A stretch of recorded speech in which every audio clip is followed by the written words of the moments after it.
In software development and in computer science in general, we have a lot of problems to solve. Some people do that for the whole day. But when facing a problem, it may seem a bit abstract. This is why we need a way to represent it, to make it clearer and start thinking about a solution. For example, we want to suggest new friends to someone in a social media. For that, we decide to suggest friends of his friends. We have a list of connections between people. Who's friends with who? But to better visualize them, we can organize them this way. The circles represent people, and the connection between two circles means that those two people are friends. For example, red is a friend of gray. And from here, the problem becomes easy. We start from the person we want to suggest friends to, we check circles he's connected to, they represent his actual friends, and by checking adjacent circles of those circles, we can find friends of his friends. Another interesting example is this one. We want to travel between two cities, preferably by using the shortest path between them. For that, we have a list of cities and distances between them, and we need to find the shortest path. To better visualize the problem, we can organize data this way, where each circle represents a city, and the line between two cities means that we can move back and forth between them. The integer represents the distance. From here, we just apply an algorithm that we will learn about later to find the shortest path. We get this one for this example. Last example, we have a bunch of car rides to perform. We have the time when each ride starts and ends. However, we may not be able to realize them all with the same car, because some of them overlap in time. And the question is, what is the minimum number of cars to achieve them? We can visualize the car rides this way. Each circle represents a car ride, and the line between two rides means that they overlap. They can't be performed with the same car. Now to solve this problem, we can color the circles. Each color represents a car. But we don't color them anyhow. Remember that two adjacent rides means that they overlap. They can't be performed with the same car. In other words, they can't have the same color. So, to solve this problem, we will use an algorithm that we will learn about later to color the circles in a way that no two connected circles have the same color, by using as few different colors as possible. After doing so, the number of used colors represents the minimum number of required cars, 3 in this example. Okay, what's the common point between the 3 problem examples we've seen now? The common point is the structure we use to represent the problem. It's called a graph. A graph is simply a set of vertices that can be connected with edges. That's it. You can think of a graph as a network basically. Here is an example. But even with this simple concept, it remains a powerful tool that can be used to represent and solve a huge number of problems. It even has a whole branch of mathematics named graph theory. Graph theory is the study of graphs, the structure we define now. It has lemmas, theorems, conjectures, etc. But in this course, we will focus way more on graph theory algorithms, the algorithms that will give us the ability to solve problems by using graphs. For example, shortest path algorithms, graph coloring algorithms, minimum spanning tree algorithms, etc. And it's interesting to know how graph theory started. The first paper on graph theory appeared in 1736. It was written by Leonhard Euler. It solved the 7 bridges of Königsberg problem. The problem says that in the Königsberg's map at that time, we had 7 bridges as you can see. And the question is, can we find a path that traverses each of the 7 bridges exactly once? You can take some seconds to try. Swimming is not allowed obviously. Did you find one? I don't think so, because it's proven that such a path doesn't exist. But why? First of all, we can represent this map with a graph, where a vertex represents a region and an edge represents a bridge that connects 2 regions. And this graph has some properties that show that the path we're searching for doesn't exist. We will talk about that more in detail in the chapter about paths. Now we learned about what is a graph, some examples where we can apply it, but a lot of questions may come to your mind. Are there multiple types of graphs? Can a graph have no edges? Can we have multiple edges between the same two vertices? And many other ones. Those are interesting questions that will give us a better understanding of graphs. This is why in the next lecture, we will focus on the types of graphs and some terminology, to be more comfortable when we start discussing algorithms. See you in the next lecture. Welcome back to the course. In this lecture, we will learn about some of the types of graphs and some terminology used in graph theory, to have some basics before we start studying algorithms. The main two types of graphs are the indirected graph and the directed graph. You really need to understand these because you will hear about them a lot. Both of these types of graphs still follow the concept of having vertices that are connected with edges. The difference between them remains in the nature of the edges. In an undirected graph, edges don't have a particular direction. It's a two-way relationship between the two vertices. We can go from vertex A to vertex B and vice versa. An example of that is friendship in Facebook. If there is an edge between two people, it means that they're friends. Green is friend with blue and blue is friend with green. It's reciprocal. But in a directed graph, also called digraph, an edge has a particular direction. You can see that it has a tail and a head. And here, the direction matters. We can go from A to B, but we cannot go from B to A. An example of that is following on Twitter. If we have two people, green and blue, and there is an edge like this, it means that green follows blue. But the opposite isn't true here. Here, the edge has a defined direction. It goes from green to blue. So green follows blue. It's a one-way relationship. Another quick example to better understand the two types, we can mention family relationships. For example, if we have a graph where an edge represents sibling relationship, then we use an undirected graph, because if A is a sibling of B, then B is also a sibling of A. It's a two-way relationship. But if we have a graph where an edge represents father-son relationship, we use a directed graph, because it's a one-way relationship. If A is the father of B, it doesn't mean that B is the father of A. It's even impossible in this example. We also need the direction to determine who's the father and who's the son. For example, here A is the father and B the son. But if we reverse the edge, B becomes the father and A the son.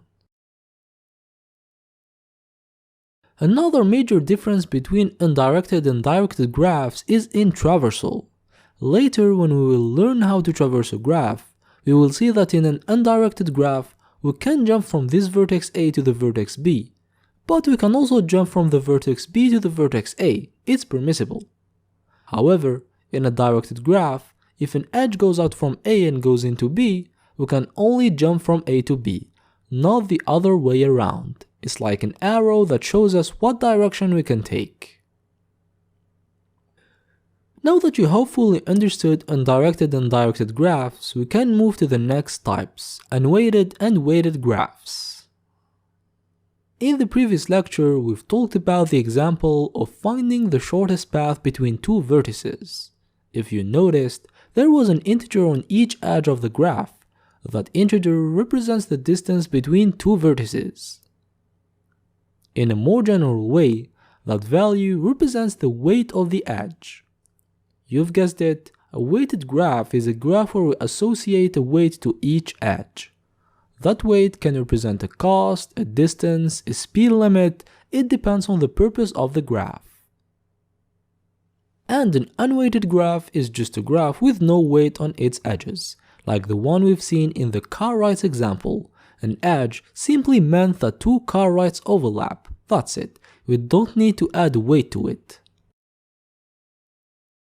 Now you know undirected and directed graphs, unweighted and weighted graphs. Important point, a graph being directed or undirected is independent from being weighted or unweighted.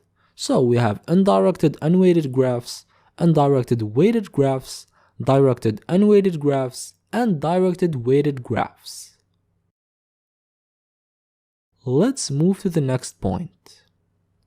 The first two terms that we will learn about are adjacent and incident. Two vertices are said to be adjacent if there is an edge connecting them. These two vertices A and B are adjacent. And the vertex is said to be incident to an edge if it's one of the two vertices it connects. Here there is an incidence between the vertex A and the edge, also an incidence between the vertex B and the edge. Next term, an important one, degree. The degree of a vertex is the number of edges the vertex is incident to, denoted degree of V. For example, the degree of the vertex A is 3. Here are degrees of remaining vertices to better understand. For an undirected graph, a vertex is incident to all the edges in the same way. There is no need to further definitions. But in a directed graph, the edge it has an incidence with can be going out of the vertex or going in the vertex. So, a vertex can have edges going out of it, their total number is named the out degree, and it can also have edges going in it, their total number is named the in degree. In other words, the out degree of a vertex is the number of edges that start from it, denoted deg superscript plus v, and the in degree of a vertex is the number of edges that end in it, denoted deg superscript minus v. And the degree of a vertex in a directed graph is the sum of its out degree and its in degree. Here is an example. You can see that the vertex B has 3 edges going out of it, edges that start from it. This is why its out degree is 3. And it has 1 edge going in it, 1 edge that ends in it. This is why its in degree is 1. We can say that its degree is 4, 3 plus 1. Remember that it's the sum of the out degree and the in degree. And here are out degrees and in degrees of remaining vertices.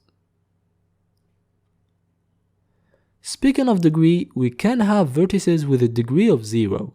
They're not connected with any other vertex. Such vertices are named isolated vertices. An isolated vertex is the vertex with degree 0, like the vertex I in this example. Next terms are order and size, easy ones. The order of a graph is its number of vertices, and the size of a graph is its number of edges. For example, this graph has an order of 6 and a size of 8. Next term, self-loop. A self-loop, also named loop, is an edge that connects a vertex to itself, like in this example. Question now, can we have multiple edges between the same two vertices? The answer is yes, but we need to do the distinction between two types of graphs, simple graphs and multigraphs. Simple graphs are graphs that allow neither multiple edges between the same two vertices nor self-loops. And multigraphs are graphs that allow multiple edges between the same two vertices. And for self-loops, some authors say that they're allowed and some others say that they're not. And we will usually work with simple graphs. In this course, you can assume that a graph is simple unless it's mentioned that it's a multigraph. We also have other types of graphs you should know about. First, we have the trivial graph, a graph with only one vertex and no edges. We also have the edgeless graph, a graph with any number of vertices but with 0 edges. We also have the complete graph, a graph where there is an edge between each two pair of vertices, denoted k subscript n, where n is the order of the graph. We also have the star graph, a graph where we have one vertex of degree n-1 and n-1 vertices of degree 1. In other words, a vertex that is connected to all other vertices, and all other vertices are connected to that vertex only. I know that you're discovering a lot of new terms quickly and it may be overwhelming, but you will still be able to have a look at them again later in case you forget something, don't worry. Another type of graph is the bipartite graph, A bipartite graph is a graph whose set of vertices can be partitioned into two sets of vertices such that there is no edge between two vertices of the same subset. For example, this graph is bipartite, because if we partition vertices this way, there is no edge between any two vertices of V1, and same thing for V2. A real-life example is players and clubs. Let's suppose that we have players and clubs that we want to represent in a graph where an edge from A to B means that the player A played in the club B. The graph that we get is bipartite because we can partition the vertices into a subset V1 that represents players and a subset V2 that represents clubs. And we can't have an edge between vertices of V1 because a player can't play in a player. Same thing for V2, a club can't play in a club. The relationship can only be between a player and a club. A special type of bipartite graphs is complete bipartite graphs. A complete bipartite graph is a bipartite graph where every vertex of V1 is connected to every vertex of V2, like in this graph. A complete bipartite graph is denoted K subscript M N, where M is the number of vertices of V1 and N the number of vertices of V2. Next type of graphs is the regular graph. It's a graph where all vertices have the same degree, as you can see here. For directed graphs, a directed regular graph must also satisfy the condition of having the out degree equal to the in degree for each vertex. Then we have two important terms, sparse and dense. A graph is said to be sparse if its number of edges is small, much less than the total possible number of edges, like this one. And a graph is said to be dense if its number of edges is big, close to the total possible number of edges, like this one. Last two subjects we'll talk about in this lecture are terms related to subgraphs and terms related to paths and cycles. We're almost done. What if we have a graph G and we create a new graph G' by taking some vertices and some edges from G? This is what we call a subgraph. G' equal to V' E' is a subgraph of G equal VE if and only if V' is a subset of V, E' is a subset of E, and incident vertices of every edge in E' are in V'. In other words, we cannot take an edge from G without taking its two incident vertices. In math notation, it's written that if an edge UV is in the subgraph, then both U and V must be in the subgraph. For example, we cannot take the orange edge without taking 0 and 3. Two special kinds of subgraphs are spanning subgraphs and induced subgraphs. A spanning subgraph of G is a subgraph of G where we take all the vertices and possibly remove some edges. Look at the example. We took all vertices of G and removed some edges.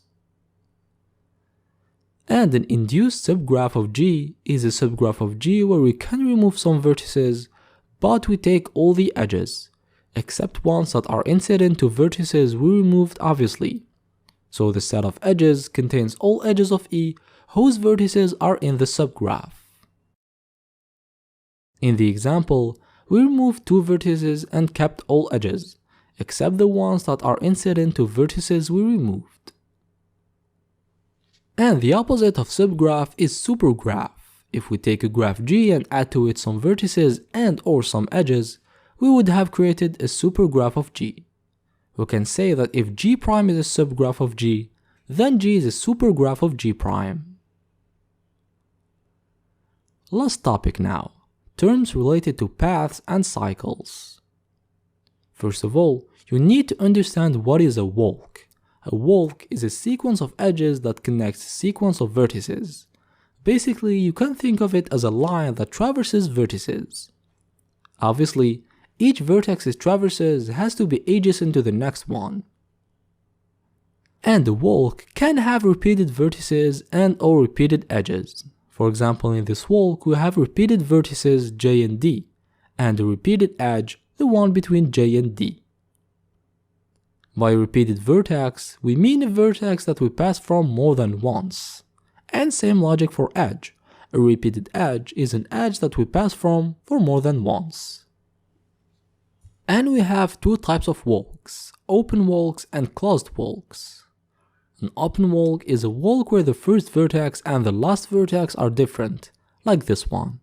And a closed walk is a walk where the first vertex is equal to the last vertex, like this one. Basically, it's a walk that goes back to where it started. Now you know about walks, you still need to know about trails, circuits, paths, and cycles. A trail is simply a walk that doesn't allow repeated edges. For example, this one is a trail, this one is a trail, but this one is not. It contains a repeated edge, the one between J and D. A circuit is simply a closed trail, a trail whose the first and the last vertices are equal, like this one. And a path is a walk that doesn't allow repeated edges but also vertices this time. For example, this one is a path, this one is not a path because it has a repeated vertex, and same thing for this one, not a path. We also have the concept of cycle, very important. A cycle is a closed path, a path where the first and last vertex are the same. Even if it doesn't respect the condition of having no repeated vertices, but an exception is made for the first and last vertex. So a cycle is a walk with no repeated edges, no repeated vertices, except for the first and last one.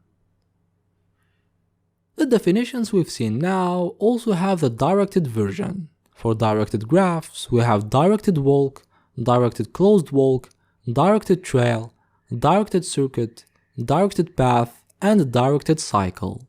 The difference is that we have to respect the direction of the edges.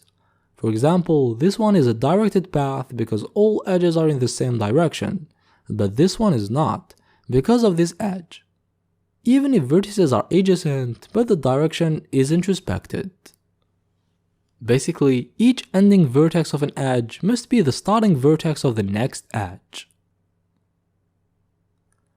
And from definitions we've seen now, we discovered two new types of graphs, cyclic and acyclic graphs.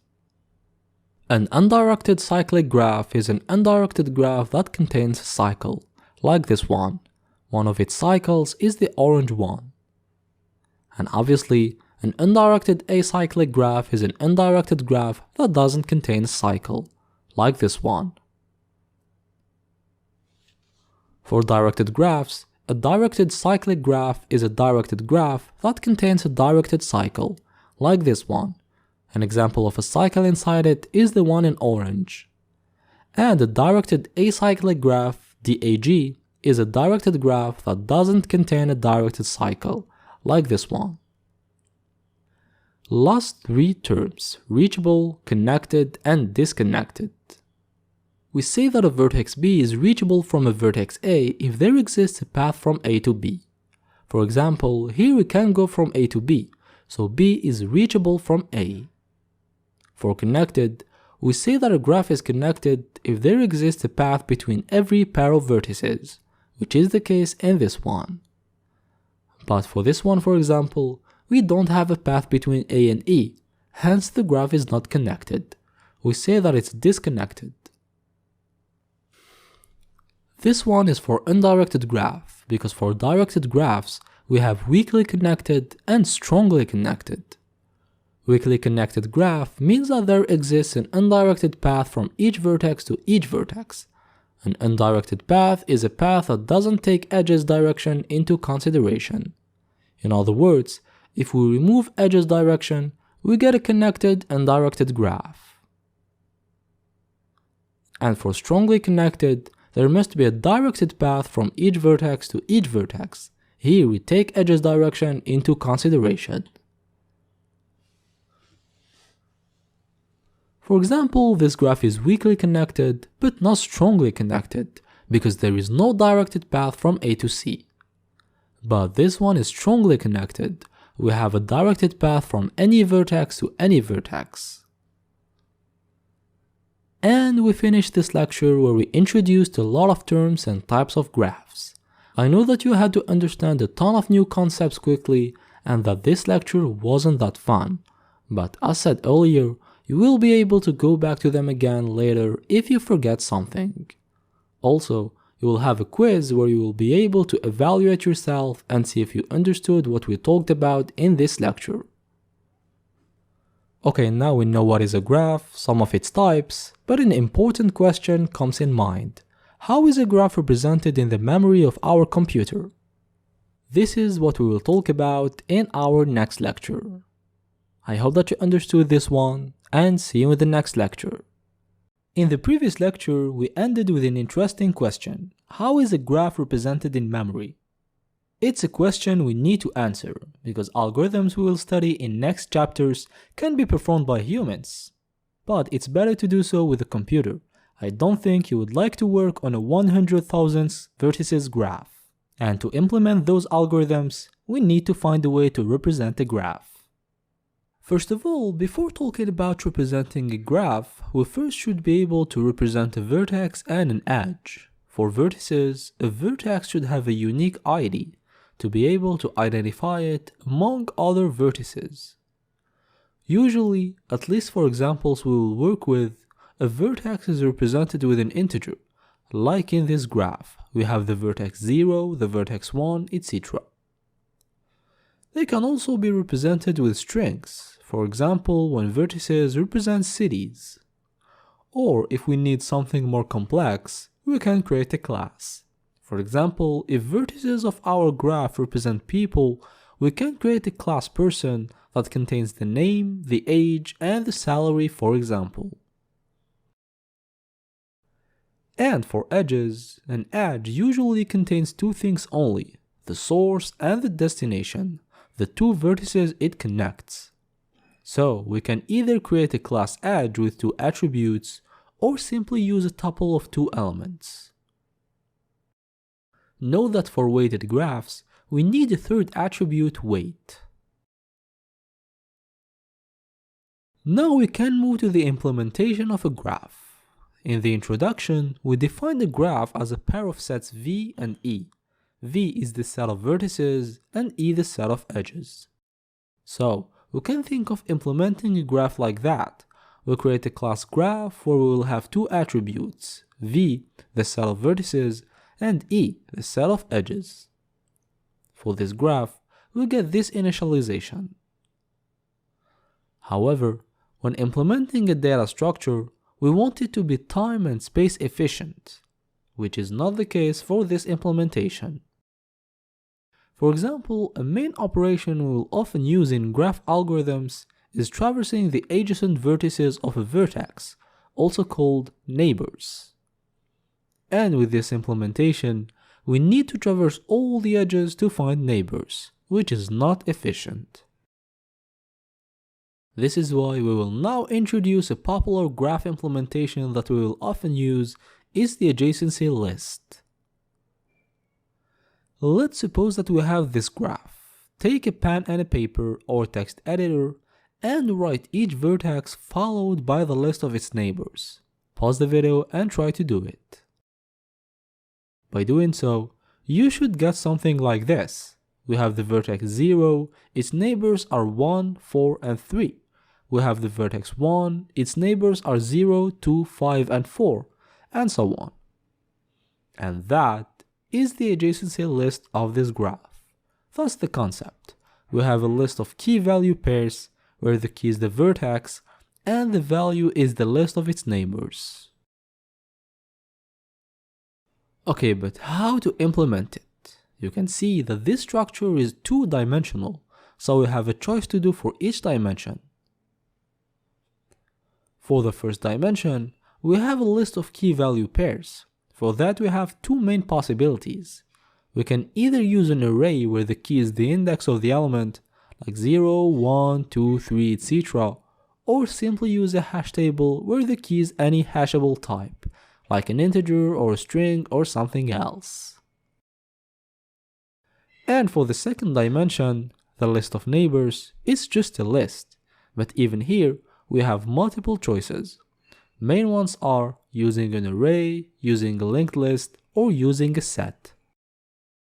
We have 2 possibilities for the first dimension, 3 possibilities for the second dimension, so in total we have 6 possibilities. We can implement an adjacency list as an array of arrays, an array of linked lists, an array of sets, a hash table of vertex to array, a hash table of vertex to linked list, and a hash table of vertex to set. Yeah, that's cool, but which one to choose?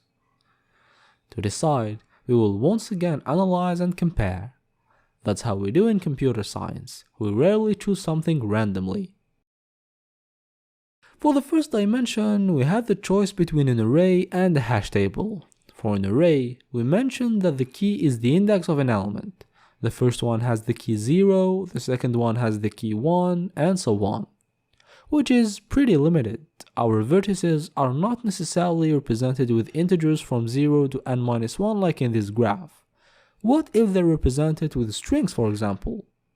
That's the reason why I think we should choose the hash table. Even if accessing an element in an array is usually slightly faster than with a hash table, we should choose the array only when we know that vertices of our graph will be represented with integers from 0 to n-1, like the one on the left. Now for the choice of the second dimension, there isn't much difference between the 3 choices. We can choose the set if we want fast edge deletion and check in adjacency, otherwise we can just use an array. It uses less space than a set. Our final decision is that, to implement an adjacency list, we will generally use a hash table of vertex to array, a hash table where the key is the ID of the vertex and the value is an array that contains its neighbors. In code, we can have a class graph that has an attribute edgeList, the adjacency list, whose the type is hash table of vertex to array. Now we need to implement operations we've seen now. To add a vertex, we have a parameter u that represents the ID of the vertex that we want to add.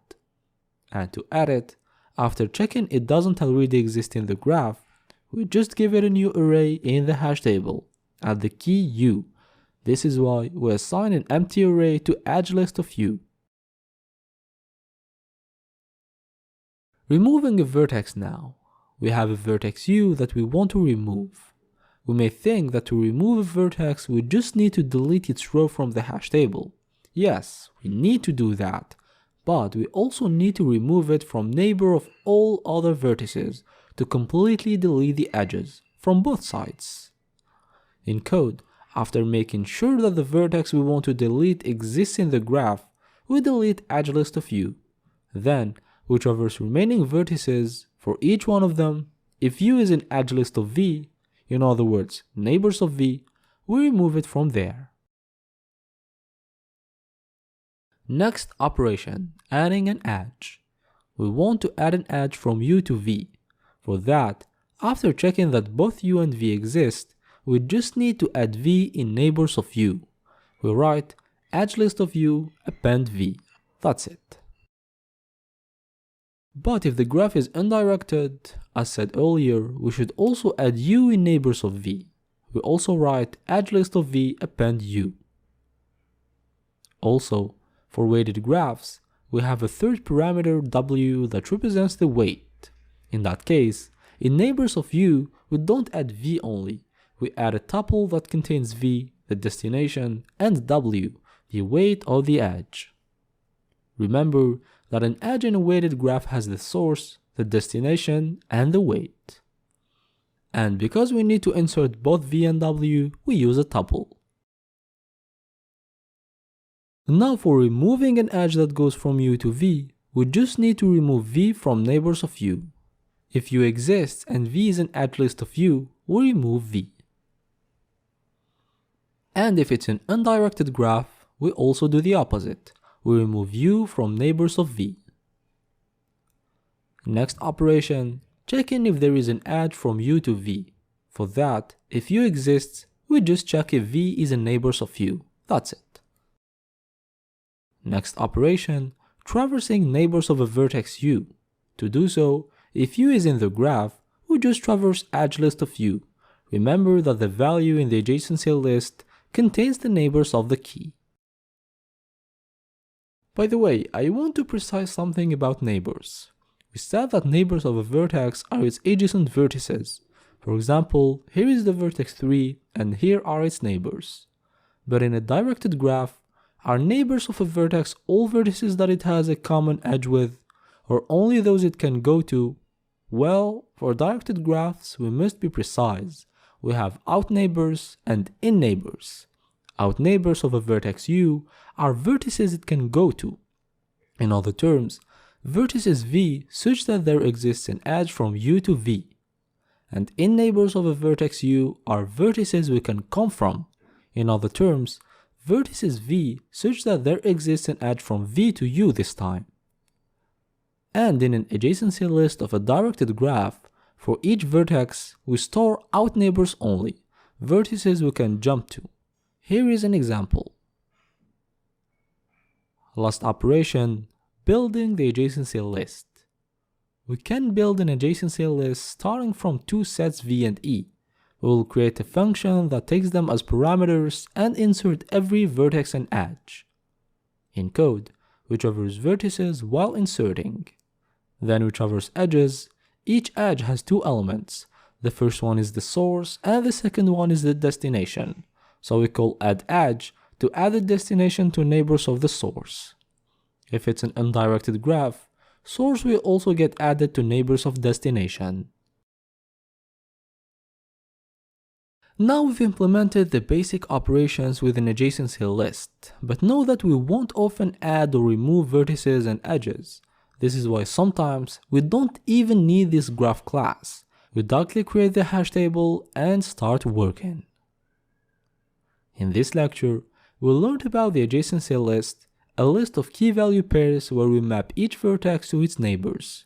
We've seen how to implement it, how to implement its main operations. We didn't talk about their time complexity because I wanted to let that for the lecture where we will compare between the adjacency list and the alternative we will see in the next lecture, the adjacency matrix. See you in the next lecture to talk about the adjacency matrix. In the previous lecture, we covered the adjacency list, a widely used way of representing graphs. In addition to the adjacency list, we have another way of doing so. It's the one we will see in this lecture, the adjacency matrix.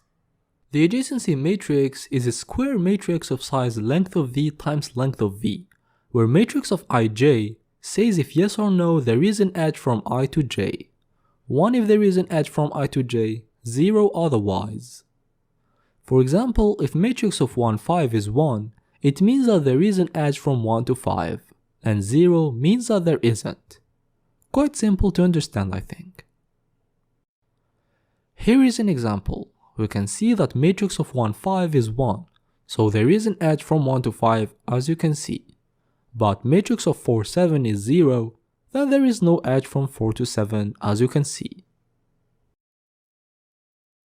For an undirected graph, edges are bidirectional, so if matrix of ij is 1, matrix of ji will also be 1, and if matrix of ij is 0, matrix of ji is also 0. This is why with undirected graphs, we get a symmetric adjacency matrix. And for weighted graphs, if there is an edge from I to j, we put the weight in that cell. Else, we put 0 or infinity. Infinity is preferred in cases where the weight can be 0, to avoid ambiguity.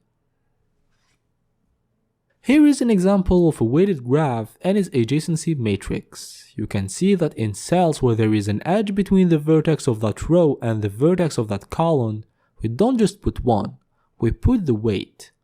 And when there isn't, we can put infinity, to say that there is no edge. For the implementation, we will use a matrix of size length of v times length of v, an array of arrays, all having the same size. At the beginning, the matrix is empty. we will add rows and columns either when we add a vertex or when we initialize it by giving it a set of vertices and a set of edges. First operation, add vertex.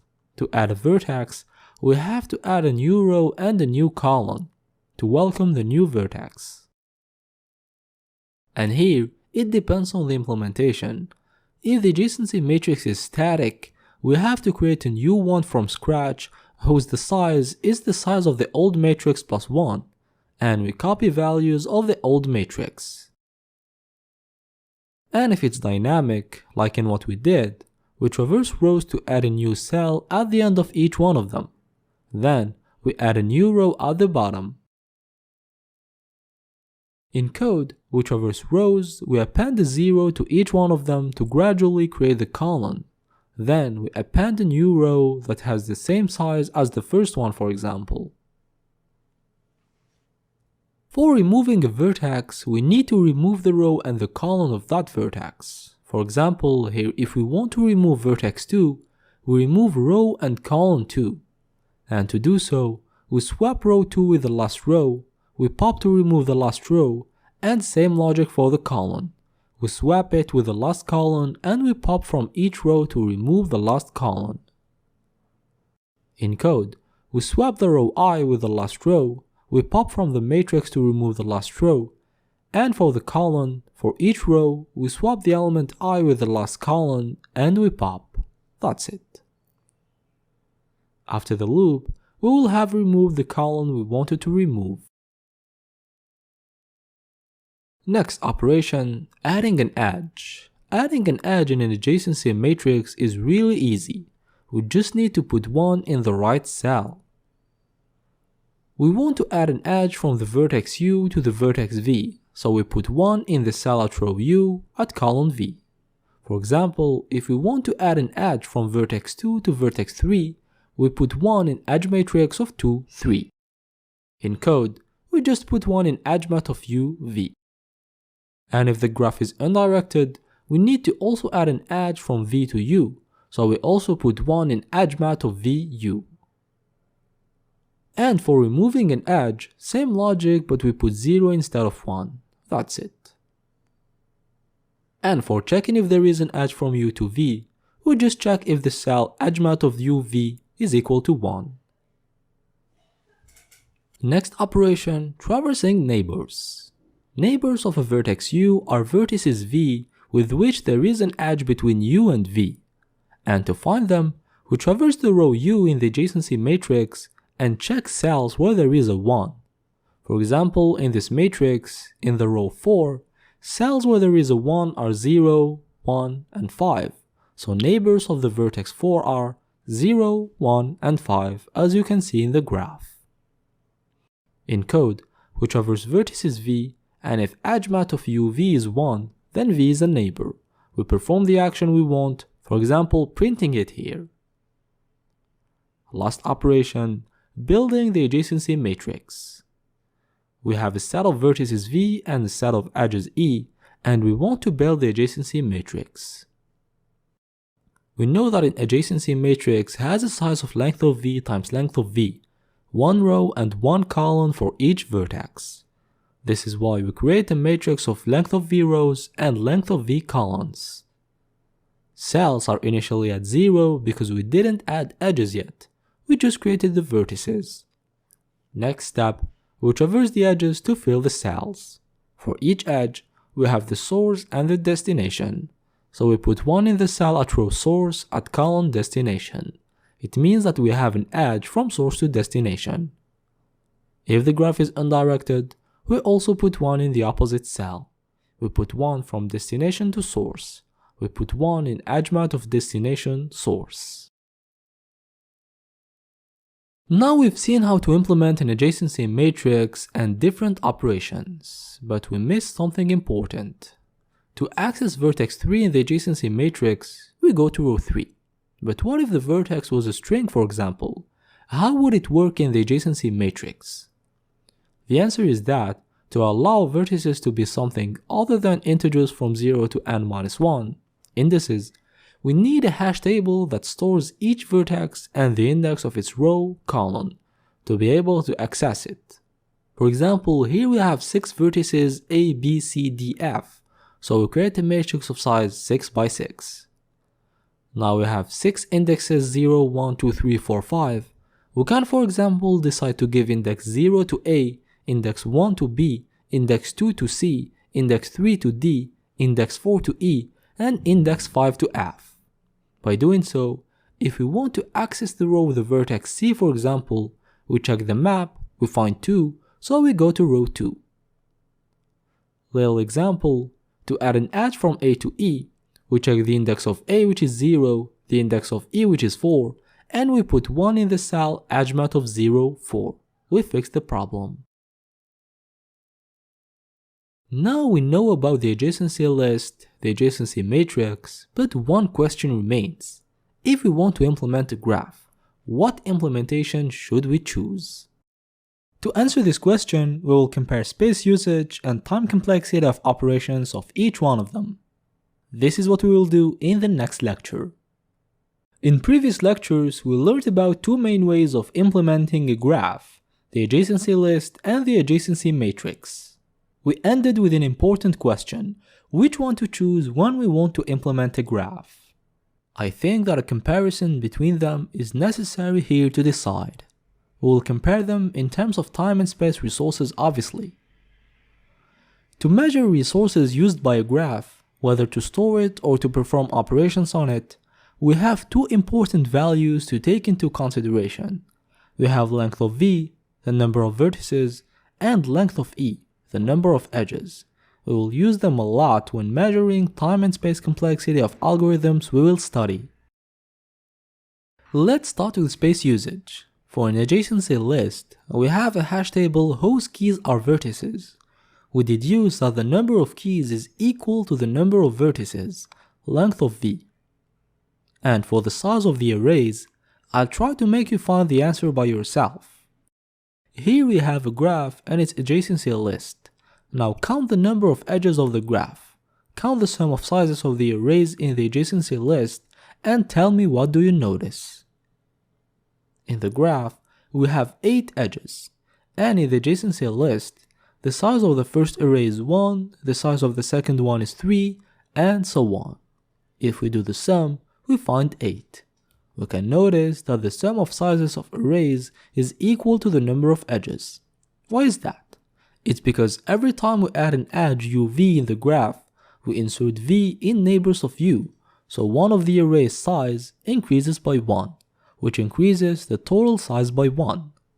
And this is why the sum of sizes is equal to the number of edges. Each edge adds 1 to the sum. In total, we have length of v for the keys and length of e for the values. We get a space usage of length of v plus length of e.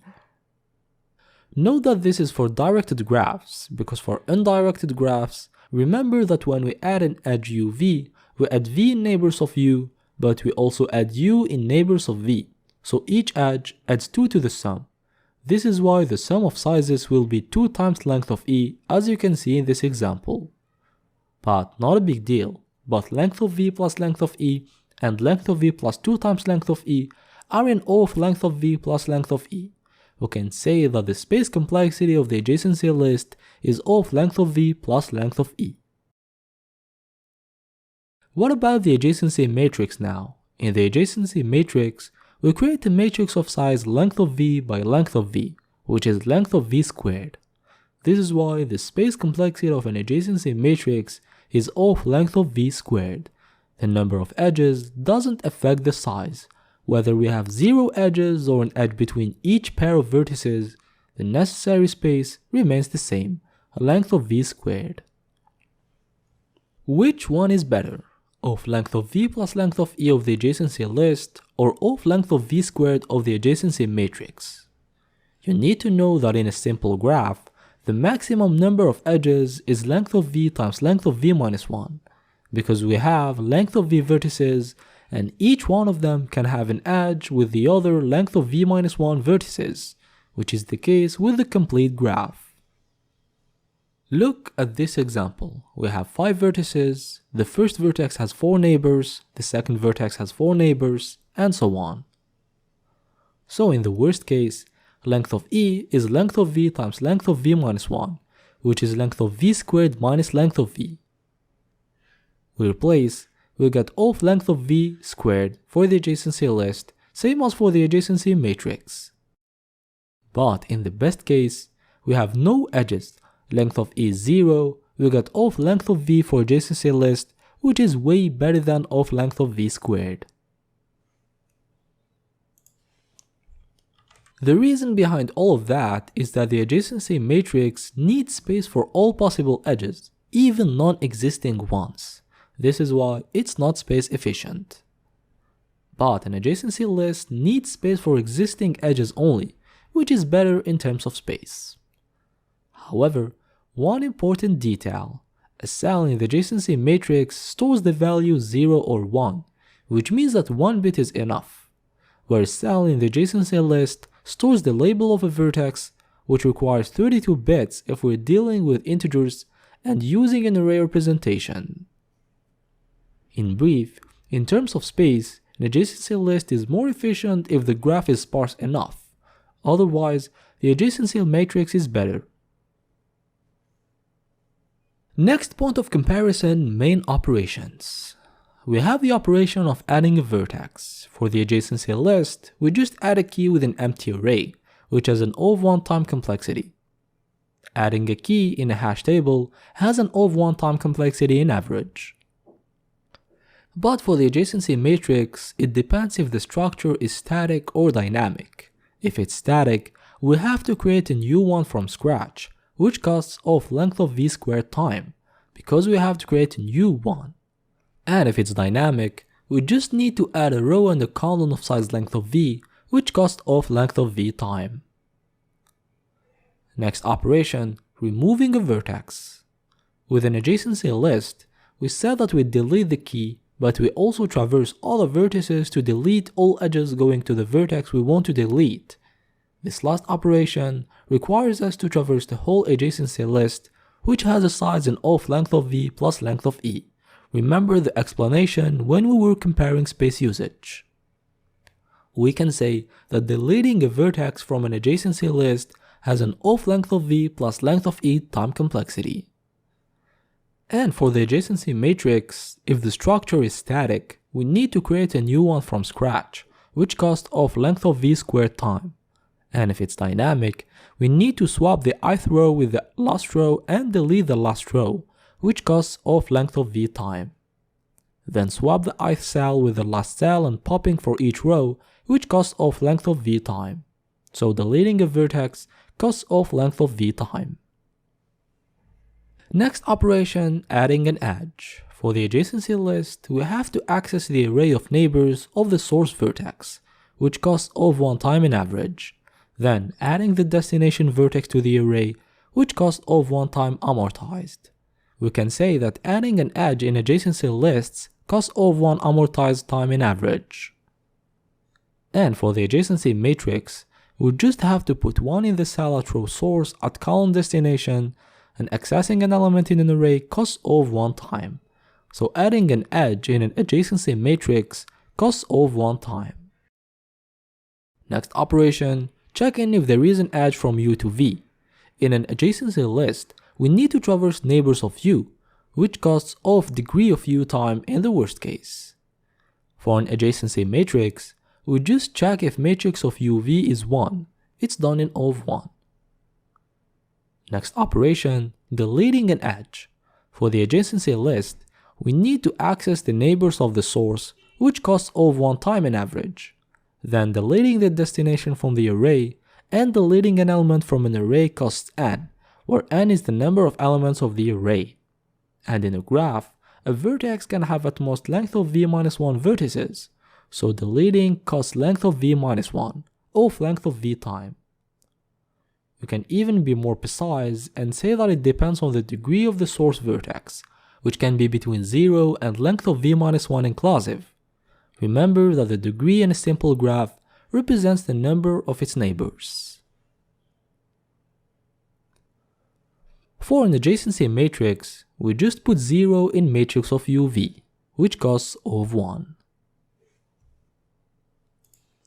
Next operation, traversing neighbors of a vertex. For an adjacency list, to traverse neighbors of a vertex u, we need to traverse the array at key u, and the length of this array depends on the number of neighbors of u, its degree, which doesn't exceed length of v minus 1.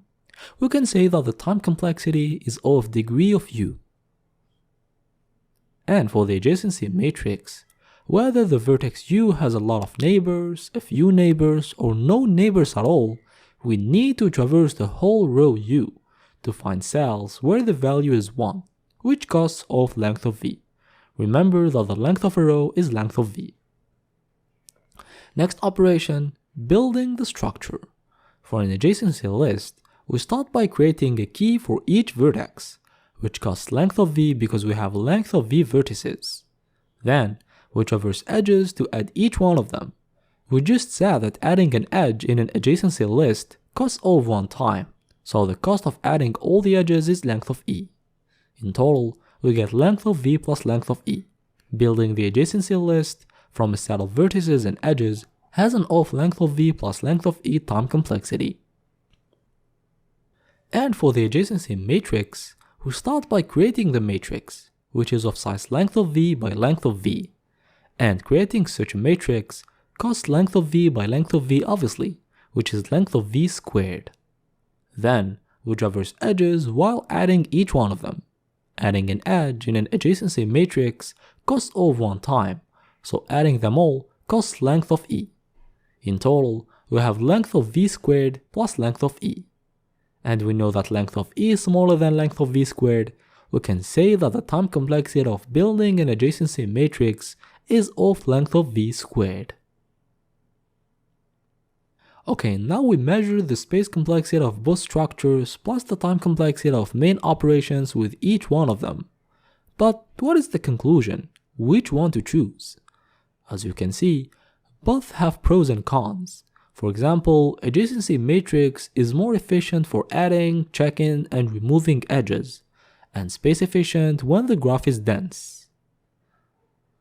And the adjacency list is more efficient to traverse neighbors and building the structure, for example, so it depends on the problem. But, in my opinion, adjacency lists are usually more preferred because they're more efficient for traversing the graph, a very important operation. We'll see it in the next chapter. This is why in this course, in algorithms we will study, we will use almost exclusively an adjacency list for implementation.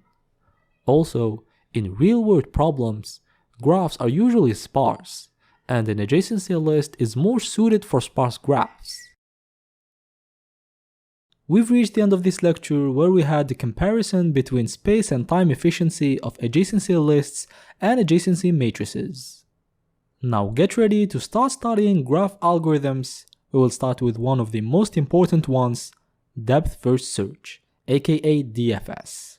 See you in the next lecture.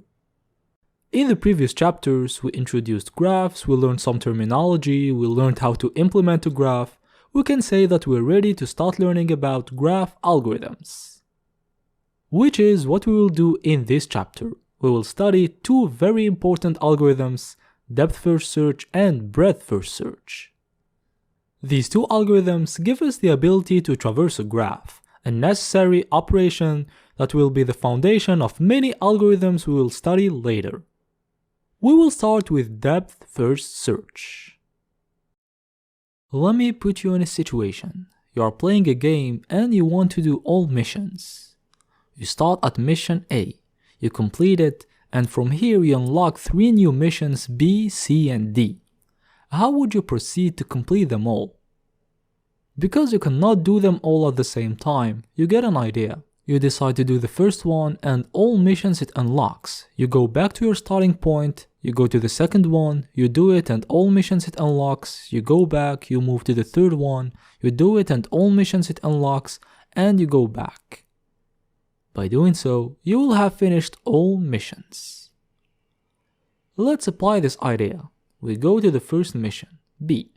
You do it and it unlocks 2 new missions. Once again, same idea. You go to the first one, you go back, you go to the second one, and you go back. Let's go to the first one. Now there is only one new mission to go to. We go to it.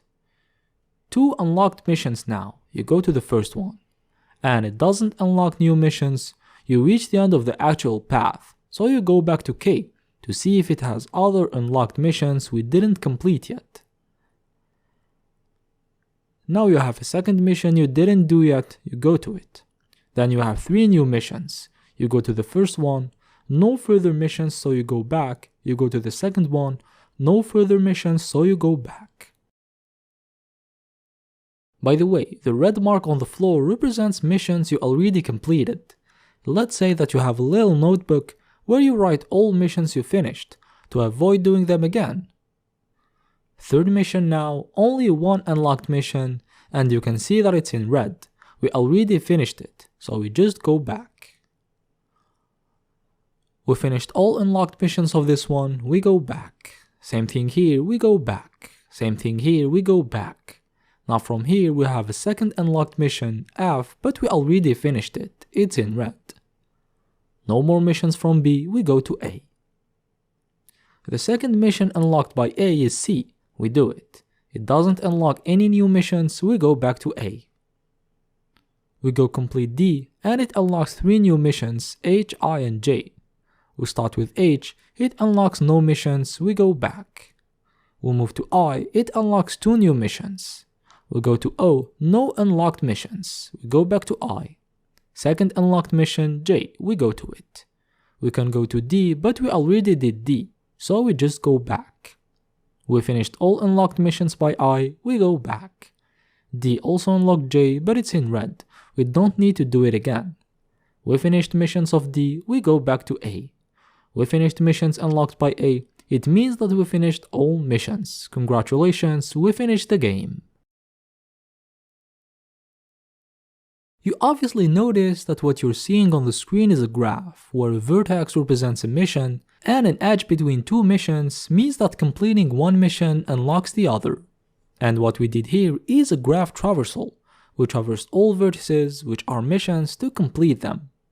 And the way we use to perform this traversal is depth first search, the algorithm we're learning about.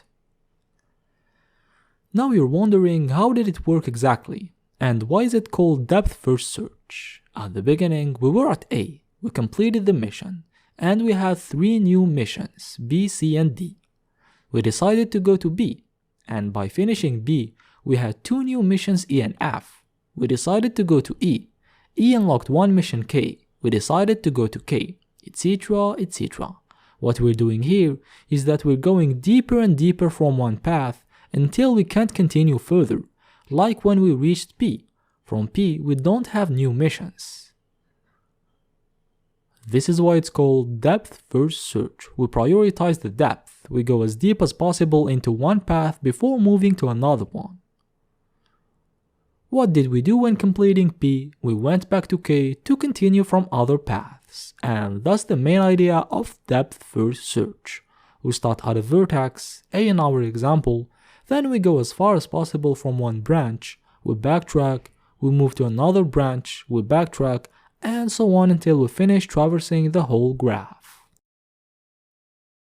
And because we're working on a graph, some paths can have common vertices, which means that if we work naively, we can visit the same vertex multiple times, which is useless in a lot of situations.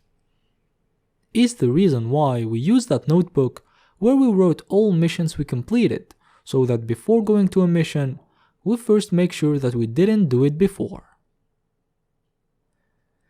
Remembering visited vertices avoids traversing the same vertices more than once, but it also avoids something more dangerous, having a program that never stops. For example, we went A, B, E, K, P, back, L, F.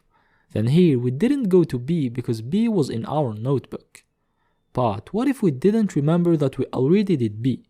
We would go to B, then again E, K, L, F. We go to B again, then E, K, L, F. And it keeps going like this forever. Before moving to the implementation, I know that you may want to see 1 or 2 other examples to better understand. But what if I tell you that you will be able to visualize millions of examples? I made a Python program that generates a random graph then shows you the process step by step. You will be able to take all your time. And obviously, if you still didn't understand something, reach out to me by asking a question. Let's move to the implementation. First, let's try to understand what we did with missions by writing pseudocode. The initial mission was A, from where we want to complete all missions. So we may think of a function complete missions that takes as parameters the actual mission and the notebook, where we write completed missions. Now in the function, we complete the actual mission, we write in the notebook that we completed the actual mission, and we move to unlocked missions. For each unlocked mission, we first check that we didn't complete it before. If it's the case, mission not in notebook, we call the function on it. Yes, it's the same function. The process of depth first search is recursive. We complete a mission and move to unlocked ones. For each one of them, we also complete it and move to unlocked ones. For each one of them, we also complete it and move to unlocked ones, and so on. And it's this recursive process that is handling the action of going back. Remember that when we finish visiting neighbors of a vertex, we go back to the previous one. And you need to understand how does it work. You probably know that when a function calls another function, the first one stops, waits for the call to end, then it continues its instructions. And this is what happens. We have the call on the mission A, we complete the mission, we write in the notebook, then we traverse unlocked missions. The first unlocked mission is B, so we have a new function call on B. This is why the call on A stops, waits for the call on B to end, then continues remaining instructions. It moves to next neighbors. And to be able to go back to A, the call on B stores the return address so that once it finishes all its instructions, it knows where it needs to go back. Anyway, this is something related to recursion, and if you're comfortable with recursion, you should then already know how the recursive process works, especially when there are multiple recursive calls like here. So far, we wrote pseudocode for this specific example of missions and stuff, but the general version is this one. We have a function dfs, depth first search. It takes as parameters the graph from where we will find neighbors, the actual vertex, and a set visited where we store visited vertices. It represents that famous notebook. Then inside the function, we process the actual vertex. We can print it, for example. We store it in visited. Then for each neighbor, if the neighbor is not visited, we call dfs on it to visit it. That's the pseudocode for depth first search. If you're wondering where is the base case, the case where we perform no recursive calls, which is necessary to stop the recursive process at some point, it's the case where we don't have unvisited neighbors. In that case, we never enter in the condition, hence we don't call the function again. Okay, now we wrote the pseudocode, but how to actually implement it, in Python for example. First of all, we must know the graph implementation. Is it a adjacency list or adjacency matrix? We will learn to use dfs on both of them. There isn't much difference, but still. Let's start with the adjacency list. We have a function dfs that takes as parameters the graph, the actual vertex, and the set of visited vertices. Inside the function, we process the actual vertex, we can for example print it, then we add it to the set of visited vertices.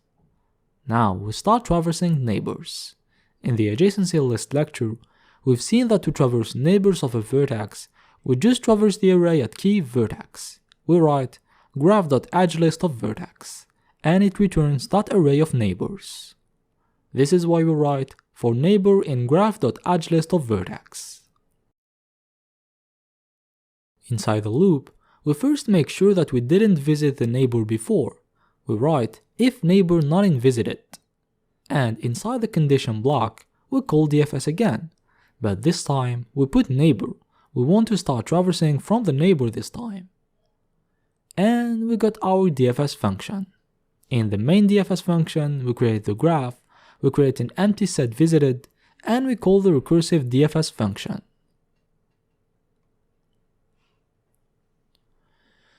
Note that the function we made now is quite basic, we're just printing vertices. Later we will use DFS for more advanced stuff, but don't worry, the principle remains the same. What about the adjacency matrix now? Well, the function remains the same, only one thing changes, the way of finding neighbors of our vertex. In an adjacency list, we have a vertex, let's say A, we go to the key A in the adjacency list, and we find the array of neighbors. In an adjacency matrix, we traverse the row to find cells where there is a 1, by mapping back and forth between vertices and their indices in the matrix. All that is implemented in the neighbors method we will find in notes of the adjacency matrix lecture. And we keep the same stuff inside the loop. Question now. Does depth first search always visit all vertices? The answer is no.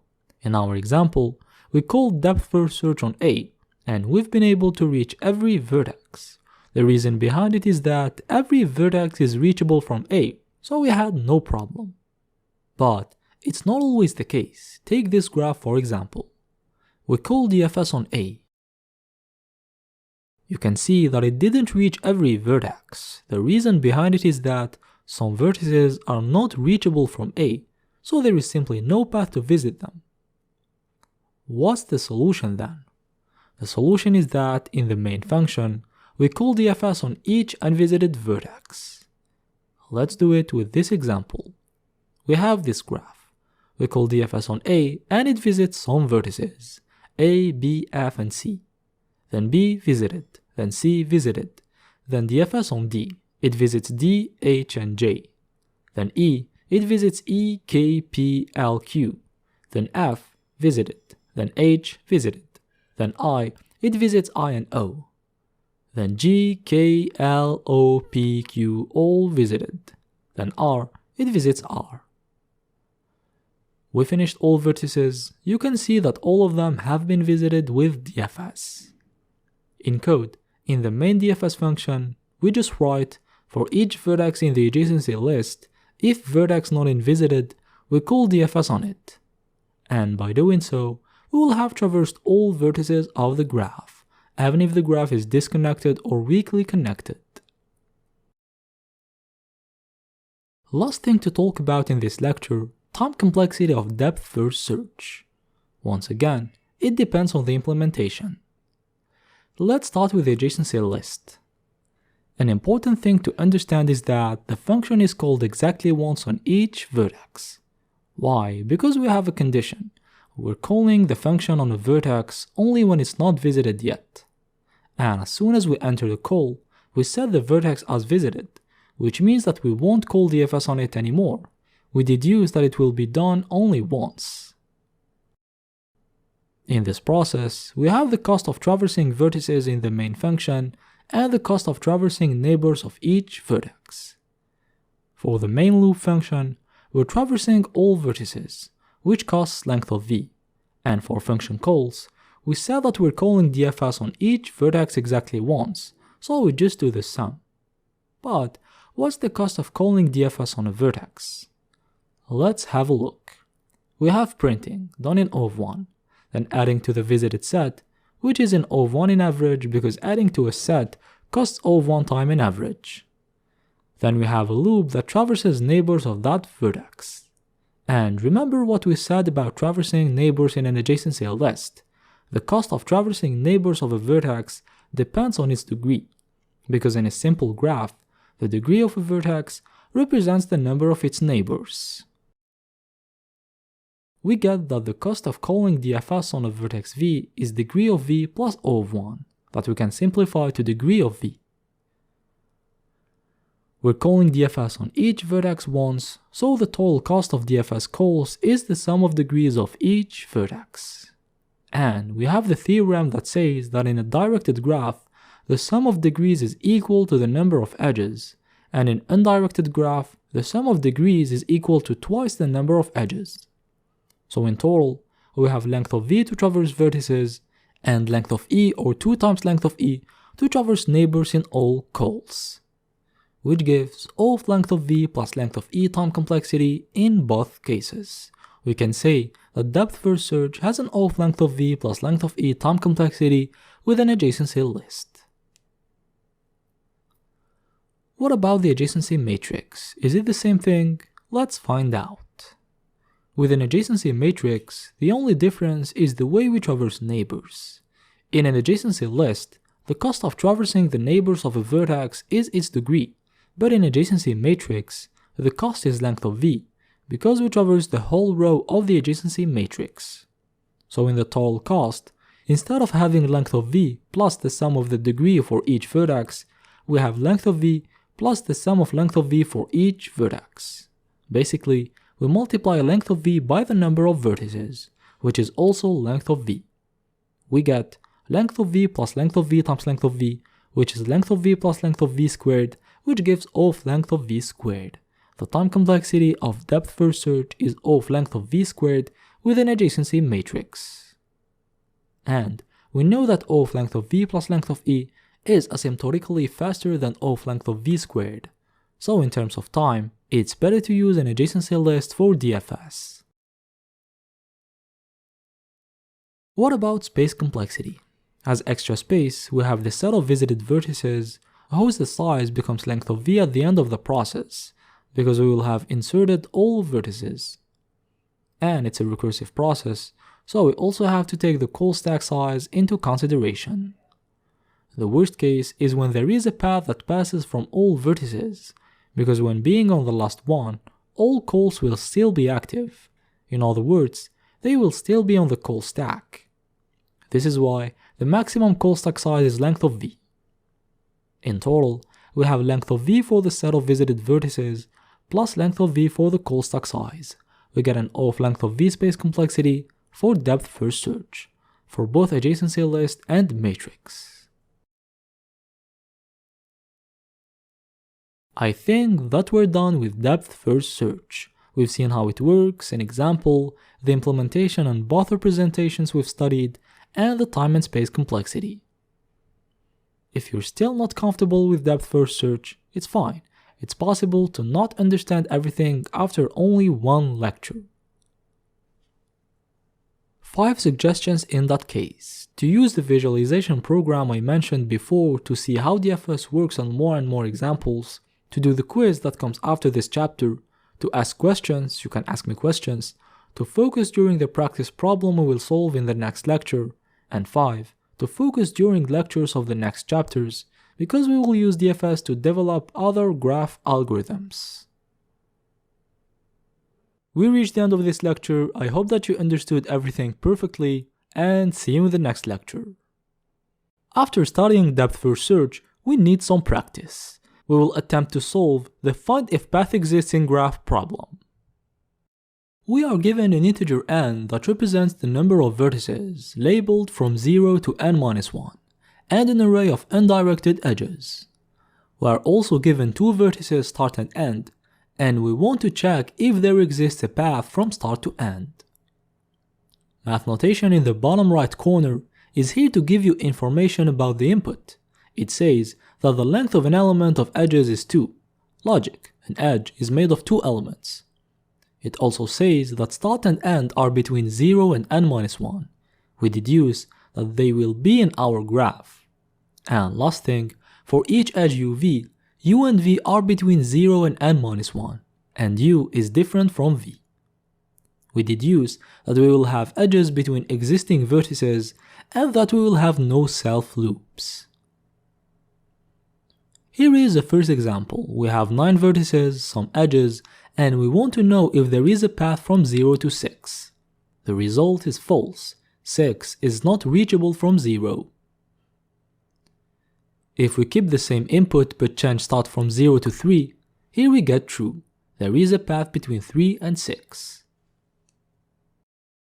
How to solve this problem? Step 1. We need to build the graph, either as an adjacency list or as an adjacency matrix.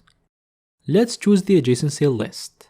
Vertices here are labeled from 0 to n-1, which also represent indices of an array.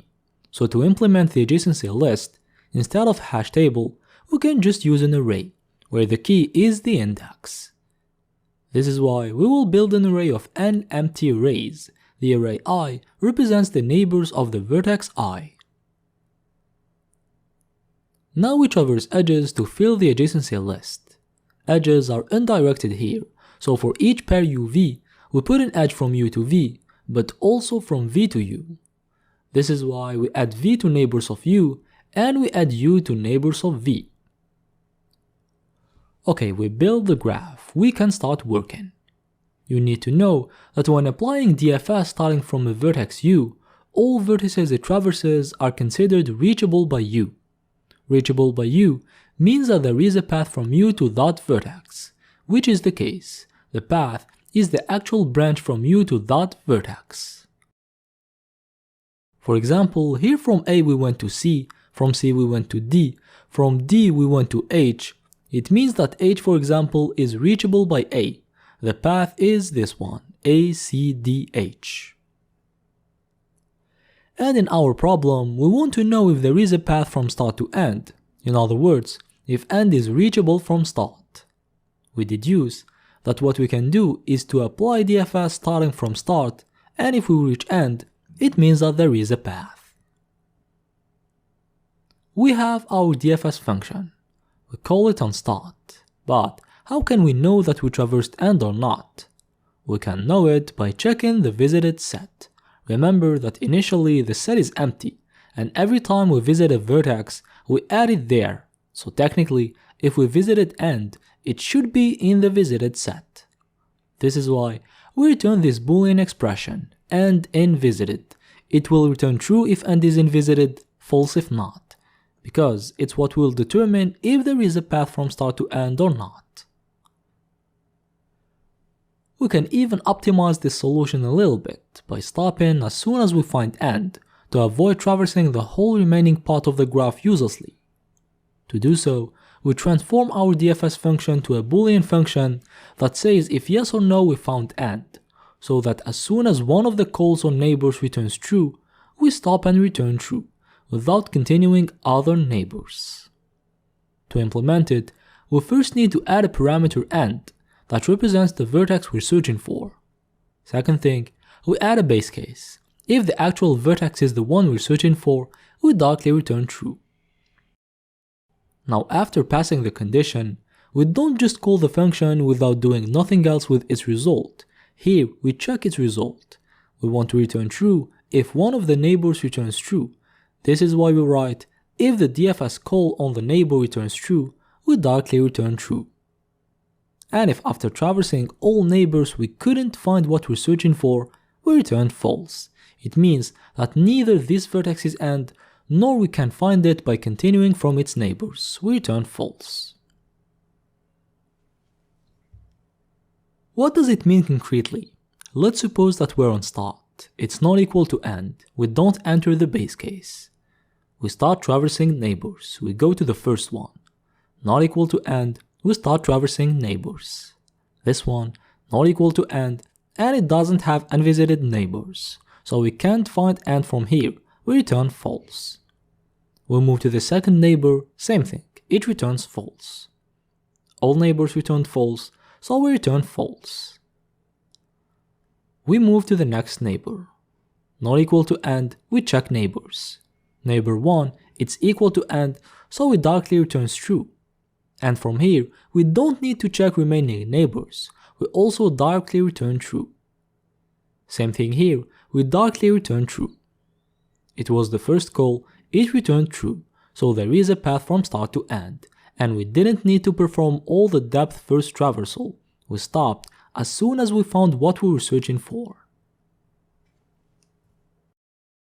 Back to code, in the main solution function, instead of calling DFS to fill the set then checking if end is inside it, we just return the boolean function we made now.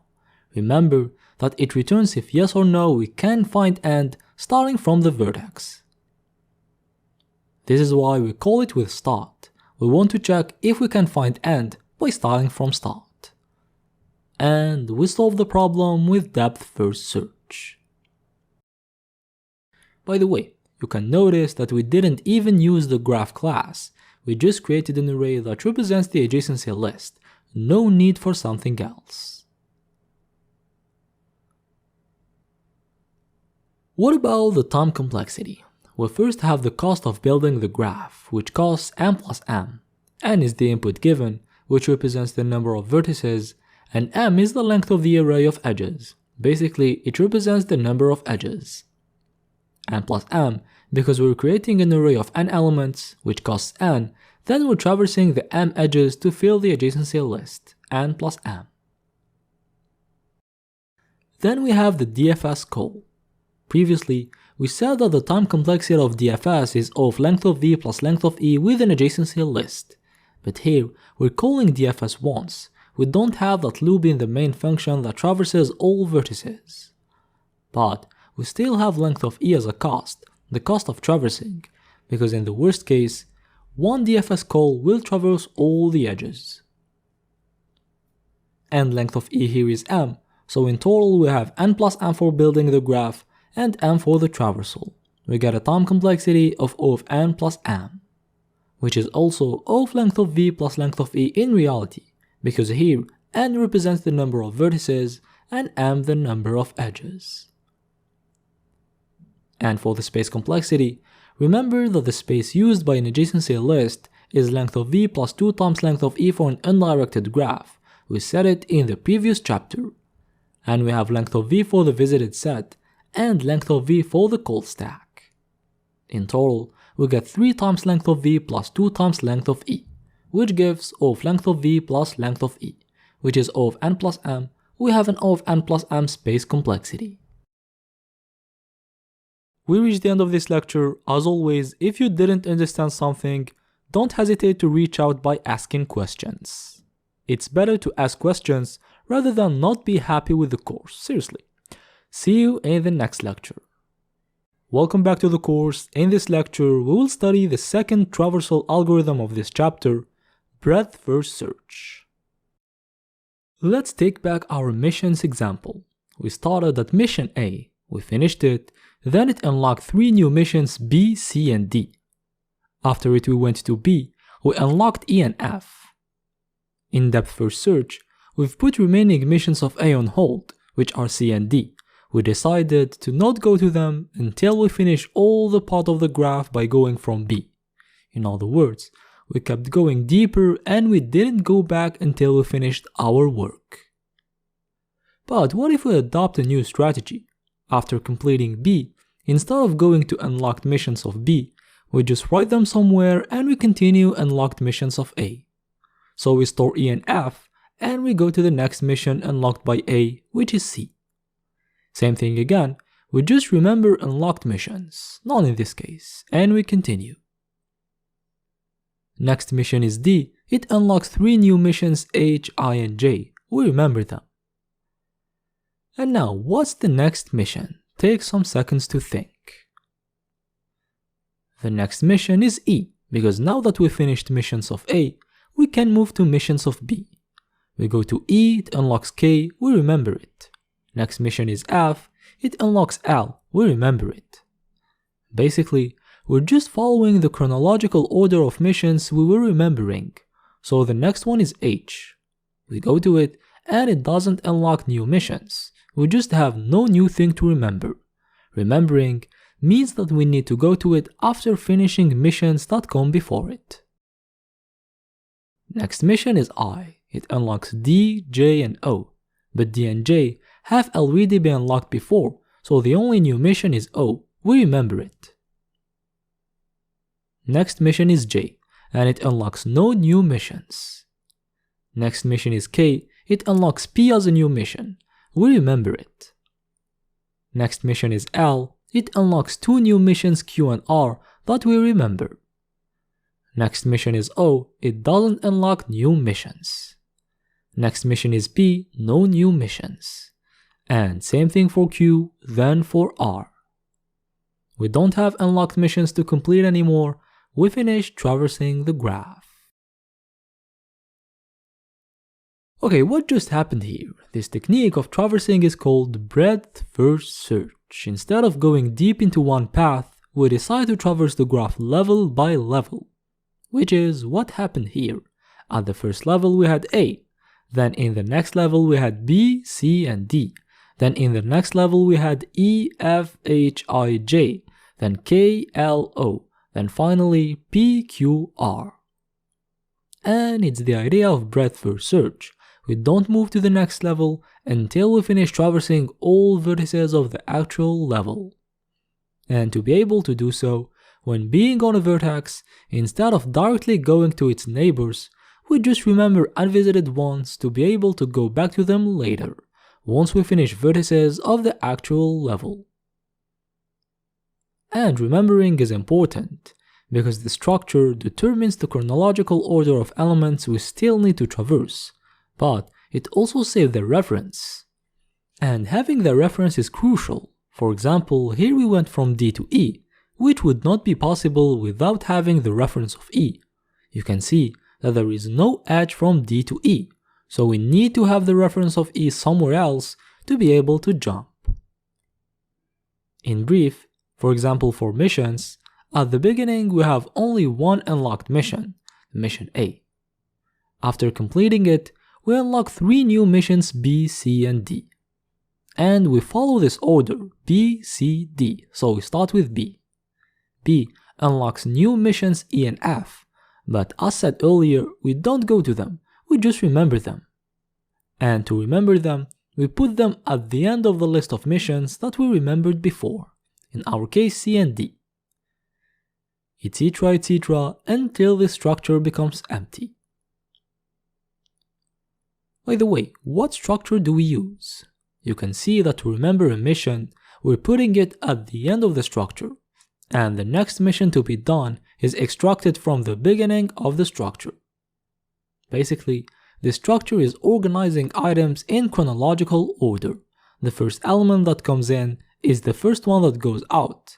In other words, the first mission that gets remembered is the first mission that gets completed. And what structure works on first in first out principle? It's the queue. Because yes, we're kinda using a queue here. New missions that enter the structure have to wait until missions that are already there get completed before their turn comes, like a real life queue. Now we've seen how does breadth first search work, we've discussed what structure to use, let's try to write some pseudocode. Our function needs the initial mission, A in our example, and the set of visited missions. Inside the function, we've seen that we need a queue where we put unlocked missions that we didn't complete yet. Initially, the only unlocked mission is the one from where we start. We directly put it in the queue. And here, we consider the mission as visited as soon as it enters the queue, even if it's still not its turn. The reason behind it is to avoid enqueuing it again.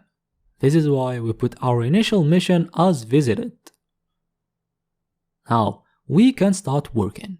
We said that we keep looping while we still have unlocked missions that we didn't complete yet. We write while the queue is not empty. Inside the loop, we extract a mission, the mission that we will complete next. For that, we just pop from the queue. We complete the mission, then we need to enqueue new missions it unlocks. For that, for each mission it unlocks, we first make sure that it's not visited, to avoid enqueuing the same mission more than once. If it's not visited, we just enqueue it, and we put it in visited. Remember that we consider a mission as visited as soon as it enters the queue, not until it gets popped. And we're done. This loop will perform the process we've seen in the example.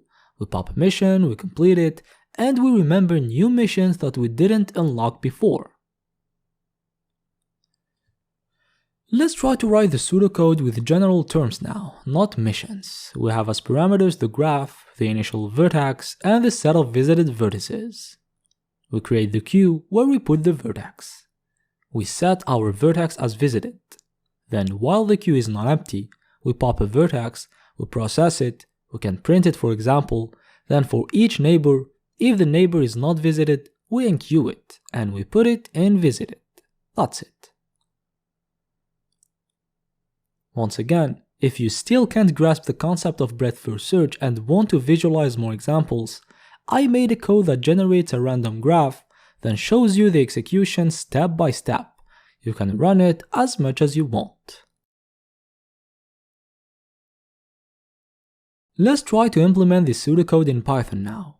Here also, the way we implement a graph matters. The code will differ depending on if we use an adjacency list or an adjacency matrix.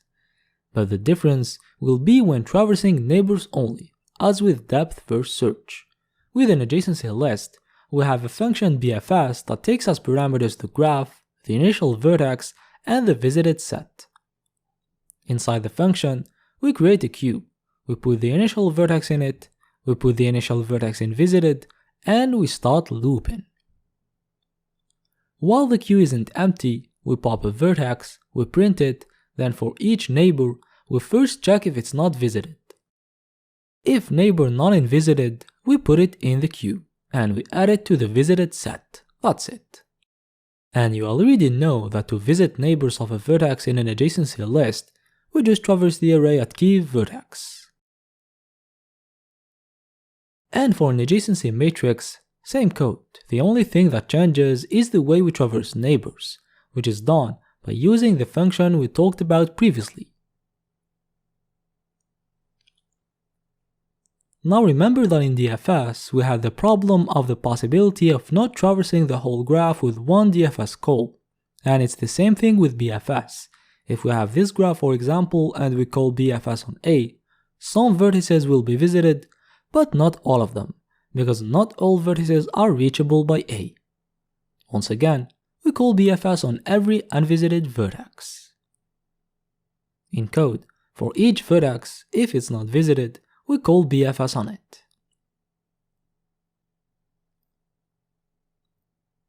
Next we have time and space complexity. For the time complexity, we first have the cost of traversing the vertices. We have length of v vertices, so the cost is length of v. We also have the cost of the while loop. Remember that each vertex enters the queue only once, so in total, length of v elements will have been in the queue. And at each iteration, one element is popped from the queue. We deduce that the total number of iterations of the while loop in all calls is length of v. Each vertex causes one more iteration. But what's happening inside an iteration? We are popping from the queue, costs of one time. Then we're traversing neighbors of the popped vertex, whose the cost is the degree of that vertex with an adjacency list. When calculating the time cost of a loop, if the cost of one iteration remains the same, we just multiply it by the number of iterations.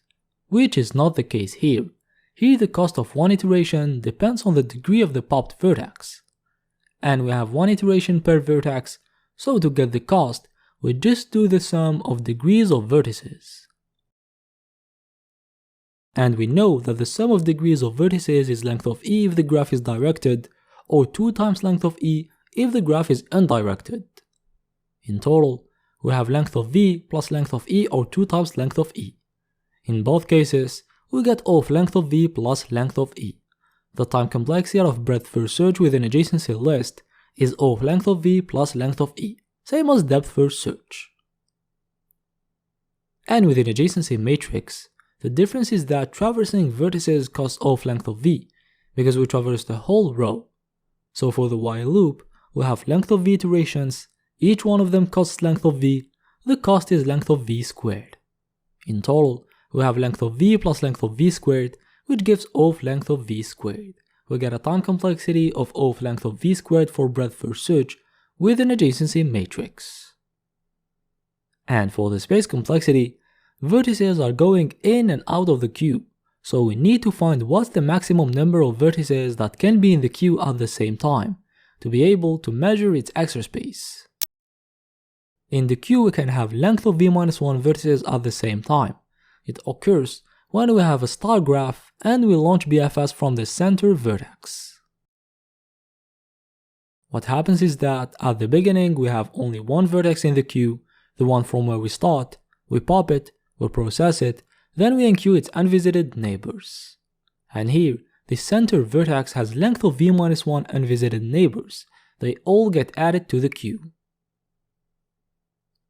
This is why the size of the queue becomes length of v minus 1. And in BFS, we also have the set of visited vertices, which holds all the vertices in the worst case, length of v. In total, we have length of v plus length of v minus 1, which gives 2 times length of v minus 1, which gives off length of v. The space complexity of breadth first search is off length of v. Now we know about depth first search, we know about breadth first search, but which one is better? Which one should we use? Well, each one has its pros and cons, so it depends on the problem. For example, DFS has an advantage over BFS when the vertex we're searching for is probably deep, in other words, in the last levels of the graph.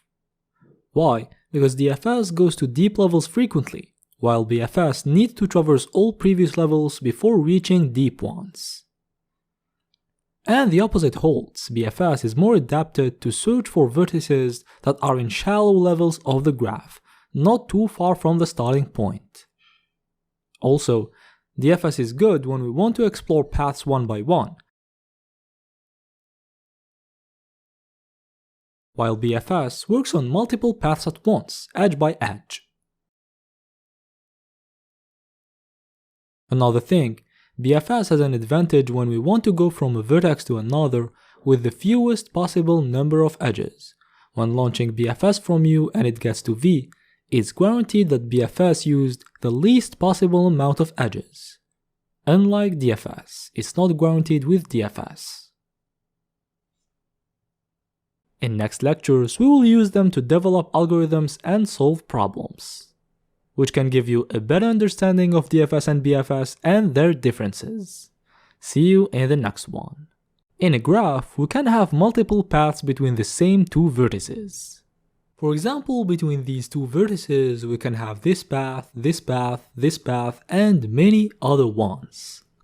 But they differ in length. For example, the length of the first one is 5, the length of the second one is 2, and the length of the third one is 3. Note that the length of a path is the number of edges it passes from. And given an integer n that represents the number of vertices labeled from 0 to n-1, an array edges of undirected edges, a vertex start and a vertex end, we want to find the minimum number of edges to go from start to end. If it's not possible to go from start to end, return -1. In a previous lecture, we solved the problem of checking if a vertex is reachable from another vertex. We solved it by using depth first search. We can think of using the same solution. We just slightly change the code to count the number of traversed edges before we reach the end vertex, and we get a solution for this problem. But it's not a valid solution, simply because DFS guarantees to find the vertex when it's reachable, which was enough for the previous problem, but doesn't guarantee to reach it by using as few edges as possible, which is what we want to do for this problem. Let me show you an example. We have this graph, start is A and end is H. We start from A. We're applying depth first search, by the way. We start from A, its neighbors are B, E, F and C. We go to B. Its neighbors are D, E and A. We go to D. Neighbors of D are G, E and B. We go to G. Neighbors of G are D, E, F, H and J. We go to H. We found the end vertex, so our function would return 4, the number of edges we traversed before reaching end. Which is not the right output, because we have a path that reaches end with 2 edges only. We deduce that DFS, when used this way at least, doesn't always give us the right answer. The right algorithm to use for this problem is BFS. Why BFS? BFS traverses vertices level by level. It means that it traverses vertices that are at a distance of 0 from where we start, then those at a distance of 1, then at a distance of 2, and so on. Which implies the fact that when we step on a vertex for the first time, its level is guaranteed to represent the minimum number of edges to reach it. For example, in this graph, at level 0 we had A. It means that we need at least 0 edges to reach A from A. Then at level 1 we had B, C, D. It means that we need at least 1 edge to reach B or C or D from A. Then at level 2 we had E, F, H, I, J. It means that we need at least 2 edges to reach them from A. And so on for remaining vertices. So to solve this problem, we apply breadth first search starting from start, and as soon as we find end, we return its level, because it represents the minimum number of edges to reach it. We cannot find a shorter path, because otherwise we would have found end in previous levels. And if after performing BFS we don't find end, it means that end is not reachable at all from start. We return -1. Okay, but how to implement this? In the solution explanation it said that as soon as we find end, we return its level. But how to know the level of a vertex? To maintain levels of vertices, instead of storing the vertex only in the queue, we store a tuple that contains the vertex and its level. The initial vertex has a level of 0, then every time we enqueue a neighbor, we take the level of the actual vertex and we add 1. For example, here we start from A, its level is 0. It unlocks B, C, D. Their level is the level of A plus 1, 0 plus 1, which is 1. Then we move to B, it unlocks 2 new vertices E and F. Their level is the level of B plus 1, 1 plus 1, which is 2.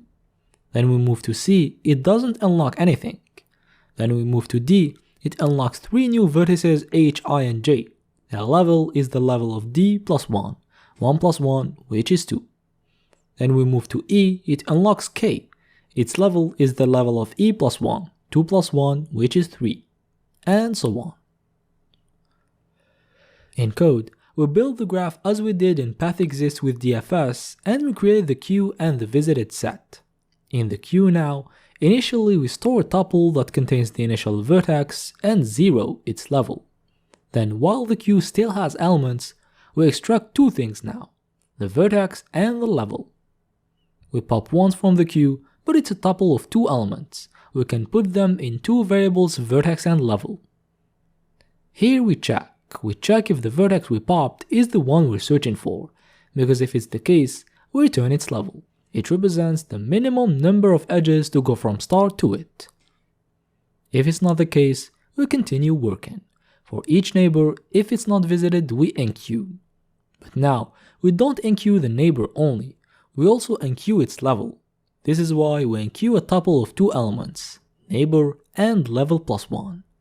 Level represents the level of the actual vertex, so the new unvisited vertex, the neighbor, is at the next level.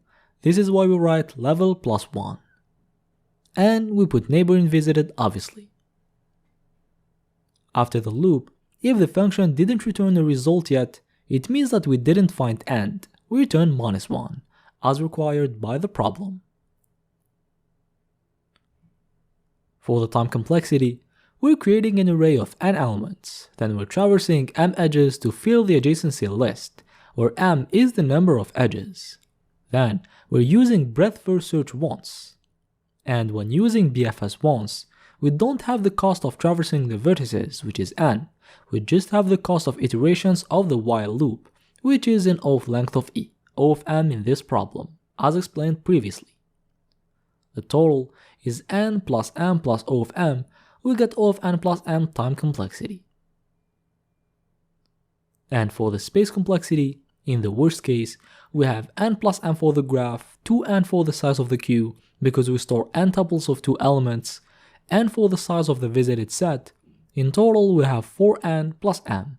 This solution has an O of n plus m space complexity. We've come to the end of this lecture. We've seen a problem where we compared DFS and BFS, and we've seen why BFS is more suitable for this problem. If you didn't understand something, ask questions, and see you in the next one.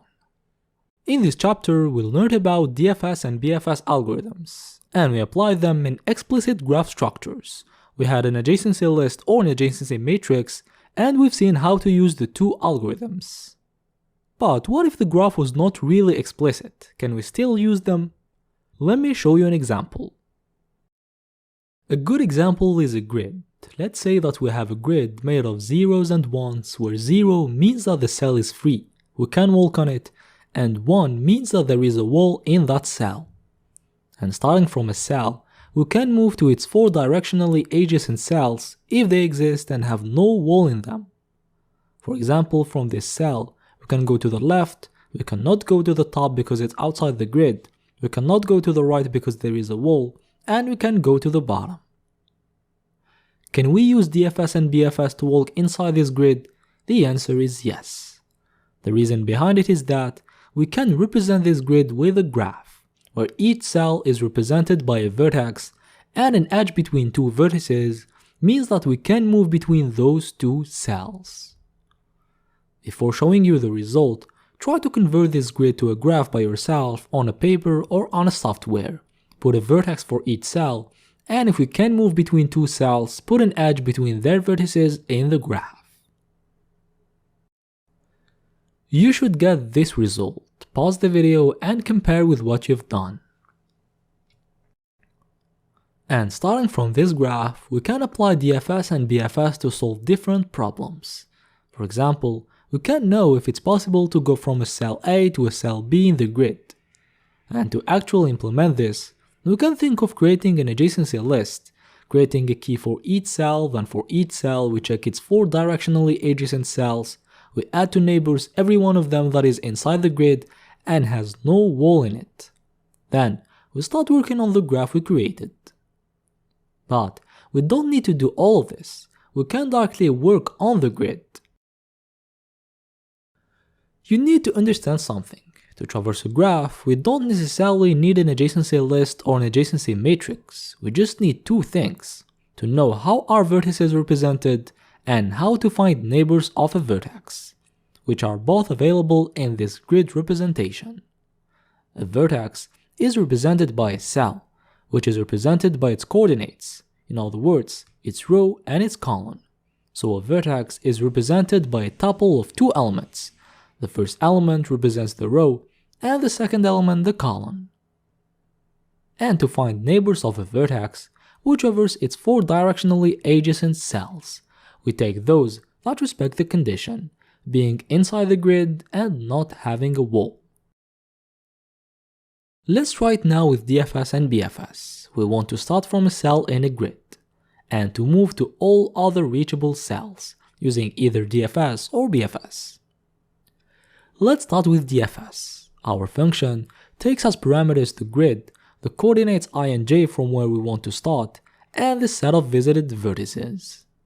Inside the function, we start by storing the dimensions of the grid in n and m. Then we put the actual vertex in the visited set. And a vertex is represented by a tuple containing its coordinates, I and j here. We put the tuple I and j in visited.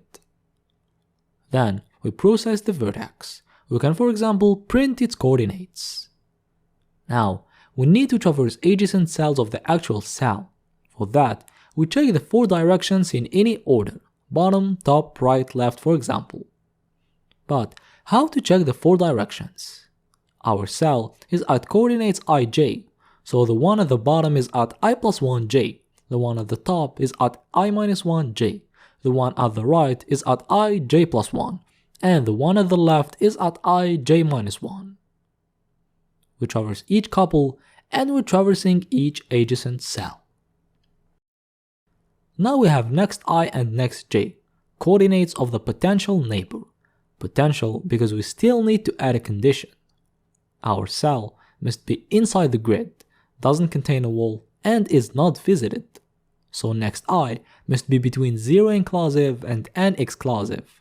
Next j must be between 0 inclusive and m exclusive, and grid of next I next j must be equal to 0, means that we can walk in it.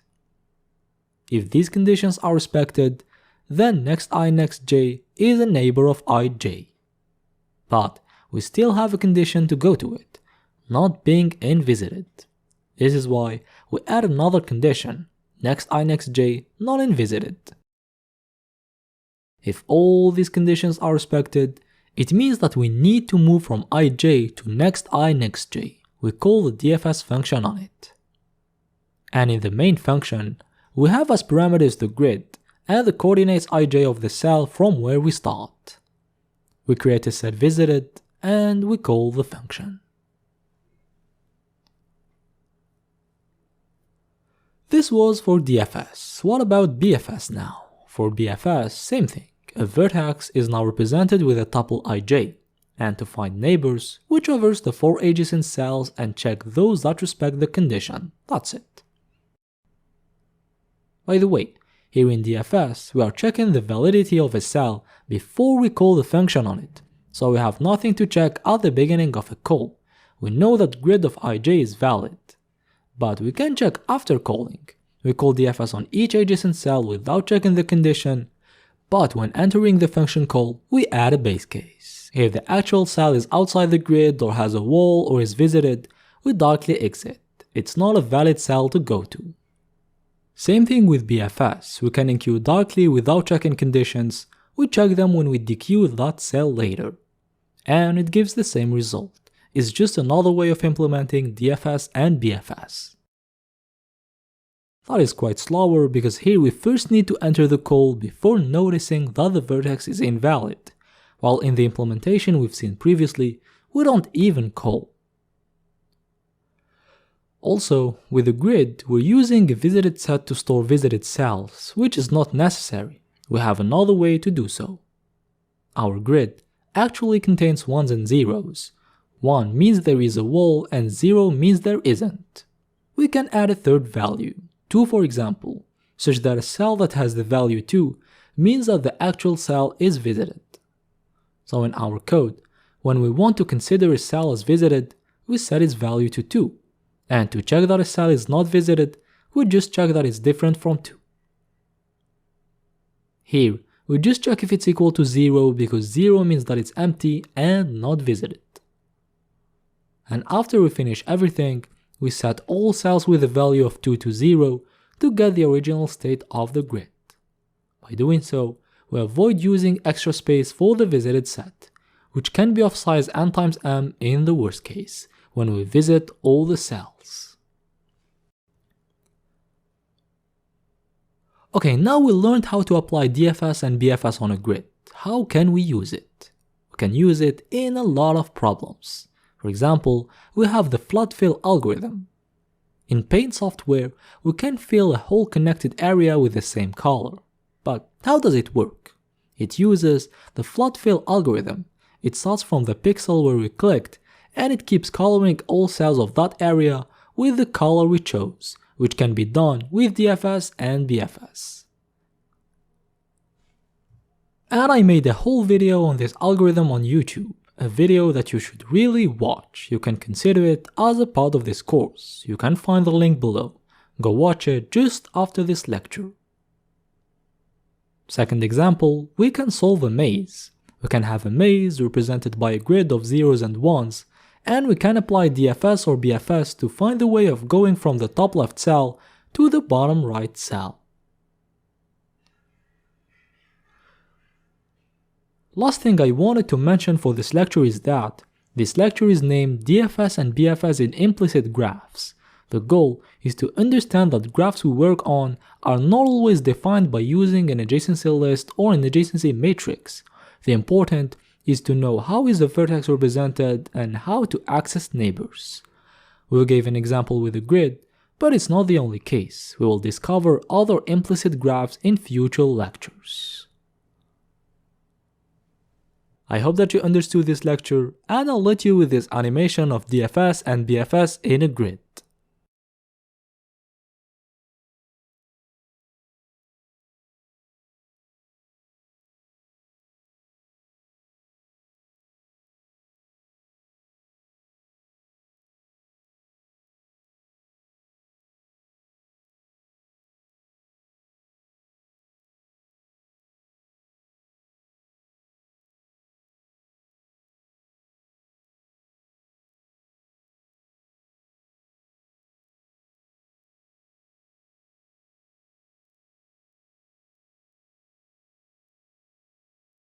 See you in the next lecture.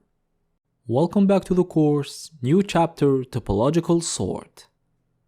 Before we talk about what is topological sort, let me introduce this chapter with an example that will show you a concrete situation where what we will learn through this chapter can be useful. Imagine that you want to take a bunch of courses, but some of them are prerequisites for others. For example, you first need to take Calculus 1 and Intro to Programming before being able to take discrete math. Or for example, you need to take Physics 1 before being able to take Physics 2. So you have a list of courses you want to take and a list of pairs AB. Each pair AB means that A is a prerequisite for B. If there was no prerequisites, we would be able to take courses in any order we want. But because there are prerequisites, we have to respect them. For example, we can't take linear algebra before Calculus 2. This is why we want to find a linear ordering of courses that respects all prerequisites. We want to know in what order do we take the courses, what's the first course we take, then what to take after it, and so on. We want to find an ordering such that for each pair AB, A comes before B in the ordering, to be sure that we won't try to take B before taking A. For this example, here is a possible ordering. How to find such ordering? First of all, we need to represent the problem. Here we have elements, courses, and relationships between them, requirements. So we can think of representing the problem with a graph, where vertices are courses, and an edge from U to V means that U is a prerequisite for V. Here, why did we use directed edges and not undirected ones? Because it's a one-way relationship. U is a prerequisite for V doesn't mean that V is a prerequisite for U. And what we're searching for is a linear ordering of vertices in a way that for each edge UV, V comes after U in the ordering. In other terms, for each pair UV that says that U is a prerequisite for V, V must not happen until U happens. This is why we must find V after U in the ordering, to respect the requirement. And such an ordering is called a topological ordering, or topological sort, the main topic of this chapter. For example, if we have this graph, here is a valid topological ordering. U comes before V for each edge UV.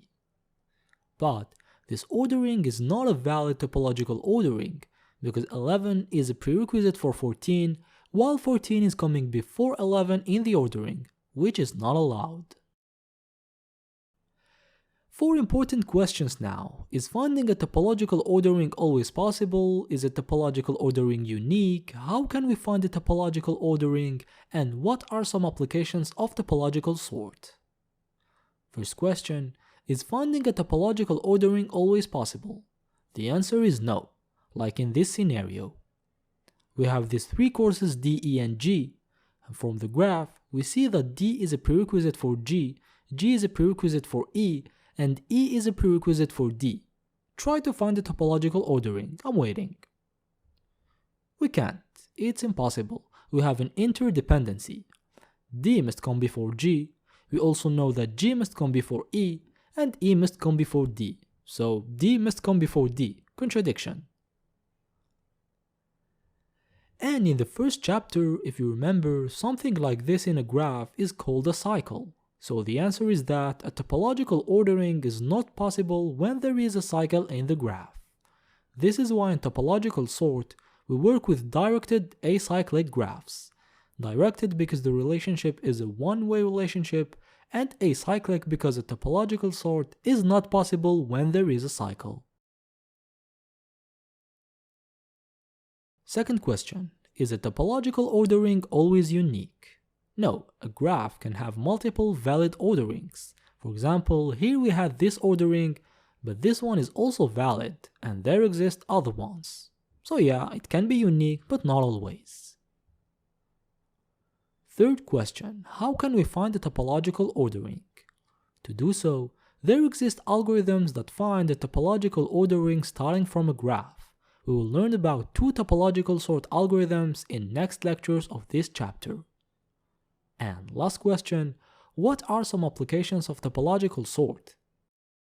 We can imagine a lot of applications. First one is the example we've seen at the beginning. The problem of finding the order of courses we want to take that respects prerequisites. And we can extend this problem to a lot of situations. For example, in project management, we may have a set of tasks with some dependencies. Like if we're building a house, we can't paint the walls before building them. With topological sort algorithms, we can find an ordering of tasks that respects those dependencies. We can even do something more powerful. Imagine that we know the time required for each task. It's written in blue. With topological sort, we can calculate the minimum amount of time to finish all the tasks, while respecting all dependencies obviously. Next example, detecting cycles. Some graphs contain cycles and some graphs don't. And to know if a given graph contains a cycle, we can use topological sort. We start working normally, we assume that there is no cycle, and if while working we face a problem that we will cover later, we deduce that there is a cycle. Another example is with database tables. If you worked with databases before, you should be familiar with foreign keys, a field in a table that references to the primary key of another table. For example, we have these two tables, author and book. We assume that an author can have multiple books, but a book has a single author. If we take this book for example, its author ID is 148. And this 148 refers to the author whose ID is 148 in the author table. In general, the author ID of a book in the table book should represent an existing author in the table author. And to create this relationship between the two tables, we use a foreign key to say that author ID in table book references author ID in table author. It's what we write when declaring the tables in MySQL, for example.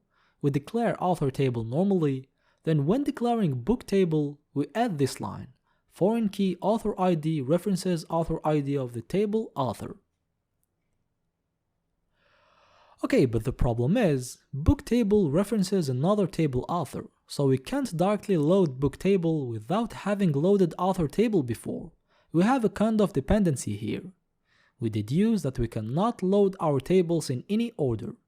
Here, we first need to load author, then we can load book.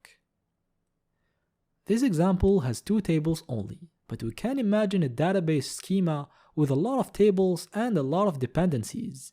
Here we can use topological sort algorithms to find an ordering of tables to load that respects all constraints. Last example, we can use topological sort to find the shortest path in a DAG, directed acyclic graph. In a weighted graph, we may want to know the shortest path to go from a node A to a node B, where the length of path is determined by the sum of weights of its edges. It can represent the total distance, the total cost, or something else. We will have a whole chapter about that, but just know that for the case of directed acyclic graphs, we can use topological sort. We've reached the end of this introduction. We've seen what is topological sort, when can we find it, is it unique, some applications, and now get ready to start learning about some algorithms that will produce search orderings. See you in the next lecture. Welcome back to the course. We will now start learning about how to find that topological ordering we've been talking about. In this chapter, we will learn about two algorithms to do so, one that uses DFS and one that uses BFS. We will start with the DFS one. We will discuss it in this lecture. Let's suppose that we have this graph, is the example we will work with. An important thing to keep in mind for this algorithm is that in a valid topological ordering, if we put a vertex u at a certain position, then all its outgoing neighbors, in other words, vertices whose u is a prerequisite for, must come after it, because u must happen before them. It's a prerequisite. You need to understand this. Now imagine that we want to search for courses that can be taken at the end. Can 0 be the last course we take? No, because it's a prerequisite of courses 3 and 6, so 3 and 6 must come after it. 0 cannot be the last one. So let's go to its outgoing neighbors. We insert them, then we go back to 0. We move to 6. Can 6 be the last course? Once again, no. It has outgoing neighbors that we didn't insert yet. They must come after 6. Here again, we move to them. Then we go back to 6. We move to 9. Can 9 be at the end? No, it has outgoing neighbors, whichever's them. We move to 12. Can 12 be at the end? Yes, it can, because it has no outgoing neighbors. Nothing needs to come after it. We can safely put 12 at the end. We go back to 9 and we move to the second outgoing neighbor, 10. Can it be the before last course? No, because it's a prerequisite for 12 and 14, so we first need to put them. 12 is already inserted, but not 14, so we move to 14. Can we put 14? Yes, it has no outgoing neighbors, we can safely take it. We put it in the ordering. Back to 10. Now we've inserted all its outgoing neighbors, we can insert it now. We put 10. You can see that 14 is after 10 in the ordering, as required by the constraints. This is why we first went to 14, then we went back to insert 10.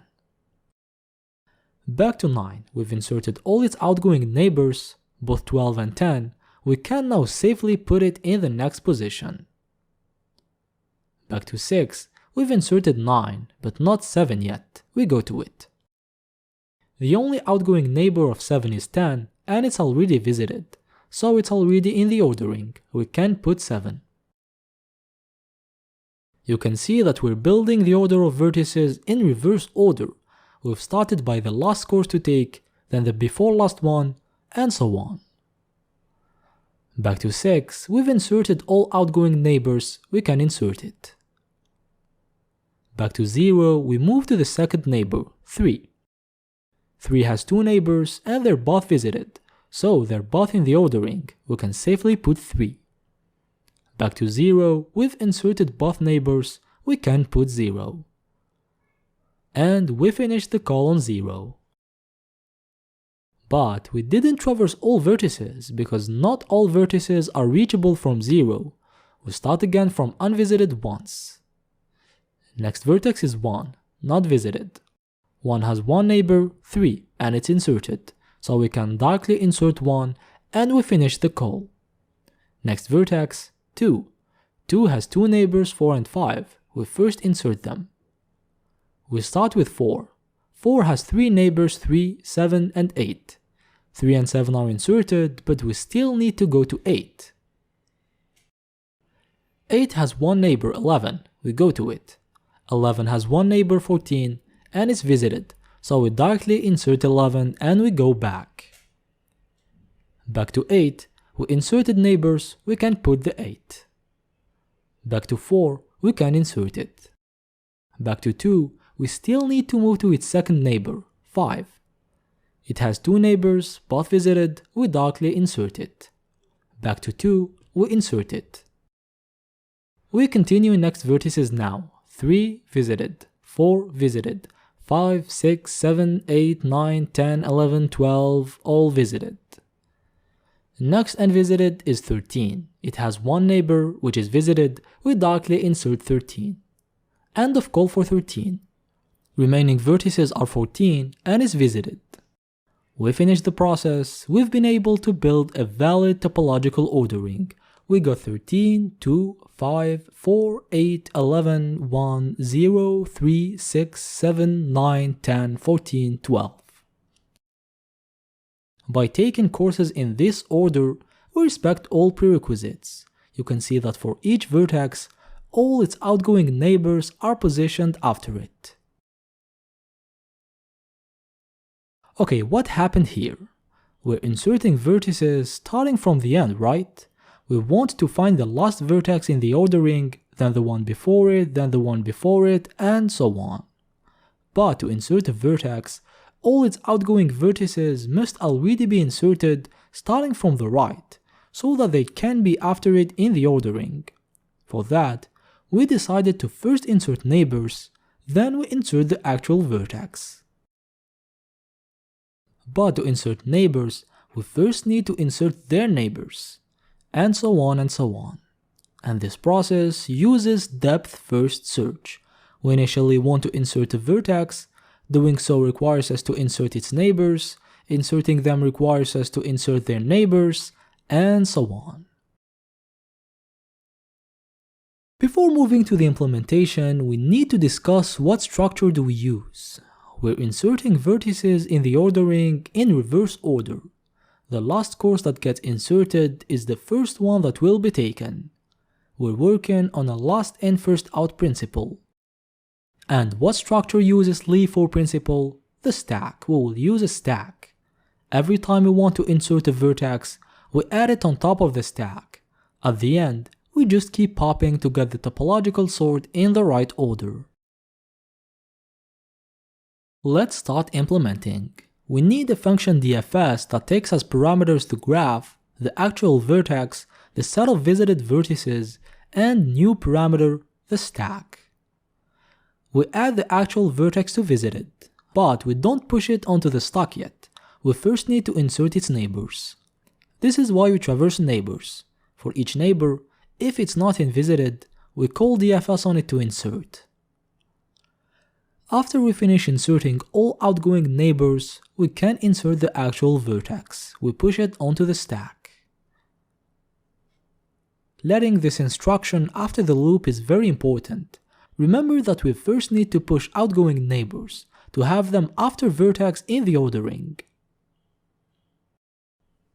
Note that we could let the instruction of adding the vertex to visited after the loop, so that visited would mean that the vertex is inserted. But don't worry, both methods work. And in the main topological sort function, we create visited, we create the stack, then here we need to call DFS on each unvisited vertex, as we did with classic DFS we've seen previously, to visit all the vertices. For each vertex in graph, if it's not visited, we call DFS on it. After the loop, the stack is ready. We create an array ordering, then we keep popping from the stack and adding to ordering. At the end, we just return ordering. We got our topological sort, we implemented our solution. However, this one assumes that the graph doesn't have cycles, that it has a topological order. But what if it has a cycle? What would happen? We have this graph. We start with 0, can we insert it? No, we first need to insert its neighbors. We go to 1, to insert it, we first need to insert 2. We go to 2, to insert it, we first need to insert 3. We go to 3, to insert it, we first need to insert 1.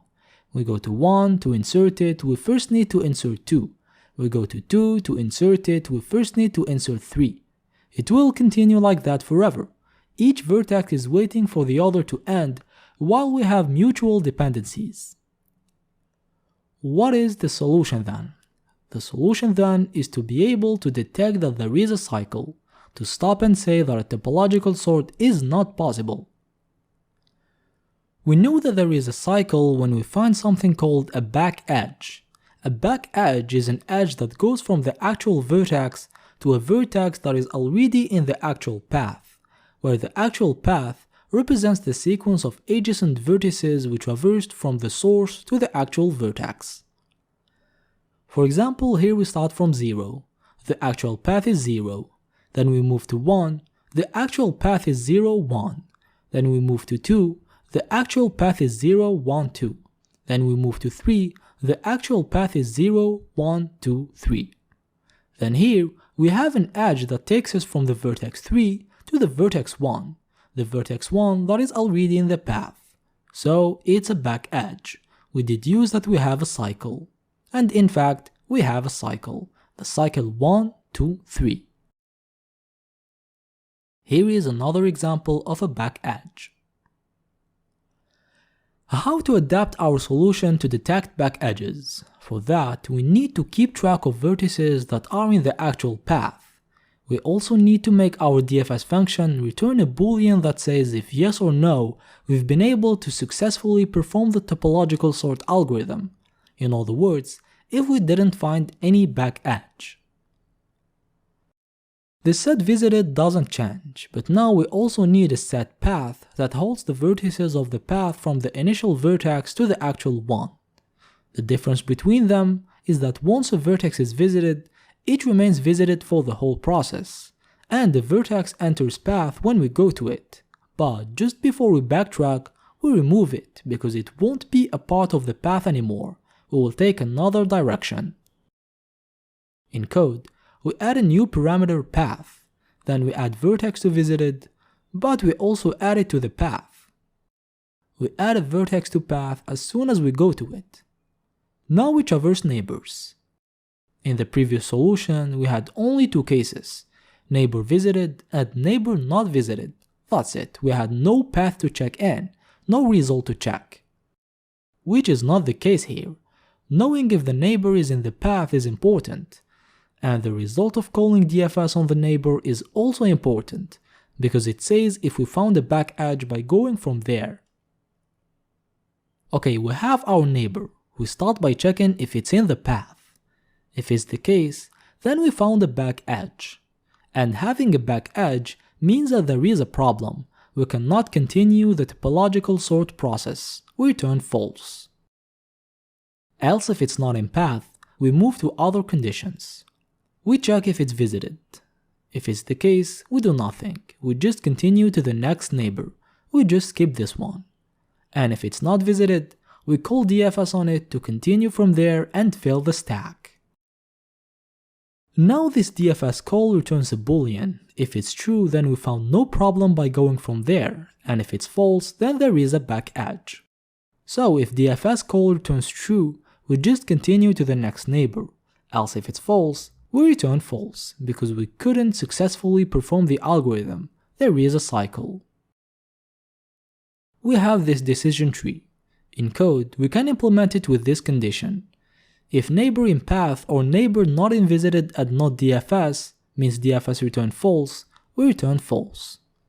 Else, we just move to the next neighbor in the next iteration. And if we've been able to traverse neighbors without finding any problem, what do? We add the vertex to the stack as we did earlier, but here we also remove it from the path, and we return true. We remove from the path because we're about to backtrack, and true because we found no problems. Now in the main solution function, we create a set visited, another set path, the stack, and we start traversing vertices. For each vertex, if it's not visited, we call DFS on it. But this time we check the result. If it returns false, then there is a cycle. We can't find a topological sort. We can for example return an empty array. And if everything goes well, after the loop, we pop elements of the stack into ordering array and we return it, as we did previously. And we got our topological sort solution that handles the case where the graph has a cycle. It avoids the infinite recursion. It can also be used to specifically detect cycles. We can call this function on a graph, and if the graph is not empty and this function returns an empty array, it means that it found a cycle. This is why it couldn't build a topological ordering. We deduce that there is a cycle in the graph. This is why in the previous lecture I told you that topological sort algorithm can be used to detect cycles in graphs. What about time complexity? You can see that except some additional instructions, we're performing a classic depth-first search. Additional instructions don't affect the time complexity here. Adding to the path is in O of 1 in average, same thing for checking if it's in path, removing from the path, same thing, and for the loop that pops from the stack, it does length of v iterations, because the stack contains all vertices and we have length of v vertices.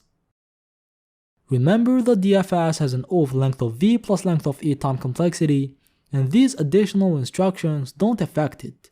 So we got an O of length of v plus length of e time complexity for this solution. And for the space complexity, we have length of v for visited, length of v for path, length of v for the stack and ordering, and length of v for the call stack. We get an off length of v space complexity. We reached the end of this lecture. I hope that you understood this topological sort algorithm. If you didn't, you can ask me questions. See you in the next lecture to learn about another top sort algorithm based on BFS, Kant's algorithm. See you in the next lecture. Welcome back to the course. In this lecture, we will discuss a second topological sort algorithm, Kant's algorithm. The previous one was based on DFS, but this one is based on BFS. And personally, I prefer this one and find it more intuitive. And I think that will also be the case for you. Okay, let's take the example we've been working with, this graph. Let's suppose that we want to find what's the first course we will take. It cannot be anyone. For example, we cannot start with course 6 because it has courses 0 and 3 as prerequisites. Courses we can start with are ones with no prerequisites. We can directly take them. To identify them, we can count the in degree of each vertex. Remember that the in degree of a vertex is the number of edges entering in it. And a vertex with an in degree of 0 means that it has no edges entering in it, so it has no prerequisites. In this example, we have courses 0, 1, 2, and 13. We can start with them. We decide to take them in this order, 0, 1, 2, 13, and let's see what happens when doing so. We took the course 0. What does it mean? It means that 0 is now a satisfied prerequisite, which implies that all vertices whose 0 is a prerequisite for have one less constraint now, because it's satisfied. In our case, 0 is a prerequisite for 3 and 6. We remove that constraint from 0 to them, and we decrement their in degree because the edge kinda doesn't exist anymore. For course 6, it still has another constraint. We cannot take it yet. And same thing for 3. It has 2 other constraints. Next course we decided to take is 1, and by taking it, we satisfy another constraint for 3, we decrement its in degree. Next course we decide to take is 2. It's a prerequisite for 4 and 5, they have one less constraint. 4 still has an unsatisfied one, but what about 5? 5 had only one prerequisite, taking 2 before it, which is what we did now, so it has no more unsatisfied ones, we can take it. This is why we put it in the queue of courses we're planning to take. Next course is 13, we take it and it has one outgoing neighbor, 14. But 14 still has unsatisfied courses, we cannot take it yet. Next course is 5. We take it, and its outgoing neighbors are 4 and 8. They have one less constraint now. 5 was the last unsatisfied constraint of 4, so we can take 4 now. All its constraints have been satisfied. We add it to the queue. Next one to take is 4. We take it, and now 3, 7, and 8 have one less remaining constraint. 3 and 8 have now 0 remaining constraints. We add them to the queue. I think that you started understanding the algorithm we're using here. We started by counting the in degree of each vertex, then we added courses with no prerequisites to the queue, those with an in degree of 0. After it, for each element in the queue, we take it, in other words, we add it to the ordering, and we check its outgoing neighbors. For each neighbor, we decrement the in degree, because if you noticed, the in degree here represents the number of remaining unsatisfied constraints. This is why every time we take a course, it's not unsatisfied anymore. We decrement in degree of its outgoing neighbors. And if the in degree of a neighbor becomes 0, then we satisfied all its constraints. We can take it, we add it to the queue. We just finish courses that entered before it and we go to it. Let's continue with our example. It should be easier to understand now that you know the method we're using. Next one is 3. We take it, and now 6 and 7 have one less constraint. we can't take 7 yet, but 6 has no more unsatisfied courses, we can take it, we add it to the queue. Then we have 8, we decrement in degree of 11, it becomes 0, we add it to the queue. Then we have 6, we decrement in degree of 9 and 7, they both become 0, we add them. Then 11, we decrement in degree of 14, but it's not 0 yet. Then 9, we decrement 10 and 12. Then 7, we decrement 10, and we can't take it now. Then 10, we decrement 12 and 14, they become 0, we take them. Then 12, it has no outgoing neighbors, and 14, same thing. The queue is empty now, so we finished the process. We got our ordering. 0, 1, 2, 13, 5, 4, 3, 8, 6, 11, 9, 7, 10, 12. You can notice that even if it's the same example, we didn't get the same ordering as the one we got with the DFS algorithm in the previous lecture. Which is not surprising, because both algorithms behave differently, and the topological sort isn't always unique as said in the introduction. The important is that it respects conditions. During the example, we've seen the pseudocode of this algorithm. Let's try to implement it. First of all, we need to count the in degree of each vertex. How to proceed? The in degree of a vertex is the number of edges entering in it. So for each edge uv, we increment the in degree of v, the destination. With an adjacency list, for each edge uv, u is the key, the source, and v can be found in the array graph of u. This is why we traverse vertices u, and for each vertex v in graph of u, we increment in degree of v. In code, we start by creating a hash table in degree with 0 as a default value, a hash table where the key will be a vertex and the value is in degree, 0 as a default value because we didn't start traversing edges yet. Now for each vertex u in the graph, for each vertex v in graph of u, we increment in degree of v. That's it. After it, we said that we create a queue where we put vertices whose in degree is 0. For each vertex, if its in degree is 0, we add it to the queue. Now we create ordering array and we keep traversing vertices in the queue until it becomes empty. We write while not queue empty.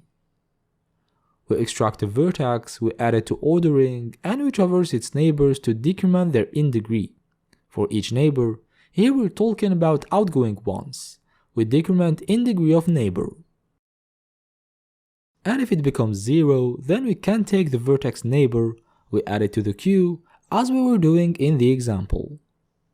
And it keeps looping like that. We traverse vertices and see what neighbors each vertex unlocks. After the loop, ordering is ready, we return it, and we finished implementing our solution. But it looks like something is missing, the visited set. We didn't use a visited set. Is it a mistake? Is it done on purpose? Take some seconds to think. It's not a mistake, it's done on purpose. But why? In breadth first search, the visited set is here to avoid adding the same vertex to the queue multiple times, because if it happens, we traverse again vertices that we traversed before, which is useless most of the time. And the vertex is susceptible to be added multiple times to the queue in two cases: when itself or one of its incoming neighbors has multiple incoming neighbors, and when there is a cycle. We deduce that when a vertex is guaranteed to be added to the queue no more than once, we don't need the visited set.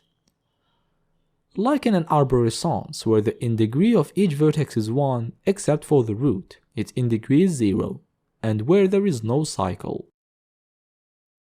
Here we don't need the visited set, but what about our case? That's the question. Even if the in degree of some vertices is greater than 1, each vertex will be added to the queue exactly once. Why is that? The reason behind it is that we have a condition before adding to the queue is that in degree of the vertex is 0, which happens only once when being on the last incoming neighbor. Imagine this scenario. The vertex 4 has 4 incoming neighbors 0, 1, 2, and 3. In classic BFS, 4 would be added multiple times to the queue if visited set isn't used. But in our algorithm, when being on 0 we decrement in degree of 4, but it doesn't reach 0. Then on 1 we decrement not 0 yet. Then on 2 we decrement, same thing.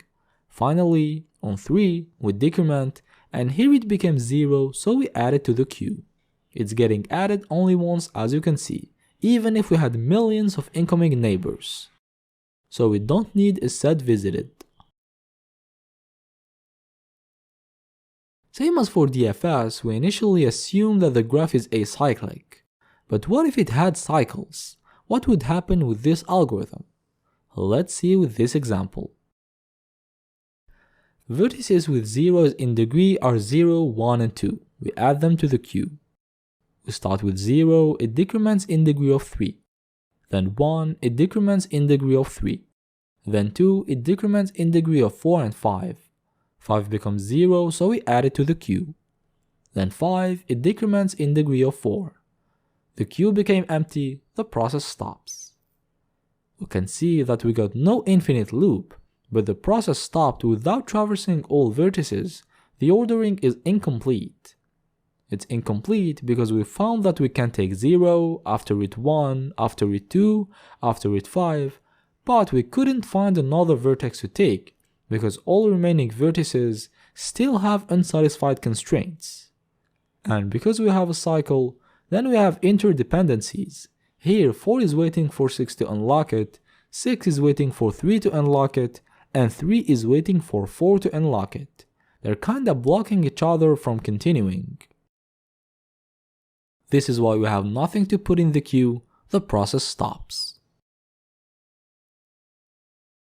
Remember that when there is a cycle, when we cannot find the full ordering of vertices, we're returning an empty array. So after the while loop, we can check if we could finish the process by checking the length of the ordering. If it's smaller than the number of vertices, then there was a problem. We return an empty array. Else, we return ordering normally. Our solution now handles the case where we have a graph with cycles. You can also see that handling cycles is way easier in this algorithm than with the first one. And same as for the DFS algorithm, this one can also be used to detect cycles in a graph. If topological sort returns an empty array and graph is not empty, then there is a cycle. For the time complexity, we start by traversing the adjacency list to count in degrees.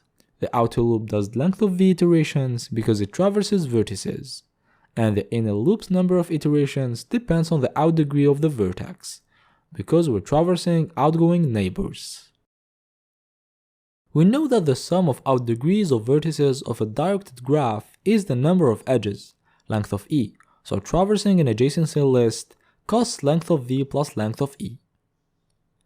Next step, we search for vertices with an in degree of 0. For that, we just traverse vertices, which costs length of v. And last step, traversing vertices in breadth first search. Even if we're not using a set visited, but we're making sure that each vertex enters the queue once, we get a cost similar to the classic BFS algorithm of length of v plus length of e. By adding everything, we get an of length of v plus length of e time complexity for this algorithm. And for the space complexity, we have in degree, it has length of v keys, and we have length of v for the queue and the ordering. Length of v for the queue and the ordering because when we pop a vertex from the queue, we add it to ordering, and each vertex enters the queue at most once, so the sum of their lengths doesn't exceed length of v. We get an of length of v space complexity. We've now studied two topological sort algorithms, one that uses DFS and one that uses BFS. I hope that you understood them both. Otherwise, you can ask me questions. See you in the next lecture where we will have a practice question. Welcome back to the course, it's time to practice. In this lecture, we will solve this lead code problem named Find all possible recipes from given supplies. We have a list of n recipes. We also have the ingredients of each of these recipes in a 2D array ingredients, where ingredients of I is the array of ingredients of recipes of I. And we have a list supplies that represents ingredients we initially have in infinite quantity. The goal is to find out what possible recipes we can prepare and return that list in any order. Note that recipes can be ingredients to each other. Here is an example. We have 3 recipes: chicken burger, buns, and crispy chicken. Chicken burger requires buns, crispy chicken, lettuce, and cheese to be prepared. Buns require yeast and flour, and crispy chicken requires chicken and breadcrumbs. And as initial supplies we have yeast, flour, cheese, breadcrumbs, milk, and lettuce. As output, we get the 3 recipes. We can prepare them all.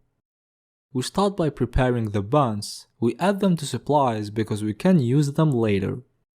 Yes, you have a portal that can prepare everything. Then we prepare the crispy chicken. We also add them to supplies. Then we use what we made to make chicken burger. How to solve this problem?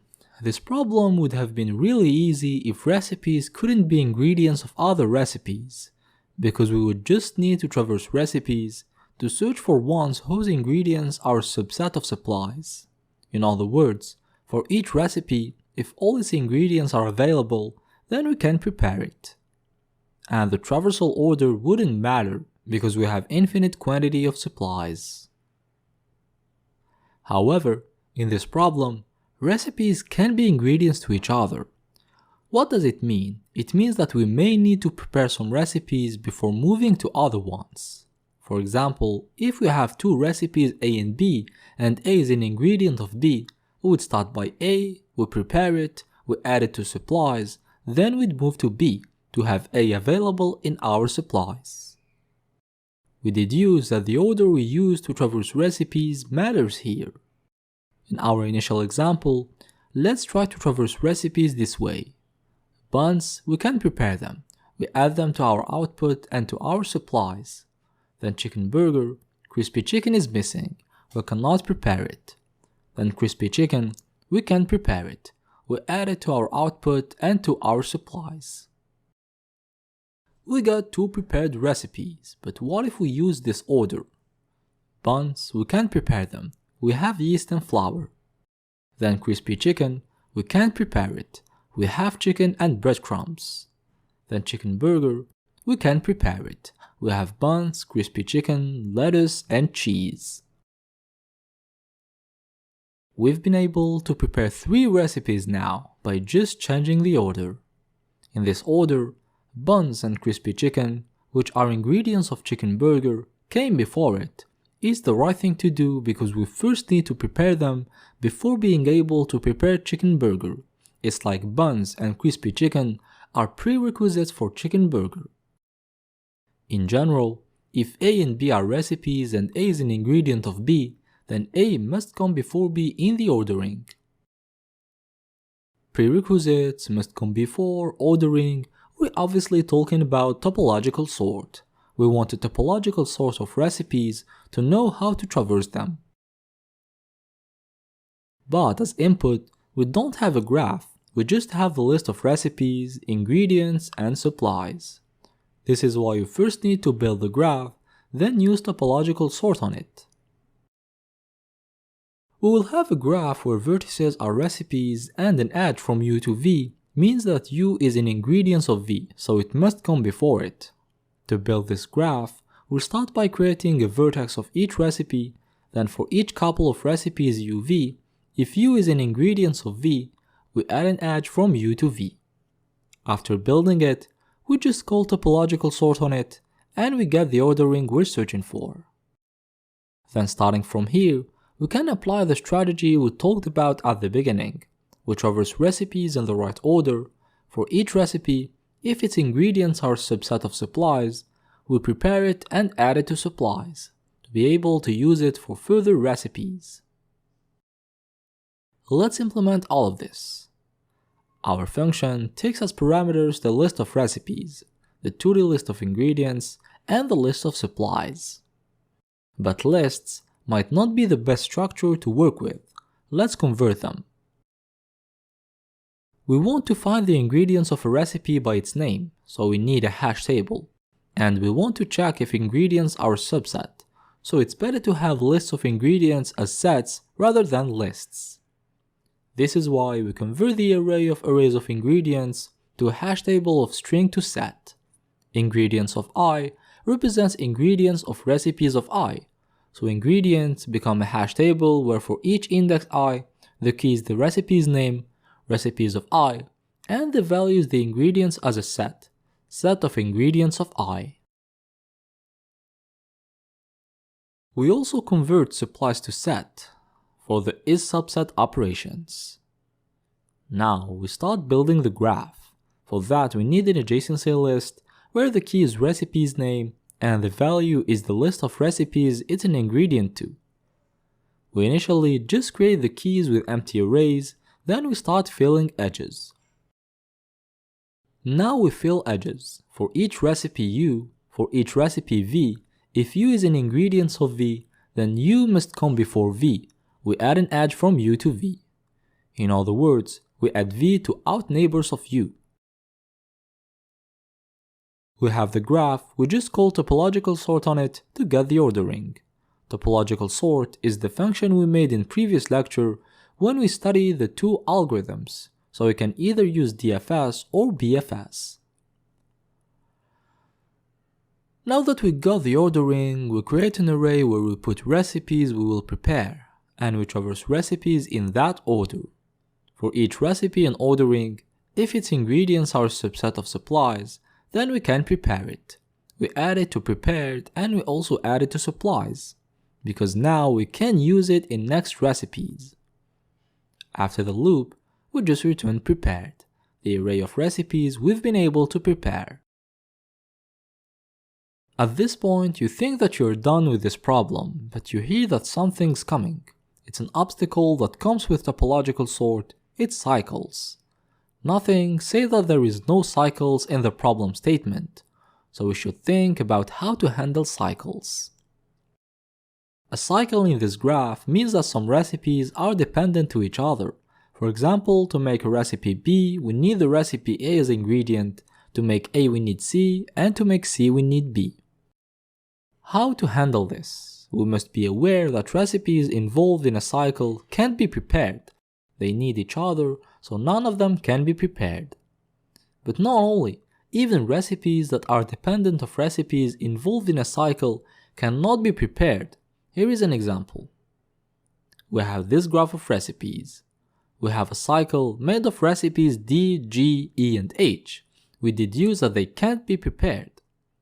To prepare I, we need H, which cannot be prepared. We deduce that I also cannot be prepared, because we will never have all of the ingredients. Then for J, same thing. It needs G and H, which cannot be prepared. L, same thing. It needs I, and I cannot be prepared. And same thing for all of these recipes. If you remember in the last lecture when we were discussing Kant's algorithm, when we had a cycle, the process stopped because the queue became empty, even if we didn't finish all vertices. But if you have a look at ordering, it wasn't empty, we had some vertices that we could finish. In our problem, vertices that enter ordering before the process stops represent recipes we can potentially prepare. So the idea is that we apply the process normally, and as soon as it stops, we don't care about remaining recipes because we know that they can't be prepared. They're either involved in a cycle or dependent on a recipe that is involved in a cycle. So we work with recipes that enter the ordering only. For example, with this graph, this is what we get. Green vertices are recipes we can potentially prepare. They didn't get affected by existence of cycles. To implement it, in the topological sort function, we just don't return an empty array when we find a cycle. We return it as it is, because we need those vertices, even if the ordering isn't complete. Our solution now handles cycles. Even if we have a cycle, topological sort will return only recipes that can potentially be prepared. For the time complexity, we put n as the number of recipes, m as the sum of number of ingredients of each recipe, and k as the number of initial supplies. We start by converting ingredients to a hash table of sets, which requires us to traverse all ingredients. The cost is m. Then we convert supplies to a set, it costs k. Then we create a graph of n vertices, one for each recipe, the cost is n. After it, we fill the edges. The outer loop traverses recipes and iterations, the inner loop traverses recipes and iterations, and checking if u is in ingredients of v costs O1 in average, because we're working with sets. So the cost of filling edges is n squared. Then, we call topological sort, which has a cost in of length of v plus length of e as explained in previous lectures. Length of v here is the number of recipes, n, and length of e is the number of dependencies between recipes, which cannot exceed m. Last step, we traverse ordering. Ordering has at most n elements inside it, the loop does n iterations. And checking if ingredients of recipe is a subset of supplies has a cost of k, the number of supplies. As a total cost, we have T of n mk is equal to m plus k plus n squared plus n plus m plus n times k, which is in O of n squared plus n times k plus m time complexity. And for the space complexity, we have m for ingredients, k plus n for supplies, n plus n for the graph, n for ordering, and n for prepared. Supplies and graph may not be clear, let me explain. Supplies initially has k elements, and in the last loop, we add to it at most n recipes. Remember that when we prepare a recipe, we add it to supplies. The total is k plus n. And for the graph, an adjacency list costs length of v plus length of e space. Here length of v is n and length of e is at most m. In total, we have S of n mk is equal to 4n plus 2m plus k, which gives a space complexity of O of n plus m plus k. We've reached the end of this lecture. I hope that you understood how we use topological sort to solve this problem. If you didn't, you can ask me questions. See you in the next lecture. Welcome to this new chapter, Shortest Path Algorithms. You're at home and you want to go to university, so you open Google Maps app and you enter your actual position and the destination you want to go to. And here, it shows you the path to take. It actually shows you the shortest one. Then you start wondering, how come from thousands of roads and streets, it could quickly find out that the shortest path is this one? Very impressive. The answer is that it uses algorithms to solve the shortest path problem, the problem of finding a path that takes us from a source to a destination with a minimum cost, the topic of this chapter. In a graph, to move between two vertices, we may have multiple possible paths, and the shortest path problem is the problem of finding the one that has the smallest sum of weights of edges. And those weights can represent distance, cost, power, and many other things depending on the situation. For example, vertices can represent locations and weights distances, or vertices can represent flights and weights represent the cost of the flight. Both of these examples fall into the shortest path problem. In both of them, we want to find the path between two vertices with the smallest sum of weights, regardless of what does that weight represent. In this graph, here is the shortest path from A to E. Its sum of weights is 8, 3 plus 2 plus 5 plus minus 2. You can try checking all the paths if you want. You will find all the paths that go from A to E, but you won't find one with a smaller sum of weights. The one we found is the shortest path. In brief, the shortest path problem is the problem of finding the path that goes from S to T that has the smallest total weight, such that the total weight of a path is the sum of weights of edges it's made of. Shortest path problem covers both directed and undirected graphs, but with directed graphs, you need to know that we search for a directed path. The direction of edges must be respected. Like in the example we've seen, we got a directed path. And the shortest path problem can also be called the single pair shortest path problem, because we're interested by finding the shortest path between only one pair of vertices. But we have other variations. We have, for example, the single source shortest path problem.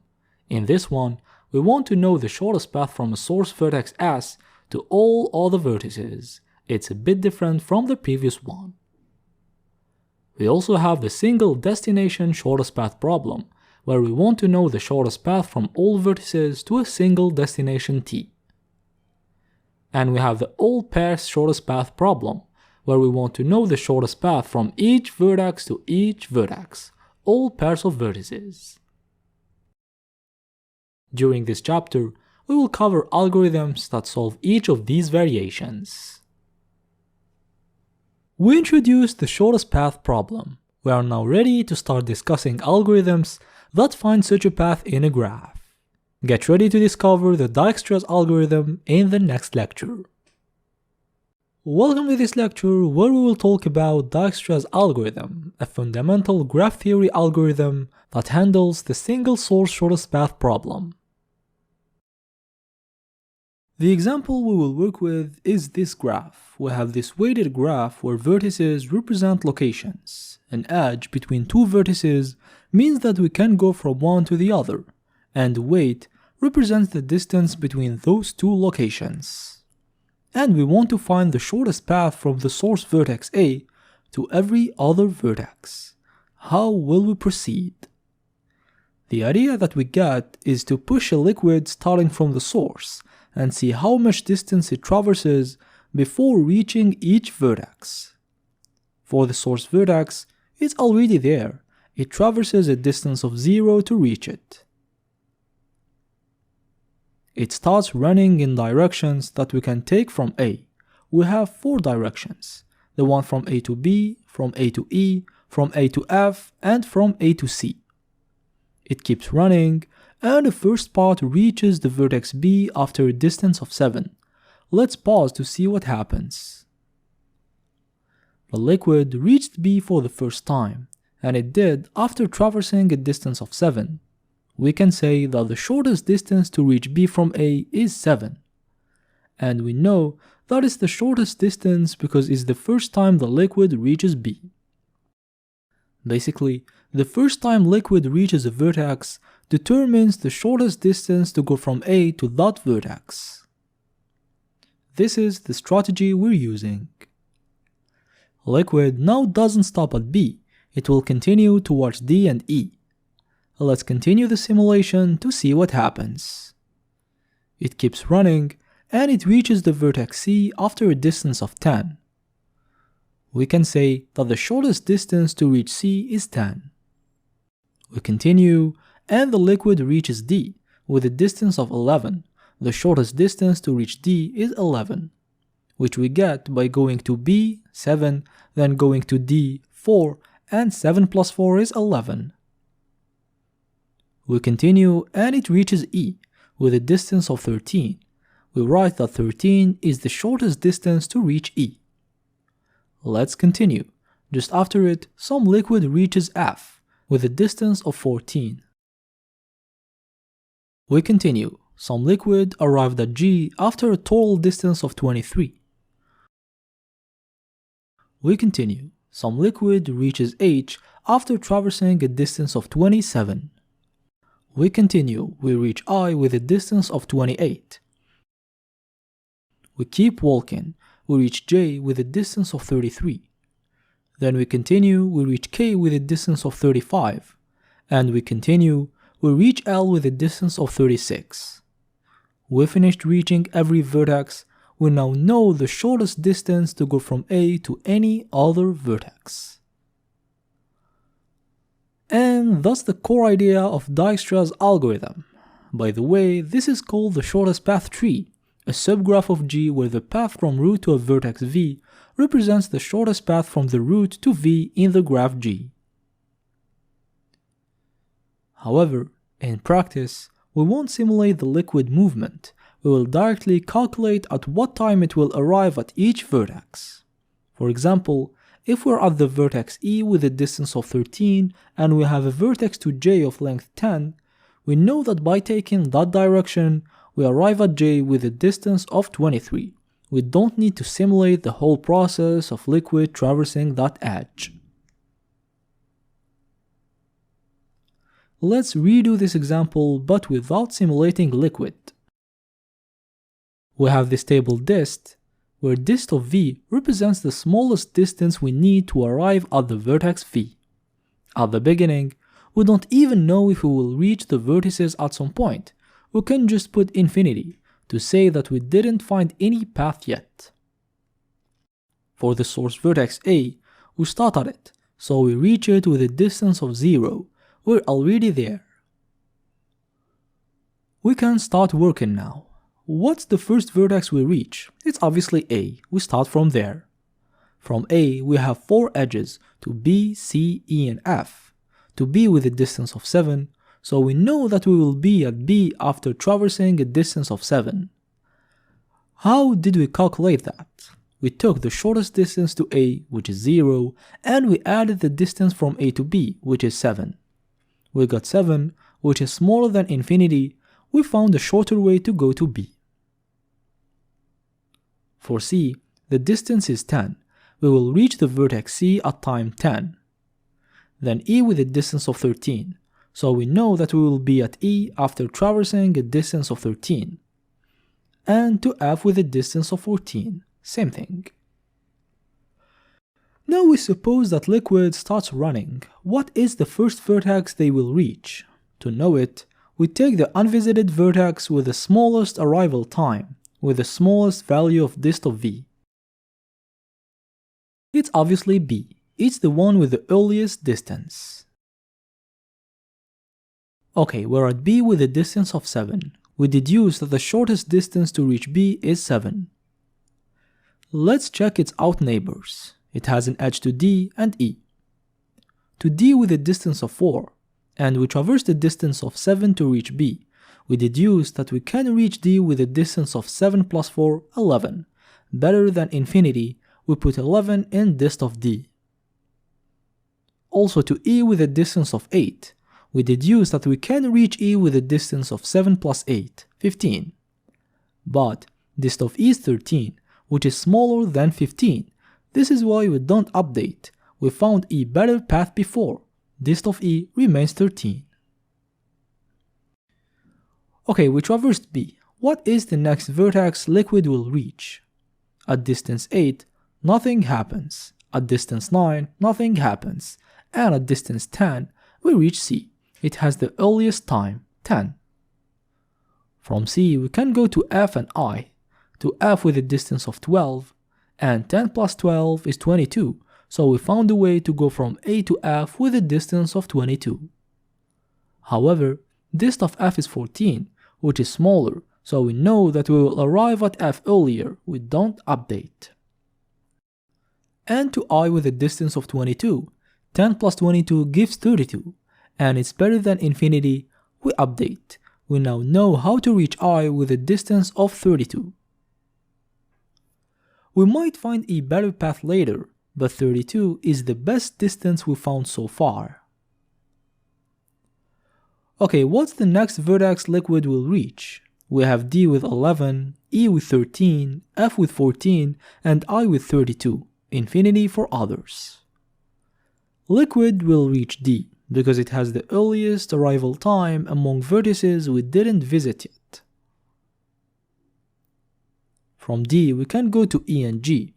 To E with a distance of 6, 11 plus 6 is 17. Same thing, it doesn't replace. 17 is not smaller than 13. And to G with a distance of 15, 11 plus 15 is 26. Better than infinity, we found the path of length 26 to reach G. What's the next vertex? It's E with a distance of 13. You can see that we're considering only vertices that we didn't visit yet. E can go to G and F. To F with a distance of 7, 13 plus 7 is 20, doesn't replace. And to G with a distance of 10, 13 plus 10 is 23. And here it's smaller than 26, dist of G. What does it mean? It means that earlier we found the path to G whose the length is 26, but now we found a better path whose the length is only 23. This is why we replace. We now say that the earliest time to reach G so far is 23.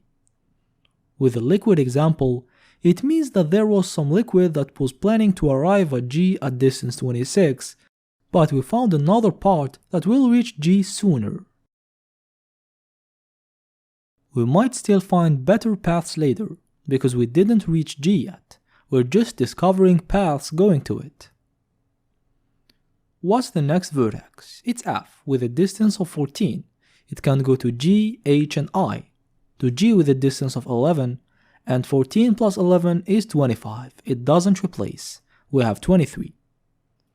To H with 13, 14 plus 13 is 27. We never found the path to H before, so we replace. And to I with 14, 14 plus 14 is 28. It also replaces. What's the next vertex? We still have K, J, L, H, G and I. The next one is G with 23. It has the smallest distance among remaining vertices. It can go to H and J. To H with 12, 23 plus 12 is 35, it doesn't replace.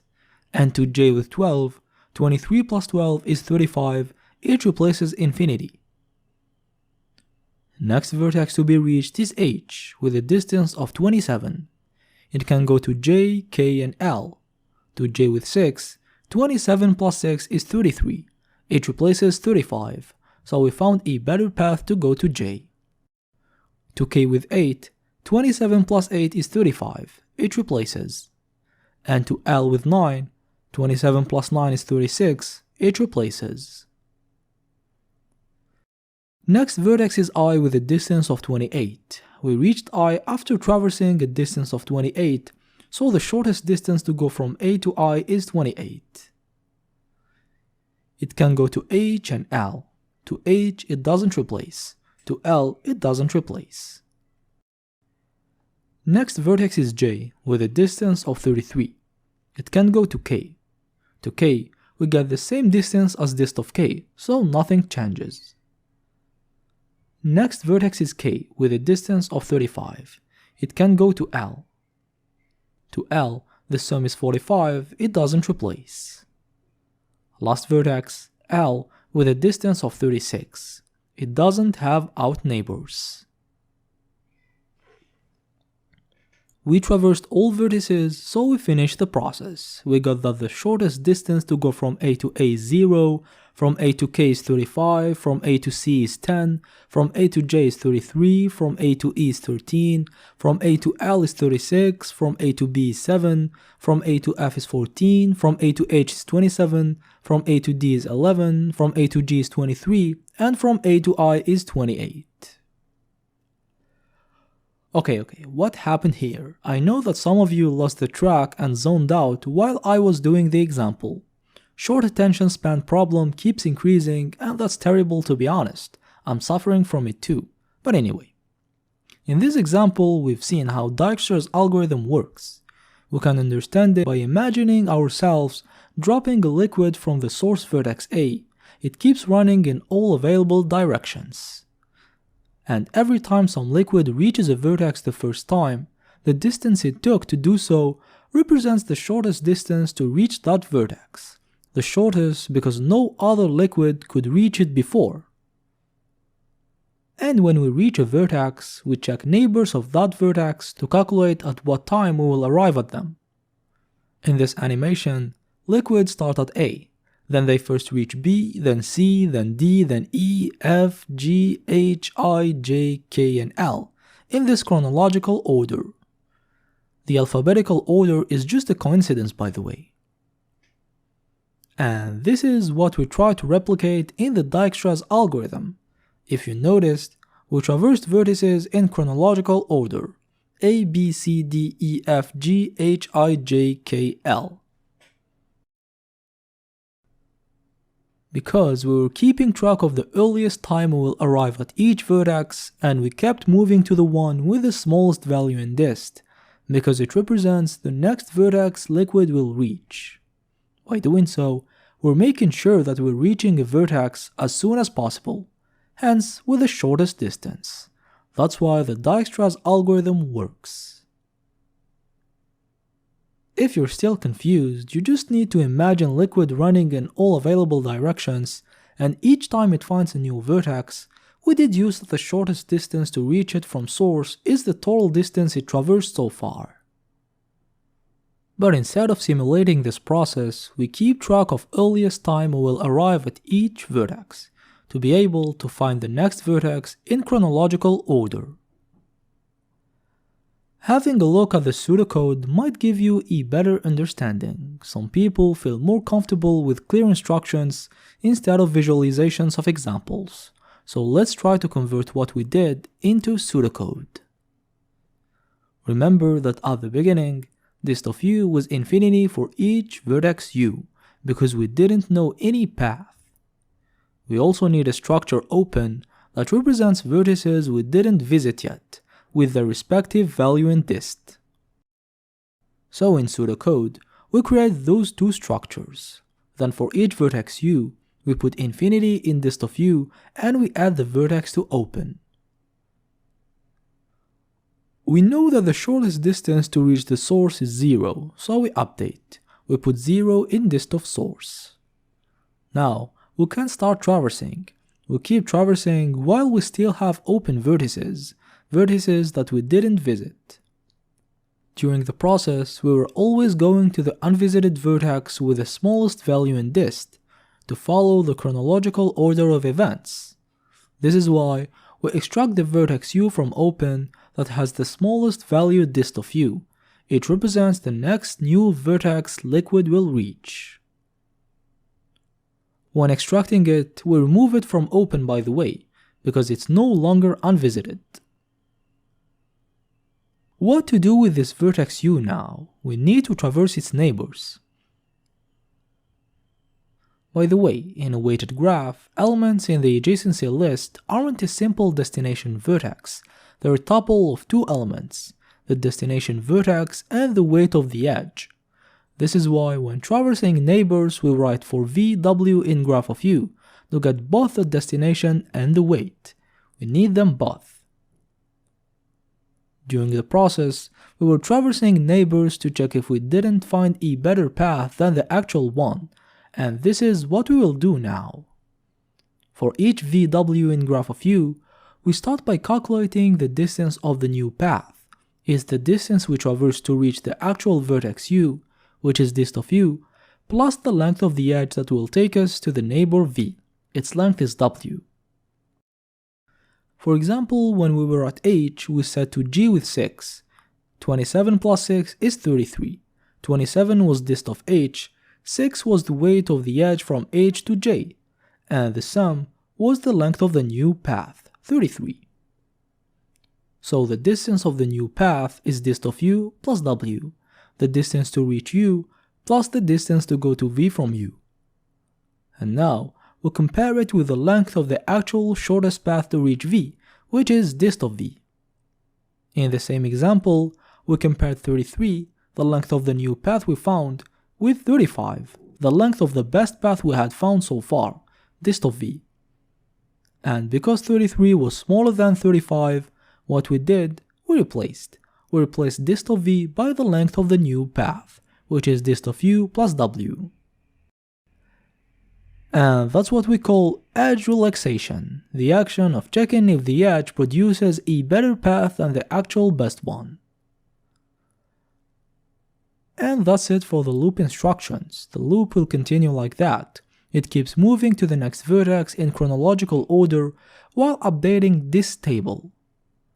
After the loop, this table now holds the shortest distance to reach each vertex starting from the source. We return it, and that's the Dijkstra's algorithm.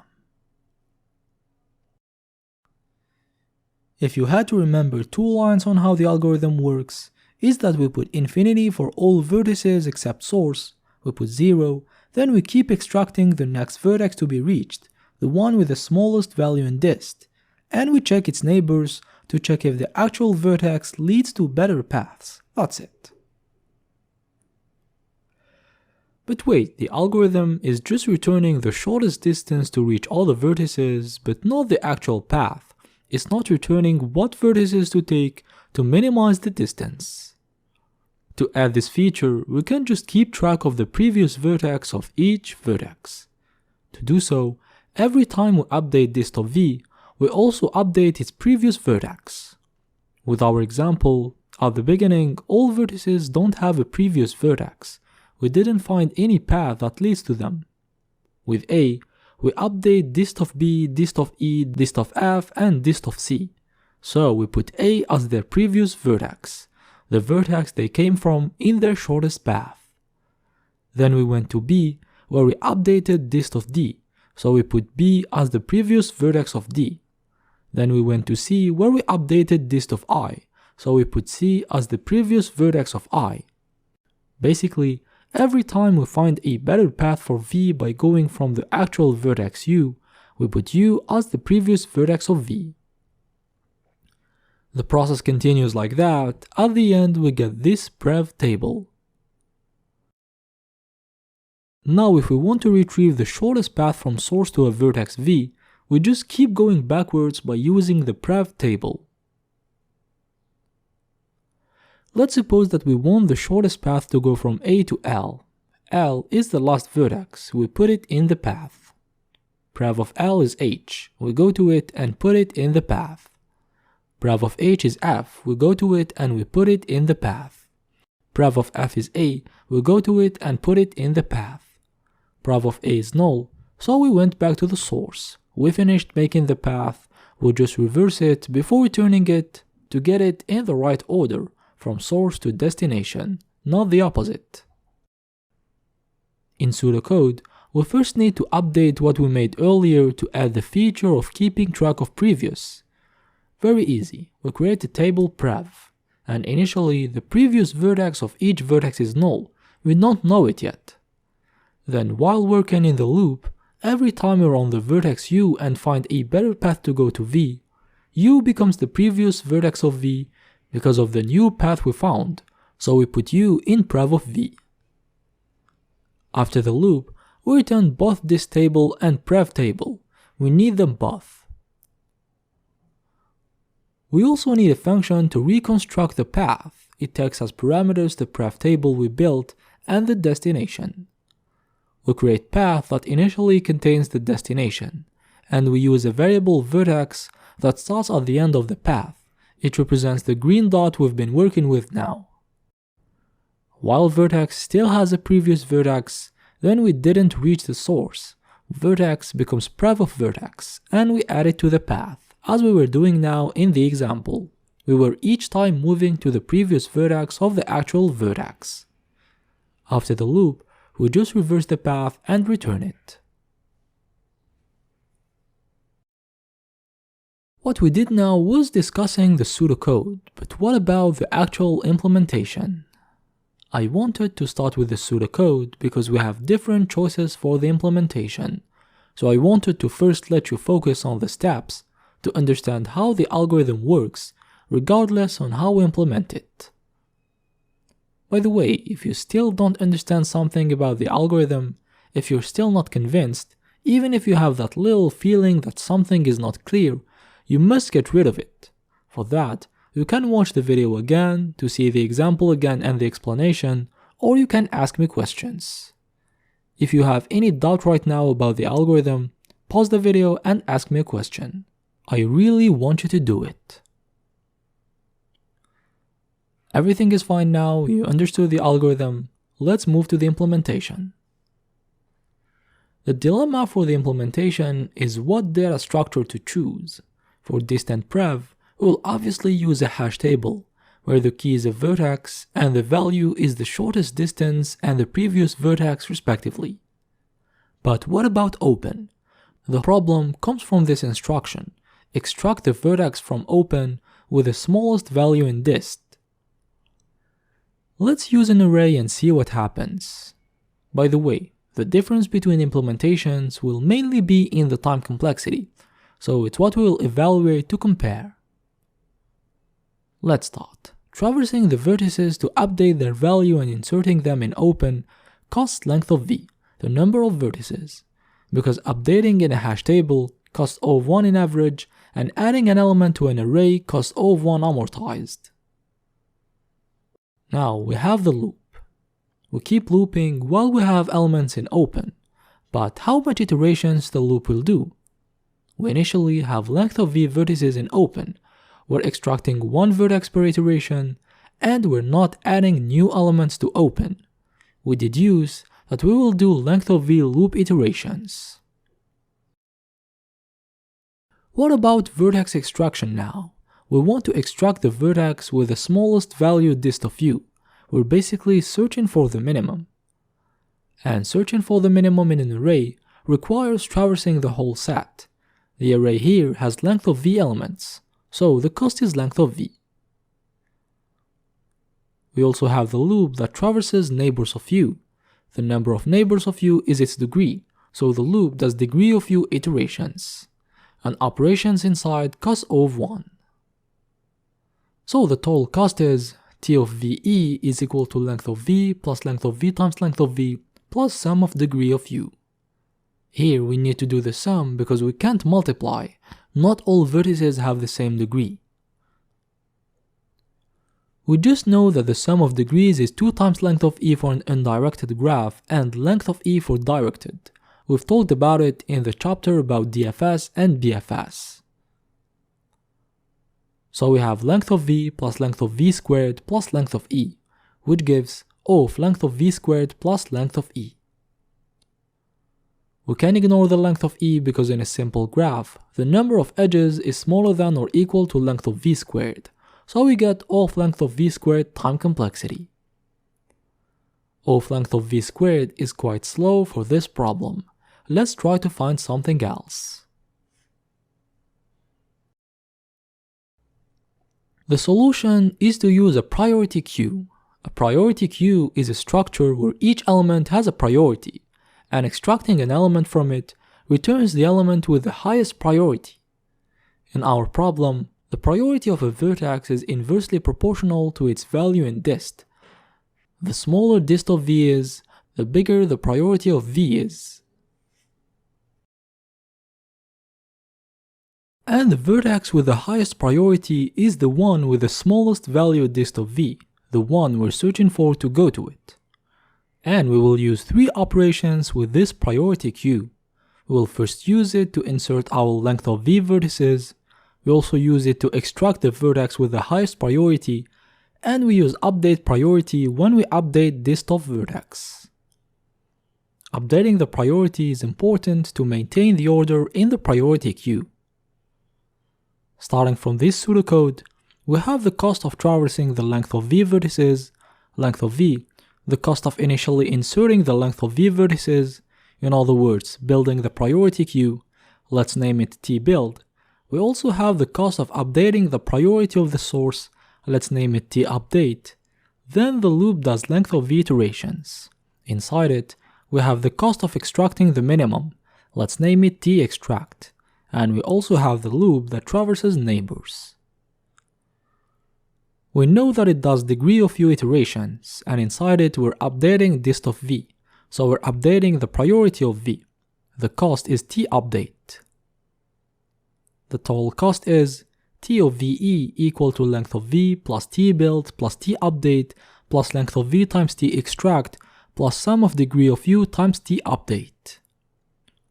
The sum of degrees is length of e, we get T of VE is equal to length of v plus tbuild plus tupdate plus length of v times textract plus length of e times tupdate. Okay, now we have our expression. We just need to find out the cost of tbuild, textract, and tupdate. And these costs depend on how we implement the priority queue. We can do so by using a sorted array. At the beginning, all vertices have the same priority. We don't need to sort, we just create an array of length of v vertices, which costs length of v. T-build is an O of length of v. To extract minimum from a sorted array, assuming that vertices are in decreasing order, we just go to the last element, which can be done in O of 1. Removing it also costs O of 1 because we're just popping from an array, so T-extract is O of 1. But the problem is with T-update. When updating the priority of an element in a sorted array, we need to take it to its right position to maintain the order, and doing so requires us to shift all the elements in the worst case, which costs length of v, so T-update is an O of length of v. So by using a sorted array, we get T of v is equal to length of v plus length of v plus length of v plus length of v times 1 plus length of e times length of v, which gives a time complexity of O of length of e times length of v. O of length of e times length of v is also slow. Using a sorted array is not the best choice. A better implementation of the priority queue is by using a heap. A heap is a tree-array structure that satisfies the heap property. For each node C, if P is a parent node of C, then the key of P is greater than or equal to the key of C if we're in a max heap, and smaller or equal if we're in a min heap. This is why at the top, we can find the node with the highest priority, the one with the greatest key if we're in a max heap, and the one with the smallest key if we're in a min heap. In our problem, vertices with small keys, small values of dist of v, are the ones with a high priority, so we will use a min heap. We want the vertex with the smallest value dist of v to be at the top, to be easily accessible. And in our problem, we're updating the key only when we find a smaller key, when we find a smaller value dist of v. This is why we will use the decrease key operation of a heap to update the priority, so T-update is the cost of decrease key. The heap has many variants, the binary heap, the binomial heap, the Fibonacci heap, and many other ones. They slightly differ in behavior and in time complexity of main operations. The most popular one is the binary heap. I won't focus on how it works because it's not the subject of this lecture, and I made a YouTube video on the subject that I recommend you to watch. I'll just focus on time complexity of its main operations. Operations we need here are building a heap of n elements, extracting the minimum, and decrease key. For the binary heap, building a heap of n elements is an O of n. In our case, n is length of v, so T-build is an O of length of v. Extracting the minimum is done in O of log n, where n is the number of elements in the heap. It's not in constant time because it needs to reorder some nodes to maintain the heap property. In our case, n is length of v, so T-extract is an O of log of length of v. And decrease key is also done in O of log n, O of log of length of v in our case. In total, we have length of v plus length of v plus log of length of v plus length of v times log of length of v plus length of e times log of length of v, which gives a time complexity of O of length of e plus length of v times log of length of v, better than when using a sorted array. But we have a variant that is even better for Dijkstra's algorithm. It's the Fibonacci heap. With the Fibonacci heap, building is in length of v, no difference. Extracting the minimum is an O of log n amortized, O of log of length of v amortized. And decrease key is done in O of 1 amortized instead of O of log n.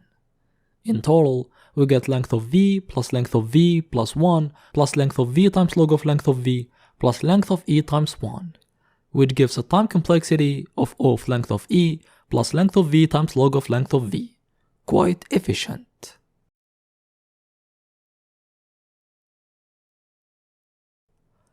Let's code this solution, the one that uses a Fibonacci heap.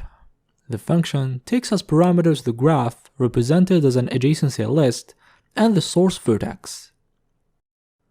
We create the dist hash table, we create the prev hash table, and here we need another hash table nodes to save the references of nodes that will be in our heap. We do so because when we want to decrease the key of a node, we have to provide the reference. So instead of searching for it, we store references of nodes to have direct access. In this nodes table, the key will be the label of the vertex, and the value will be a node object. After it, we create open that we can also name Q, the structure where we will store unvisited vertices and from where we will extract the minimum vertex to go to it. In the solution, we use a Fibonacci heap for its efficiency. Now we traverse vertices. For each vertex u, we set dist of u to infinity, we set prev of u to null, and we need to insert it in the priority queue. We know that dist of u is infinity, so the key will be infinity. We also want to store the label of the current vertex in the node to know what vertex we're working with when extracting a node from the Fibonacci heap. The solution is to put the tuple dist label. We fix both problems. Tuples are first compared by their first value, and we made room for the label. This is why we create a node with dist of u, u as a key, dist of u to compare, and u to have the label. We assign it to nodes of u to save the reference, and we insert it in the queue. By the way, the key is what will give the ability to the priority queue to compare between its elements and take the one with the highest priority. Here, the key of a node is the value of the vertex in dist. After it, we set dist of source to 0 and we decrease key in open. Remember that we decrease key every time we update dist of some vertex. Here, we've set dist of source to 0, so we provide the reference of the node of the source vertex and decrease its key to the new value of dist of source. Now, we can start looping. We keep looping while we still have nodes. The way I found to do that with this fib heap module is to check if the minimum is not null. It means we still have a node. Inside the loop, we extract the minimum vertex and store the second value of its key in u. It represents the label of the vertex, for example p. This is why storing the label is important. We need to know what vertex we're dealing with. Then, we traverse neighbors. We traverse tuples vw that are in graph of u. V is the neighbor and w the distance of the edge from u to v. The distance of the new path is dist of u plus w, and we check if it's better than the shortest path we found so far to v. If dist of u plus w is smaller than dist of v, we assign it to dist of v, we set u as prev of v as explained earlier, and we decrease key. We provide the reference of the node of the vertex v and the key dist of v, v. After the loop, we return dist and prev, and we finished implementing Dijkstra's algorithm by using a Fibonacci heap. For the time complexity, we got off length of e plus length of v times log of length of v as explained earlier. And for the space complexity, we have length of v for each structure. Dist, prev, nodes, and queue all hold at most length of v items. They're storing vertices without repetition. We get a space complexity of off length of v.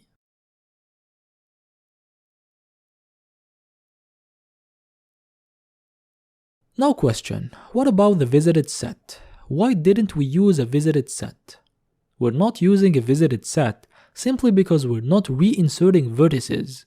Q starts with length of v vertices and we just keep popping. Not reinserting vertices means that once we pop a vertex, we're sure that we won't find a shorter path to it later. Is it true though? We will talk about it in the last point of this lecture. Another question, in the example we've seen, all vertices were reachable from A and the algorithm worked normally. But what if some vertices were not reachable from A? What would we get as a result? The algorithm finishes at some point. It doesn't return an error because of that. It's just that because some vertices are not reachable from A, we won't have an edge to reach them, so we will never update their value in dist and prev.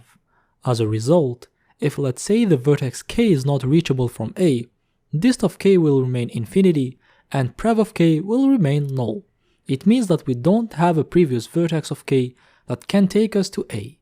We don't have a path from A to k. So if you want to reconstruct the shortest path with the function we made, first make sure that dist of that vertex is not infinity. Make sure that at least one path exists.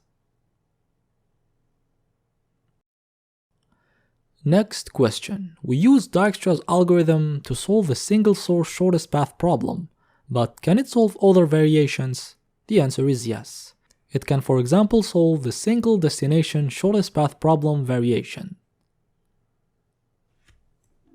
To do so, we just replace the graph with its transpose graph. The transpose graph of a graph is made just by reversing the direction of edges. For each edge uv, we add an edge vu in the transpose graph. We apply Dijkstra's algorithm on the transpose graph, and we get the results dist and prev. Small difference in the reconstruct path function. This time we don't reverse the path to get dist as the destination and not as the source. The time complexity of Dijkstra's algorithm remains the same. It can also solve the single pair shortest path problem. We're getting the shortest path from A to every other vertex, so technically we're getting the shortest path to the vertex we set as a destination. So instead of returning the whole dist and prev table, we return results for that specific destination only. We return dist of destination and the shortest path itself that we can get with the reconstruct function. We can even stop in the while loop as soon as we reach the destination vertex. We don't need to continue remaining once. Remember that as soon as we reach a vertex in Dijkstra's algorithm, then we found its shortest path. We know that we won't find something better later. Remember the first liquid that reaches a vertex example. So in the while loop, if the vertex we extract is the destination, we break. The result will be returned just after it. The time complexity doesn't change. What about the all path shortest path problem? Yes, it's also possible to solve it by using Dijkstra's algorithm. We'll see it in the Johnson's algorithm lecture. Last question, does Dijkstra's algorithm work with all types of graphs? Well, no. First problem, negative cycles. Imagine that we have this graph and we apply Dijkstra's algorithm. Here are the results we get. We got that the shortest distance from A to E is 7 by taking the path ABE, which is wrong. By looping over the cycle BCD, we can decrease it to 4, because the sum of weights of the cycle BCD is negative. BCD is a negative cycle. Once again, we can loop over it again and decrease the distance from A to B to 1. One more turn and we can make it -2. And we can continue like this to infinity. So we don't really have a shortest path from A to B. We can always add one more turn and get a shorter path. It's because of the negative cycle. So Dijkstra's algorithm doesn't work with graphs that contain negative cycles. Actually, the negative cycle problem is not proper to Dijkstra's algorithm. It causes issues with the shortest path problem in general, even with other algorithms. However, unlike other algorithms like Bellman-4 that can detect that there is a negative cycle, Dijkstra's algorithm doesn't even detect it. It continues to run normally and returns the wrong result. Are negative cycles the only issue with Dijkstra's? No. Let's take this graph and apply the algorithm. We start with 0, infinity, infinity, infinity. We extract A, it updates dist of B to 5 and dist of C to 7. Unvisited vertex with smallest dist is B. We extract it. We did because we assumed that we found the shortest path to it. Now we're assuming that the shortest distance from A to B is 5. But let's continue and see what happens. B updates dist of D to 8. Then we extract C, it updates dist of B to 3. Then we extract D, no outneighbor, and the algorithm ends. The result says that the shortest distance from A to D is 8, which is wrong, it's 6, by taking A, C, B, D. It's because when we extracted B, we assumed that we found the shortest path to it. We didn't know that it was possible to find a shorter path later. All of this because of this negative edge. It made our assumption wrong. And this is why Dijkstra's algorithm doesn't work well with negative edges. It might still give the right result, but it might not, like with this example. If we have only positive edges, this problem doesn't happen because the distance can only increase, which is not the case with negative weights. A negative edge that comes way later can decrease dist of a vertex that we extracted before, which can produce wrong results. This is why we say that Dijkstra's algorithm shouldn't be used on a graph with negative weights, even if it doesn't have negative cycles. But there are algorithms that solve the same problem as Dijkstra's and can handle negative weights, like the one we will see in the next lecture, Bellman-Ford algorithm. I hope that you understood this lecture. As always, ask questions if you didn't understand something. See you in the next lecture. In the last lecture, we discussed the Dijkstra's algorithm, but it had some problems with negative weights and negative cycles. What if we have a graph that contains negative weights? We cannot find the shortest path? No. We have alternatives that handle this problem, like the algorithm we will see in this lecture, Bellman-Ford algorithm. The way this lecture will be organized is, we will start by stating the global idea of the algorithm, see an example, implement it, then we will see a more detailed explanation, and we finish the lecture by analyzing complexity. The Bellman-Ford algorithm solves the same problem as Dijkstra's algorithm, the single source shortest path problem. We're given a start vertex, and we want the shortest path to all other vertices. Another common aspect of Bellman-Ford and Dijkstra's is the use of edge relaxation. We will use it here also. Edge relaxation is when we have a map dist where dist of V represents the shortest path from source to V. Let's say dist of C is currently 24 because we found a path that takes us from source to V with a total distance of 24. Then, we find an edge DC such that dist of D plus weight of DC is smaller than dist of C. It means that we found a shorter way to go to C by going to D than taking the edge DC. Here, we update dist of C by dist of D plus weight of DC. What we're doing here is relaxation. Okay, but how does Bellman-Ford algorithm work? Imagine that we have this graph of 8 vertices, and we want to find the shortest path from A to each vertex.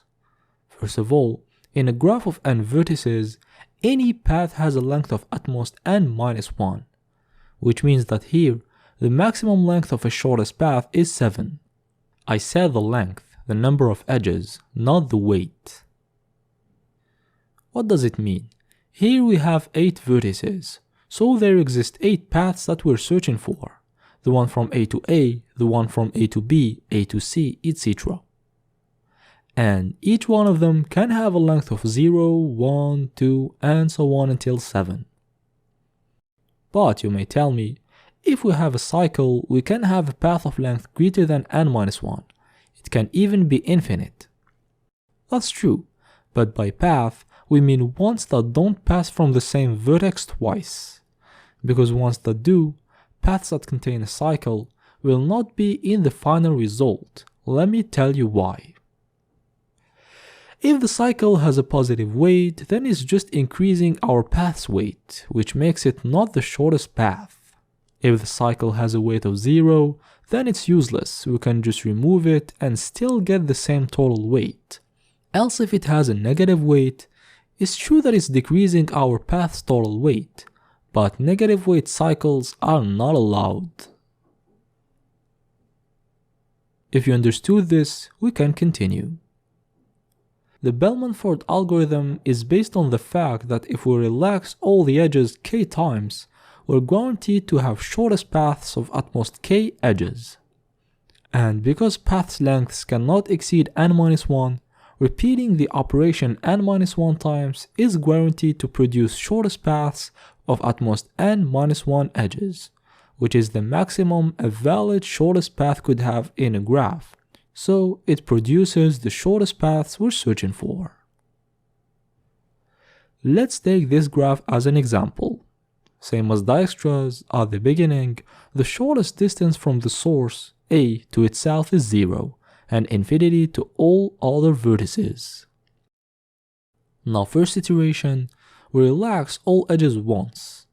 For example, for the edge AB3, dist of B is infinity while dist of A plus weight of AB is 0 plus 3, 3, smaller, we update.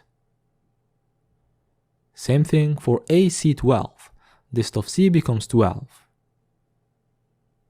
All other edges didn't have an impact because, for example, for DF5, infinity plus 5 is not smaller than infinity, no update.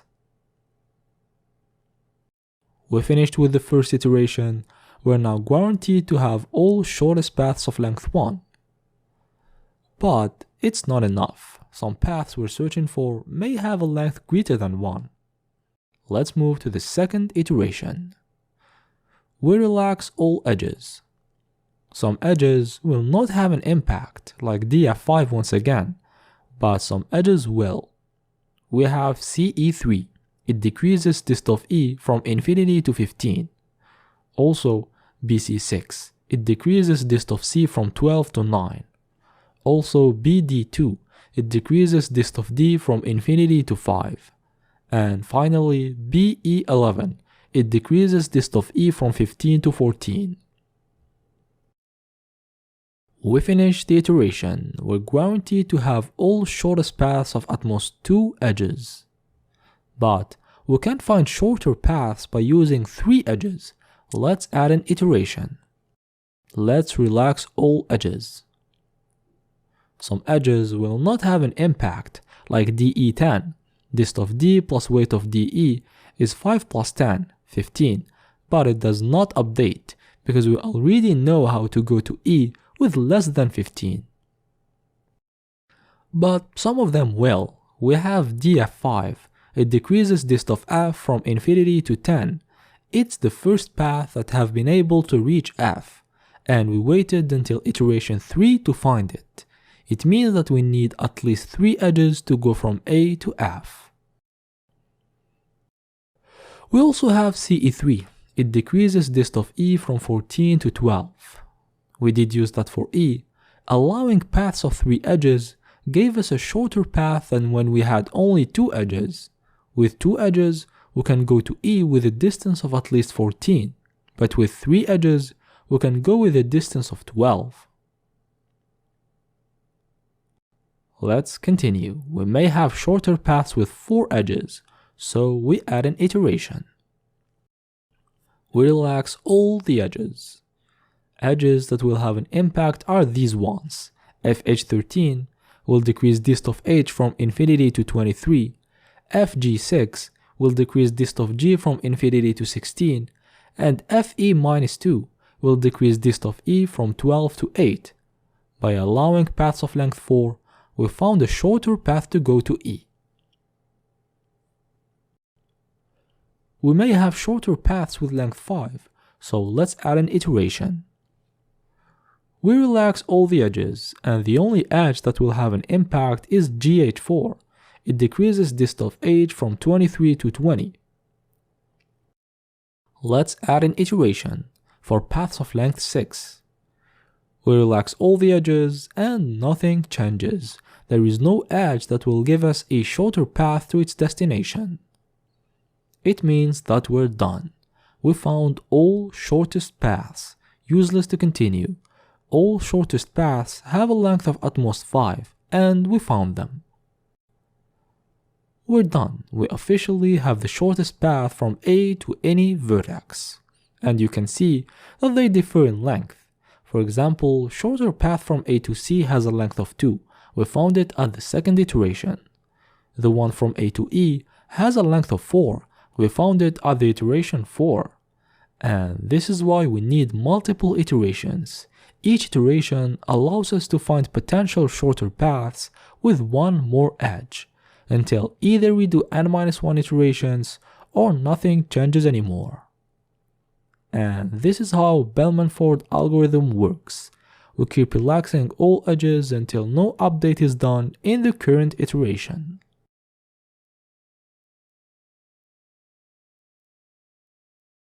Let's implement it. We have the graph and the source vertex. We need the list of edges. We extract them by traversing the adjacency list. Then, we create a dist map where dist of v is the shortest distance from source to v. Initially, we put infinity for all vertices except the source, for which we put 0. Then, we're gonna do at most n-1 iterations, so we use a for loop that gets repeated n-1 times, where n is the number of vertices of the graph. Inside it, we put a boolean variable changed to see if something changes during the iteration. It's initially false, then if an update happens, we set it to true.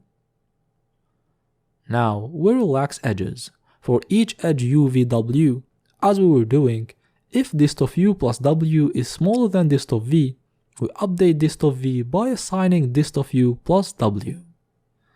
And we set change to true to know that an update happened. After relaxing all the edges, if nothing changed, we break the loop for an early exit, useless to continue. After the loop, we return dist. I know that I didn't talk about reconstructing the path and negative weights and negative cycles. I'll do it later. But before, it's possible that you're not totally convinced of how and why the algorithm works. This is why I want to explain to you the dynamic programming aspect of this algorithm. Okay, we have this graph, and we're searching for the shortest distance from A to any other vertex. We have 8 vertices, so the maximum length of a path is 7, which means that we're searching for the shortest distance from A to any other vertex with a path of at most 7 edges. We want to calculate all these values. We want to calculate dv7 for each vertex v, such that dvk represents the shortest distance from the source to the vertex v by using a path whose length is smaller than or equal to k. Let's assume that we have the shortest distance from A to any other vertex with a path of at most 6 edges. We have the value of dv6 for any vertex v, and we want to calculate de7. We have multiple possibilities for the shortest path to E of at most 7 edges.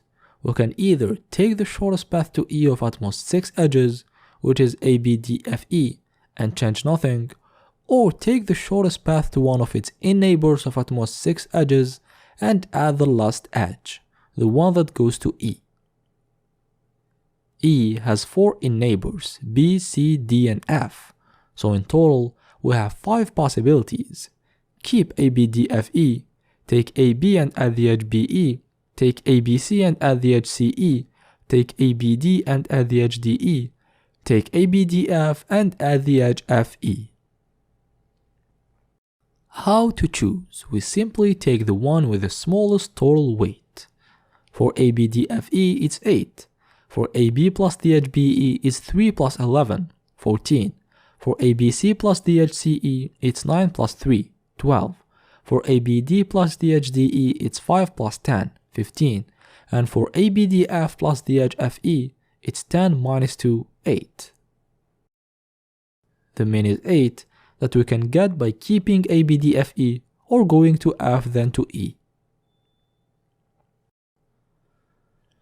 What we did here is that to calculate DE7, we took the min between DE6 and the min between DU6 plus weight of UE for each in-neighbor U of E. Here we assume that we had those values, but in reality to get them, we do the same recursive operation. It's a recursive process. In general, we have that the shortest distance from source to a vertex v with a path of at most k edges, dvk, is the min between dvk-1 and the min between duk-1 plus weight of uv for each in-neighbor u of v. We have a recursive formula. What about the base case? The base case is when k is 0, with a path of 0 edges. The minimum distance is easy to calculate. It's 0 if v is the source, and infinity if it's not. Remember the initialization step. And we get this recurrence relation. dvk is equal to 0 if k is 0 and v is equal to source, infinity if k is 0 and v is not equal to source, else it's min between dvk minus 1 and min between duk minus 1 plus weight of uv if u is an in-neighbor of v.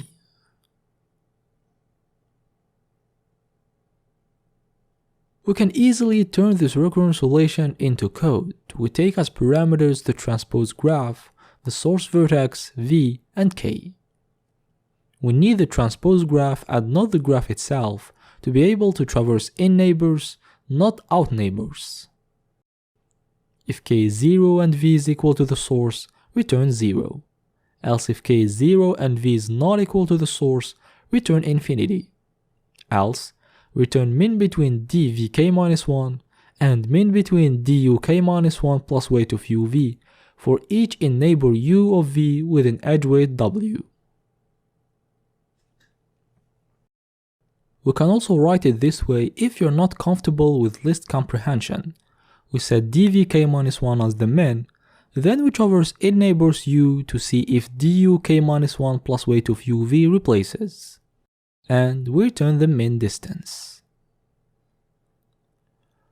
What do we do with this function now? Well, we can use it to calculate shortest path from source to vertices of the graph. We have a function SSSP, single source shortest path, that takes as parameters the graph and the source.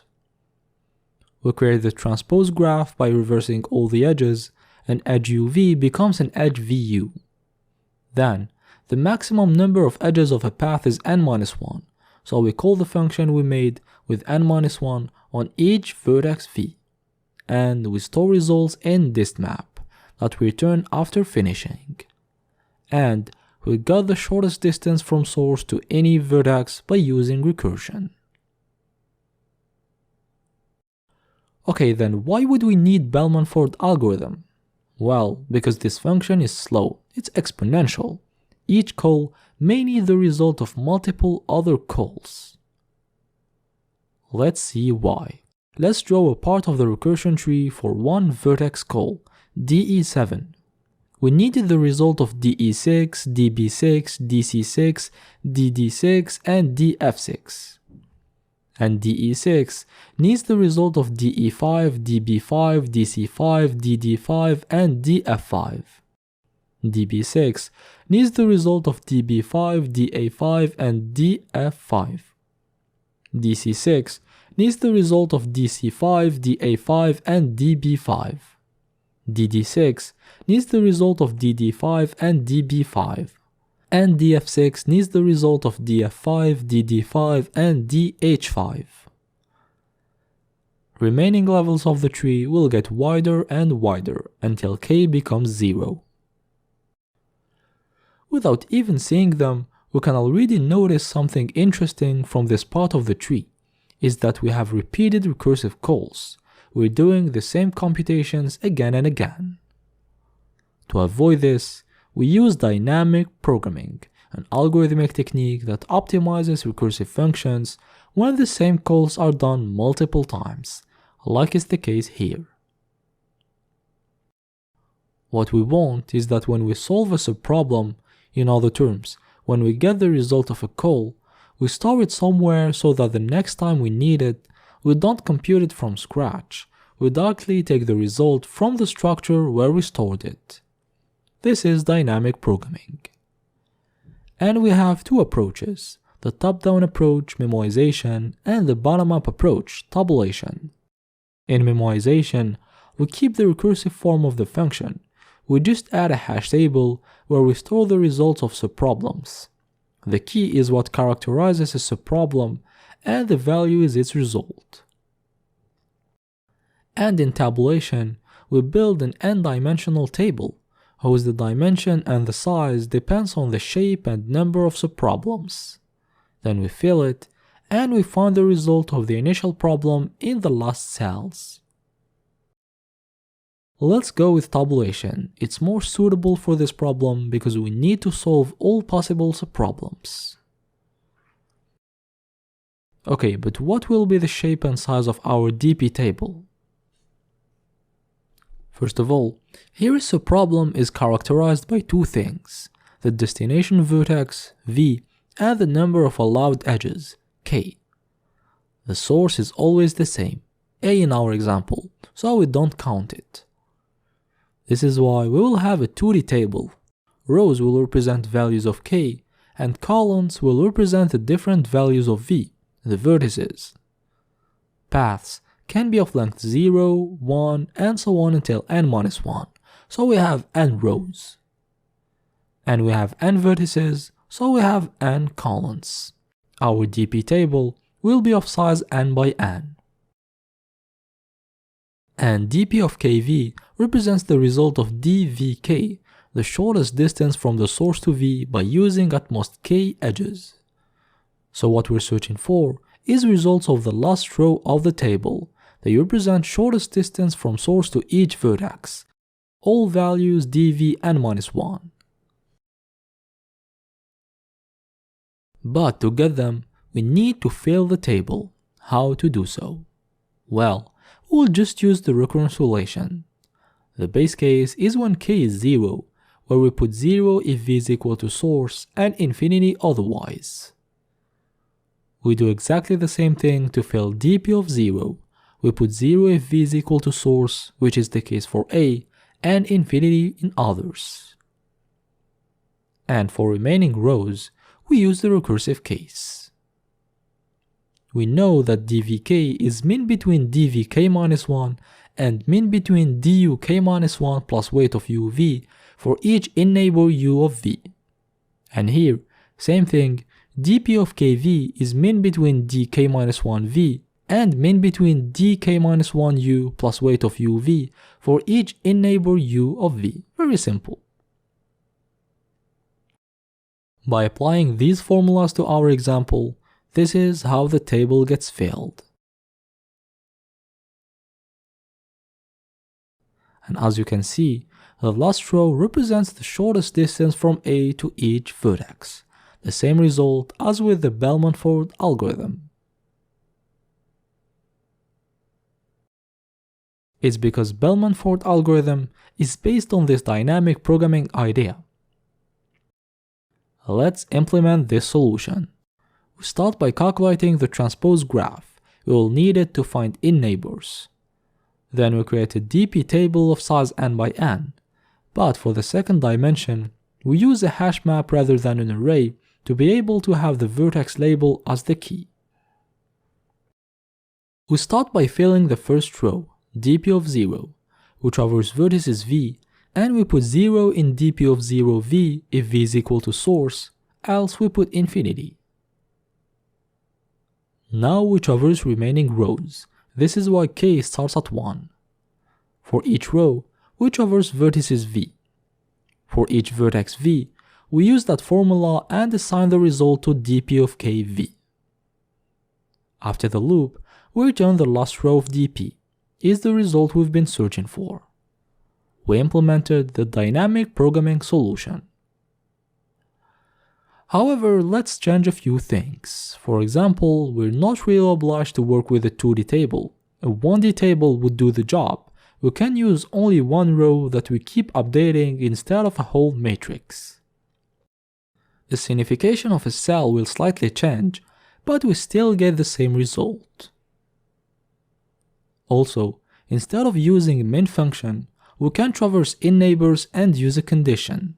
If dp of u plus w is smaller than dp of v, we update dp of v by putting dp of u plus w. Same result.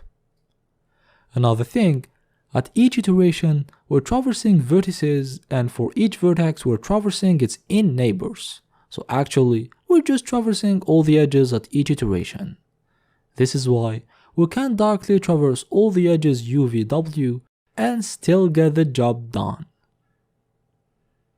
Notice that we don't need the transpose graph anymore, but we need the list of edges. We're just making small changes to the code that still give the same result, guys. We can use the name dist instead of dp. Another thing, we can add a boolean variable changed to stop as soon as nothing changes during a whole iteration to avoid adding useless iterations. And as you can see, we got our Bellman-Ford implementation we've seen at the beginning. We've been able to produce it by using dynamic programming. However, two things are missing: being able to reconstruct the path and handle negative cycles, because here we will just have the distance, not the path itself. This is why we should have also added prevmap, same as in Dijkstra's algorithm. Prev of v represents the previous vertex of v in its shortest path. Then if an update happens, if dist of u plus w is smaller than v, it means that to go to v, we will pass from u. This is why u becomes the previous vertex of v, same as in Dijkstra's. After the loop, we return both dist and prev, and if we want to find the distance we use dist, and if we want to reconstruct the path we use the function we used in Dijkstra's to reconstruct the path from source to a chosen vertex. We keep going back and we reverse the path at the end. What about negative weights? Well, as you could see in the example, there was no problem with negative weights. Bellman-Ford algorithm handles negative weights perfectly. Except when we have negative cycles, because when we do, it's not even possible to have a shortest path. We can always add one cycle traversal to decrease the total weight. However, we can detect it with Bellman-Ford algorithm. After the iterations, we need to traverse edges one more time. For each edge UVW, if dist of u plus w is smaller than dist of v, then we have a negative cycle. How can it be possible? Let's say we allow passing from the same vertex more than once. You need to know that if we have a path from u to v that has more than n-1 edges, then there must be a cycle in it. It must pass from a vertex more than once. Here is an example. Our actual shortest paths have a length of at most n-1, because we did n-1 iterations. But can we add cycle to make them shorter? Well, if it's a positive weight cycle, then it will increase the weight of our shortest path. We don't want it. If it's a zero weight cycle, then it's useless. It doesn't make it shorter. The only case where it's worth it is when it's a negative weight cycle. Adding it to our path decreases its weight. And this is why if we have a path that is shorter than our at most n-1 length shortest paths, then it contains a negative cycle.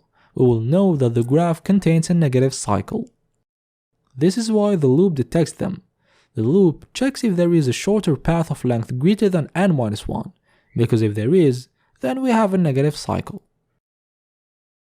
Here is an example. We have this graph, and after the n-1 iterations, we add a last one to see if there is a negative cycle.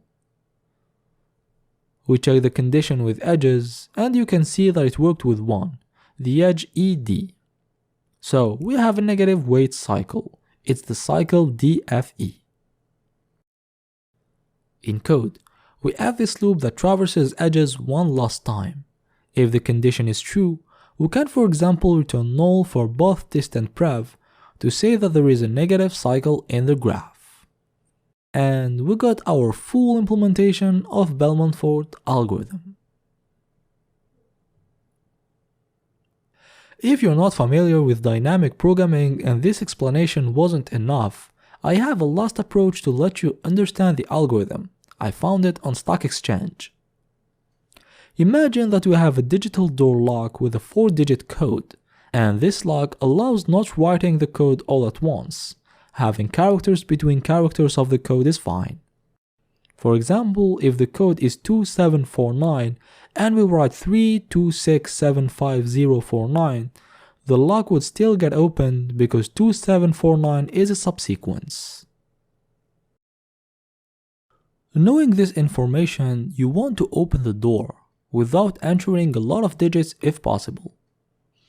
A possible way is to simply type the 10,000 possible codes one after the other.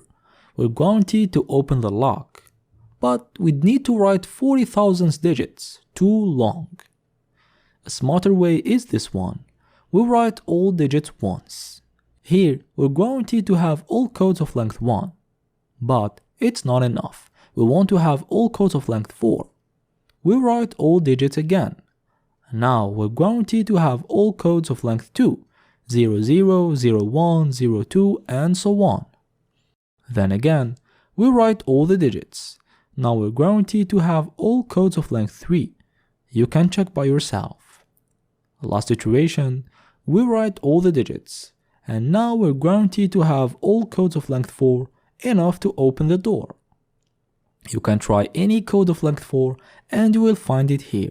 We've been able to do that by writing 40 digits only, instead of 40,000. Because we avoided repeating work. It's a perfect analogy for Bellman-Ford algorithm. We write all the digits a kth time, and we're guaranteed to have all codes of length of at most k digits. And in Bellman-Ford, we try to relax all edges a kth time, and we're guaranteed to have all shortest paths of at most k edges.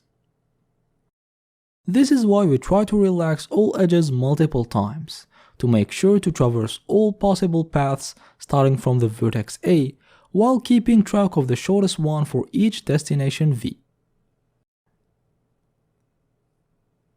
Last thing to talk about in this lecture, time complexity. Extracting edges costs length of V plus length of E because we traverse the adjacency list. We also have length of V to create dist map, length of V to create prev map, and length of V to fill dist map.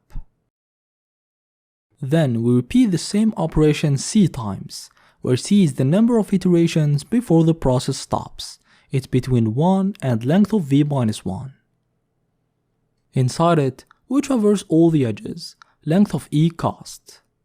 After it, we traverse edges one more time, length of E cost. In total, we have 4 times length of V plus C plus 2 times length of E. In the worst case, we need to perform length of V minus 1 iterations. C is length of V minus 1. We replace, and we get 4 times length of V plus length of V plus 1 times length of E, which gives a time complexity of O of length of V plus length of E. But in the best case, C is only 1. The process stops at the first iteration. We replace, and we get 4 times length of V plus 3 times length of E, which gives a time complexity of O of length of V plus length of E. So, the number of iterations is important in the running time. We should try to keep it as low as possible. For that, I think that we need to make the order of edges traversal start from ones that are closer to the source to make more updates in early iterations. We've reached the end of this lecture where we discussed Bellman-Ford algorithm. It's a bit slower than Dijkstra's algorithm, but it handles negative weights, so we should choose depending on the situation. See you in the next lecture to talk about the Floyd-Warshall algorithm. In the 2 previous lectures, we discussed algorithms that solve the single source shortest path problem. But what if we wanted the shortest path from each vertex to each vertex? In other words, the shortest path from U to V for each pair of vertices UV in the graph. Such a problem is called the all pairs shortest path problem. How to solve this problem? Knowing that we want to still get the optimal result when there are negative edges, unless there is a negative cycle obviously. Currently, we know how to get the shortest path from a single vertex to any vertex V by using the Bellman-Ford algorithm. So we may think, why don't we just call Bellman-Ford starting from each vertex and we get what we're searching for? This solution works, yes, it's a valid one. For the time complexity, Bellman-Ford is an O of length of V times length of E time, and we're calling it length of V times, once on each vertex. So we multiply, we get a time complexity of O of length of V squared plus length of V times length of E. However, it's not the most optimized solution. we have more efficient algorithms, like the one we will see in this lecture, the Floyd-Warshall algorithm. Okay, imagine that going directly from your house to your school is 50 meters. Then, you notice that going from your house to the supermarket, then from the supermarket to your school, has a total distance of 35. Here, you found a shorter path by using intermediate vertices. In general, to go from a vertex u to a vertex v, passing by an intermediate vertex z can give a shorter path than directly taking the edge from u to v. And is the idea Floyd-Warshall algorithm uses. To calculate the shortest path from u to v, we start by considering the edge uv as the shortest path. Then we keep discovering shorter and shorter paths by setting all the vertices as intermediates. The Floyd-Warshall algorithm is based on two things, this principle of intermediate vertices and dynamic programming. In Bellman-Ford, we found a recurrence relation, we implemented it with a recursive function, that we later optimized with dynamic programming. In Floyd-Warshall, same thing, we will discover a recurrence relation that calculates the shortest path from u to v, we implement it with a recursive function, then we optimize it with dynamic programming. Let's start. Imagine that we have this graph. Let's first define some notation. We have the array of vertices of the graph. Each one of them has an index, a 0, b's 1, etc. We define dij as the shortest distance from the vertex whose index is I to the vertex whose index is j. For example, the shortest distance from a to b would be denoted d01, because a's index is 0 and b's index is 1. Also, we have an extra variable k in superscript. It's an indicator that tells us that we're allowed to use the vertices 0, 1, 2 until k as intermediates. For example, if k is equal to 3, then we can use vertices a, b, c, d as intermediates. You will better understand with an example.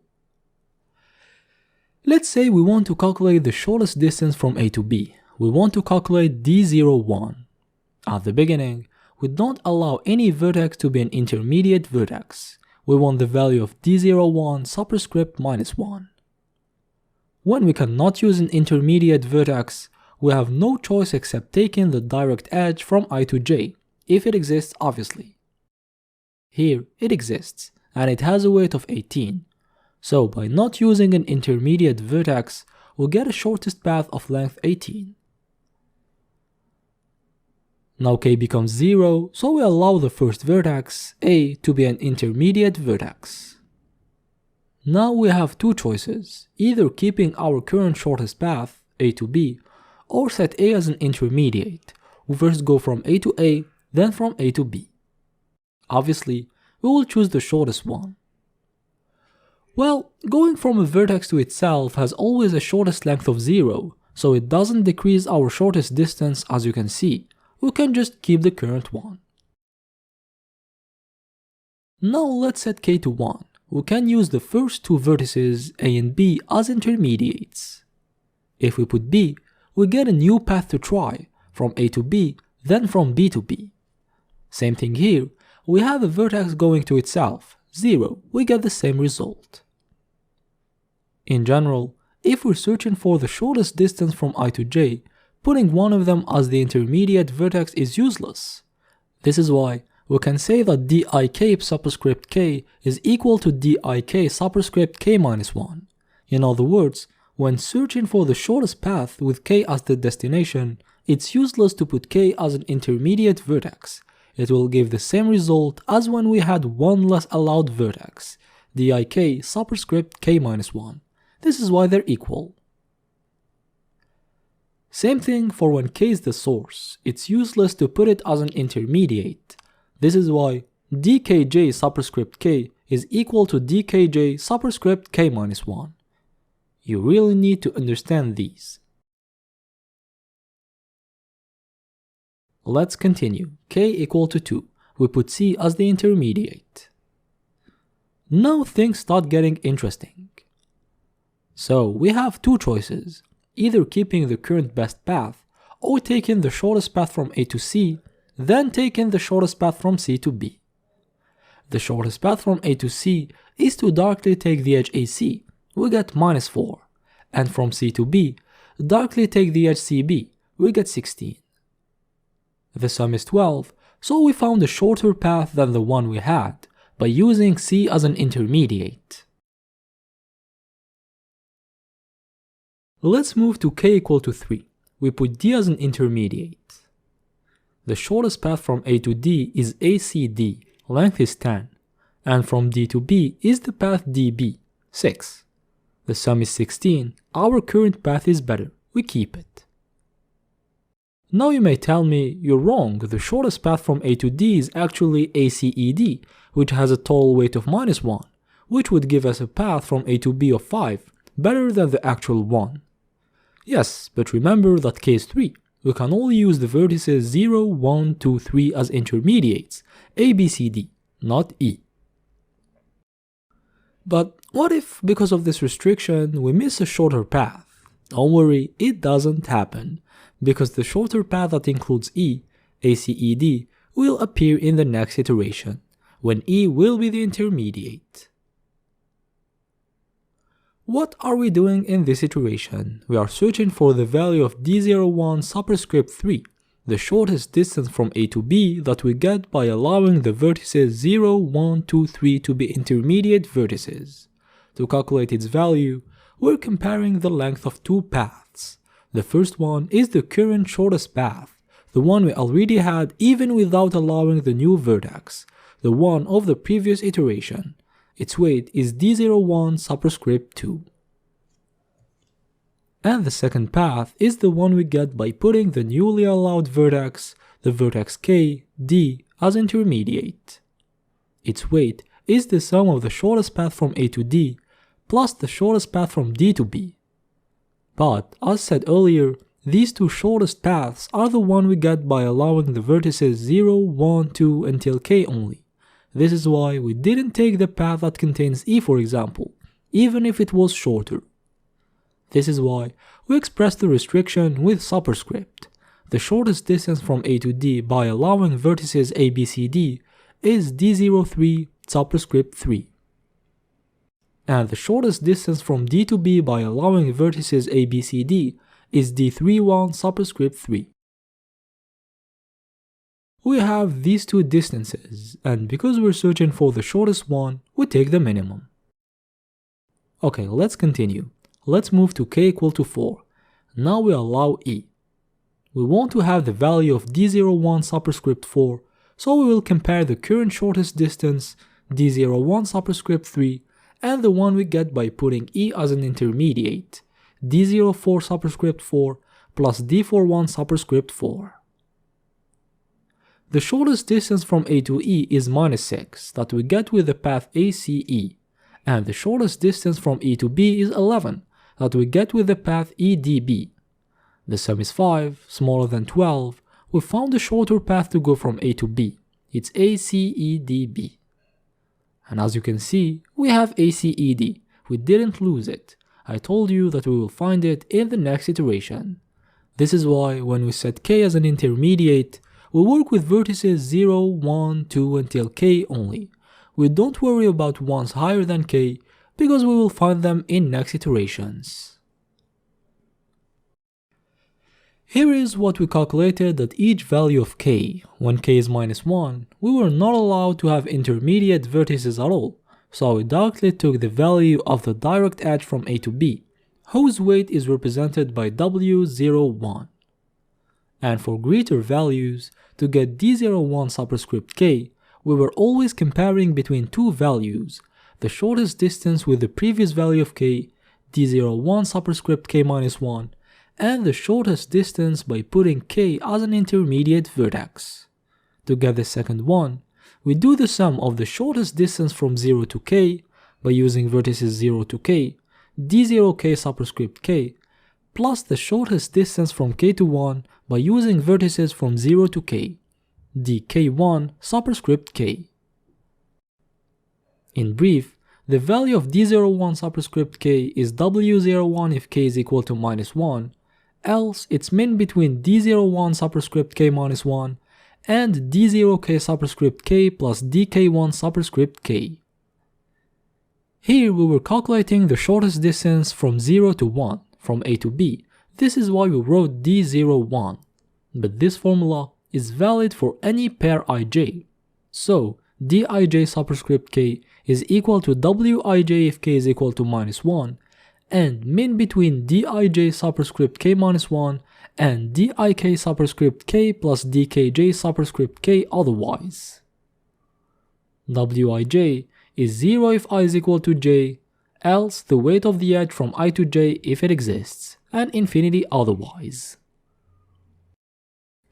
And earlier we said that dik superscript k is equal to dik superscript k minus 1, and dkj superscript k is equal to dkj superscript k minus 1. We replace and we get this nice recurrence relation. In some other resources you will find k equal to 0 instead of -1. It's because it depends on if we use 0 indexing or 1 indexing. If we use 0 indexing as we did here, the base case is k is equal to -1. And if it's 1 indexing, as is the case in a lot of resources, the base case is when k is equal to 0. Let's add a quick example. We want to calculate the shortest distance from A to D, d03. d03 superscript -1 is w03, which is infinity because we don't have a direct edge from A to D. d03 superscript 0 is min between d03 superscript -1 and d00 superscript -1 plus d03 superscript -1. We still get infinity. d03 superscript 1 is min between d03 superscript 0 and d01 superscript 0 plus d13 superscript 0. We get infinity. d03 superscript 2 is min between d03 superscript 1 and d02 superscript 1 plus d23 superscript 1. We get 10. d03 superscript 3 is min between d0 superscript 2 and d03 superscript 2 plus d33 superscript 2. We get 10. d03 superscript 4 is min between d03 superscript 3 and d04 superscript 3 plus d43 superscript 3. We get -1. We found a shorter path. We cannot go beyond k equal to 4, so the shortest distance from A to D is -1.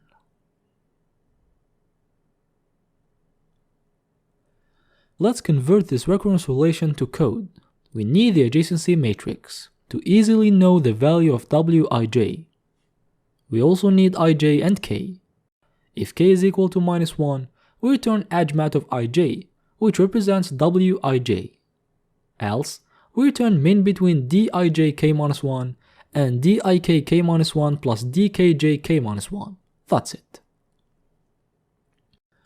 Okay, but how to solve our initial problem, the all pairs shortest path problem?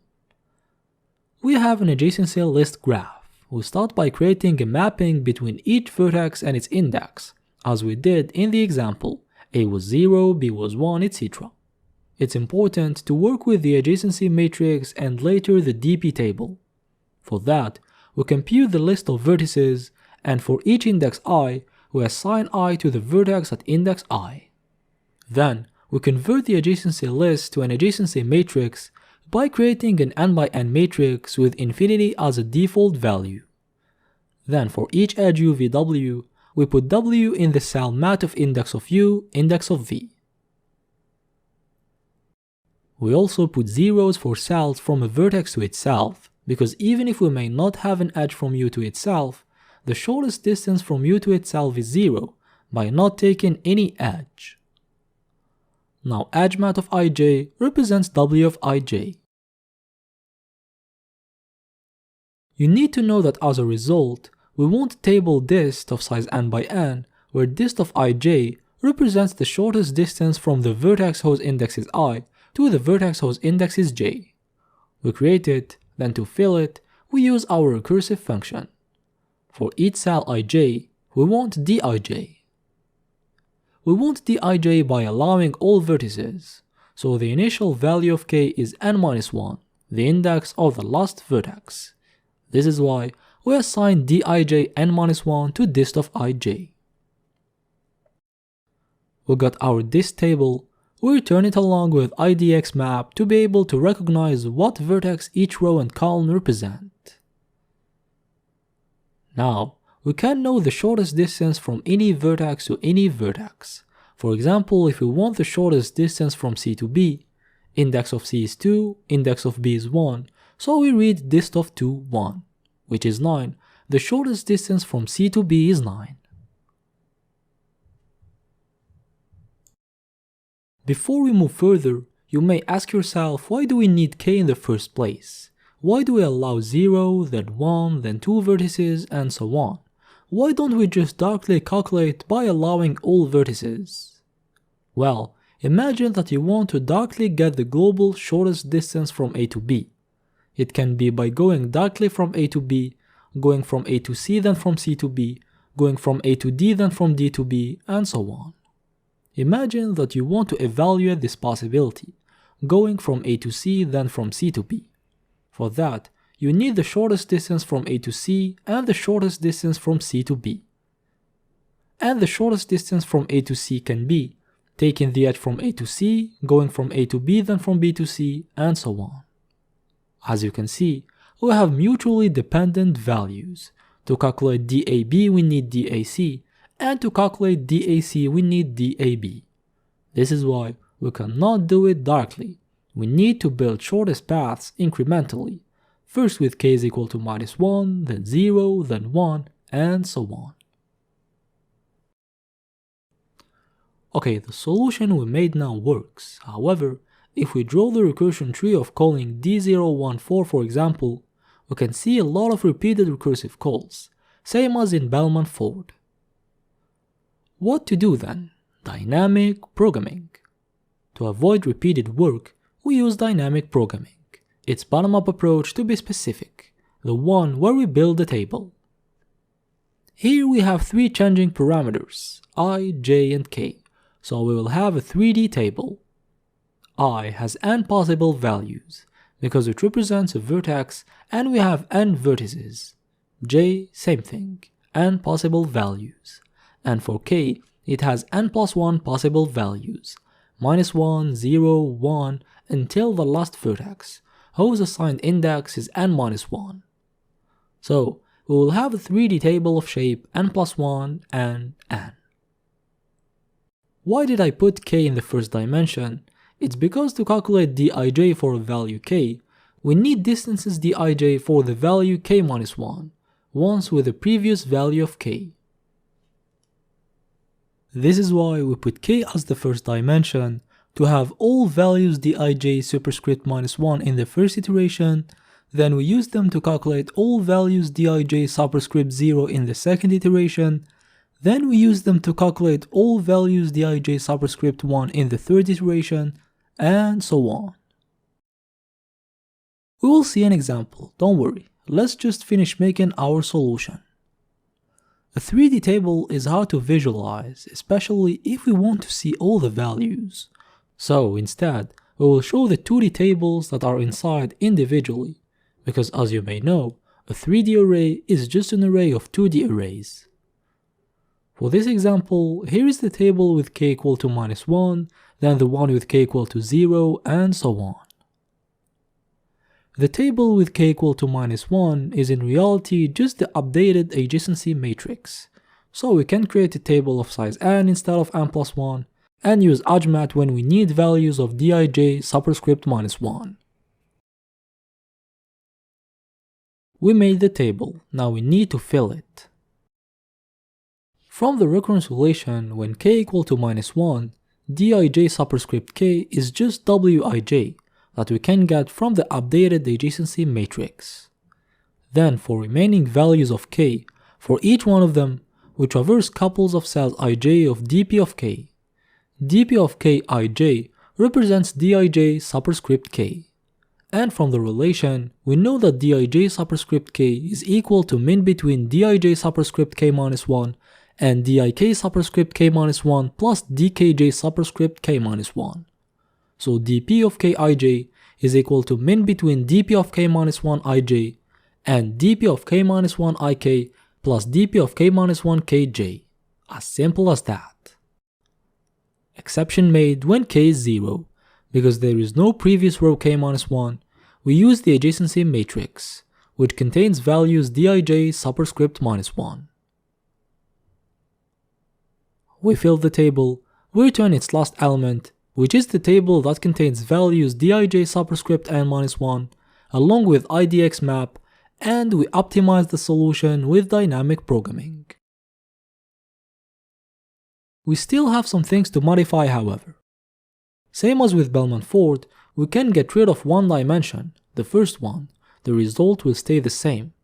This is why instead of using a 3D table, we will just use a single table of shape n by n that we will keep updating. The meaning of dp of ij slightly changes, but we still get the same result. dp starts with values of ajmat because they represent values when k equal to minus 1. Then we get values of the next value of k at each iteration. Also, here the adjacency matrix can be removed. Instead of creating and filling the updated adjacency matrix then copying it to dp, we can just directly fill dp. So we create dp, a table of size n by n, and we initially fill it with values wij. For each edge uvw, we assign w to dp of index of u, index of v. And we assign 0 for values of the diagonal, because distance from u to u is 0. Now with the remaining values of k, we just update values of dp of ij with the formula. We can rename dp to dist, by the way. Dist means distance. And we can also turn this min function into a condition. If dp of ik plus dp of kj is smaller than dp of ij, dp of ij becomes dp of ik plus dp of kj. Last thing, with things being like that, we just have the distance, not the path itself. Let's fix that. For that, we need to introduce path reconstruction. In Dijkstra's algorithm and Bellman-Ford algorithm, we were using a prev table, a 1D table where prev of v represents the vertex just before v in the shortest path from source to v. In Floyd-Warshall, we will use the opposite. We will use a table next.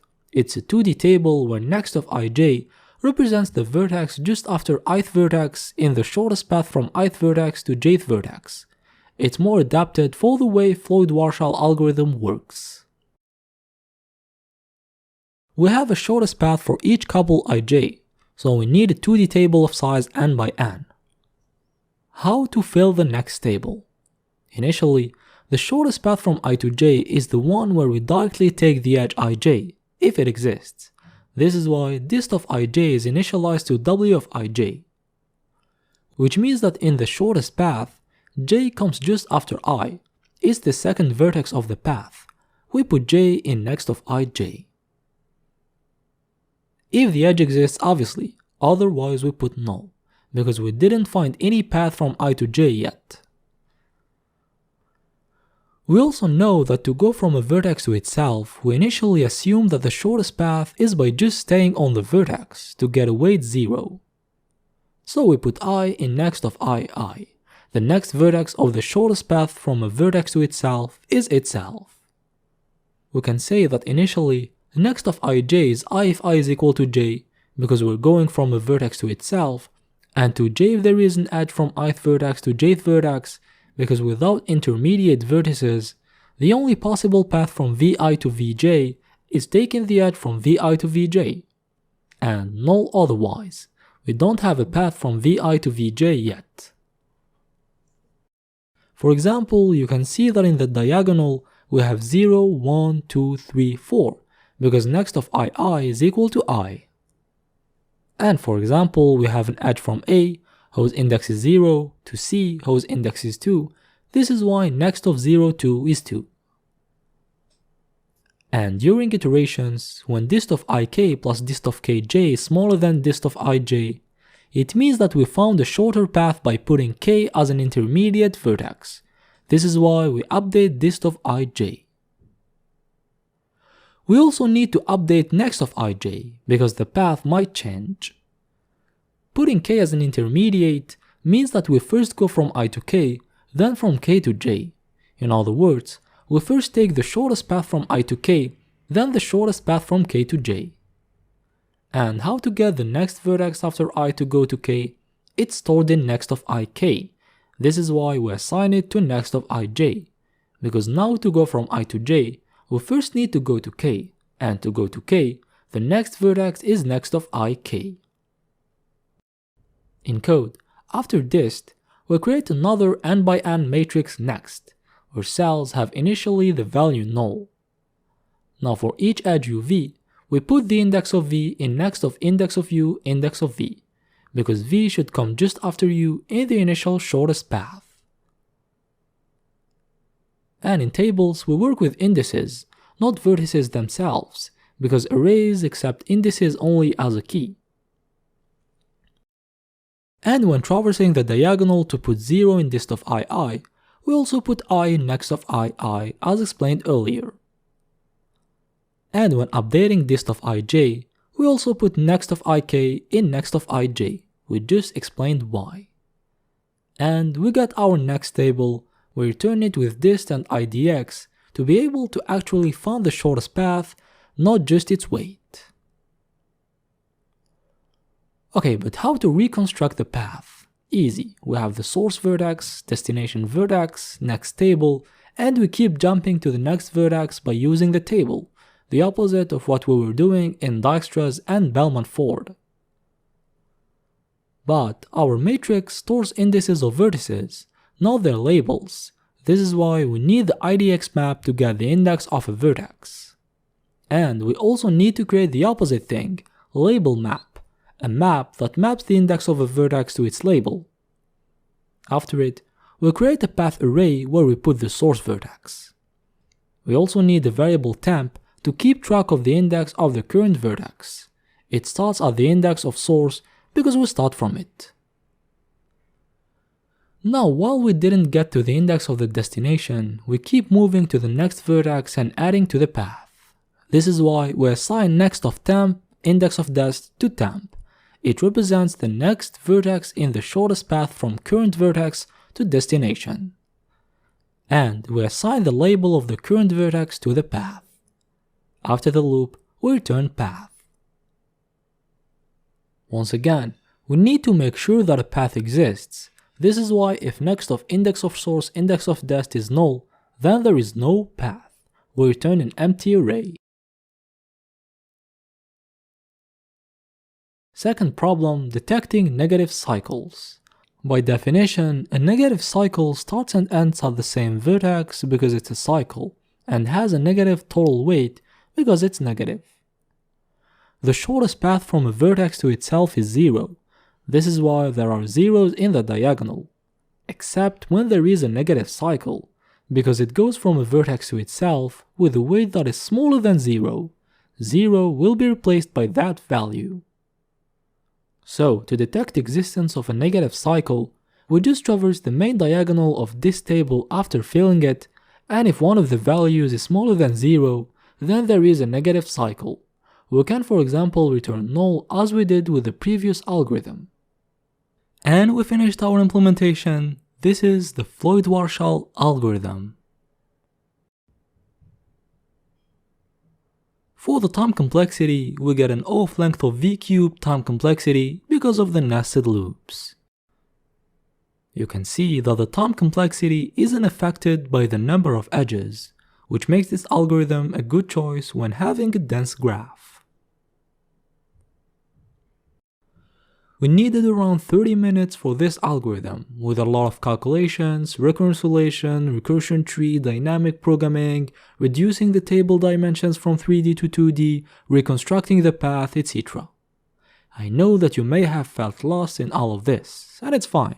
You can still watch it again, now that you have the full idea of the algorithm, or ask me questions.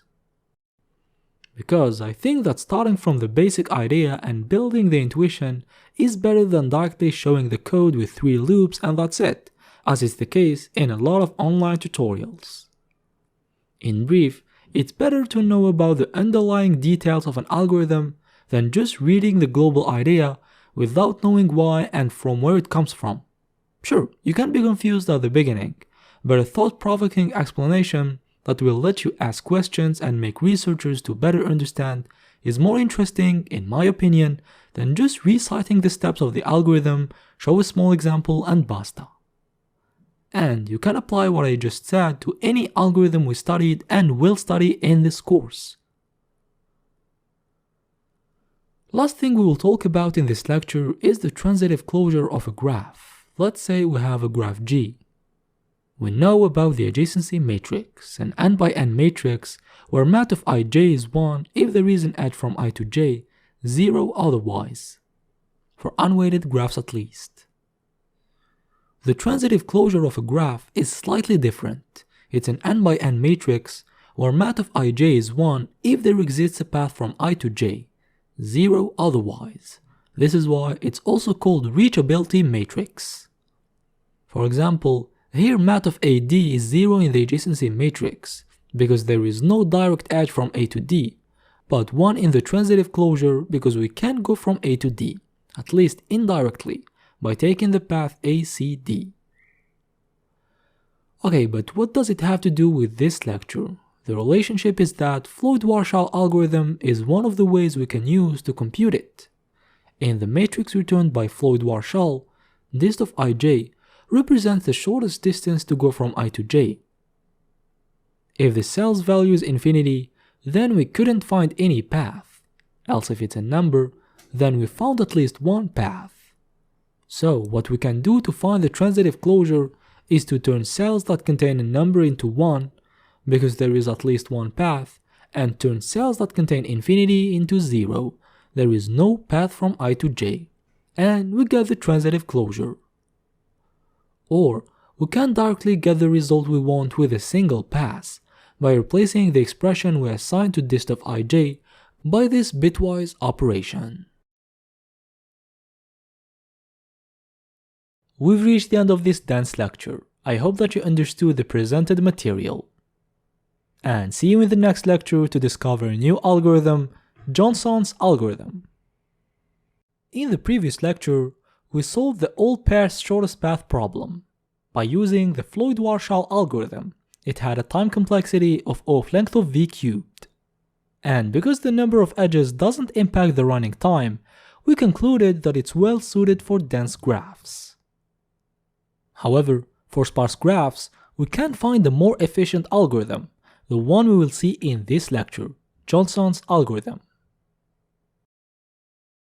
Previously, we studied the Dijkstra's algorithm. It produces the shortest path from a single vertex to each vertex. We can think of using it to solve the all pairs shortest path problem by calling it starting from each vertex. However, we have the negative edges problem. Dijkstra's algorithm doesn't work well with negative edges, and we want our solution to handle negative edges. For that, Johnson's algorithm starts by eliminating negative edges, then proceeds to call Dijkstra's on each vertex. It's a two-steps process. We already know about Dijkstra's algorithm, but how to remove negative edges? By removing negative edges, we don't mean removing them completely from the graph, which may give wrong results. We just mean updating their values to not be negative anymore. A simple solution we may think of is to identify the smallest weight, subtract it from all edges, and we have no negative edges anymore. For example, for this graph, the smallest weight is -3. We subtract -3 from all edges weights, which is equivalent to adding 3, and we get this updated graph. It doesn't contain negative edges anymore. But you need to know that we cannot update weights in any way. We have to do it in a way that preserves shortest paths. So, if the shortest path from A to E was ABCE before updating, it must remain ABCE after updating. Let's see if it's the case for our updated graph. Before updating, the shortest path from A to E was ABCE. However, after updating, the shortest path from A to E changed. It became ADE. which is wrong. Our method of removing negative edges is wrong. It shouldn't alter shortest paths. The way we update weights should, for each pair ST, add the same weight for every path that goes from S to T to keep things right, which, unfortunately, was not the case here. This is why we will see another way of updating is the one Johnson's algorithm uses. We start by adding a new vertex Q. We add an edge of weight 0 from Q to each other vertex. And using Bell-Manford algorithm, we calculate the shortest distance from Q to each vertex that we put in a table named H, so H of V represents the shortest distance from Q to V.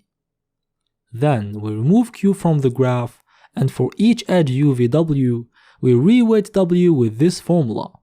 W of UV is equal to W of UV plus H of U minus H of V. With this example, we get this updated graph.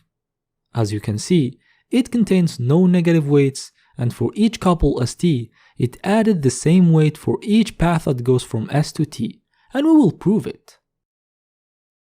We need to prove two things: that all edges won't have a negative weight, and that for each couple of vertices ST, it adds the same weight for each path that goes from S to T. Let's start with the first one.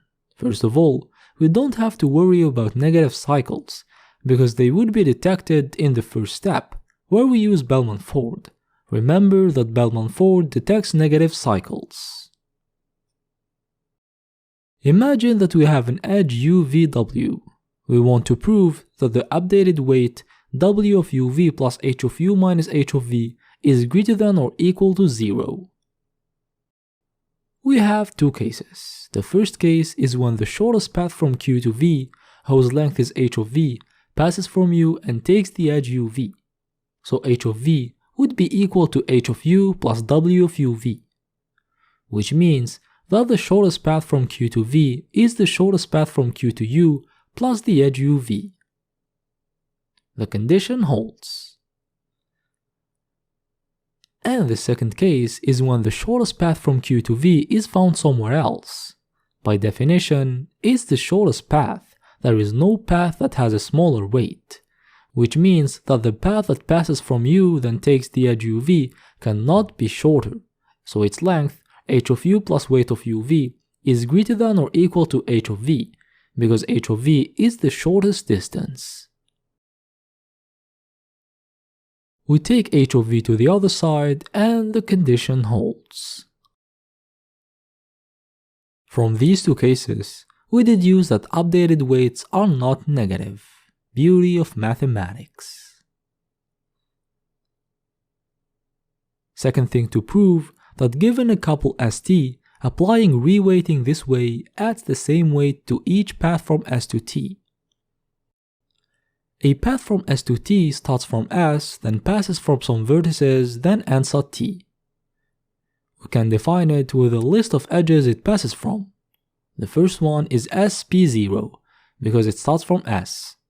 Then we have the edge P0, P1, then the edge P1, P2, and so on, then the edge Pn-1, Pn, and finally the edge Pn-T. It ends at T. The weight of a path is simply the sum of weights of its edges. Here we have weight of SP0 plus weight of P0, P1, and so on, plus weight of Pn-1, Pn, plus weight of Pn-T. This is before reweighting. When reweighting, for each edge UV, we're adding H of U minus H of V to its weight. In the expression, weight of SP0 becomes weight of SP0 plus H of S minus H of P0. Weight of P0 P1 becomes weight of P0 P1 plus H of P0 minus H of P1. And so on. Weight of Pn-T becomes weight of Pn-T plus H of Pn minus HT. Let's change position of elements. And here, we can start cancelling opposite terms. We cancel minus H of P0 and plus H of P0. We cancel minus H of P1 and plus H of P1. and so on, and we cancel minus h of pn plus h of pn. What remains is the sum of weights of edges, which was the weight of the path before reweighting plus h of s minus h of t. And we proved that for each couple st, no matter what intermediate vertices we take to go from s to t, in other words, no matter what vertices the path is made of, the same weight will be added, h of s minus h of t, so it's guaranteed that the shortest path will not change.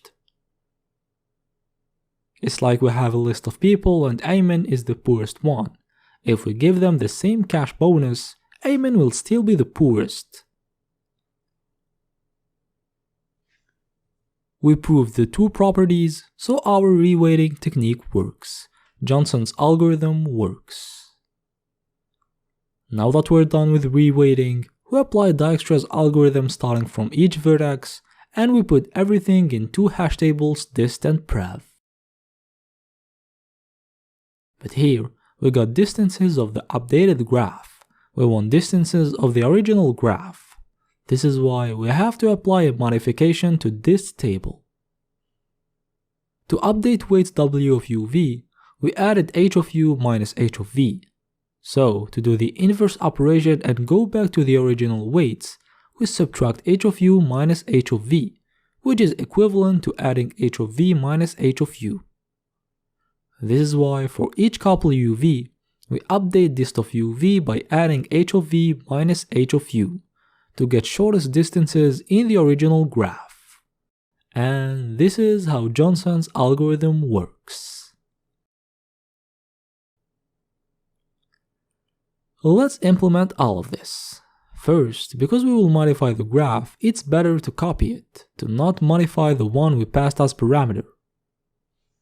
Then we add a vertex q by creating a key for it in the graph. After it, we add an edge from q to u of weight 0 for each vertex u. Then, we get the h table by using Bellman-Ford starting from the vertex q. Now if h is null, then Bellman-Ford returned null. We have a negative cycle. We directly exit by returning null. Else, we reweight edges. For each edge uv with the weight w, w becomes w plus h of u minus h of v. Then, we can delete the vertex q, we don't need it anymore. Now we create two hash tables dist and prev, and for each vertex u, we apply Dijkstra's algorithm starting from it. We get a distances table that we put in dist of u, and the previous table that we put in prev of u. Last step, to get distances of the original graph and not the updated one, we traverse all possible couples of vertices uv and we update dist of uv. We add to it h of v minus h of u. We're done. We return dist and prev tables. For path reconstruction, we make a function that takes as parameters prev table, source, and destination. If source is equal to destination, we return a path with source only. The shortest path from a vertex to itself is by staying on itself. Else if prev of source dest is null, then we don't have a path at all from source to destination. We return an empty array. Else, we keep moving backwards as in Dijkstra and Bellman-Ford. We create an array path with destination in it, we create a temporary vertex to move that starts at dest, and while prev of source vertex exists, we go to it and we add it to the path. After the loop, we return the path reversed to get the right order of vertices. And we're done implementing Johnson's algorithm. For the time complexity, we have length of v plus length of e for copying the graph because we traverse it. Length of v for adding edges from q to vertices, length of v times length of e for Bellman-Ford, length of v plus length of e for traversing edges and reweighting them, then we call Dijkstra's starting from each vertex. So we traverse the length of v vertices, and for each vertex, we have length of e plus length of v times log of length of v, the time complexity of Dijkstra's algorithm.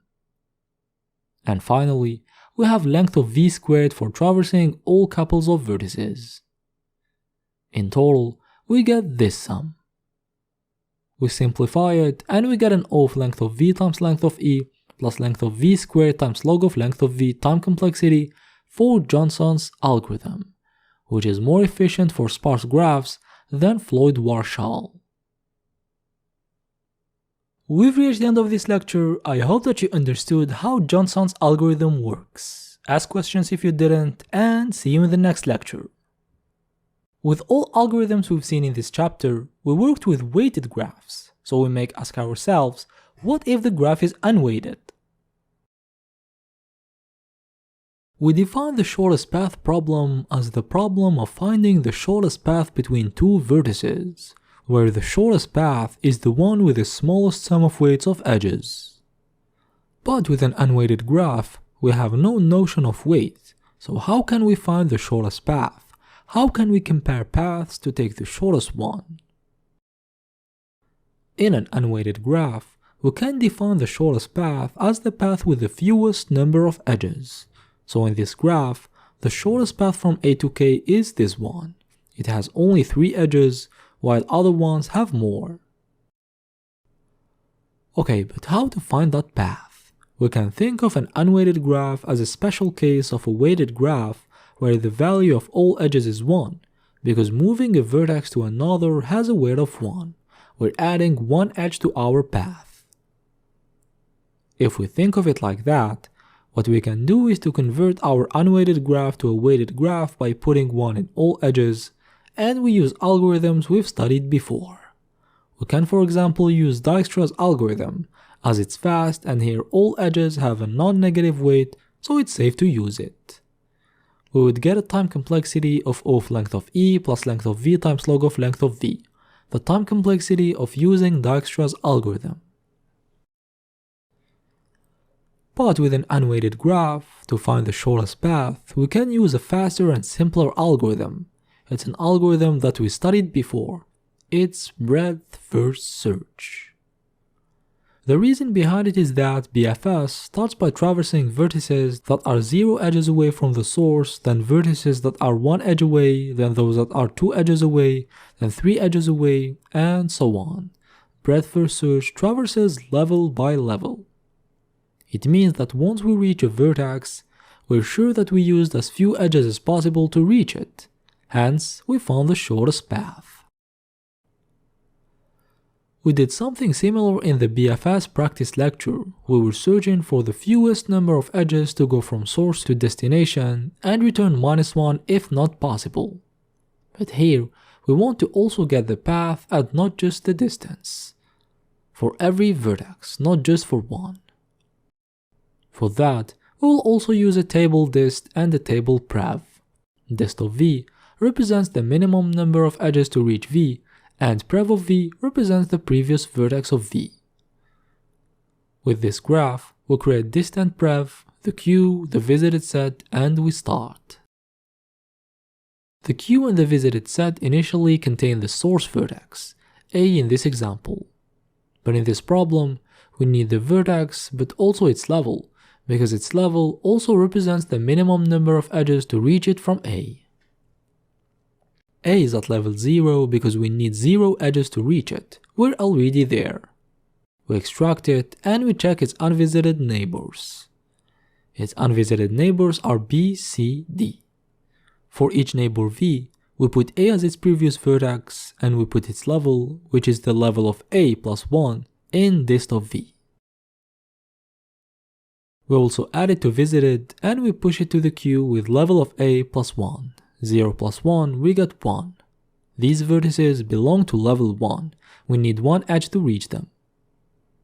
Next element in the queue is B. Its level is 1.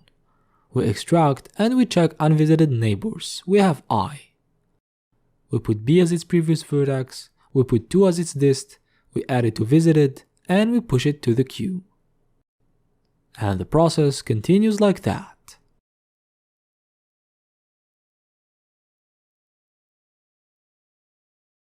The queue is now empty, we finish the process. This now contains the minimum number of edges to reach each vertex from A, and prev contains the previous vertex of each vertex if we want to reconstruct the path. Let's implement this solution. We first create dist and prev. Dist initially infinity value for all cells and prev contains null, same as we did in previous algorithms. Then we set dist of source to 0 because we need 0 edges to go from the source to itself. We also need the queue and the visited set. The queue initially contains a tuple that contains the source because we start from there and its level. The level of the source is 0. We also put the source in the visited set. Remember that we set a vertex as visited as soon as it enters the queue, which is the case here. Now while the queue is not empty, we extract the next vertex and its level from the queue. And the level of a vertex represents the minimum number of edges to reach it from source. After it, we traverse unvisited neighbors. For each neighbor in graph of vertex, if it's not visited, then vertex is the first vertex that discovers it.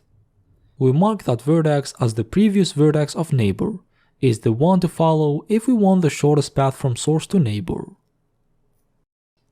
This is why we assign vertex to prev of neighbor. We also assign level +1 to dist of neighbor. Remember that the level of a neighbor is the level of the current vertex +1. We also add neighbor to visited and we push it into the queue with its level. The level of the unvisited neighbor is the level of vertex +1. This is why we push the tuple neighbor level +1.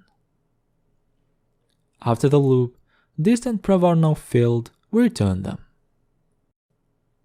And we use the same reconstruct function as for Dijkstra's if we want to reconstruct the path. For the time complexity, we're just performing BFS, and BFS has a time complexity of off length of v plus length of e, so same thing for this algorithm. If you're wondering where this algorithm can be used, we can for example think of a grid with obstacles. We have a start position, and we want the shortest path to go to end position. We can use this algorithm by considering cells as vertices, and we put an edge between each two adjacent free cells. And the minimum number of edges from start to end represents the minimum number of moves. We've reached the end of this lecture. If you didn't understand something, you can ask questions. See you in the next lecture. Welcome back to the course where we will discuss shortest paths in directed acyclic graphs. In this chapter, we've seen shortest path algorithms that work with directed acyclic graphs. Then why are we having this lecture? It's because with directed acyclic graphs, we have an algorithm that is faster than ones we've seen, so it's good to know it. Let's suppose that we have this situation. We want to calculate the shortest distance to reach the vertex k from the vertex A. K has three vertices that are going to it, vertices h, I, and j. Imagine that we know the shortest distance to go from A to each one of h, I, and j. The distance to h is 28, the distance to I is 34, and the distance to j is 37. By the way, the gray area contains all the vertices of the graph. It's just that we don't care about them for this example. We don't need to know how we got these shortest distances to h, I, and j. Just pretend that we have them. Starting from this information, can you calculate the shortest distance to go to k? Take some seconds to think about it. K has three incoming neighbors h, I, and j. So we know that the shortest path will either pass from h or I or j before reaching k. They are the only vertices that can go to k. So we have three scenarios. We either go to h with a minimum distance then take the edge to k, or go to I then take the edge to k, or go to j then take the edge to k. Let's calculate the total distance with each situation and compare. We know that the minimum distance to go to h is 28, plus 13 for the edge to k, we get 41. We also know that the minimum distance to go to I is 34, plus 5 for the edge to k, we get 39. And for j, the minimum distance to go to it is 37, plus 10 for the edge to k, we get 47. We have these three choices. We obviously take the one with the shortest total distance, 39. So the shortest path to go to k is the shortest path to go to I, then we take the last edge, the one from I to k. You can see that by knowing the shortest distance to go to each incoming neighbor of k, we could know the shortest distance to go to k. The shortest distance to go to k is the minimum between the shortest distance to go to h plus the weight of the edge from h to k, and the shortest distance to go to I plus the weight of the edge from I to k, and the shortest distance to go to j plus the weight of the edge from j to k. In a general way, the shortest distance to go from source to a vertex v is the minimum between the shortest distance to go from source to u plus the weight of the edge from u to v, for each u in incoming neighbors of v.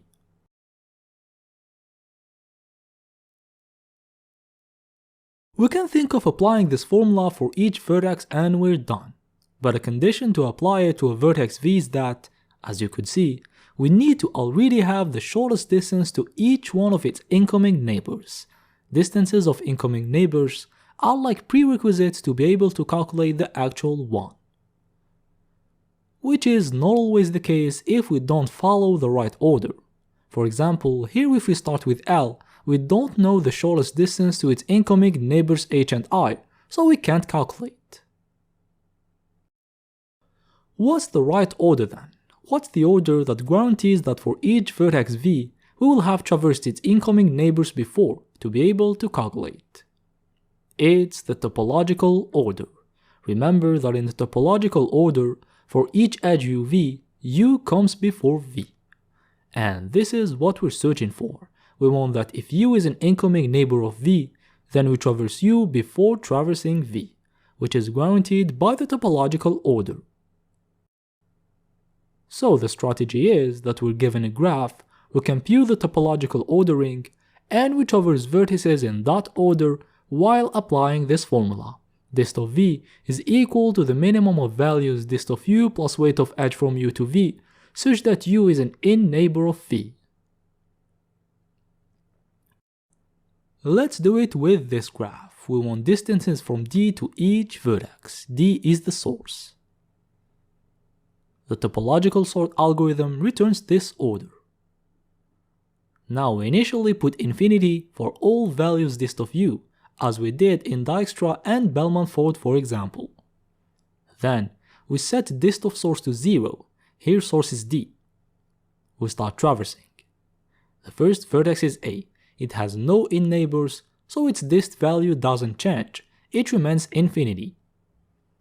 Then we have C, same thing, doesn't change, infinity. Then G, same thing. Then B, it has one in-neighbor, A, so dist of B will be the min between dist of A plus weight of AB, and that's it, we have only one choice. B has only one in-neighbor. Dist of A is infinity, plus 3 we get infinity, is the value of dist of B. But wait, we're getting infinity for all values, is it normal? Yes, because if you notice, D can go to neither A, nor C, nor G, nor B, so it's normal to have infinity in dist. Values will start changing when we'll be on vertices that D can reach, like E and H. Next vertex, D. D is the source, we don't touch it, it remains 0. Then we have E. E has 4 in-neighbors, A, B, C, and D, so dist of E will be the minimum between dist of A plus weight of AE, dist of B plus weight of BE, dist of C plus weight of CE, and dist of D plus weight of DE. Dist of A plus weight of AE is infinity plus 5, infinity. Dist of B plus weight of BE is infinity plus 6, infinity. Dist of C plus weight of CE is infinity plus 1, infinity. And dist of D plus weight of DE is 0 plus 3, 3. The minimum is 3, so dist of E is 3. And we're sure the shortest distance to E is 3 because it cannot change later. We already have shortest distance to all its in-neighbors, and we took the minimum of dist of u plus weight of ue. Then we have f. It has only one in neighbor, c, so its dist value will be dist of c plus weight of cf, which is infinity.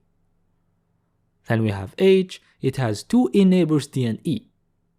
Dist of h will be min between dist of d plus weight of dh and dist of e plus weight of eh, which is min between 0 plus 7 and 3 plus 2, min between 7 and 5, which is 5. Then we have j. It has only one in neighbor, g, so its dist value will be dist of g plus weight of gj, which is infinity. Then we have I. It has two in neighbors h and f, so dist of I will be min between shortest distance to go to h or f plus the weight of the edge that takes us to I, which is min between infinity and 9, we get 9.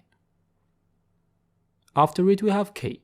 It has two in neighbors h and j. We get min between 9 and infinity, it's 9. Last vertex, L. It has two in neighbors h and I. We have min between dist of h plus weight of hl and dist of I plus weight of il, which is min between 5 plus 9 and 9 plus 1, min between 14 and 10, we get 10. We finished traversing vertices of the ordering. We got all shortest distances with d as a source. And we got a lot of infinity values because d cannot reach those vertices. Let's implement this solution.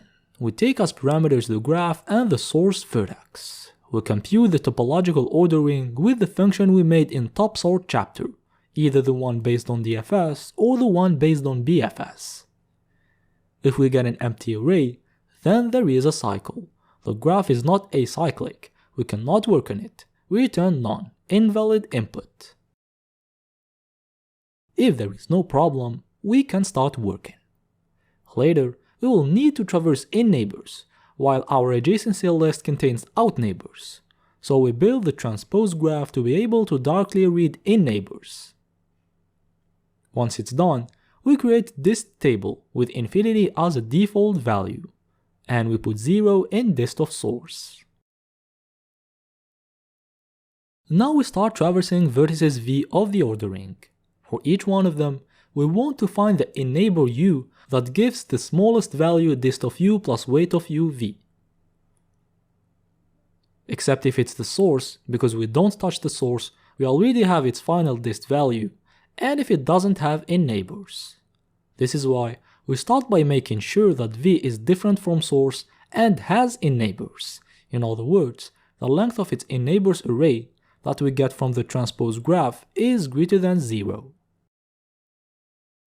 If conditions are respected, we get the min among in neighbors, which are in T graph of v. As key, we put dist of u plus weight of uv. We need the key to precise the way we want to compare in neighbors. We want the tuple uw that produces the smallest value dist of u plus w. After we found it, we assign the value to dist of v, which is dist of u plus w. After doing so for all vertices, we return dist. And we can even add prev to be able to reconstruct the path later. For that we create prev with null as a default value, and when we find the min in neighbor of v, we also set it as its prev. We assign u to prev of v, and we return dist and prev. To reconstruct, we use the same function we used in Dijkstra and Bellman-Ford. What about the time complexity? First, we have the topological sort algorithm. It costs of length of v plus length of e, as explained in top sort lectures. We also have length of v plus length of e to build the transpose graph. Then we're traversing length of v vertices. For each one of them, we're traversing all its in neighbors. The cost is in degree of v. The total is of length of v plus length of e plus of length of v plus length of e plus length of v plus sum of in degrees of all vertices. The sum of in degrees of vertices of a graph is length of e, so we get an of length of v plus length of e time complexity, which is faster than algorithms we studied before, but as you know, This algorithm works for directed acyclic graphs only, so if you have a DAG, use this fast algorithm, otherwise use another algorithm. And for the same problem, single source shortest path with weighted directed acyclic graphs, we have another approach. If you remember, in Dijkstra's algorithm, we were traversing vertices one by one. Each vertex was traversed once. And once we reach a vertex in Dijkstra's, we consider that we found its shortest distance, because we traversed all vertices that can produce the shortest distance to it. So what did we do? We traversed outgoing edges and we attempted to relax them. We traversed outgoing edges VW, and for each one of them, if dist of u plus w was smaller than dist of v, we were updating dist of v by dist of u plus w and putting u in prev of v. For the second approach, we will do the same thing. The only difference will be in determining the order of traversal. In Dijkstra's, we were using a priority queue from where we were extracting the vertex with the highest priority at each iteration. But with a directed acyclic graph, we don't need all of that. We already have the order, the one we get from topological sort algorithm. So, we just traverse vertices u of the ordering. For each one of them, we try to relax outgoing edges. We traverse outgoing edges VW, and if dist of u plus w is smaller than dist of v, we update dist of v by dist of u plus w, and put u in prev of v. That's it. And we don't need the transpose graph here, we're traversing out neighbors, which are already present in the adjacency list of the graph. Here is what happens with our example.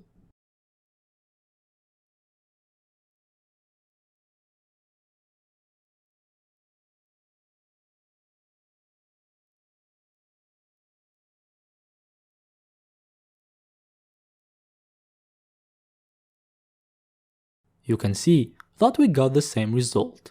Both approaches work. For the time complexity, we have O of length of v plus length of e for topological sort. We traverse length of v vertices. For each one of them we traverse outgoing edges. The cost is out degree of u. In total, we have O of length of v plus length of e plus length of v plus sum of out degrees. The sum of out degrees of vertices of a graph is length of e, so we get an O of length of v plus length of e time complexity, same as the first approach. We've reached the end of this lecture. I hope that you understood the presented material. Ask questions if you didn't, and see you in the next lecture. Welcome to this new chapter where we will talk about trees, a special type of graphs. A tree in graph theory is simply an undirected connected acyclic graph. This definition should be simple to understand because we've seen these three terms before. Undirected means that edges don't have a particular direction. The relationship goes both ways. Connected means that there is a path from any vertex to any other vertex. And acyclic means that it has no cycle. It doesn't contain a path that starts and ends at the same vertex. Here is an example of a tree. As you can see, it's undirected, connected, and acyclic. It's a tree. However, for example, this one is not a tree because it's disconnected and has a cycle. Okay, we know what is a tree, but what is it used for? And does it have some special characteristics compared to typical graphs? We will talk about it after introducing some trees-related terminology. We just introduced what is a tree. We move to the forest. A forest is an undirected acyclic graph. It has a definition similar to the tree but without the connected condition. So this one is a forest, for example. We can think of a forest as a graph that contains multiple separate trees, a graph whose connected components are trees. The term connected component will be discussed in the connectivity chapter, but a connected component of an undirected graph G is a connected subgraph of G. that is not a part of a bigger connected subgraph of G. For example, for this graph G, this subgraph is not a connected component because it's not even connected. This one is a connected component. It's a subgraph of G, connected, and trying to add to it any other vertex of G will make it disconnected, so it's not a part of a bigger connected subgraph. And for forests, the connected components of a forest are trees. This forest, for example, has 4 connected components. They are trees. In other terms, if we take a bunch of separate trees and merge them into one graph, we get a forest. We also have the polytree. A polytree is a directed graph such that if we replace its edges with undirected edges, we get a tree.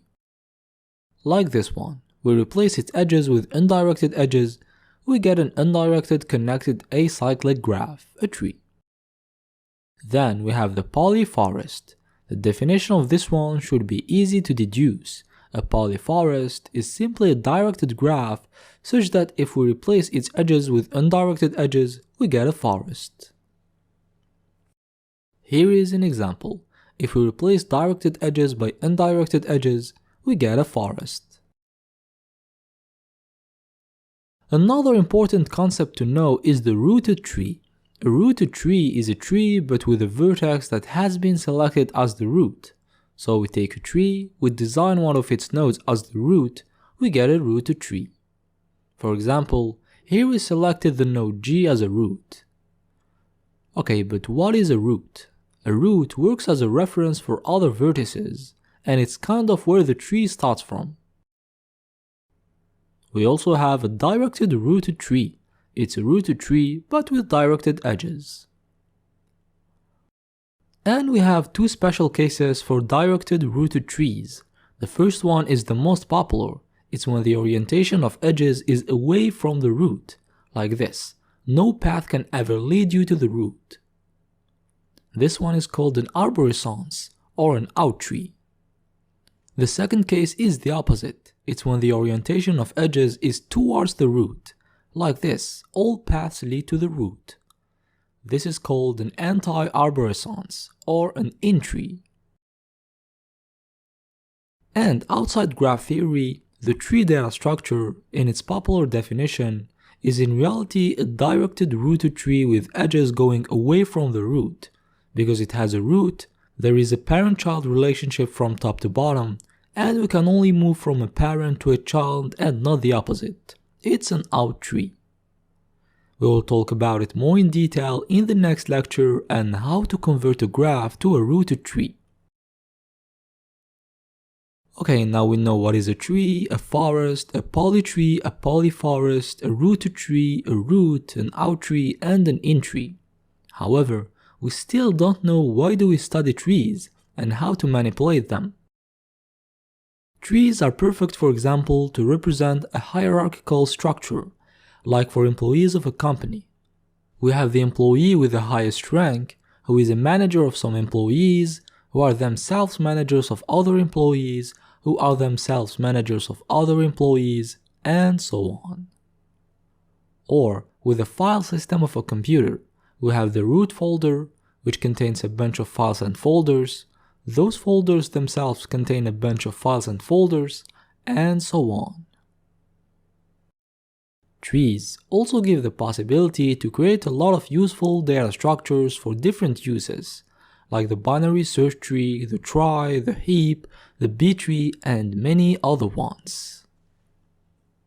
Also, another application that has a whole chapter in this course is spanning trees, especially minimum spanning trees. A connected graph has the property of having a path from any vertex to any vertex, which is a big advantage in some situations. But some edges can be unnecessary for keeping this property. For example, here we can remove the edge GE without losing the connectedness property. And if we keep removing edges, we reach a point where removing one more edge breaks the property. And that result is a spanning tree. A spanning tree of a graph G is a subgraph of G that is a tree, and includes all vertices of G. A graph can have multiple spanning trees. And in a weighted graph, we can calculate the sum of weights of a spanning tree. And the spanning tree with the minimum sum of weights of edges is called the minimum spanning tree. In the next chapter, we will see some applications of it and some algorithms to find it. Now we know why studying trees can have applications, but what about manipulating them? Is it different from graphs? Trees are simply graphs with some properties, so classic graph algorithms we studied before can be applied on trees. Most important ones are depth first search and breadth first search. They represent the foundation of a lot of tree algorithms.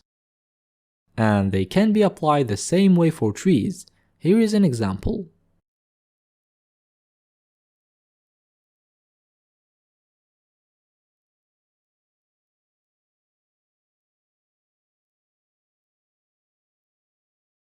However, one noticeable difference is that traversing out trees doesn't require holding a set of visited vertices. Pause the video for some seconds to think of the reason. Remember that we use a set of visited vertices because the same vertex can have multiple vertices going to it, multiple in neighbors, or when there is a cycle.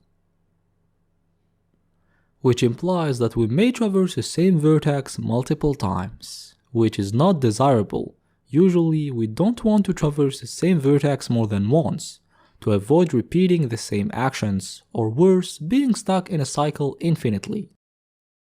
But in out trees, each node has only one parent, only one in neighbor, and there are no cycles, so each node will be accessed only once.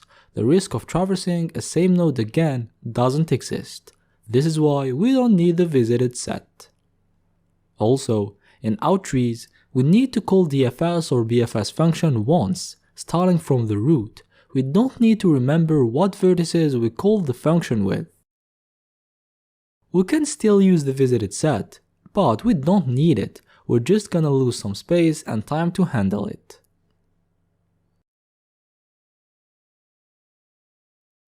Now we know some trees terminology, where they can be used and how to manipulate them. But one final question before moving to the next lecture. Given an undirected graph G, how to know if it's a tree? Try to answer this question.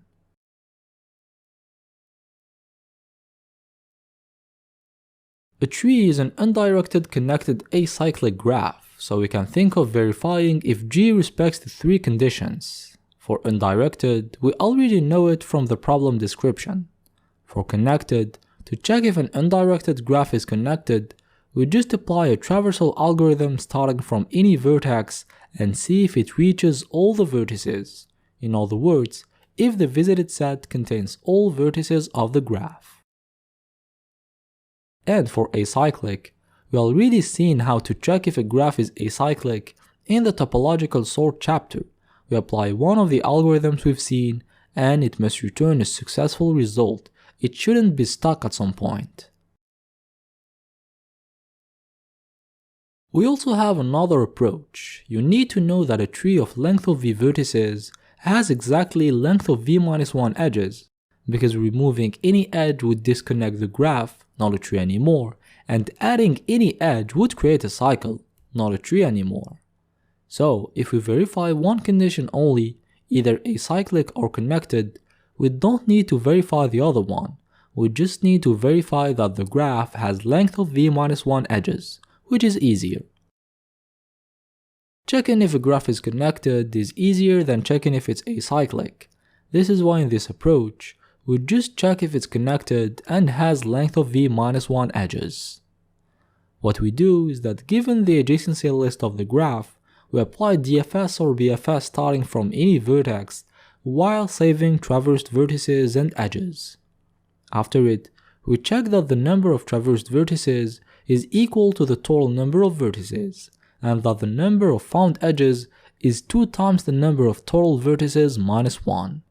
2, because remember that an adjacency list has twice the number of real edges. at least for an undirected graph. In code, we create a set visited, an array edges, and we call DFS starting from an arbitrary vertex. DFS will set the vertex to visited, then for each neighbor it adds the edge, and if the neighbor is not visited, it calls DFS on it. After filling visited and edges, we check the two conditions as we just explained. We've reached the end of this lecture where we learned about trees in graph theory. In the next one, we will focus on outtrees and how to convert a graph to an outtree. See you in the next lecture. Welcome back to the course. In this lecture, we will talk about outtrees and how to convert a graph to an outtree. Outtrees, also called arborescents, are important to know because the popular tree data structure you probably learned about before is in reality an outtree, a rooted tree with directed edges away from the root. In this lecture, we will see how is it represented, some terminology, and how to perform the conversion. An outtree is a graph, so we can represent it as we were representing graphs during this course, with an adjacency list or an adjacency matrix.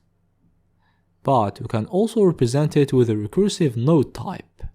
A node contains an attribute value, it represents the label of the node, and an array children that contains all nodes that the node can go to. It's like the array of a vertex in an adjacency list. It's called children because in terminology we have a parent-child relationship. For example, for this node, the value is k and its children are the nodes b, l, and f. And you can see that a node doesn't have the reference to its parent, so it cannot access it. This is why it's similar to a directed edge. We can go from a parent to a child, but not the opposite.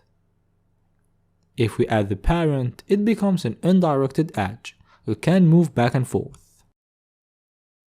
Let's move to some terminology. We have the root. We talked about it before. It's from where the tree originates. We also have the terms parent and child, and in outtree, edges are directed. The node from where the edge goes out is the parent, and the node where it enters is the child. And children of the same node are called siblings. We also have leaves, nodes that are at the bottom of the tree. They have no children. And we have internal nodes, nodes that are neither root nor leaves. Another important term is levels. An outtree can be split into levels. The level k of a tree contains nodes that are at a distance of k from the root. So level 0 contains the root only, then level 1 contains children of the root, then level 2 children of the root, and so on. And you have to know that traversing an outtree with breadth first search will traverse nodes of the level 0, then level 1, then level 2, and so on. This is why we say that BFS traverses a tree level by level. Another term is the depth. The depth of a node is simply the level where it's located, which represents its distance from the root. We also have the height. The height of a tree is the length of the longest path from its root to one of its leaves. The last one, k-ary tree. It's a tree where each node has at most k children. For example, a binary tree is a 2-ary tree. Each node has at most 2 children, left and right children. Now imagine that we have an undirected graph, a node that we want to design as a root, and we want to convert it to an outtree with a node type representation. Our graph is actually represented by an adjacency list, but we want the tree to be represented with node objects. So starting from values in the adjacency list, we will create a bunch of nodes and connect them together. First step, we create a node root that contains the value of the vertex we want to set at the root. We also need a visited set to traverse the adjacency list. And now, we just apply DFS while for each vertex we visit, we create nodes for its unvisited neighbors and add them to its children. We got an outtree with G as a root. How to code this? First, we need a class node. It contains an attribute val, the value, and an attribute children, an array of nodes that is empty by default. Now we need a function dfs that takes as parameters the graph we want to convert, the node we're working on, and the visited set. First dfs step, add the actual vertex to visited. You can see that here we're adding the value and not the node itself, because here node is of type node, but in an adjacency list we work with the values of nodes, not nodes themselves. This is why we add the value of the node to visited. In the previous example at the beginning, we would add the value g to visited, and not the node with g as a value. After it, we traverse unvisited neighbors. For each unvisited neighbor, remember that we need to create a node for it, add it to children of the actual node, and go to it. And this is what we do. We create a node that contains its value, we add it to children of the actual node, and we go to it by calling dfs on it. And in the main toOutTree function, we take a graph as parameter and the value of the vertex we want to design as a root. Inside it, we create the root node, it contains the value we passed as parameter, we create a visited set, and we call dfs to build the tree. After doing so, we return root, the root of the tree we made. We converted graph to an outTree. Obviously, here we assume that the graph respects the three conditions: undirected, connected, and acyclic. And the algorithm is an off length of v time because we're just applying depth first search, and in a tree, the number of edges is related to the number of vertices, is the number of vertices minus 1.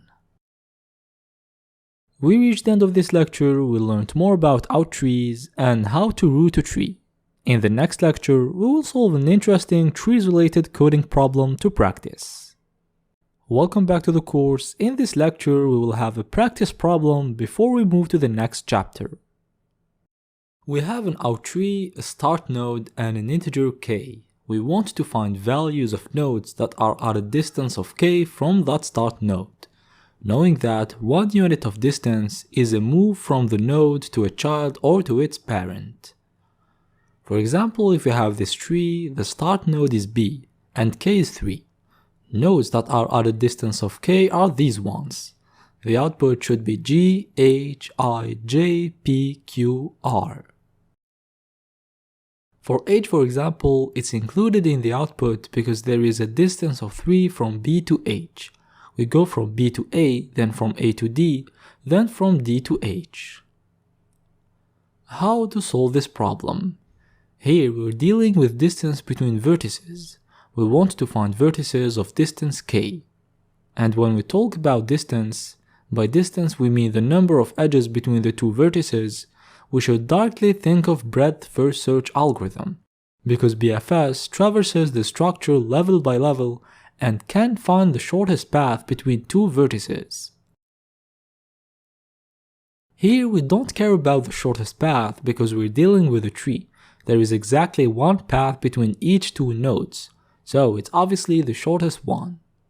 But we want nodes that are at a distance of k from the source node. In other terms, we're searching for nodes of the level k.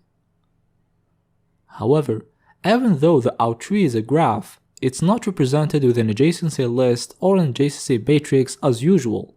It's represented with node objects, and we're given the root only, knowing that the root is not necessarily the start node we want to start from.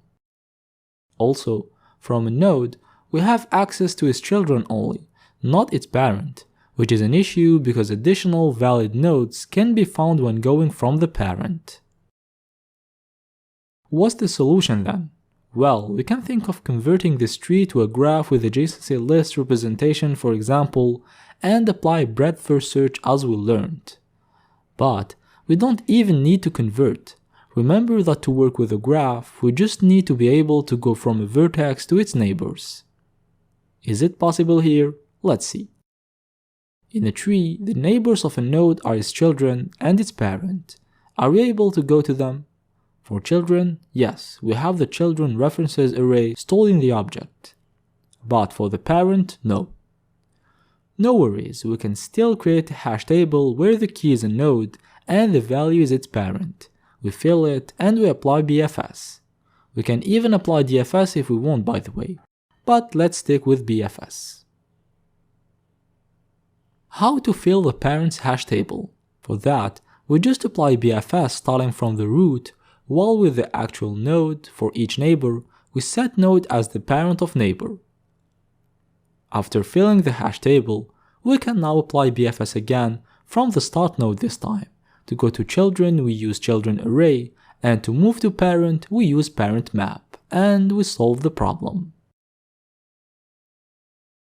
Recap before moving to code. We have an out tree represented with node objects.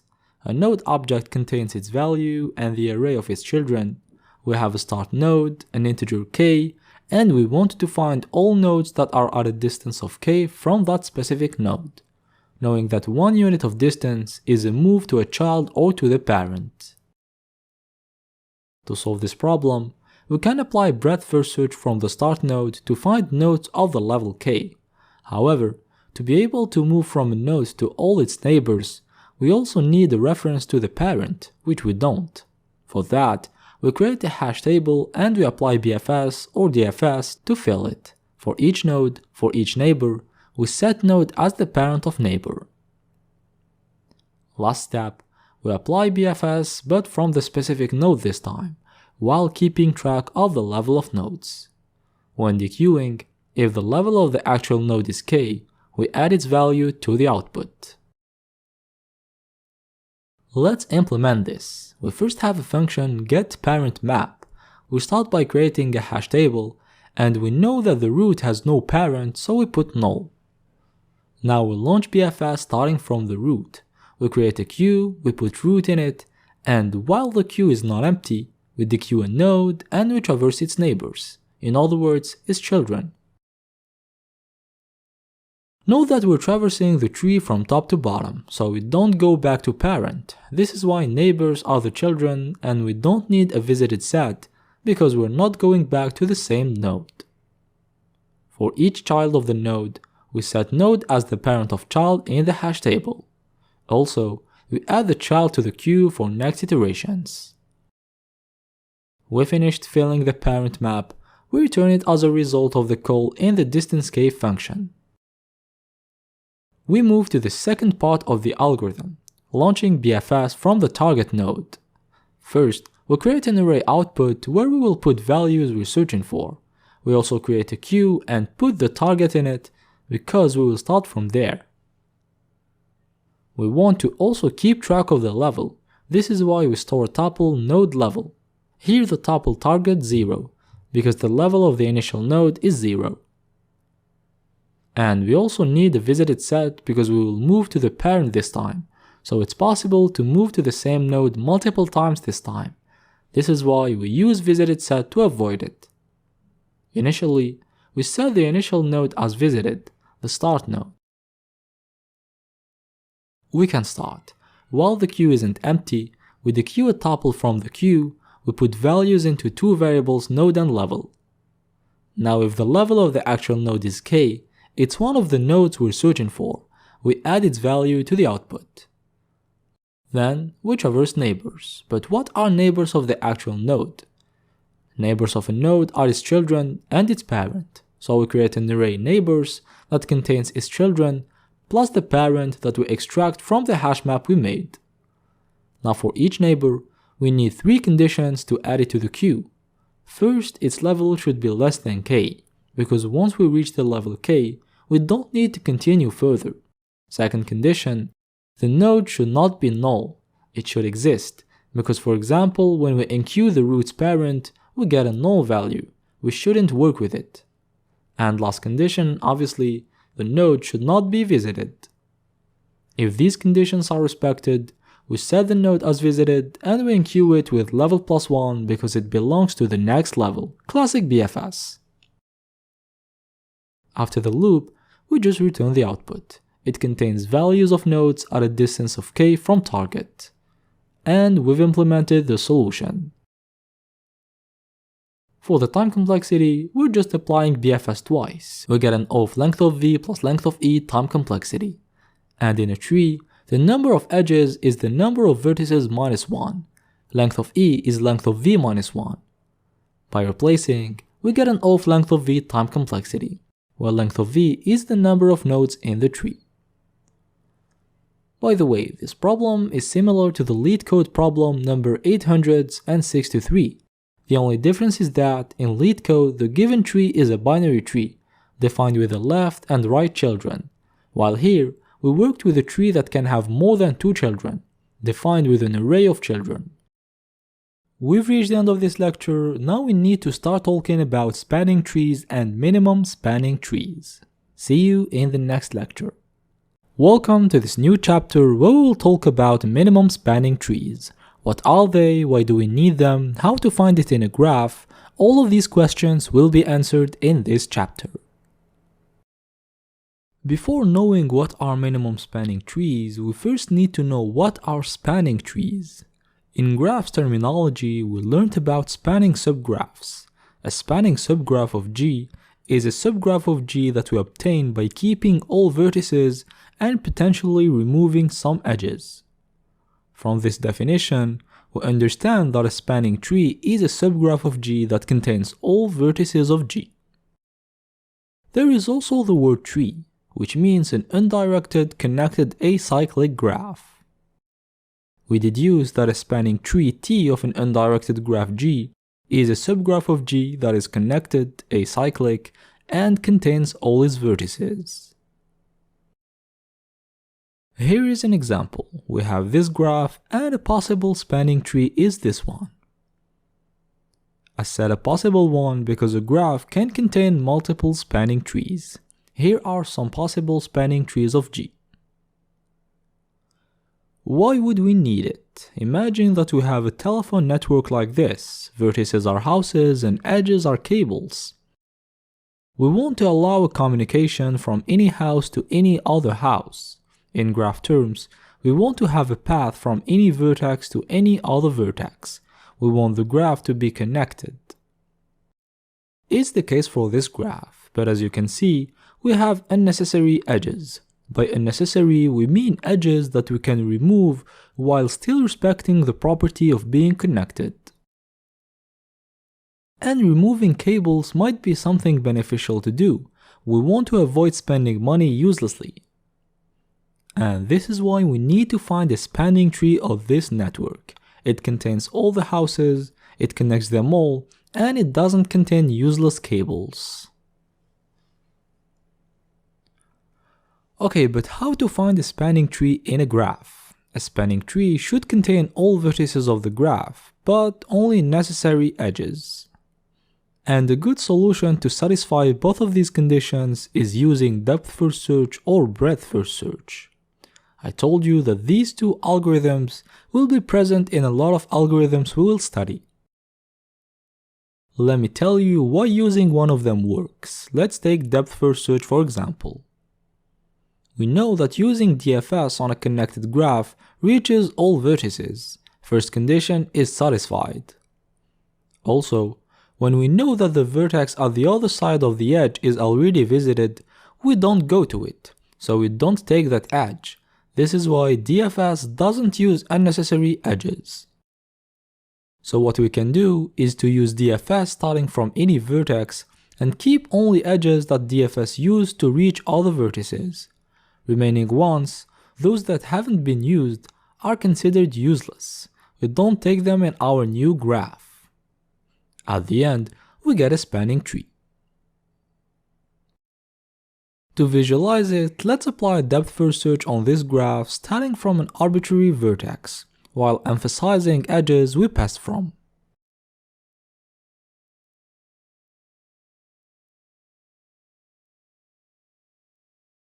You can see that we got a spanning tree. It's undirected, connected, acyclic, and contains all vertices of the initial graph, because we reached all vertices while saving only edges we used, not ones we skipped. Note that the shape we get depends on the order we use to traverse neighbors. If we traverse them in a different order, we would get another shape, but still a spanning tree. Remember that a graph may have multiple spanning trees. The one we get by using DFS depends on how we traverse neighbors of each vertex. And we could use the same logic with BFS. Here is what we get.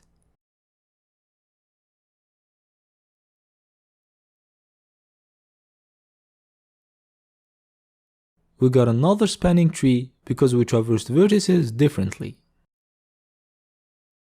Let's implement the solution that uses DFS. We will use DFS as usual. We will just add code to save edges we traversed. That's it. The DFS function takes as parameters the graph, the actual vertex, the visited set, and additional thing this time, the spanning tree graph, the one that we will build. As usual, we start by setting the actual vertex as visited. Next step, we traverse unvisited neighbors. For each neighbor, if it's not visited, it means that we will go to it. But before, we add the edge to the spanning tree. We add neighbor to neighbors of the actual vertex, and we add the actual vertex to the neighbors of neighbor, in the spanning tree obviously. Now we traverse the neighbor by calling DFS. And in the main spanning tree function, we start by creating the spanning tree. It's empty at the beginning. We also need a visited set for DFS. And we need an arbitrary vertex to start DFS from. We can just take the first one in the list of vertices, it doesn't matter. We have everything, we can call the function we made to fill the spanning tree.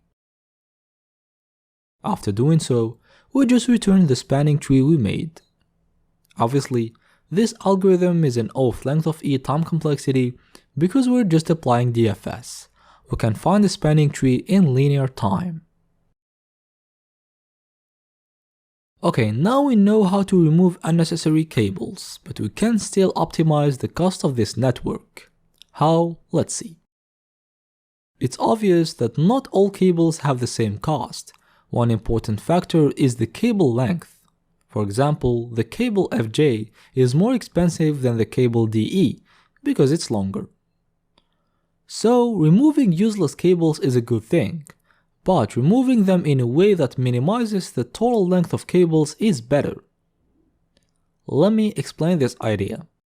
We said that cables don't have the same cost, it depends on the length. This is why it's better to include the length of cables in our graph. We get a weighted graph. Now we want to remove useless cables. We want to get a spanning tree. But there are many ones, and the crucial difference is the total length of remaining cables. For example, in this network, here are some of its spanning trees. I didn't show them all because there are a lot. But if we had to choose one of them, we would take this one, because the total length of its cables, in graph theory terms, the sum of weights of its edges, is the smallest possible sum, and smaller length means smaller cost. So among all possible spanning trees, we want to find the one with the minimum sum of weights of edges. It's called the minimum spanning tree. We deduce that the definition of the minimum spanning tree of a weighted undirected graph is the spanning tree with the smallest sum of weights. And minimum spanning trees have a lot of applications, whether in networks as we've seen in this lecture, or in other topics such as clustering and image segmentation. Okay, but how to find the minimum spanning tree of a graph? Do we use the algorithm we studied at the beginning of this lecture? No, because even if DFS and BFS traversal produce a spanning tree, it's not guaranteed to get the one with the minimum sum of weights. To find the minimum spanning tree, we have other algorithms such as Prim's algorithm and Kruskal's algorithm that we will study in the next lectures of this chapter. I hope that you understood this lecture. Now get ready to start learning about one of the MST algorithms, Prim's algorithm. Welcome back to the course. In this lecture we will learn about Prim's algorithm, an algorithm that is used to find the minimum spanning tree of a graph. Okay, imagine that we have this graph. It's the example used in the Wikipedia article about minimum spanning trees. Now we want to build its minimum spanning tree. Let's start from an arbitrary vertex, let's say A. We know that at the end, all vertices will be included in the MST, so we can choose any vertex to start with. Now, you have to visualize the graph G as two components. The first one is the one that contains vertices of our MST, and the second one contains remaining vertices. The minimum spanning tree is connected, so we have to connect these two components. Right now, the first component contains A only, and the second one contains all other vertices. How to connect these two components? We have three choices. We can either use the edge AB, the edge AC, or the edge AF. We want the spanning tree with the minimum cost, so we take the edge with the smallest weight, AC. Now same thing again, we have two components. The first contains vertices in our MST, A and C, and the second one contains remaining vertices. We have to connect them. We have 6 choices, using the edge AB, AF, CB, CD, CE, and CF. The edge with the smallest weight is CD, we take it. We added the new edge and the new vertex to our MST. Then again, two components. One contains A, C, and D, and the other one contains remaining vertices, B, E, F, G, H, I, J. Now try to find how to connect them. To connect them, we have previous ways, but we also discovered new ones by adding D. We can now also use edges DB, DG, and DE. The shortest one is DB, we take it. We discovered a new way to connect, the edge BG. We need to connect the component ACDB with the component FEGHIJ. We have multiple available edges that we can take to extend our minimum spanning tree. We have AB, BC, BG, DG, DE, CE, CF, and AF. The shortest one is BC, but B and C are already in our MST, already in our first component, so it won't extend our MST, we don't take the edge. Also, taking it would create a cycle, it doesn't even become a tree anymore. The next shortest is AB, but same thing, we already took A and B, we ignore the edge. Next shortest is DE, we take it and we discover new edges, EG, EI, EJ, EF. Shortest one is EG, we take it and we discover new ways, GH and GI. Here we can notice a pattern in the way we're working. What we're doing is that, while we didn't get our full MST, at each iteration, we search for the shortest available edge, and if it doesn't lead to a vertex that is already in our MST, then we will extend our MST. We add the end vertex to our MST, and we traverse its neighbors to see if we discover edges that we can take from now on. We keep repeating until we build the whole MST. Let's continue where we stopped.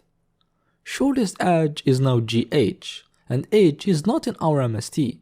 We take it and we discover edges HI and HJ.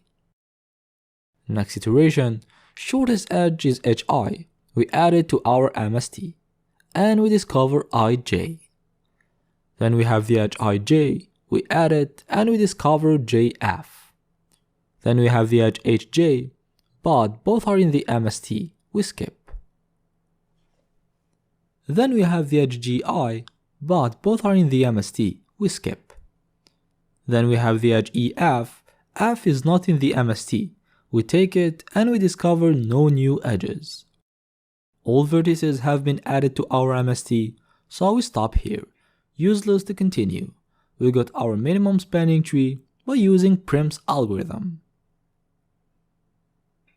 And this is the idea of Prim's algorithm. At the beginning, we create a graph that will be our MST. We select an arbitrary vertex. We add its edges to a list of available, then we start iterating. While we didn't add all vertices to our MST, we select the edge UV with the minimum weight from the list of available edges, ones that we discovered before. If V, the destination, is not in our MST, then we have an extension. We add the edge UV to our MST. And we traverse edges of the vertex V. If the neighbor Z is not in our MST, it means that we discovered a new edge. We add the edge VZ to our list of available edges.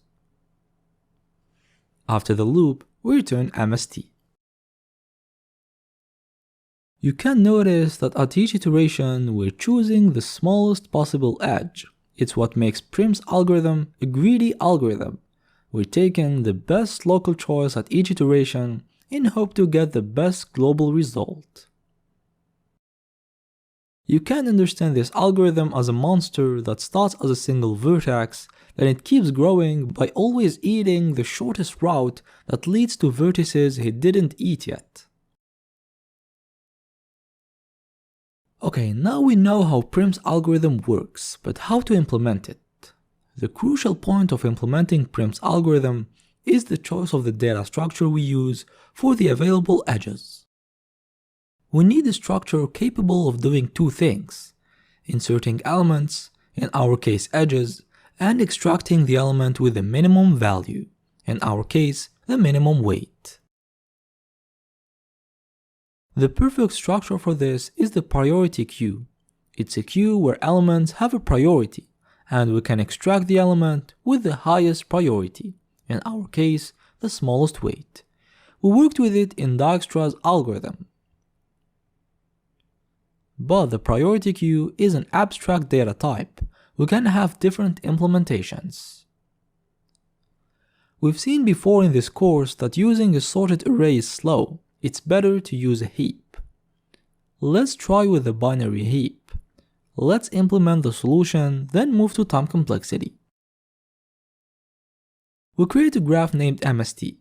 We create a binary heap available. It will store available edges. And we choose an arbitrary vertex as start. Now, we traverse neighbors of start to add edges to the queue. For each edge from start to V with a weight W, we add the tuple W start V to the queue. We've put W at the beginning because tuples are compared starting from their first element. And because we want to compare edges with their weight, we put it as first element. We also put U and V to know the incident vertices when extracting an edge. Then, while our MST doesn't contain all vertices, we keep looping. At each iteration, we extract the edge with the smallest weight, and we put its elements in three variables W, U, V. Now, we take the edge into consideration only if it doesn't connect two vertices that are already in our MST. This is why we check that V is not in MST. If the condition is true, we add the undirected edge to our MST, VW to neighbors of U and UW to neighbors of V. Last thing to do, we need to traverse neighbors V. For each edge from V to Z with the weight W, if Z is not in the MST, then we have a potential edge. We add it to the queue, with the weight as the first element obviously. After the loop, we return the MST. Let's measure its time complexity. Inserting an element in a binary heap is an O of log n time. Inserting n elements in the binary heap is an O of n time, not O of n log n. We proved it in the YouTube video I suggested in Dijkstra's algorithm lecture. And extracting an element costs O of log n time. Here we have utmost length of V elements to insert at the beginning. Neighbors of start vertex. The cost is length of V. Then we have a loop that does utmost length of iterations. It's traversing edges. Inside it, we extract min, O of log n time, and here n is length of E because we store edges in the structure. The cost is log of E. We also have an inner loop that does degree of v iterations, where we insert an element, done in of log n time. Log of length of e here. The sum of degrees is 2 times length of e, so in total we have length of v plus length of e times log of length of e plus 2 times length of e times log of length of e, which is in O of length of e times log of length of e time. We're dealing with a simple graph, so length of e is smaller or equal than length of v squared, which implies that log of length of e is smaller than or equal to log of length of v squared, which implies that log of length of e is smaller than or equal to 2 times log of length of v. So we can replace log of length of e by log of length of v. We get an O of length of e times log of length of v time complexity. We can still optimize it, and for that we will have a different approach for Prim's algorithm. In the outer loop, we're extracting one edge at a time. This is why we can have at most length of iterations. In this new approach, instead of extracting edges, we will extract vertices, so we will have at most length of v iterations, which is usually way smaller than length of e. For edges, we were extracting the available edge with the smallest weight, but for vertices, what vertex do we extract? We extract the vertex that requires the smallest cost to go to from our actual minimum spanning tree. Let's try it with our previous example. Here also, we have an arbitrary vertex to start from. Let's choose A. To be sure that it will be selected, we set its cost to 0, and all remaining ones to infinity. The algorithm starts, A gets selected. Now we have A in our MST, and from here we have 3 newly discovered edges that we can take to connect more vertices. And these new edges may reduce the cost for some vertices. Let's see. We have the edge AB. The cost of B was infinity, but with this edge, the cost is lower, it's 6, so we decrease the cost of B to 6. We also have the edge AC. The cost of C was infinity, but with this edge, the cost is lower, it's 3. We decrease the cost of C to 3. And we have the edge AF. The cost of F was infinity, but with this edge, the cost is lower, it's 9. We decrease. Next iteration. What is the cheapest vertex that is not in our MST? It's the vertex C. We go to it. But wait, the hard thing when building the MST is not finding what vertices to include, because they will all be included at the end anyway. The hard thing is to figure out what edges to include. So here, we shouldn't just save C, we should save the edge AC. When we were extracting edges, it was easy to do. We knew what were the source and the destination, while here we extracted the vertex C only, the destination. But how would we know the source? How would we know that we should include the edge AC and not BC or EC, for example?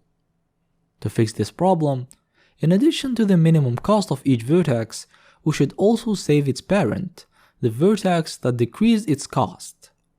In this case, we should have saved A as the parent of C, so that when we extract C, we know that we should include the edge AC. So when working, every time a vertex U decreases the cost of a vertex V, we update by putting U as the parent of V, so that when we extract V, we know that the edge we include should be the edge UV. Let's start over by taking this detail into consideration. At the beginning, all vertices parents are null, because we don't know even one way to go to them. We start by extracting A. Edges it discovers are AB, AC, and AF. AB decreases the cost of B, and we don't forget to set A as the parent of B. Then same thing for AC, and same thing for AF. Next iteration, cheapest vertex is C, and here we know that the vertex who gave it the cheapest cost was A, so we add the edge AC. Then C This covers new edges CB, CD, CE, and CF. Let's see if they decrease costs of some vertices. The weight of CB is 4, while the actual cost of B is 6, so it gets decreased to 4, and we set C as the parent of B. It means that before, the minimum cost to make a connection from our MST to B was 6, but now we found a cheaper way for connecting it, with a cost of 4 instead of 6. This is why we decreased. CD, cost is 2 while cost of D is infinity. It surely decreases. We also set C as the parent of D. CE, cost is 9, while cost of E is infinity. It surely decreases. C becomes the parent of E. And CF, cost is 9, while cost of F is already 9. Nothing changes. Next iteration, the cheapest vertex is D, with a cost of 2, and its parent is C. We include the edge CD. We discover DB, DG, and DE. DB, it decreases the cost to 2. D becomes the parent of B. DG, it decreases the cost to 9. DE, it decreases the cost to 8. Next vertex to extract is B. By the way, when I'm showing an example in detail to see how the algorithm works, as soon as you think that you understood the process, try to pause the video and continue the example by yourself to see if you really understood. You can also start writing code before you see the one presented in the lecture. We said that next vertex to extract is B. It has edges BA, BC, BD, and BG. But we ignore BA, BC, and BD because all destinations are already visited. For BG, it doesn't decrease the cost. Next extracted vertex is E. New edges are EG, EI, EJ, and EF. EG, it decreases the cost to 7. EI, it decreases the cost to 9. EJ, it decreases the cost to 10. And EF, it decreases the cost to 8. Next extracted vertex is J. It has the lowest cost among remaining vertices. It discovers GH and GI. GH, it decreases the cost to 4. GI, it decreases the cost to 5. Then we have the vertex H. It discovers HI and HJ. HI, it decreases the cost to 1, and HJ, it decreases the cost to 4. Next vertex is I. It discovers IJ, it decreases the cost of J to 3, and it becomes its parent. Next vertex is J. It discovers JF, but it doesn't decrease its cost. And last vertex is F, with a cost of 8, its parent is E. We add in MST the edge EF. And we got our MST by extracting vertices instead of edges. Okay, we've seen an example, but we need some pseudocode to understand. We create our MST, our available structure, our start vertex, and now we need to put our vertices in available. For each one of them, we set its cost to 0 if it's the start vertex, else infinity, as we did at the beginning. We set its parent to null, and we insert it in available. We can start. While we didn't make the full MST, we extract the vertex with the minimum cost. If it's the start vertex, there is no edge to add. We still don't have an edge to add. But if it's not the case, we add the edge from the parent of U to U itself. For example, C had A as a parent when extracted, so we added the edge AC. This is why we get a tree of length of v-1 vertices. The -1 comes from the fact that start vertex doesn't need an edge to include it. Let's continue. Now we need to traverse neighbors of U to see if it decreases their cost by checking weights of edges. For each edge from U to V with a weight of W, we check two conditions. If V is not in the MST yet and W is smaller than its actual cost, then we found a cheaper way to go to V. We go to it from the actual vertex U. This is why the cost of v becomes w and the parent of v becomes u. Also, because the key of v changed, which is its cost, we need to update it in the heap with the decrease key function. After the loop, we return MST.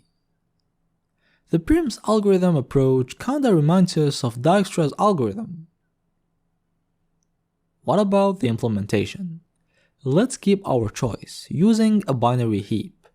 But wait, without even implementing, just by analyzing the pseudocode, we can notice a problem. Remember that a binary heap has a time complexity of O log n for decrease key operation. We have length of v to build the heap, then a loop that does length of v iterations this time. Extract min costs log of length of v because we have at most length of v vertices. We also have a loop that does degree of u iterations. Inside it, we're decreasing the key of a node in the heap, which costs O log n as mentioned earlier. Here, n is length of v. The sum of degrees is 2 times length of e, so in total we get length of v plus length of v times log of length of v plus 2 times length of e times log of length of v, which is an O of length of e times log of length of v time, same as the previous approach. With a binary heap, we get the same time complexity, but to get a better time complexity, we will implement the priority queue with another data structure that we've seen before in this course, the Fibonacci heap. Building a Fibonacci heap of n elements is an O of n time, inserting an element is an O of 1 time, extracting minimum is an O of log n time amortized, and decrease key is an O of 1 time amortized. This is why we get, as you can see, a time complexity of O of length of e plus length of v times log of length of v. Let's move to the implementation, and we will use the fibheap Python module. You will see that the code will look like the one we wrote to implement Dijkstra's algorithm with the Fibonacci heap.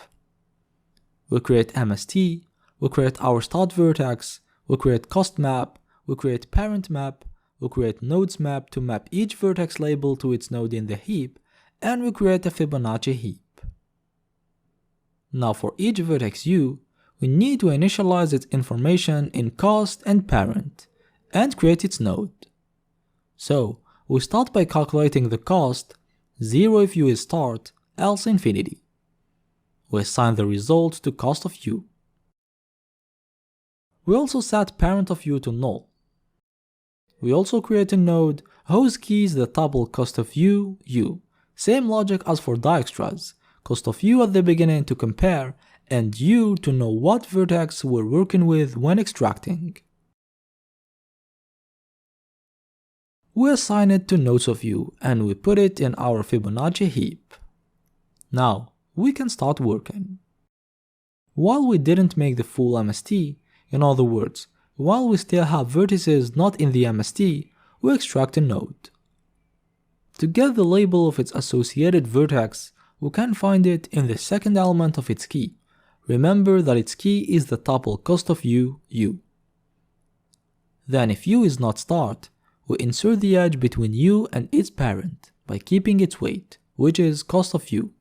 For that, we add parent of u cost of u to neighbors of u, and u cost of u to neighbors of parent of u.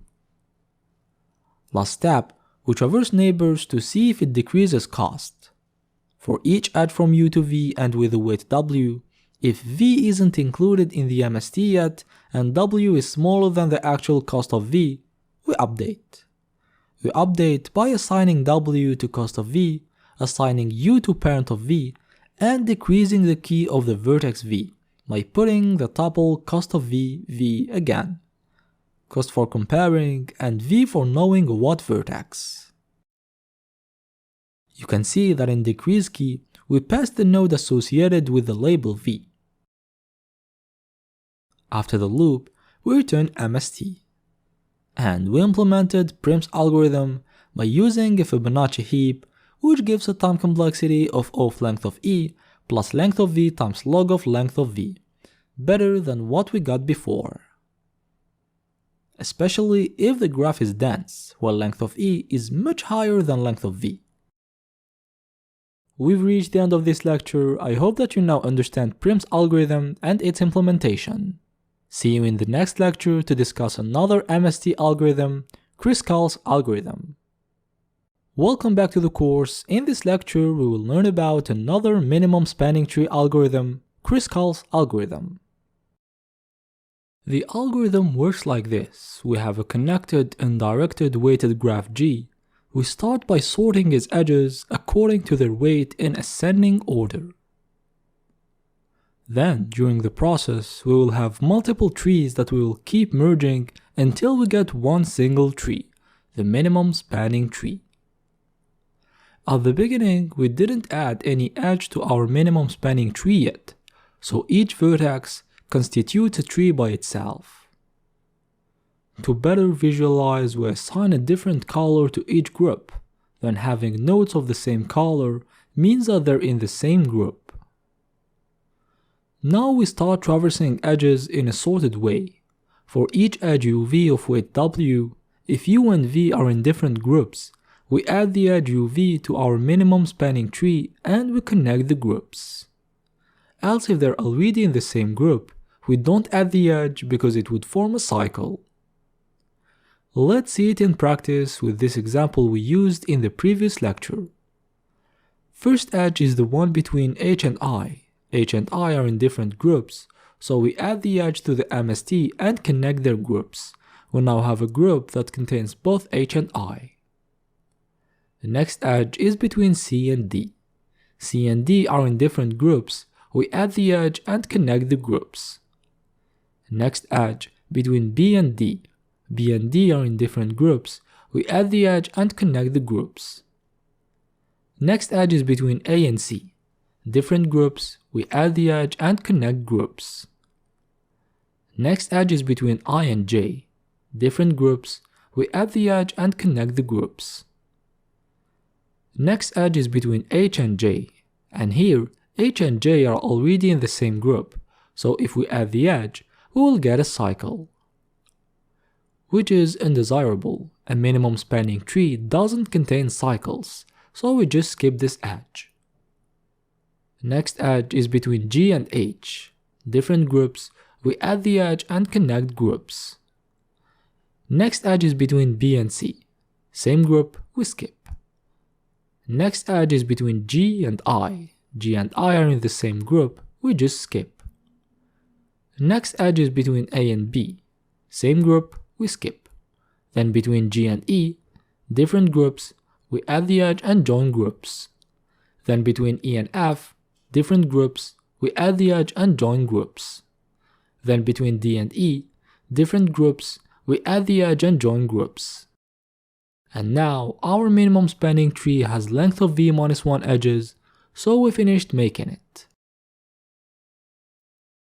Because a tree of n vertices has n minus 1 edges, all remaining edges will have their incident vertices in the same group. It's useless to continue traversing edges. We just stop here. You can verify by yourself. And here is the minimum spanning tree of the graph G. It has a total weight of 38. We cannot find the spanning tree with a lower sum of weights. Let's write some pseudocode. Our function takes as parameter a graph. We assume that it's undirected and connected. We extract the list of vertices and the list of edges from it. Then we sort the edges according to their weight.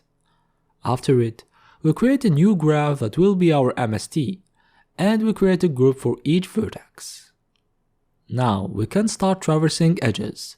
For each edge U, V, W, if U and V don't belong to the same group, we add an edge between U and V in the MST, and we connect the group of U with the group of V. Last thing to do, if the number of edges of the MST is length of V minus 1, it means that we're done. We break the loop. After the loop, we return our MST, and this is how Kruskal's algorithm works. And by the way, same as Prim's algorithm, Kruskal's algorithm is also a greedy algorithm. This is just pseudocode. We still need to discuss how to implement it, especially this part. Create a group for each vertex, check if u and v don't belong to the same group, and connect their groups.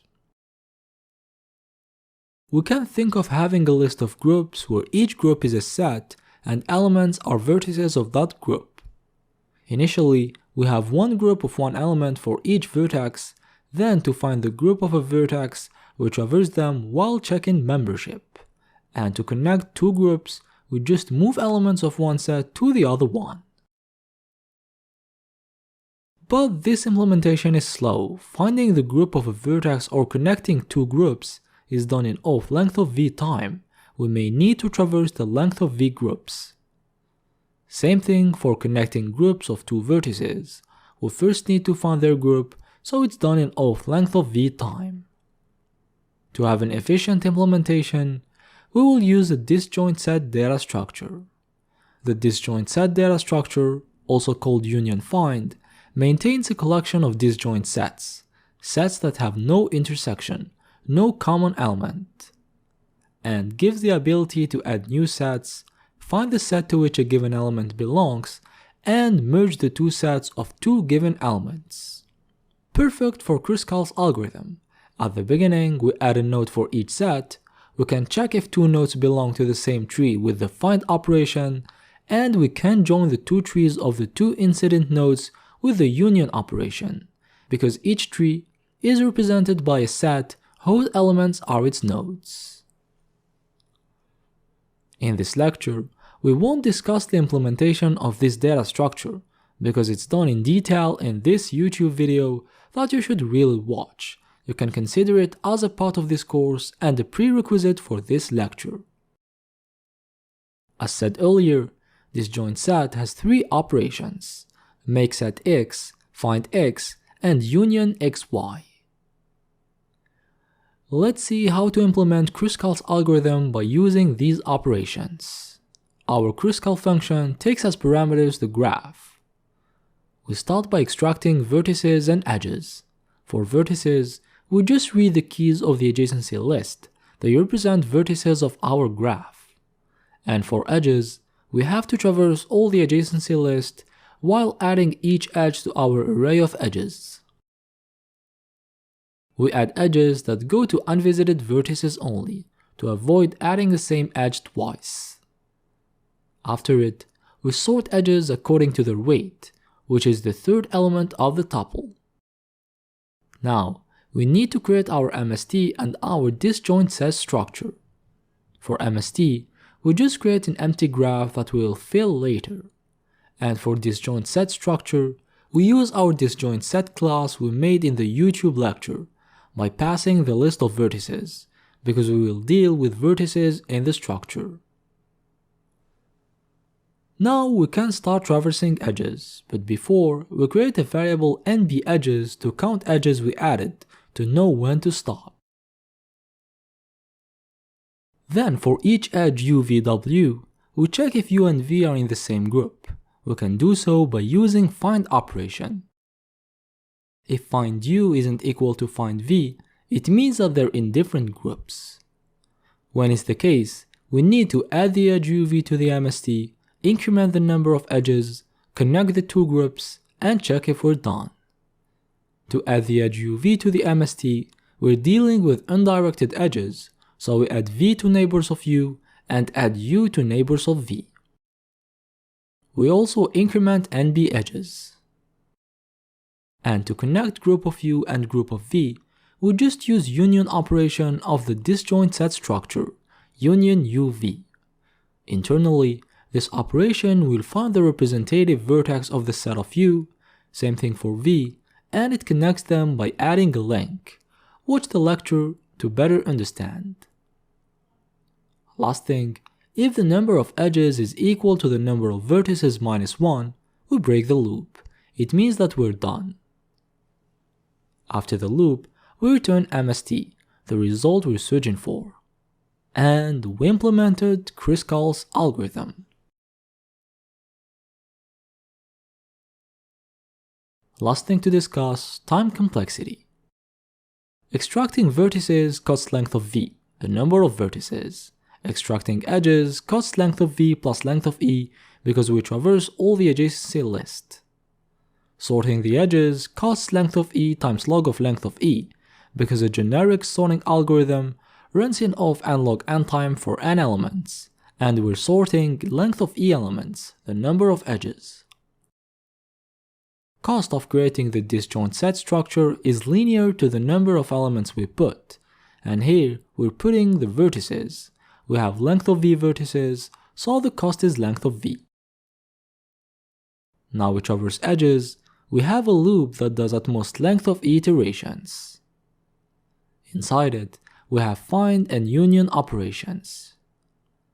With an optimized disjoint set implementation, the amortized cost is O of alpha of n, where n is the number of elements in the disjoint set, and alpha is the extremely slow-growing inverse Ackermann function.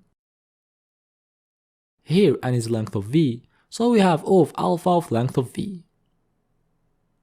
In total, we have length of v plus length of v plus length of e plus length of e times log of length of e plus length of v plus 2 times length of e times alpha of length of v, which is 3 times length of v plus length of e plus length of e times log of length of e plus 2 times length of e times alpha of length of v.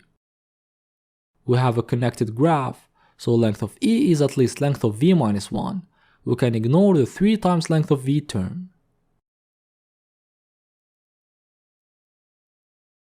Length of e times log of length of e is greater than length of e, so we can ignore length of e. And log of length of e is greater than alpha of length of v, so length of e times log of length of e is greater than length of e times alpha of length of v. We can ignore 2 times length of e times alpha of length of v. We get an O of length of e times log of length of e time complexity. And in a simple graph like this one, length of e is smaller than or equal length of v squared, so log of length of e is smaller than log of length of v squared, so log of length of e is smaller than 2 times log of length of v. This is why we can replace log of length of e by log of length of v and get a time complexity of O of length of e times log of length of v.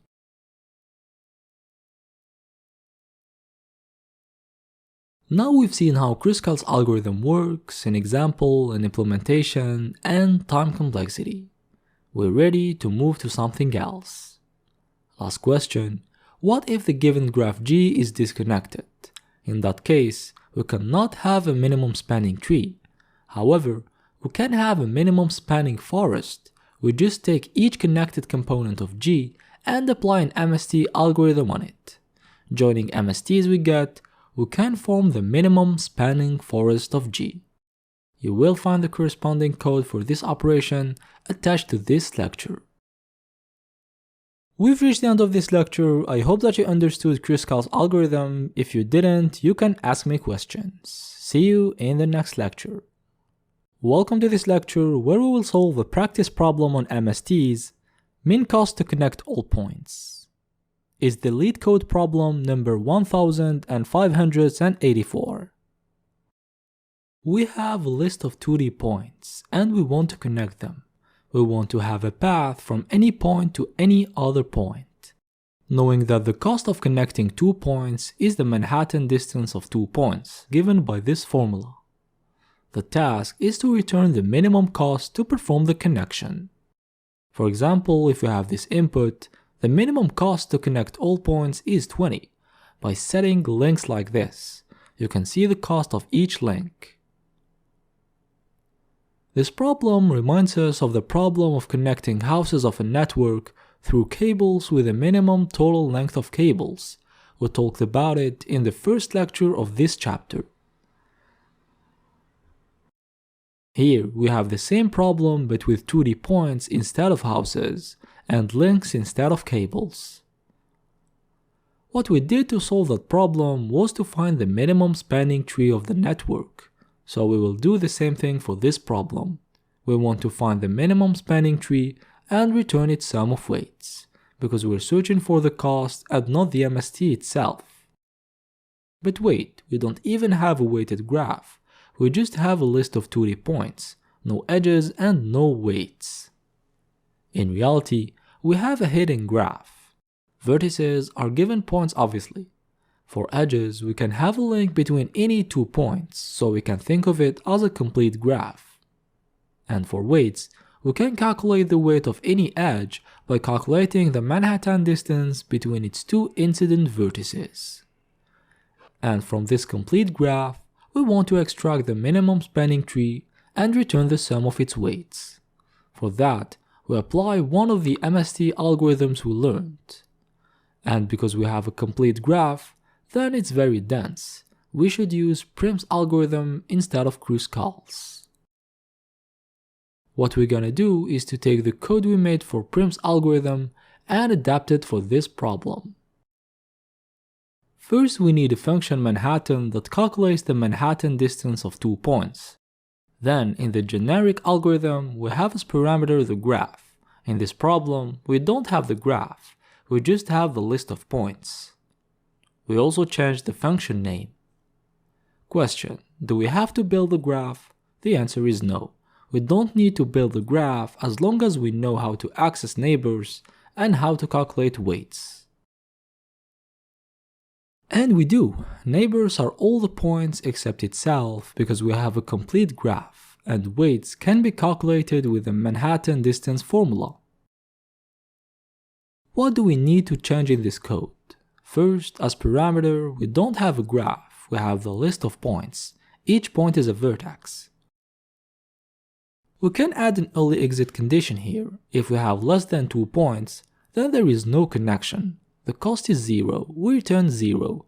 It's to handle the edge case. And because vertices will later represent keys of hash tables we will use, we need to make sure that a point is hashable. A point is currently represented with an array of 2 elements, and arrays are not hashable. This is why we convert them to tuples. Tuples are hashable. Also, in this problem, we're not interested by the MST itself, we're just interested by its total cost.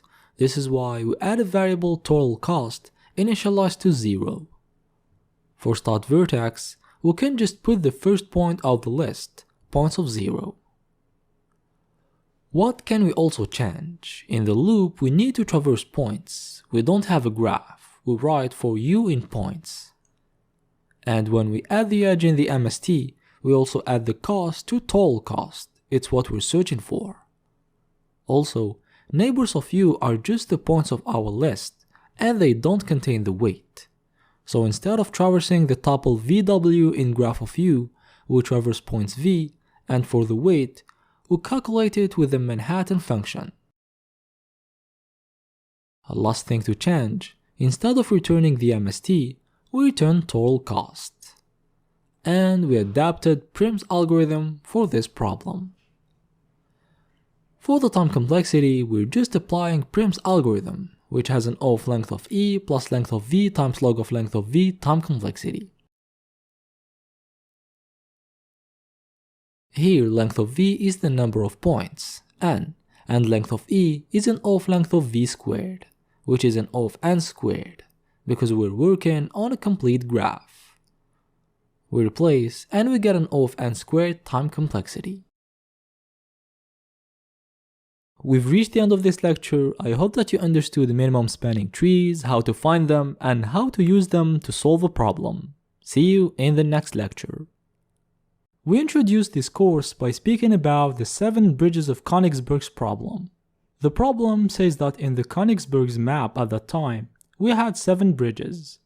And the question is, can we find a path that traverses each of the 7 bridges exactly once? The answer was that it's impossible. In this video, we will talk more about this claim. The title of this lecture is What is a Eulerian Trail Circuit? Yes, what is a Eulerian trail circuit? Good question. In a graph G, sometimes it's possible to have a trail that passes from all edges exactly once, and that is called a Eulerian trail. A Eulerian trail is a trail that passes from each edge of the graph exactly once, and if the trail ends at the same vertex where it started, then it's a cycle. It's called a Eulerian circuit. A Eulerian circuit is a circuit trail that starts and ends at the same vertex that traverses each edge exactly once. Note that a graph that contains a Eulerian circuit is called a Eulerian graph, and if it contains a Eulerian trail only, not a circuit, it's called a semi-Eulerian graph. Okay, but what is the relation with the 7 bridges of Königsberg problem? Remember that we could represent this problem with a graph. Lengths are vertices and bridges are edges. The problem states that we want to find a way to traverse each of the 7 bridges exactly once. Bridges are edges here.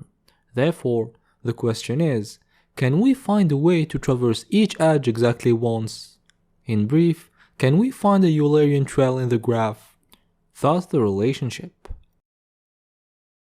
And in the introduction, we answer this question. We claim that it's impossible. Why?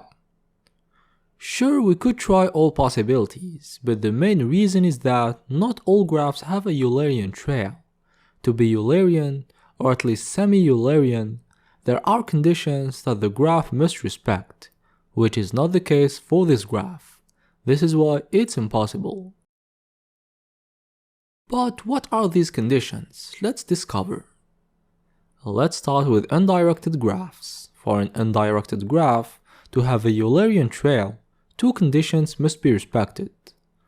All vertices with non-zero degrees must be connected, and the number of vertices with an odd degree must be 0 or 2. Remaining ones must all have an even degree.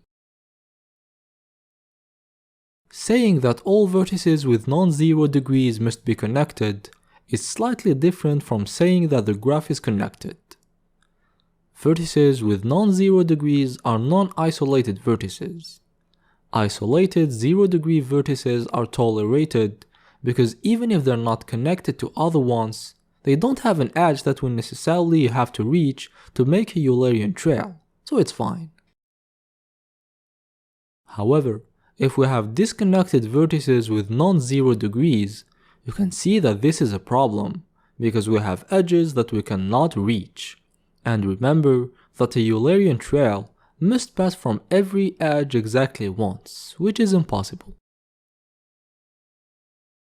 Let's see if these conditions are respected by the 7 bridges graph. First condition is respected, but for the second condition, here are degrees of vertices. And the number of vertices of odd degree is 4, neither 2 nor 0.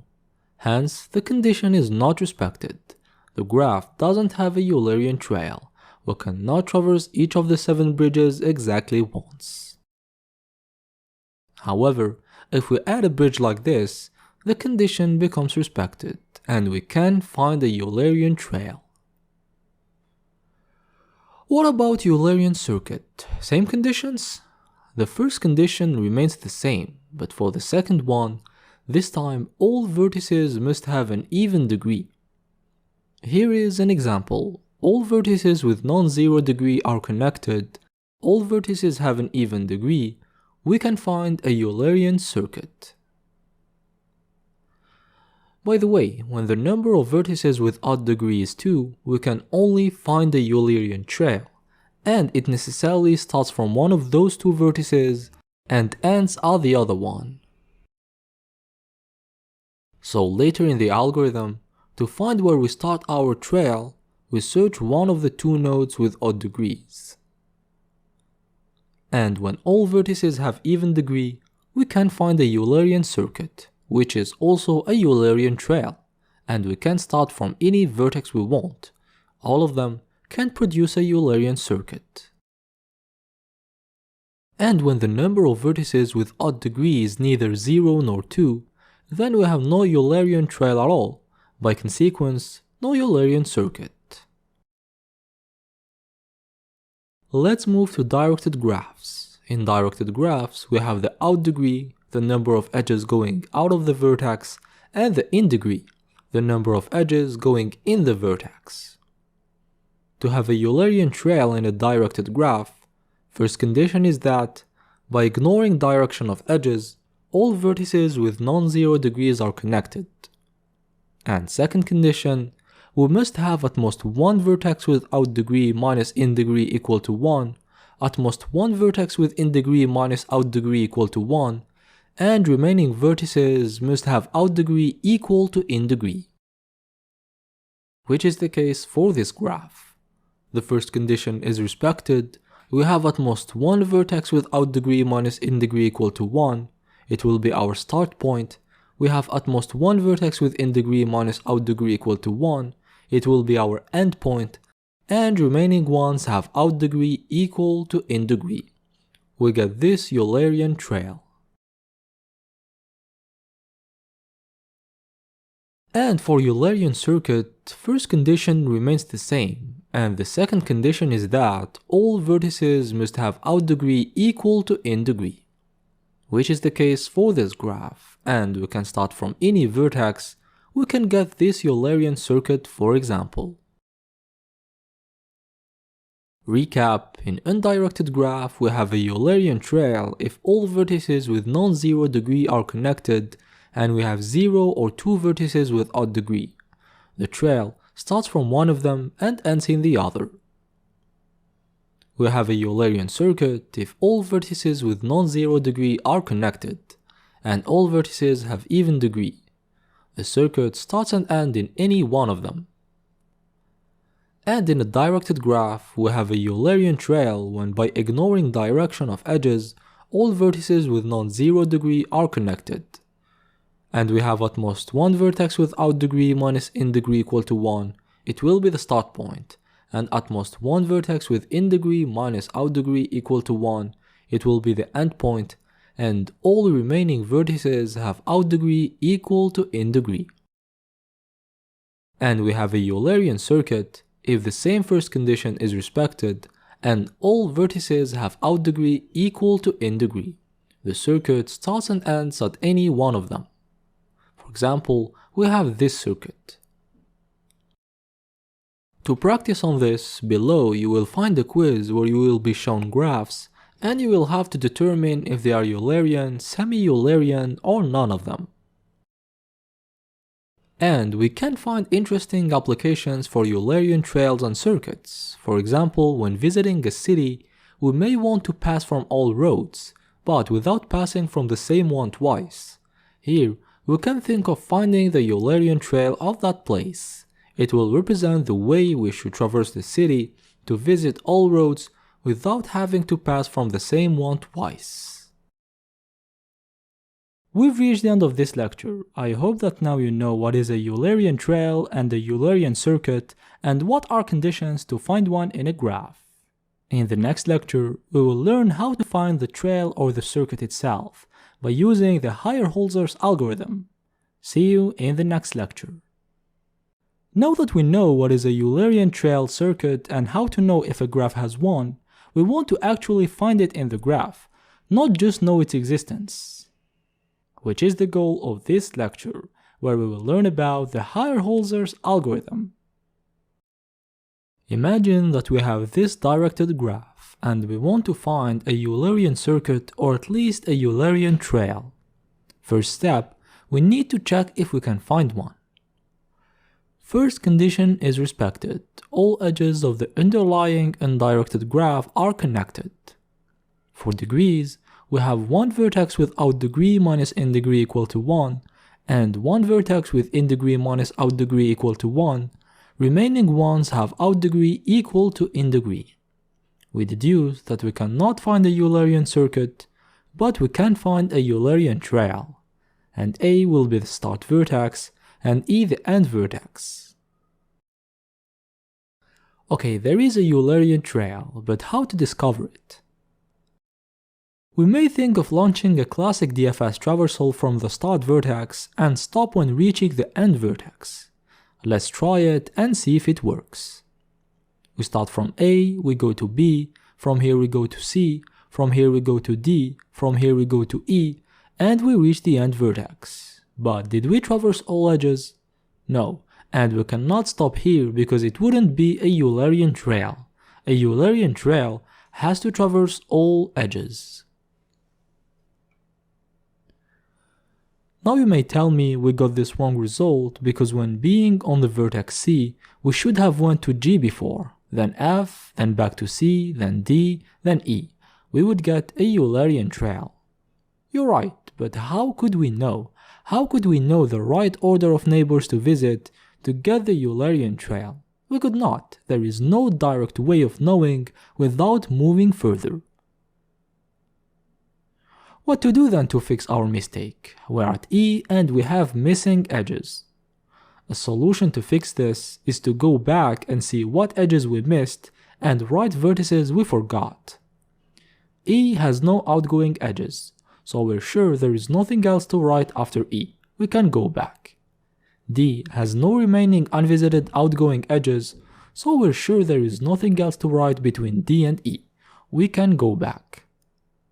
But from C, we still have an unvisited outgoing edge, the one that takes us to G. So after C should come G. We write it in the current position and go to it.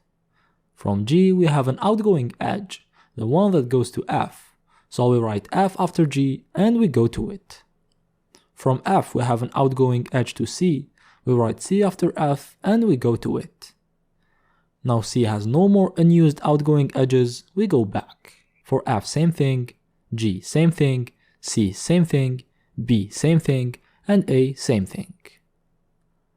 We could go back until the beginning, therefore we have visited all edges. We got this Eulerian trail, A, B, C, G, F, C, D, E. This is the idea of our algorithm. We write the actual vertex in the order and we move forward. Then while vertex still has unused outgoing edges, we take one of them. And once we finish, we move backwards in the order before backtracking. Moving forward and backwards in this context means moving the blue cursor we were using in the animation. And writing means writing something just after the cursor. At the end of the process, when the initial recursive call ends, we get our Eulerian trail, or circuit if it was possible. However, one problem. As you can notice, we're writing between elements and neither at the end nor at the beginning, which is slow when working with an array. All remaining elements need to be shifted. I mean, we could work with a doubly linked list and have an O of 1 insertion at the middle, but we have another solution that uses an array and doesn't insert at the middle. Let me show it to you. A mistake we made in this approach is to write a vertex before making sure that it's in the right place. It's what forced us later to shift elements. In this new approach, we don't write a vertex until it has no remaining unvisited outgoing edges, because by doing so, once we write a vertex, we will know that we didn't forget edges after it. It's in the right place when looking from the end of the trail. I precise from the end of the trail. We will build the trail from how it ends until how it starts. Let's apply it with our example. We start from A, but we don't write it yet. It still has remaining unvisited edges. Then we go to B, but same thing, we don't write it yet. Then C, same thing. Then D, same thing. Then in E, we have no remaining unvisited edges, so we know that E is in the right place from the end. E will be the last vertex the trail visits, which is logical. E is the end vertex. We go back to D, and it has no remaining unvisited outgoing edges. We write it, we know that it will come just before E. Then we go back to C. We still don't write C because there is another outgoing edge we didn't take. We take it and go to G. We don't write G yet because we can go to F. We don't write F yet because we can go to C. And here, C, no remaining outgoing edges, we can write it. C will come just before D. Back to F, no remaining edges, we write F because there is nothing anymore that can come between F and C. Back to G, same thing, we write it. Back to C, also no remaining edges, we write it. Back to B, no edges we forgot, we write. Back to A, also no edges we forgot, we write it. The initial call ended, we got our Eulerian trail, and that's how the higher Holzer's algorithm works. You can notice that we have repeated vertices in the trail, which is fine, because a Eulerian trail or circuit is allowed to pass from the same vertex multiple times. The restriction concerns edges only. This is why we won't use a visited set of vertices in this algorithm. The visited set of vertices is used when we don't want to pass from the same vertex twice. The example we've seen is too basic. Let's see another example that is more complex before jumping to implementation. Yes, this graph is a bit scarier than the previous one. We have a lot of edges and cycles, we even have self-loops and multiple edges between two vertices. Let's see if our algorithm will resist. First step, checking existence and finding start vertex. Here, conditions are respected and start and end vertex are D and G respectively. By the way, because DFS uses recursion, I will also show you the actual state of the call stack to better understand what's happening and what else needs to be done. The first call is on D obviously. From here we have 3 outgoing edges. We choose any one of them. Let's choose DB.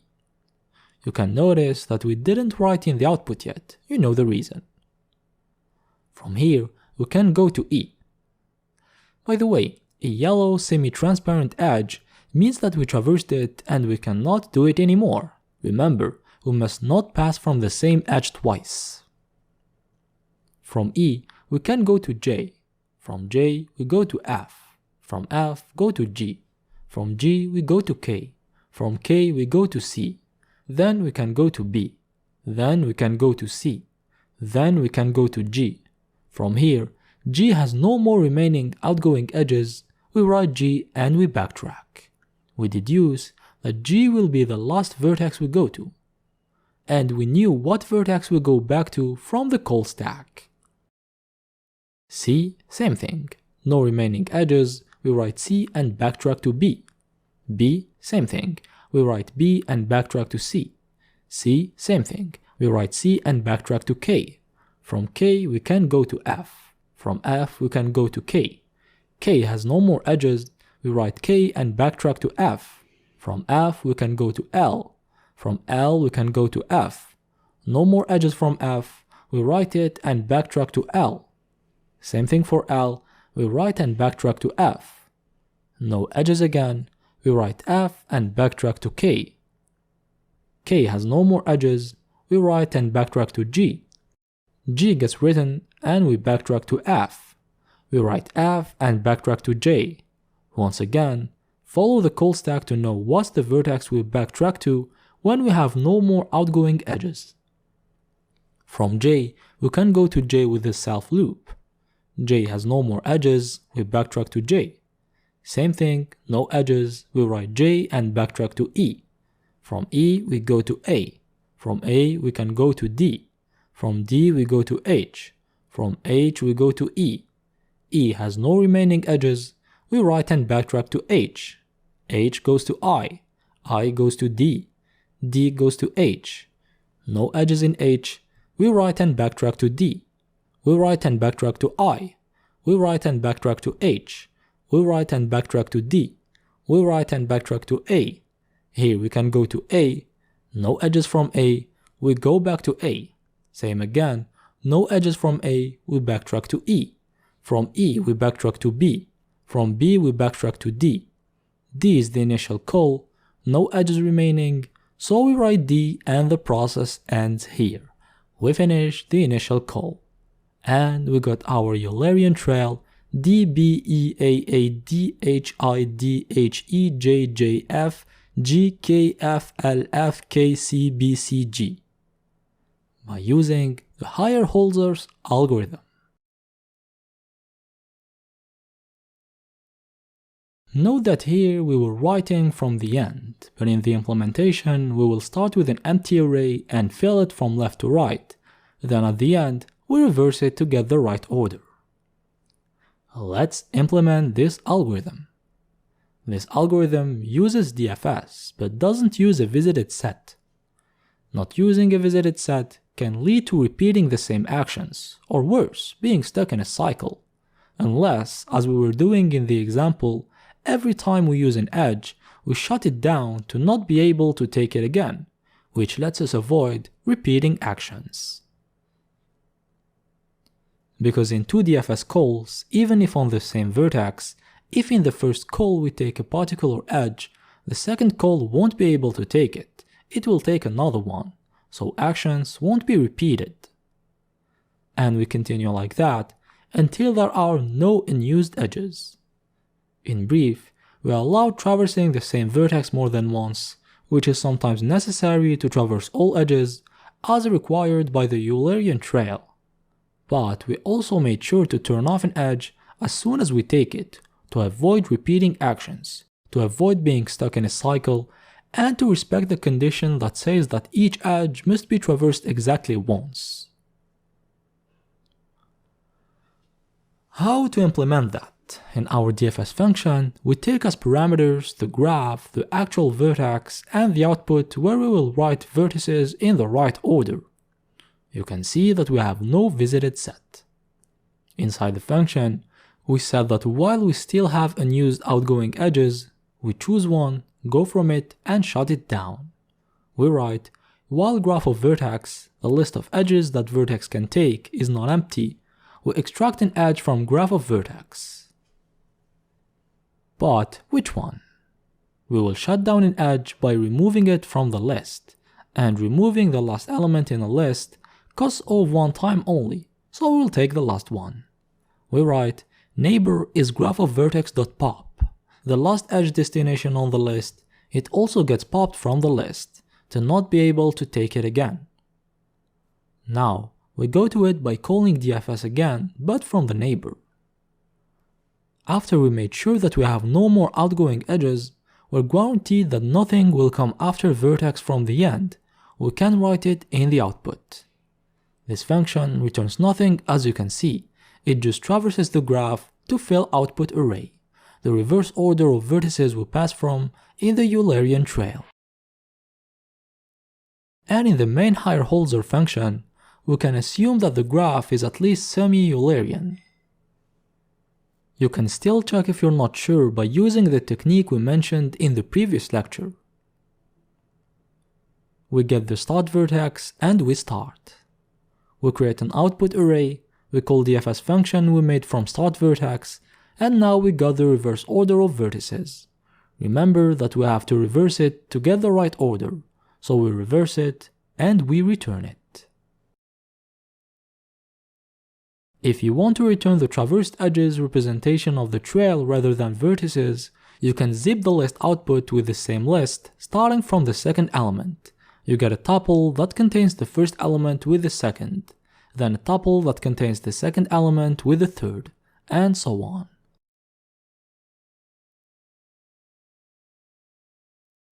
One small problem. This method modifies the initial adjacency list. It makes it empty at the end. To fix this, we can either copy the adjacency list before starting, or work with the outdegree. It represents how many outgoing edges are left. Every time we take an edge, we decrement it, and if it reaches 0, then we have no more outgoing edges. In code, we start by calculating the outdegree of each vertex. We pass the hash map to the DFS function, where we keep looping while outdegree of vertex is not 0. If it's not the case yet, we decrement outdegree of vertex, and the edge we take is at index outdegree of vertex. And we implemented the higher Holzer's algorithm. This implementation works in of length of v plus length of e time complexity because we're traversing each edge once, and even if we're traversing some vertices multiple times, the number of traversed vertices is equal to length of e plus 1. A trail of length of e edges traverses length of e plus 1 vertices. And by the way, the same algorithm is used to find Eulerian circuit, no problem with that. Okay, but what about undirected graphs? Is it the same algorithm? Yes, we can use the same algorithm, but we have one extra difficulty.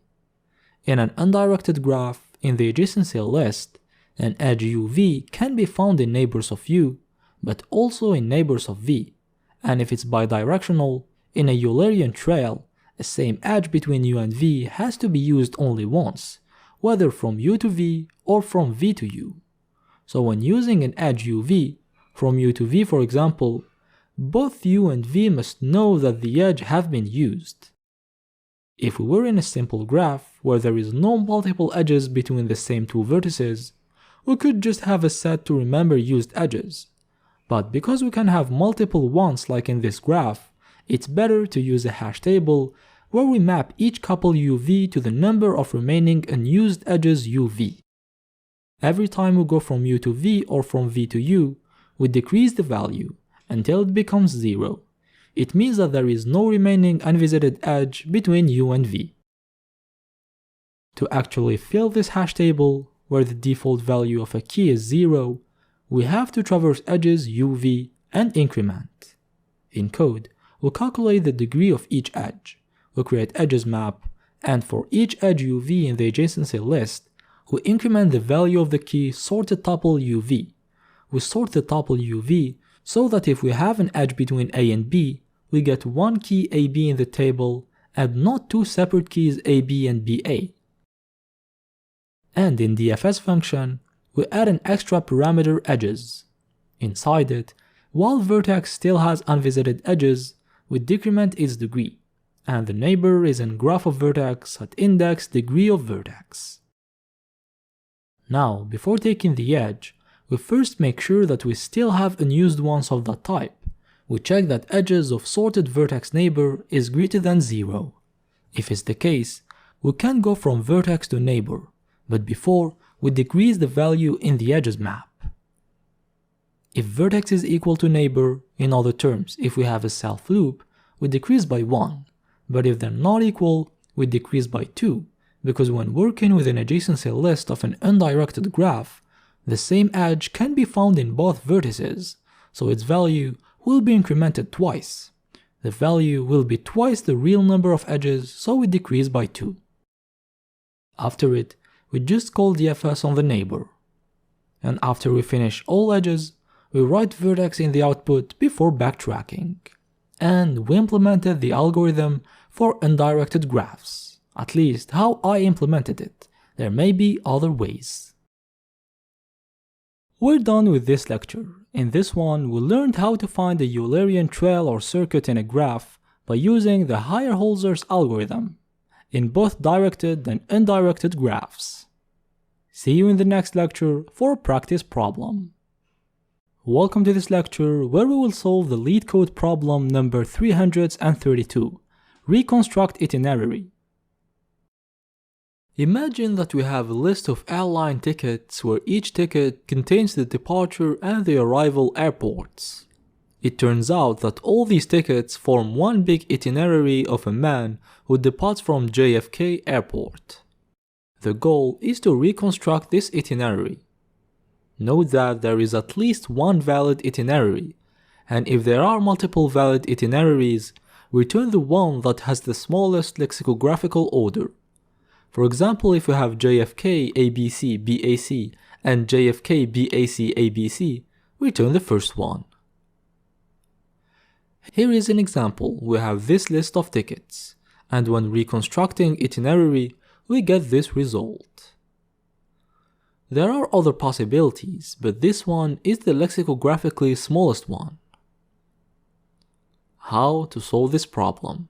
A ticket can be thought as a connection from an airport to another one, and every time we have a list of couples that may represent connections, we can think of representing them with a graph. In our case, a vertex represents an airport, and an edge represents a flight or ticket. Here, edges are directed because the ticket goes from a destination U to another one V. The opposite isn't true. With our example, we got this graph. What to do with this graph now? We know that our itinerary starts from JFK, and it should include all flights, but it shouldn't include the same flight twice. Tickets are unique. At this point, you should start understanding how we will solve this problem. Here, flights are represented with edges, so an itinerary will be represented by an ordering of tickets such that for each 2 consecutive tickets, the destination of the first one is the departure airport of the second one, or simply the sequence of airports we pass from. And flights are represented with edges, therefore we want an ordering of edges such that each 2 consecutive edges are adjacent. We pass from each edge exactly once, and we start from JFK. You've guessed it, this is nothing but the Eulerian trail of the graph that starts from the vertex JFK. We will solve the problem by finding the Eulerian trail of the graph, by using the Higher-Holzer's algorithm we learned in the previous lecture. One last thing, if there are multiple valid itineraries, which is totally possible, we should return the one with the smallest lexicographical order. How to do so? The issue has to do with the order we traverse neighbors with. To get the smallest lexicographical order, we should not traverse neighbors in any order. We should traverse them from the one with the smallest lexicographical to the biggest one. This is why we should sort neighbors of each vertex before we start working. But remember that we're choosing the next neighbor from the end of the list, not from the beginning, so we sort them in lexicographical order, but in decreasing order, to get the smallest one at the end. Let's implement this. Our function takes as parameter the list of tickets only. First, we need to build the graph. We create an empty graph, and for each ticket, start-end, we add a directed edge from start to end. Then, we can check if the graph is at least semi-Eulerian to see if we can find an itinerary. But no need to, it is mentioned in the description that we have at least one. Now we sort neighbors of each vertex u in reverse order. We traverse vertices u, for each one of them, we sort graph of u in reverse order. We don't need to precise a key because Python sorts strings in lexicographical order by default. Last thing to do, we just call Higher-Holzer function and return the result. That's it. By the way, for the start vertex, we can modify Higher-Holzer function and directly put JFK as start vertex so that we don't waste time searching for it. And we solve this problem by using our Eulerian trail and Higher-Holzer's algorithm knowledge. For the time complexity, let's put n as the number of airports and m the number of tickets. We have the cost of filling the graph, which is m because we traverse tickets, and the cost of sorting tickets, which is an O of m log m in the worst case. And we have the cost of Higher-Holzer's algorithm, which is an O of n plus m. By doing the sum, we get a time complexity of O of n plus m log m. We've reached the end of this lecture. I hope that you understood how we could apply Eulerian trail to solve the problem. See you in the next lecture. Imagine that you're playing a game where there are locations you can move to through kind of bridges. Each of these locations contains a key. Collecting a key increases your score by 1. But once you step on a location, it falls a few seconds later so you cannot go back to it. This game can be represented with a graph. Locations are vertices and bridges are edges. Obviously, you want to maximize your score. You want to traverse all locations to collect all keys and go back to your initial point. But each location can be traversed only once because it falls a few seconds later. So, starting from the level's entry point, you want to find a way to traverse all locations exactly once and go back to the entry point. In graph theory terms, starting from a vertex start, you want to find a path that traverses all vertices exactly once and goes back to start. And this is what we will learn to do in this lecture. Get ready to learn about Hamiltonian paths and Hamiltonian cycles. In previous lectures, we learned about Eulerian trails and circuits. A Eulerian trail is a trail that visits each edge exactly once, and same thing for Eulerian circuits, but it must return to the initial vertex. But what if instead of edges, we wanted to traverse each vertex once? We want a trail that traverses each vertex once. Such a trail is called a Hamiltonian path. A Hamiltonian path is a path that traverses each vertex exactly once. Same logic for Hamiltonian cycle. A Hamiltonian cycle is a path that traverses each vertex exactly once and goes back to the initial vertex. Here is an example. We have this graph and here is a Hamiltonian cycle. You can see that it starts from A, it traverses every vertex exactly once and goes back to A. You can also see that some edges have not been traversed, but it's not a problem, the condition is on vertices only. And for Hamiltonian path, here is an example. We kept the same graph and cycle and just removed the last edge. We got a path that starts from a vertex and traverses every vertex exactly once. In previous lectures, we had semi-Eulerian and Eulerian graphs. Here we have semi-Hamiltonian and Hamiltonian graphs. The definition should be easy to guess. A semi-Hamiltonian graph is a graph that contains a Hamiltonian path, and a Hamiltonian graph is a graph that contains a Hamiltonian cycle. Note that Hamiltonian paths and cycles can be present in both directed and undirected graphs. In directed graphs, the Hamiltonian paths and cycles must obviously be directed. We must be able to traverse each vertex exactly once by considering direction of edges. For Eulerian trails and circuits, we could know about their existence by checking simple conditions, which can be done in linear time. We can even find one in linear time by using the algorithm we learned about. But is it the case for Hamiltonian paths and cycles? Definitely not. The problem of finding a Hamiltonian path in a graph is NP-complete, which means that exact algorithms we currently know to solve it are in exponential time. We will see one in the next lecture.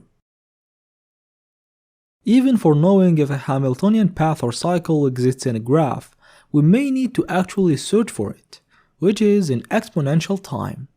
I mean, there are some conditions to say that a graph is Hamiltonian, but it's not enough. For example, we have Dirac's theorem. It says that given a graph G, if every vertex has a degree of at least n divided by 2, where n is the number of vertices of G, then G is Hamiltonian. This condition can be easily verified in linear time, and if it's true, then the graph is Hamiltonian. But if it's false, it doesn't mean that the graph is not Hamiltonian. This is why I told you that it's not enough. Let me show you an example. We have this graph of 6 vertices. Here are degrees of its vertices. All of them are at least n divided by 2, so by using Dirac's theorem, we can say that G is Hamiltonian, which is true. Here is a Hamiltonian cycle. Now let's take this other graph. Not all degrees of vertices are at least n divided by 2, but it's still Hamiltonian. Here is a Hamiltonian cycle. In brief, when all degrees are at least n divided by 2, we know that it's Hamiltonian, but when the condition is false, we don't know. It can be Hamiltonian just as it cannot be Hamiltonian. It's different from Eulerian graph, where if the two conditions are respected, we know that it's Eulerian, and if it's not the case, we know that it's not Eulerian. We can even find conditions to say that the graph is not Hamiltonian. For example, when a graph has isolated vertices, then we cannot reach them. While the Hamiltonian cycle must pass from all vertices, we deduce that it's not Hamiltonian. But it doesn't mean that a graph with no isolated vertices is Hamiltonian. We don't know. And this is why I told you that it's not enough. Probably the only way of truly knowing if a graph is Hamiltonian or not is by searching for a Hamiltonian cycle, which takes exponential time. Hence, The problem of just knowing if a graph is Hamiltonian also takes exponential time. We've reached the end of this lecture where we learned about Hamiltonian paths and Hamiltonian cycles. See you in the next one. Welcome to this lecture where we will learn to find the Hamiltonian circuit in a graph by using backtracking. The process is simple. We start from a vertex and we keep trying paths and see if one of them leads to completing a Hamiltonian cycle. If the path we're building gets stuck, we backtrack and try something else. If all possibilities don't lead to completing a Hamiltonian cycle, then we have no such a cycle in the graph. This process is quite simple but lacks explanation. We need to explain some steps more in detail to have a clear idea on how it works. We have to explain what do we mean by start from a vertex, trying paths, completing Hamiltonian cycle, get stuck, backtrack, try something else, all possibilities don't lead. Let's explain all of these. Start from a vertex. We know what does it mean, but what vertex to start from? If a graph contains a Hamiltonian cycle starting from a vertex, then we can get a Hamiltonian cycle by starting from any other vertex. For example, if we have the cycle A, B, C, E, F, D, A, then we can just kinda rotate the path and start from B. We get B, C, E, F, D, A, B. We rotate it again and get C, E, F, D, A, B, C. We deduce that it doesn't matter from where we start. We just choose an arbitrary vertex. Next thing to explain, trying paths. We try a path by choosing a neighbor to continue from and remembering vertices we're adding to the path, and see what result it gives. Completing Hamiltonian cycle. We complete a Hamiltonian cycle by adding the final edge. To know that we can add the final edge from the actual vertex, two conditions. All vertices must be present in the path we're building, and there must be an edge from the actual vertex, which is the last vertex we added to the path, p of n-1, to the start vertex, which is the first vertex we added to the path, p0. Both of these conditions are necessary as you can see. Next term, get stuck. Remember that we cannot go back to a vertex that is already in the path, so when extending the actual path, when moving to a neighbor, we must verify that we didn't visit it yet. So if a vertex can only go to visited vertices and has no final edge, then we're stuck, we cannot continue. Backtrack. We backtrack by going to the previous call.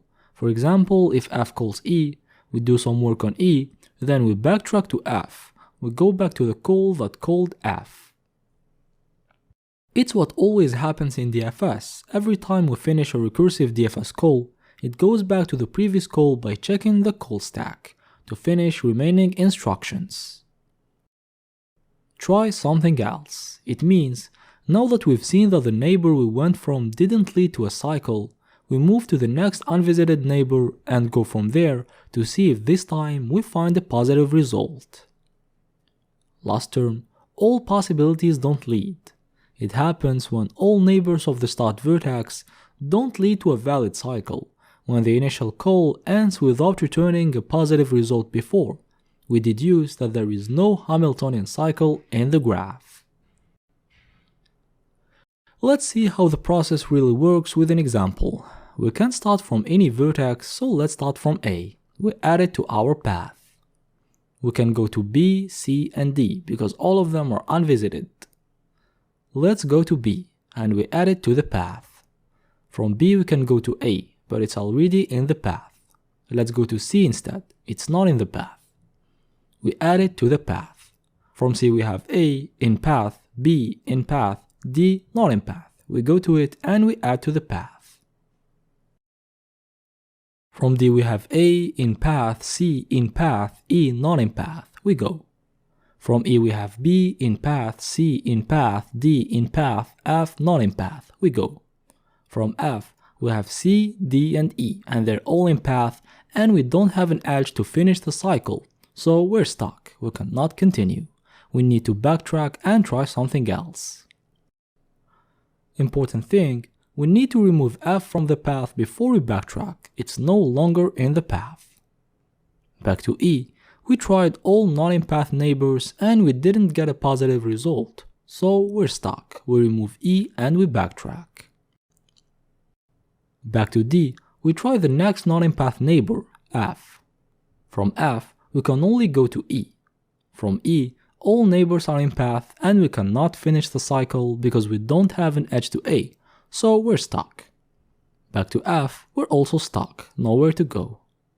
We backtrack to D, also stuck. We tried all non-in-path neighbors, we backtrack. Back to C, D didn't give a positive result, so we try something else, we go to E instead. From E we can go to D. From D we can only go to F. But we cannot continue from F, we backtrack to D. From D, same thing, we backtrack to E. Now from E we try F. From F we can only go to D. And from D, we don't have a neighbor not in path, but all vertices are in the path and we have an edge to A, so we close the cycle. We found the Hamiltonian cycle by using backtracking. Let's implement this process. Our DFS function needs as parameters the graph, the actual vertex, the path, which is an array that contains vertices we visited in order. And because we will check if a vertex is in the path, instead of performing a linear search on the path array, which is in O of n, we use a set in path that contains vertices that are in the path, which allows searching in O of 1 in average. At the beginning of the function, we add our vertex to the path from the end, and we also add it to the in path set. Now we start traversing outgoing edges of the actual vertex to traverse neighbors. We have three cases for an edge. First case is the final edge. It happens when all vertices are in the path and the destination of that edge is the start vertex. In that case, we found the Hamiltonian cycle, so we add the start vertex again to the path and we return the path. We do so because the path of a Hamiltonian cycle starts and ends at the same vertex. We must add the start vertex again to close the cycle. Second case, the destination vertex. The neighbor is not in the path yet. In that case, we go to it with a DFS call as usual and see if it returns a positive result. Third case, when both of these conditions are false, then we have nothing to do with the actual edge, we just move to the next one. In code, for the first case, we write if the length of the path is equal to the number of vertices and the neighbor is the start vertex that we can find at the first cell of the path. If it's the case, we add start vertex to the path and we return the path. Else if neighbor is not in path, we're in the second case. We go to it with a DFS call and store the result in a variable. If the returned result is not null, then we found a cycle. We return it to stop here and avoid touching the path again. We don't need to handle the third case because nothing happens. And if all edges don't lead to a Hamiltonian cycle, we need to backtrack. But before, we pop the last element from the path to remove the actual vertex. We remove the actual vertex from in path set and we return null. Now in the main Hamiltonian cycle function, we take as parameter a graph and we choose an arbitrary vertex as start vertex. We also create an array path and a set in path. And we return the result given by the function we just made. It will do all the work. And we solve the Hamiltonian cycle problem with backtracking. But, as said earlier, exact algorithms for this problem are in exponential time, and this one is not an exception. It has an O of n factorial time complexity, too slow. We can optimize it a little bit with dynamic programming, we get O of n squared times 2 power n time, but it's still exponential. However, even if it's exponential, it remains a solution that we can use at least with small instances, like with our game. Games like this usually don't have a lot of locations in a single level. So we just build the graph and run our algorithm starting from the entry point. We get a path that we can take to collect all keys and go back, if it's possible, obviously. We've reached the end of this lecture where we learned about how to find the Hamiltonian cycle in a graph by using backtracking.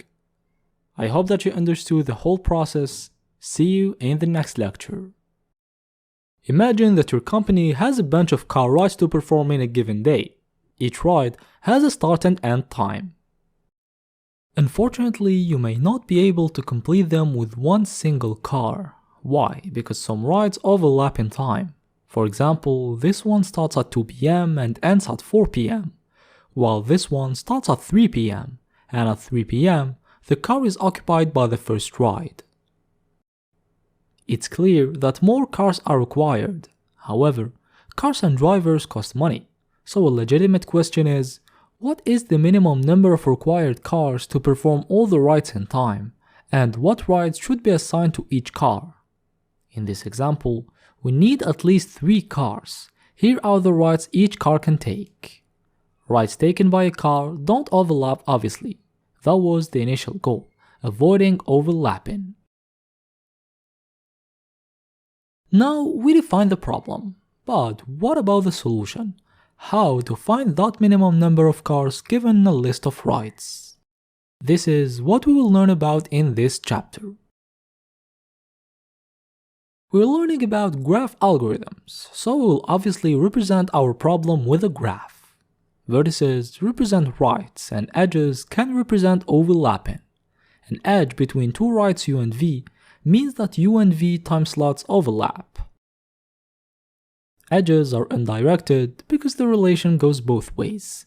If u overlaps with v, then v overlaps with u.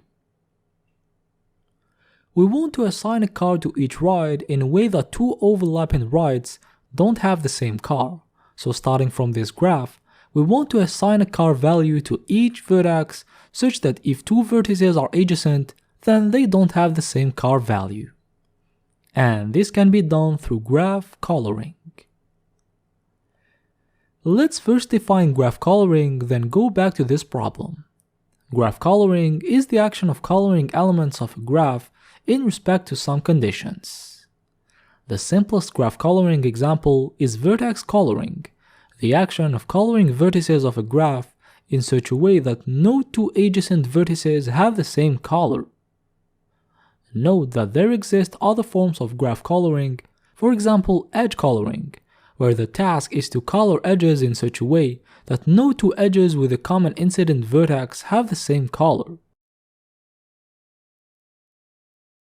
Also, know that even if it's called coloring, we're not really obliged to use colors. We can use names or simply integers. The important is that no two adjacent vertices have the same assigned value. Where can we use graph coloring? We can use it to solve problems where some vertices have conflicts, so they shouldn't be in the same color class. And we can find a lot of examples of this situation. One of them is the example we used to introduce this lecture, overlapping rides.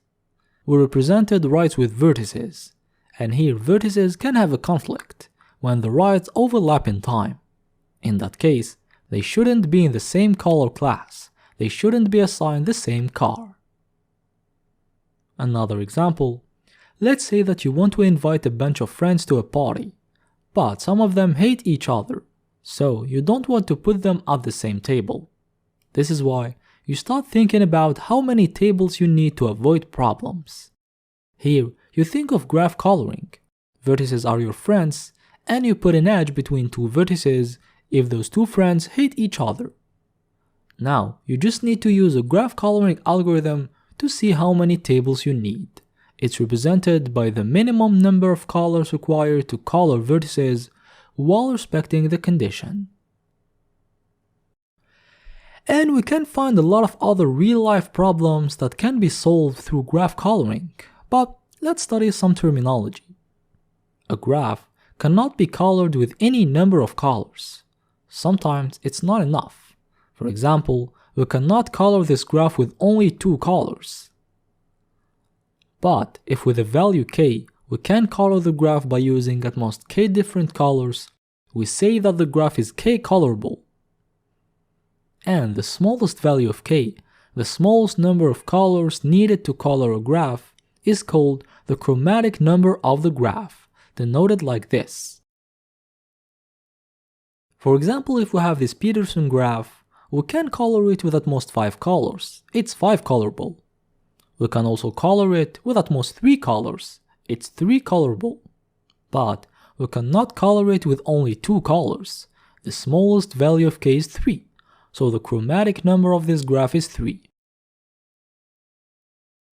With the graph of our initial example, the chromatic number is also 3, so we need at least 3 cars to perform the writes properly. And the chromatic number of a graph has boundaries. For example, we know that it's at least 1. The case where it's 1 is when we have an edgeless graph, no conflict between vertices, so we can color them all with the same color. We only need 1 color. We also know that it's at most n, the number of vertices. The case where it's n is when we have a complete graph. Each vertex is adjacent to all other vertices, so its color must be different from them all. This is why we need n colors. Each vertex must have a different color from all the other ones. These are quite weak bounds, we can find tighter bounds. For example, we know that the chromatic number of a graph is at least the size of its max click. Let's first define what is a click and what is a max click before continuing, because we didn't do it before in this course. A click is a subset of vertices of a graph such that every 2 distinct vertices are adjacent. It's like a small complete graph that we can find in a graph. For example, this graph has the click EFIJ. It also contains the click ADEHI, or also this one, CFG. And the maximum click of a graph is the click with the greatest number of vertices. In this graph, it's this one, ADEHI. Back to our boundary. We said that the chromatic number of a graph is at least the size of its max click, which is logical. If in a graph we have a group of, let's say, 5 vertices that are all adjacent to each other, then we will need a unique color for each one of them. We need 5 colors for that click. This is why, to color the graph, we will need at least 5 different colors, at least because it can be more. The chromatic number isn't always equal to the size of the max click, it can be bigger. We just know that the size of the max click is a lower bound. We also have delta of g plus 1 as an upper bound, where delta of g is the maximum degree of a vertex in the graph G. So the chromatic number of g is smaller than or equal to the maximum degree in G plus 1. And we have other lower and upper bounds, we won't see them all in this lecture. Another important thing to know in vertex coloring is that after coloring vertices, vertices with the same color form a stable. We didn't define it before. A stable, also called independent set, is like the opposite of a click. It's a subset of vertices of the graph such that no 2 vertices are adjacent. It's like a small edgeless graph that we find in a graph.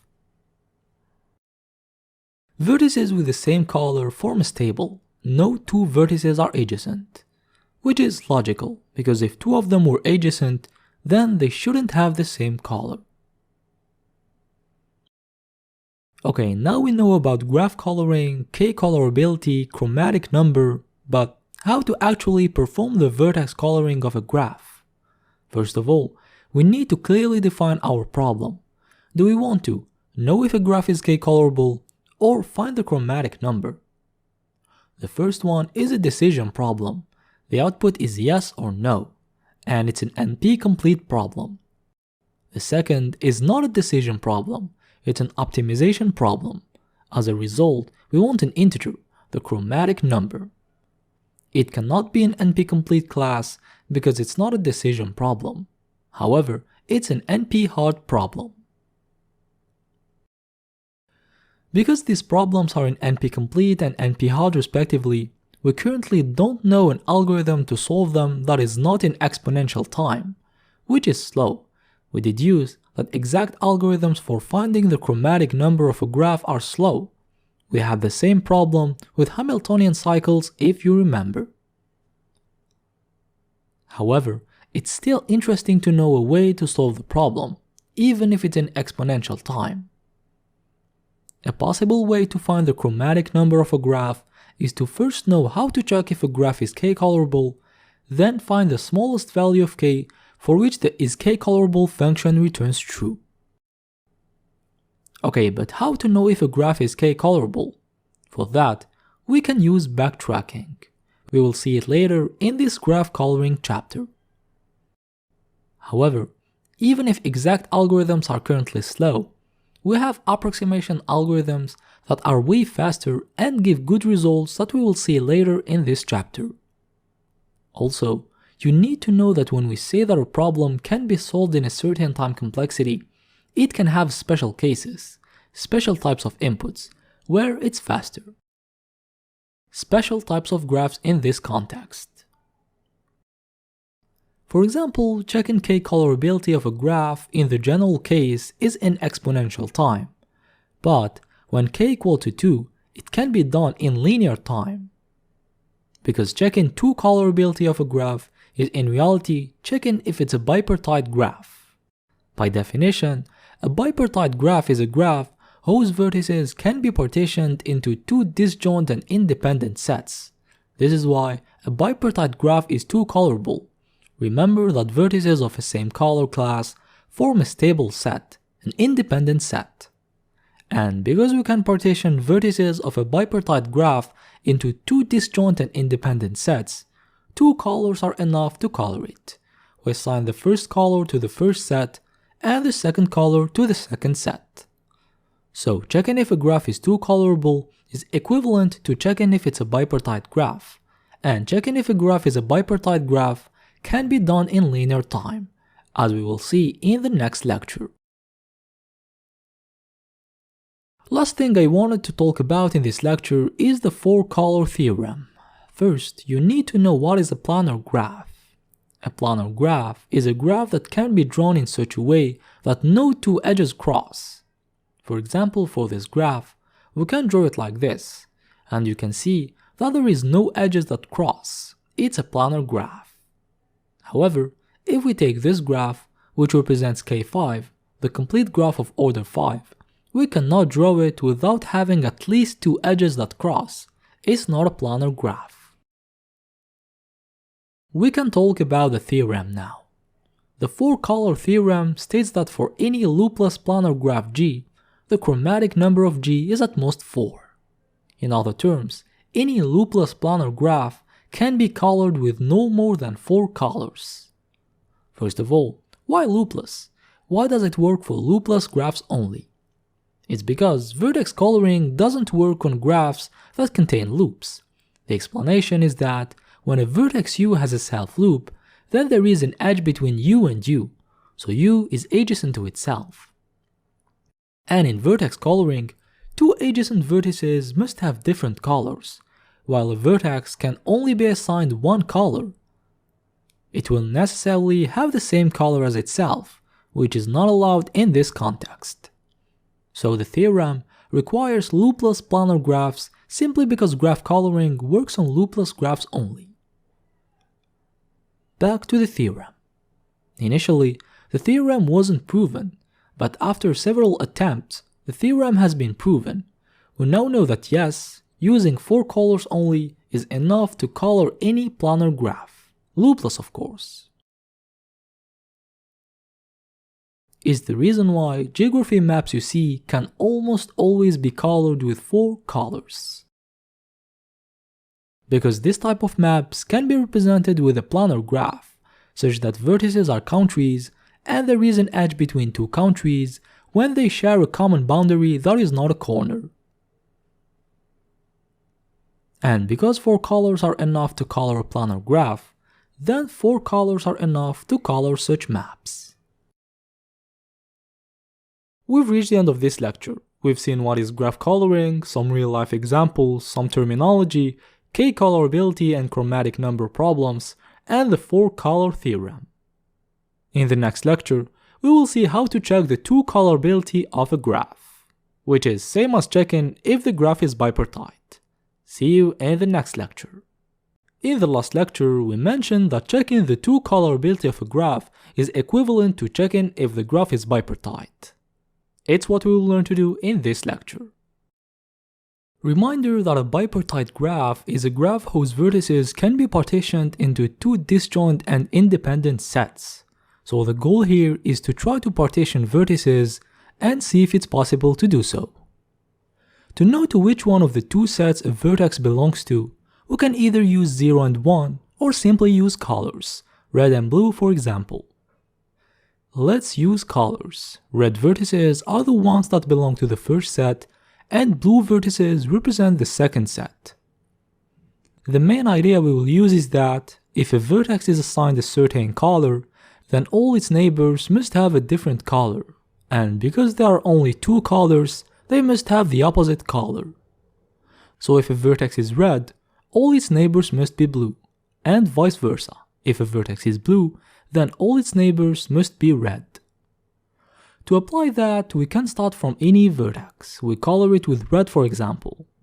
All its neighbors must be blue, so we color them with blue and traverse them. Then we alternate again, their neighbors must be red, we color them with red and traverse them. And so on until we color all the graph. We'll get a bipartite graph. We have the set of red vertices and the set of blue vertices. This scenario is possible when the graph is 2-colorable. We face no problem when coloring. We can just traverse the graph normally, while always assigning the opposite color of the actual vertex to the neighbor.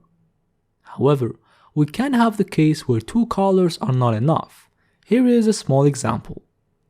We decide to start from this first vertex. We color it with red.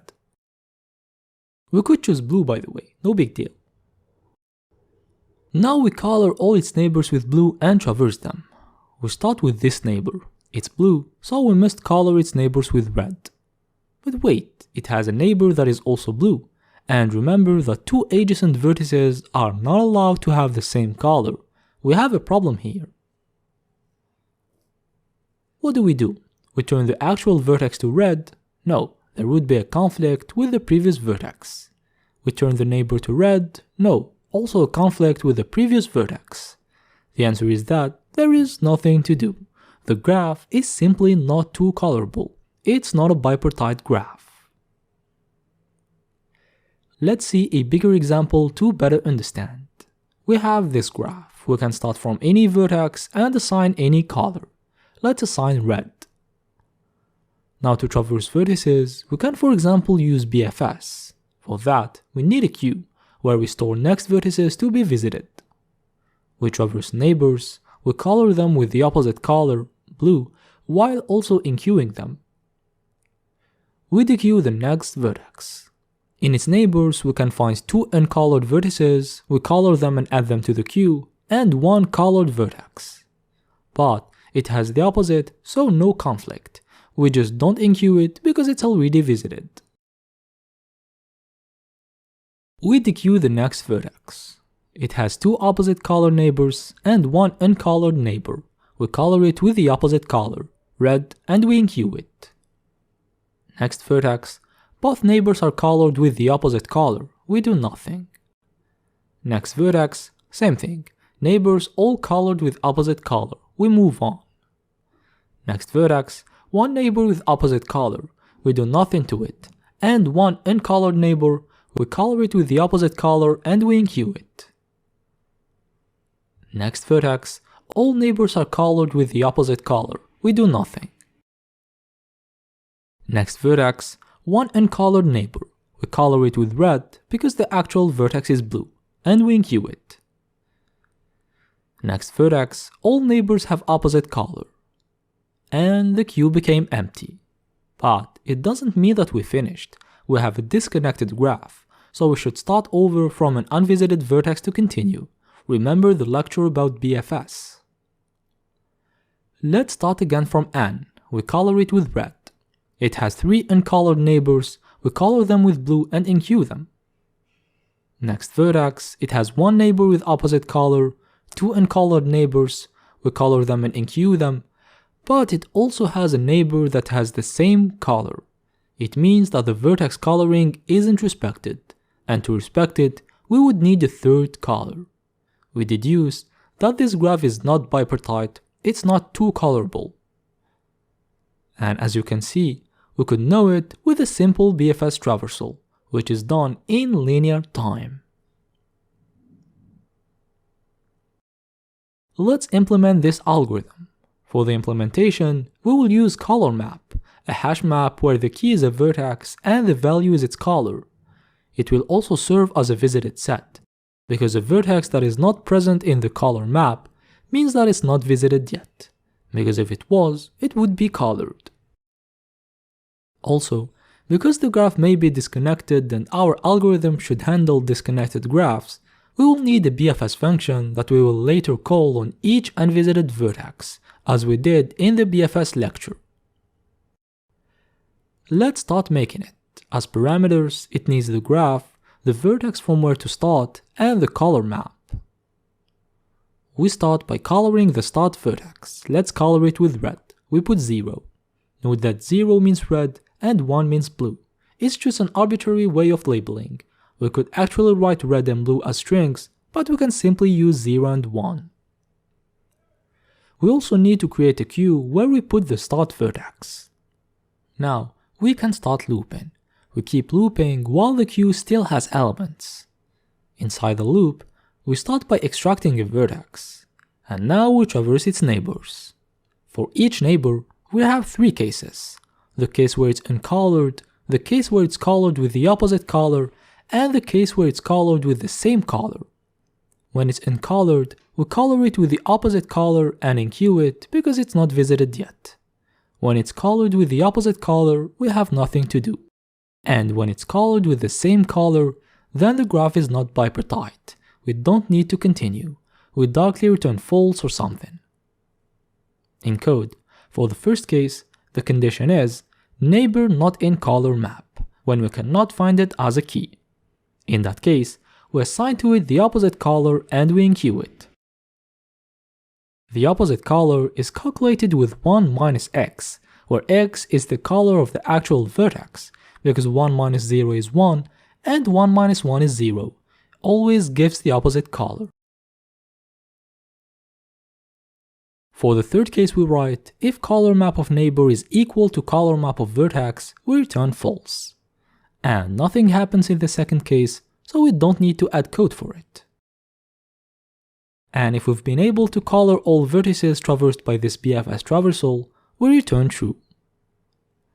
Now in the isBipartite function, we need as parameter the graph. It will be a boolean function that says if yes or no it's bipartite. We start by creating the color map, then for each unvisited vertex, we call BFS on it to color its connected component. If that call returns false, then we found a problem in that component. The graph is not bipartite. We return false. If we've been able to color all connected components with no problem, then the graph is bipartite. We return true. And we solve the problem. Note that if we wanted to actually get the colors of vertices and not just yes or no, we could return the color map instead. Or compute the 2 independent sets by using the color map and return them. And the time complexity of this algorithm is of length of v plus length of e because we're performing a simple BFS traversal. We can check 2 colorability in linear time. Okay, we can check 2 colorability in linear time. What about the general case? What about k colorability? Unfortunately, 2 colorability is a special case. Checking k colorability with k greater than 2 can currently be done in exponential time only. We will still see an algorithm for that in the next lecture, an algorithm where we will use backtracking. See you in the next lecture. In the previous lecture, we've seen how to check colorability of a graph, but with an algorithm that works with k equal to 2 only. We want an algorithm that works with any strictly positive value of k. This is what we will see in this lecture. We will check k colorability by using backtracking. The process is simple. Let's say that we have k colors. We can decide to color vertices one by one following a given order, and if a problem occurs, we backtrack and try something else. Because yes, we can have multiple choices for how to color a vertex. We try them one by one until finding one that leads to a valid vertex coloring. But what are these choices? We have k colors, and the actual vertex may have neighbors that are already colored. Then we need to choose a color that is different from them all. We deduce that possible choices for a given vertex are the k colors minus the colors already used for its neighbors. For example, we have 5 colors red, blue, green, yellow, and orange, and we want to color the vertex f. In neighbors of this vertex, we can find that the colors green and red are already used.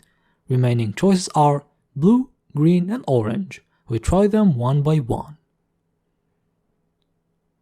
For the process, which covers vertices in any order, we color the first vertex with one of its possible choices, we move to the second vertex, we color it with one of its possible choices, and so on.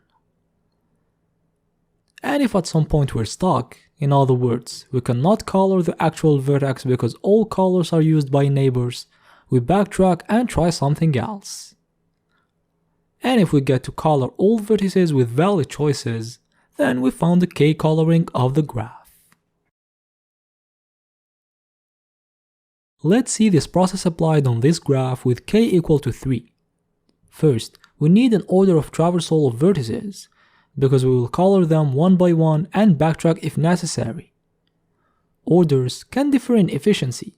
There are some orders better than others, some orders that won't cause a lot of backtracking. There are even orders that, if followed, we directly get a valid coloring without ever backtracking, which is done in linear time. But, because we cannot know it in advance, we use a random order. Let's use this order for example, G, B, I, E, A, H, F, C, D. We have 3 colors, 0, red, 1, blue, and 2, green. Let's start coloring. For each vertex, we'll try to color it with red. If it's not possible, we use blue. If it's not possible, we use green. If it's also not possible, then we cannot continue. We backtrack. We start with G, we can color it with red. Then B, we can color it with red. Then I, we can color it with red.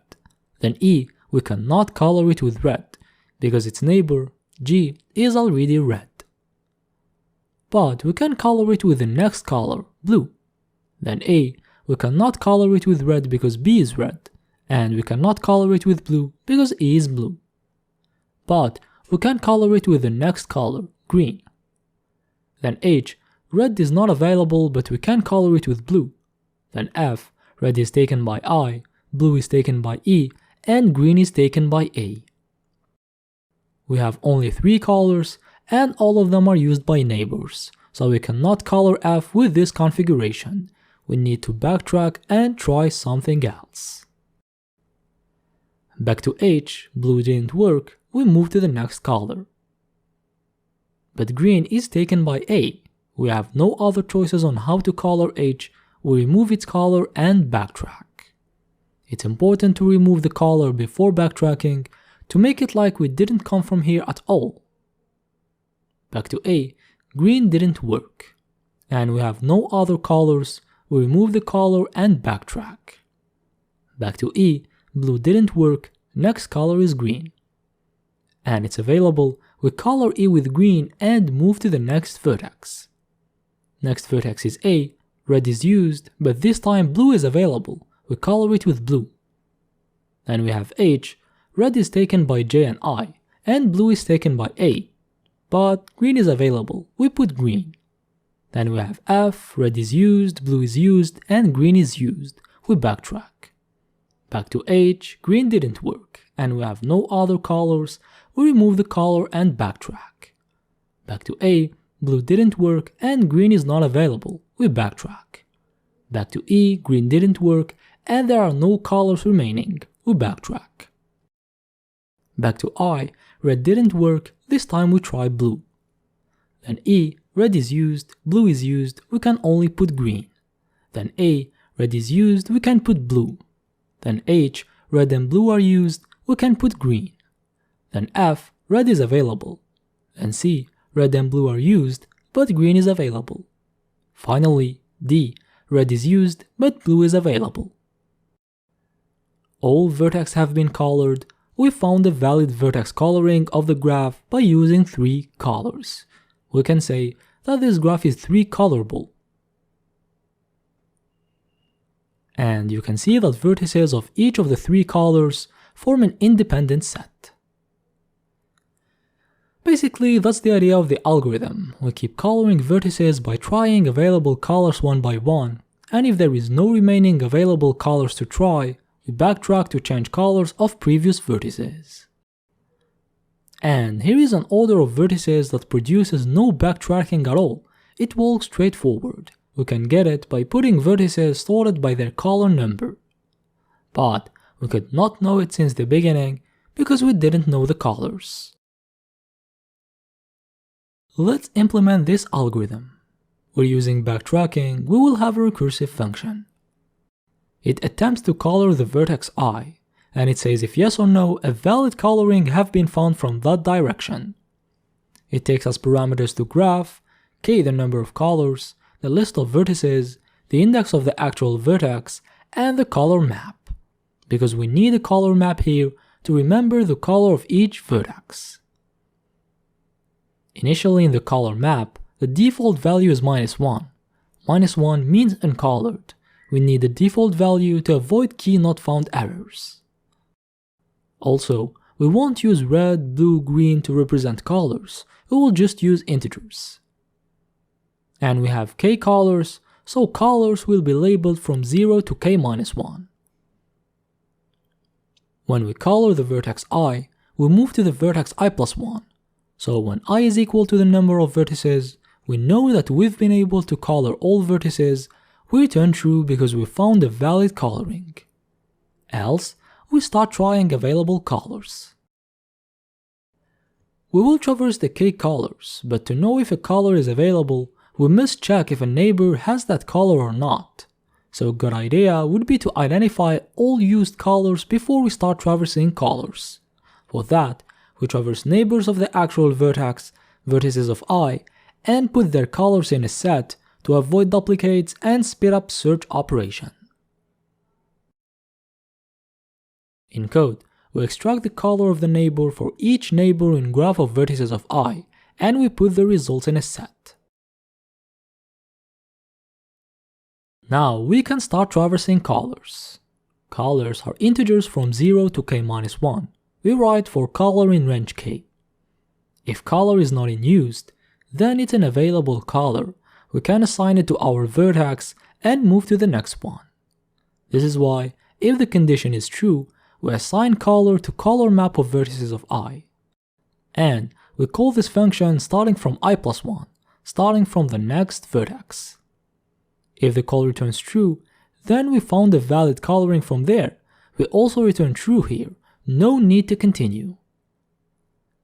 And if after trying all available colors none of them return true, then we need to remove the color and backtrack. We assign the color -1 to the actual vertex to make it uncolored again, and return false. What about the isKcolorable function? It takes as parameters the graph and k, the number of colors. We start by creating the list of vertices. We can just take a random order, so we just put the keys of the adjacency list as an array. Then, we create the color map. It's a hash map with -1 as a default value. Finally, we return the result returned by calling the function we made. We said that it says if yes or no, we could find a valid vertex coloring. You can see that we've put I to 0 because we want to start from the first vertex. And we made our function. Note that if you want the color map instead of just yes or no, it's possible. You can call the function to fill the color map and return it. For the time complexity, we have n elements. Each one of them has k possible values. So in total, we have k power n possibilities. We have k power length of v possible colorings. We get an O of k power length of v time complexity in the worst case. Checking availability of colors reduces the number of possibilities we try, but it can still be exponential. And we have faster exact algorithms, but they're still exponential. We're dealing with an NP-complete problem. What about the chromatic number? We said that we can use isKcolorable function to find it. Yes, we just need a function that keeps trying values of k in an increasing way until it finds one with which the function returns true. It represents the smallest value of k such that the graph is k-colorable. It's the chromatic number. But k-colorability is computed in exponential time, so this function will run in exponential time. Fortunately, there exist approximation algorithms for coloring a graph with the smallest possible number of colors. An approximation algorithm may not give the most optimal answer. In other terms, it may not color the graph with the minimum number of colors, but at least it's fast. Which is useful for large graphs. We simply cannot rely on an exponential time algorithm for large inputs.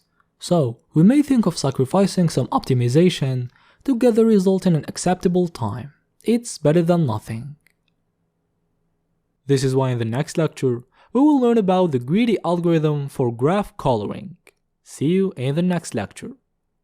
In the previous lecture, we've seen an exact algorithm that calculates the chromatic number of a graph. It always gives the optimal answer. However, it's slow, very slow. This is why we may want a fast algorithm for this problem, even if it doesn't always give the optimal answer. This is what we will see in this lecture, the greedy algorithm for finding the chromatic number. Imagine that we start coloring vertices one by one, by following an arbitrary order. Ideally, we want to color all the vertices with one color. But when coloring, we can be on a vertex that has a neighbor already colored with that color, so we cannot use it. In that case, we're obliged to add a new color. We now have two colors that can be used. We keep coloring, then we find a vertex whose neighbors used both colors. We can't use them. In that case, we're obliged to add a new color. We now have three colors. And it continues like that. So the idea is, for each vertex, we use the first available color among ones we used for previous vertices. And if all of them are not available, we're obliged to add a new one. And so on. At the end, we can check the number of colors we used. We can find 2, we can find 4, it depends on the graph and the order we use to traverse the vertices. And that's the idea of the greedy algorithm. It's greedy because for each vertex we color, we try to do the optimal move, which is to not add a new color, to use as least colors as possible. Let's apply this process on the example of the last lecture to better understand and see what happens. Do we get the optimal result or not? Let's keep same order of traversal. Initially, we have only one color to use. Let's say red. Vertex G, can we use red? Yes, no neighbor has the color red. Next vertex B, can we use red? Yes, no neighbor has the color red. Next vertex I, can we use red? Yes, no neighbor has the color red.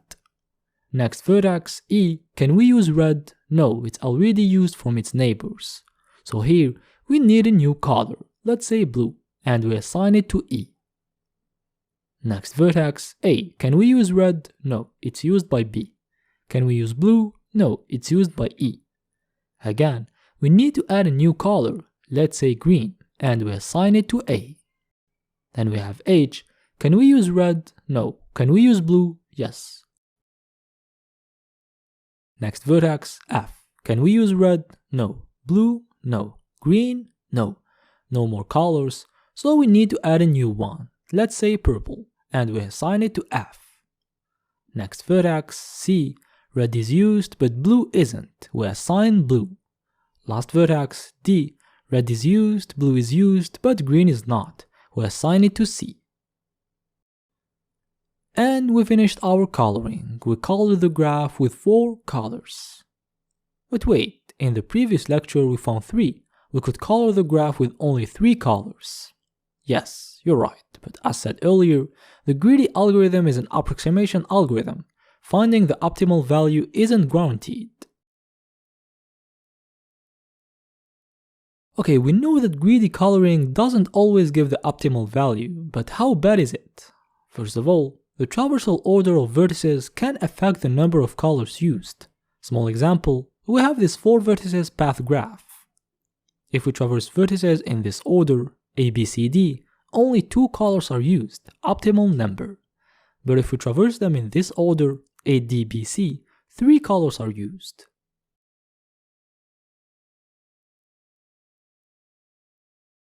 And we have 2 types of graphs, well-colored graphs and not well-colored graphs. Well-colored graphs are graphs with which greedy coloring always gives the same result, no matter the order of traversal. And it gives the optimal number, the chromatic number. We can say that the Grundy number of a well-colored graph is equal to the chromatic number. The Grundy number of a graph is the maximum number of colors that can be used when applying greedy coloring on it. You can understand it as the worst case result of greedy coloring on it. Examples of well-colored graphs are complete graphs, where we always get n no matter the order, or complete bipartite graphs, where we always get 2 no matter the order.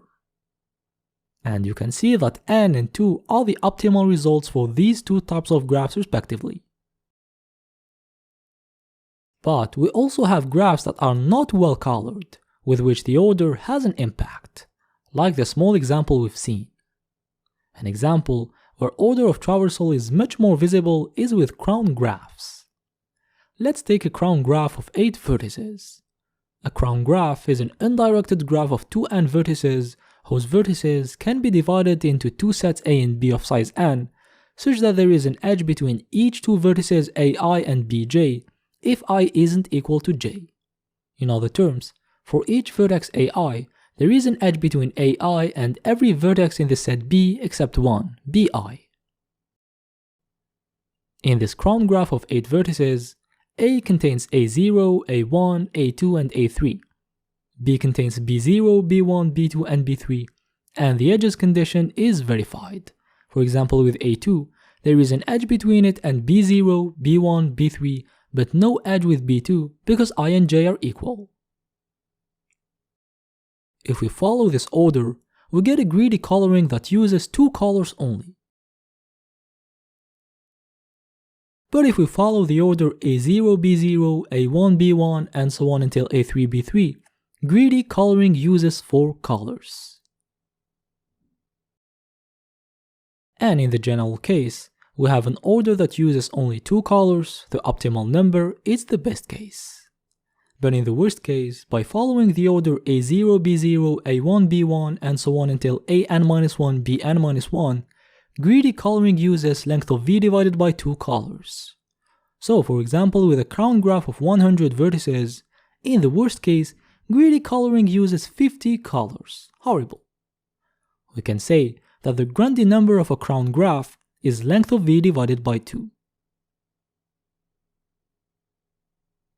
In brief, greedy coloring can't find the optimal number of colors. It's even guaranteed for well-colored graphs like complete graphs and complete bipartite graphs.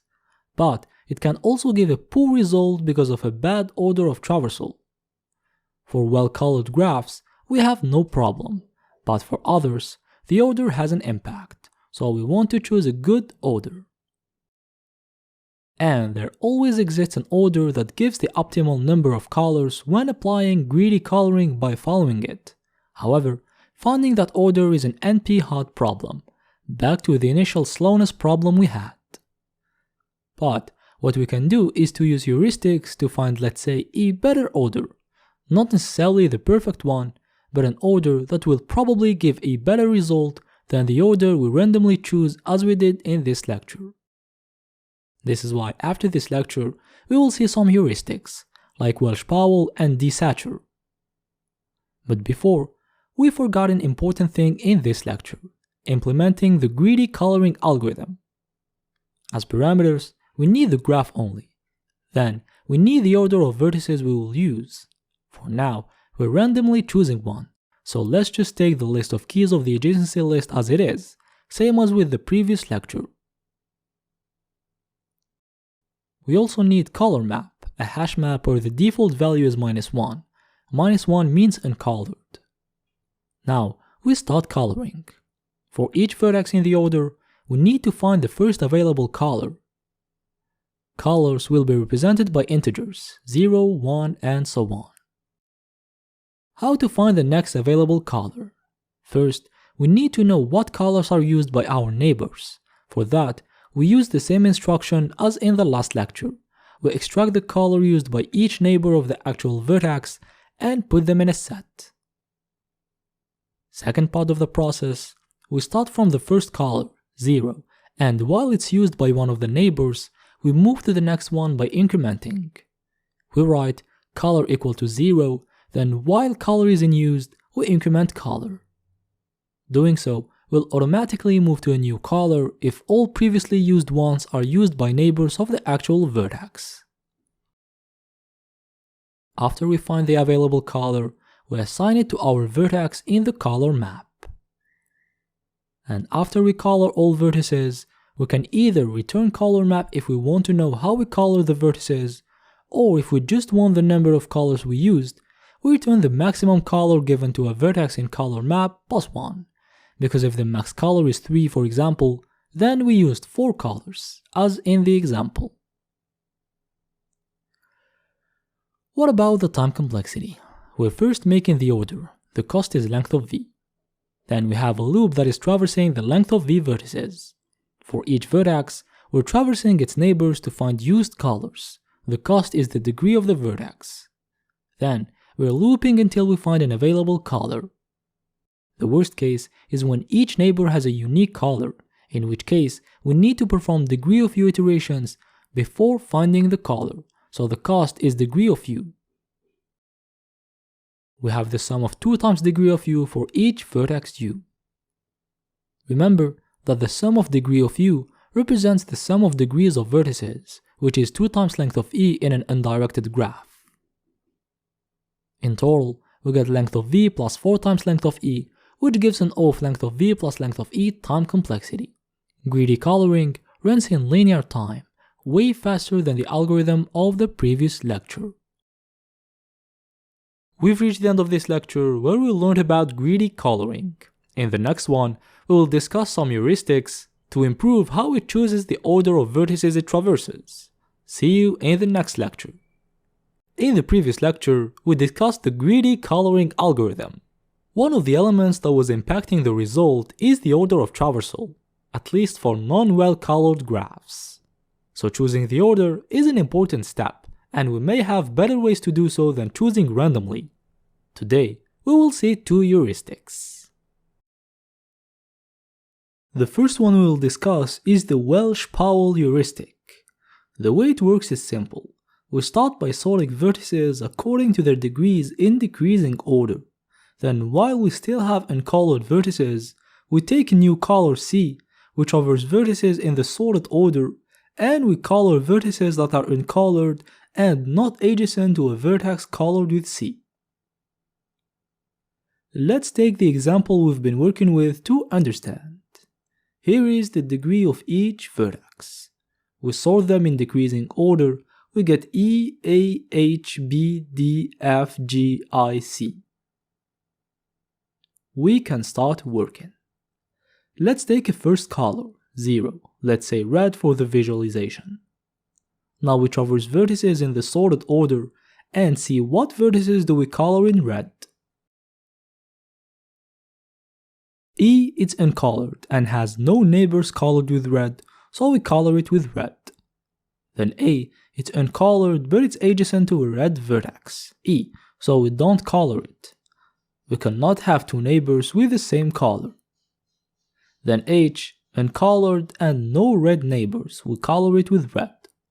Then B, adjacent to the red vertex E, we skip. Then D, also adjacent to a red vertex E, we skip. Then F, adjacent to E, we skip. Then G, same thing. Then I, same thing. Then C, uncolored and not adjacent to a red vertex, we color it with red. We finish traversing the order, but we still have uncolored vertices, so we start over with the next color, 1, let's say blue for the visualization. E, already colored.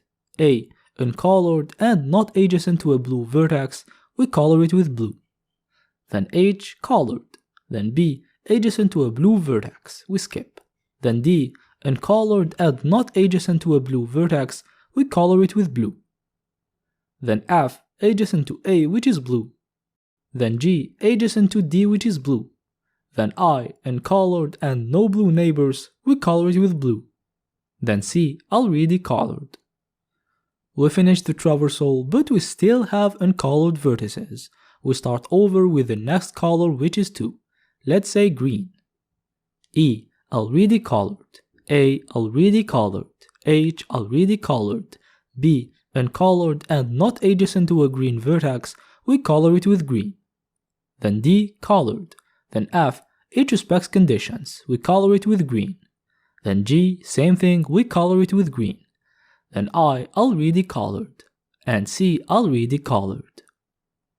We finish the traversal and all vertices are colored, so the algorithm stops. And we got this coloring by using the Welsh-Powell heuristic. And you can see that this time we got the optimal number of colors, 3, unlike the classic greedy algorithm we've seen in the previous lecture, which used 4 colors. For the implementation, we start by creating the list of vertices, but this time we sort it in decreasing order according to the degree of vertices. This is why we put as key the degree of the vertex, which is the length of its array of neighbors in the adjacency list, and we set reverse to true to get the result in decreasing order. Then we create a color map. We also create our first color, 0. Now while color map has less keys than the adjacency list, it means that we didn't color all vertices. Some of them are missing from the color map. What do? We start traversing vertices in the sorted order. For each one of them, 2 conditions to check before assigning color to it. First condition, being uncolored, vertex not in color map. And second condition, all its neighbors must not have the current color. We check that all neighbors are either uncolored or have a color that is different from the current color. In Python, we can do that with list comprehension and all function. We calculate the Boolean expression on each neighbor, we get an array of Boolean values as a result, and we check that all of them are true, that all neighbors respect the condition of being uncolored or having a different color. If both conditions are respected for the current vertex, we assign the current color to it. After we finish traversing the vertices, we increment color for the next iteration. And after we finish the while loop, all vertices are colored, we return the color map. And we got the implementation.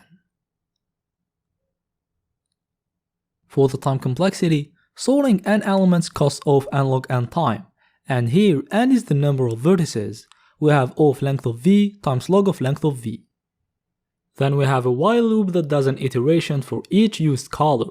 We can say that it does c iterations, where c is the total number of colors used by the algorithm. Inside it, we're traversing vertices, length of v iterations.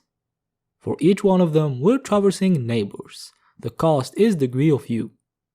So in total, we have length of v times log of length of v plus c times length of v plus sum of degrees of vertices.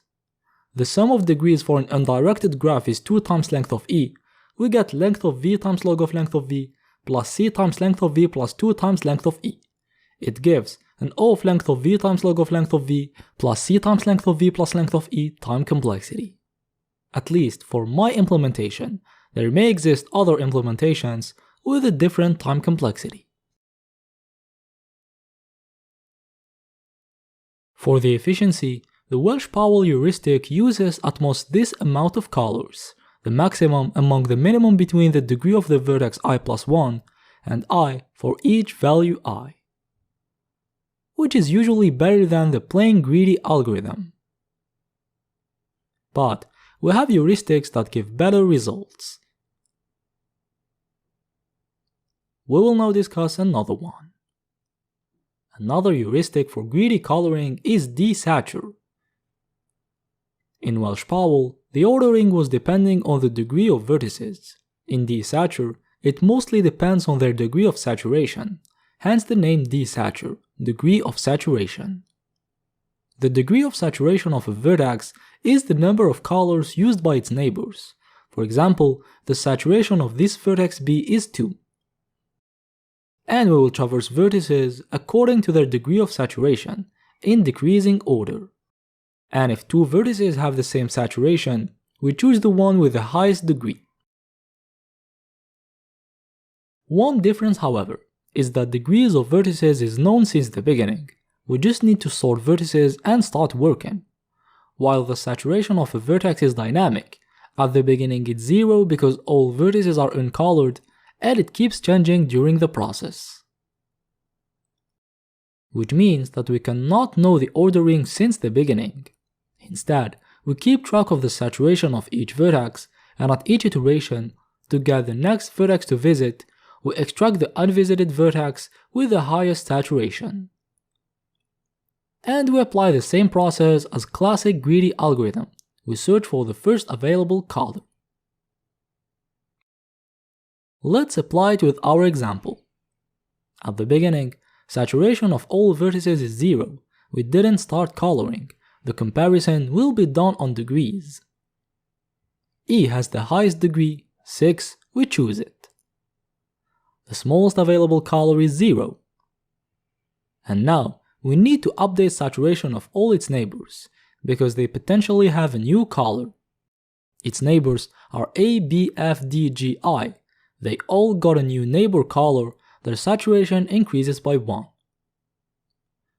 Next iteration, among uncolored vertices, the highest saturation is 1. But we have multiple vertices with a saturation of 1. We take the one with the highest degree, the vertex A. We cannot color it with 0 because it's used by its neighbor, E, so we add a new color 1. And we update saturation of neighbors, which are B, C, E, F, H. They all got a new neighbor color, we increment their saturation. Next iteration, highest saturation is 2, for both B and F. To decide between them, we check their degree. Their degree is also the same, 3, then we just choose randomly. Let's take F. Color 0 is used by E, 1 is used by A, so we take 2. Its neighbors are A, E, and I. They all got a new neighbor color, we increment their saturation. Next iteration, we have the same scenario. Highest saturation is 2, both B and I, and their degrees are also the same. Let's choose I. Color 0 is used, but not 1. We take 1. Its neighbors are E, F, and H, but they all already have color 1 as a neighbor color, so their saturation doesn't increase.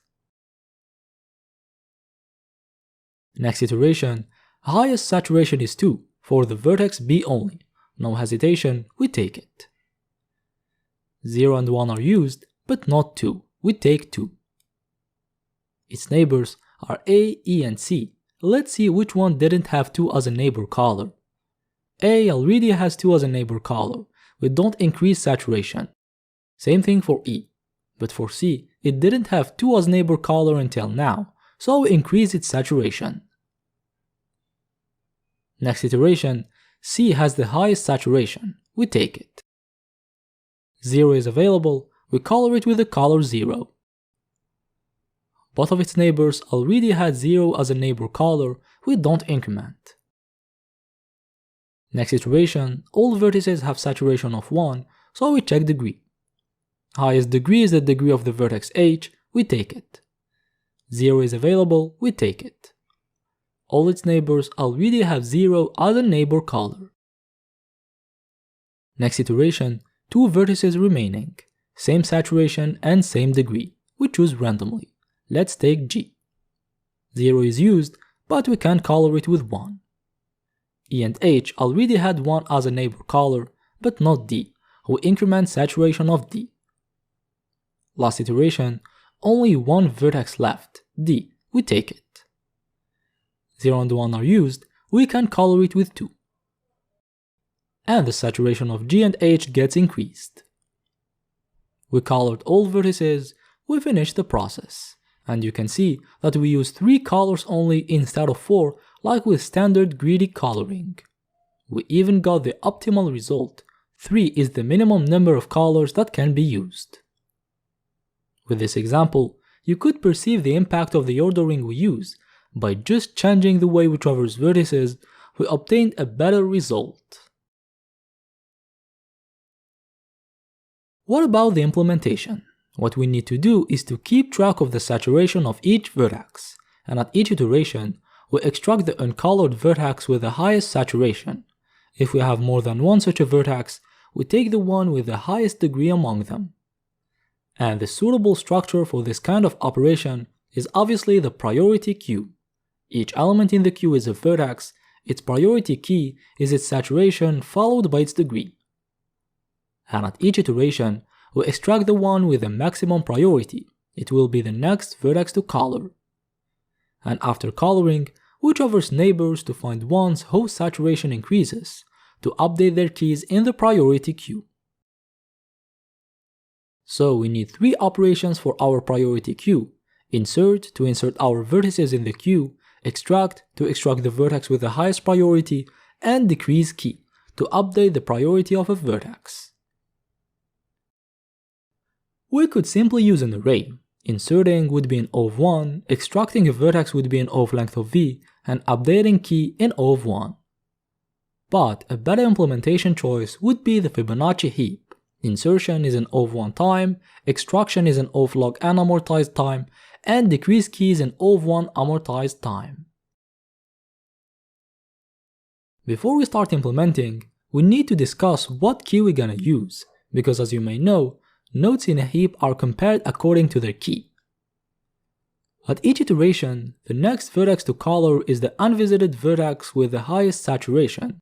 If there are ties, we take the one with the highest degree. So the key would be the 2-tuple saturation degree, because 2 tuples are compared this way. The first value is compared, if they're equal, then the second value is compared, which is what we want. But a Fibonacci heap, at least in the library we're using, offers a min heap only. Extracting operation gives us the node with the minimum key. It was suitable for Dijkstra's and Prim's algorithm because we wanted the node with the minimum key, the minimum distance, but in this one, we want the node with the maximum key, the maximum saturation or degree.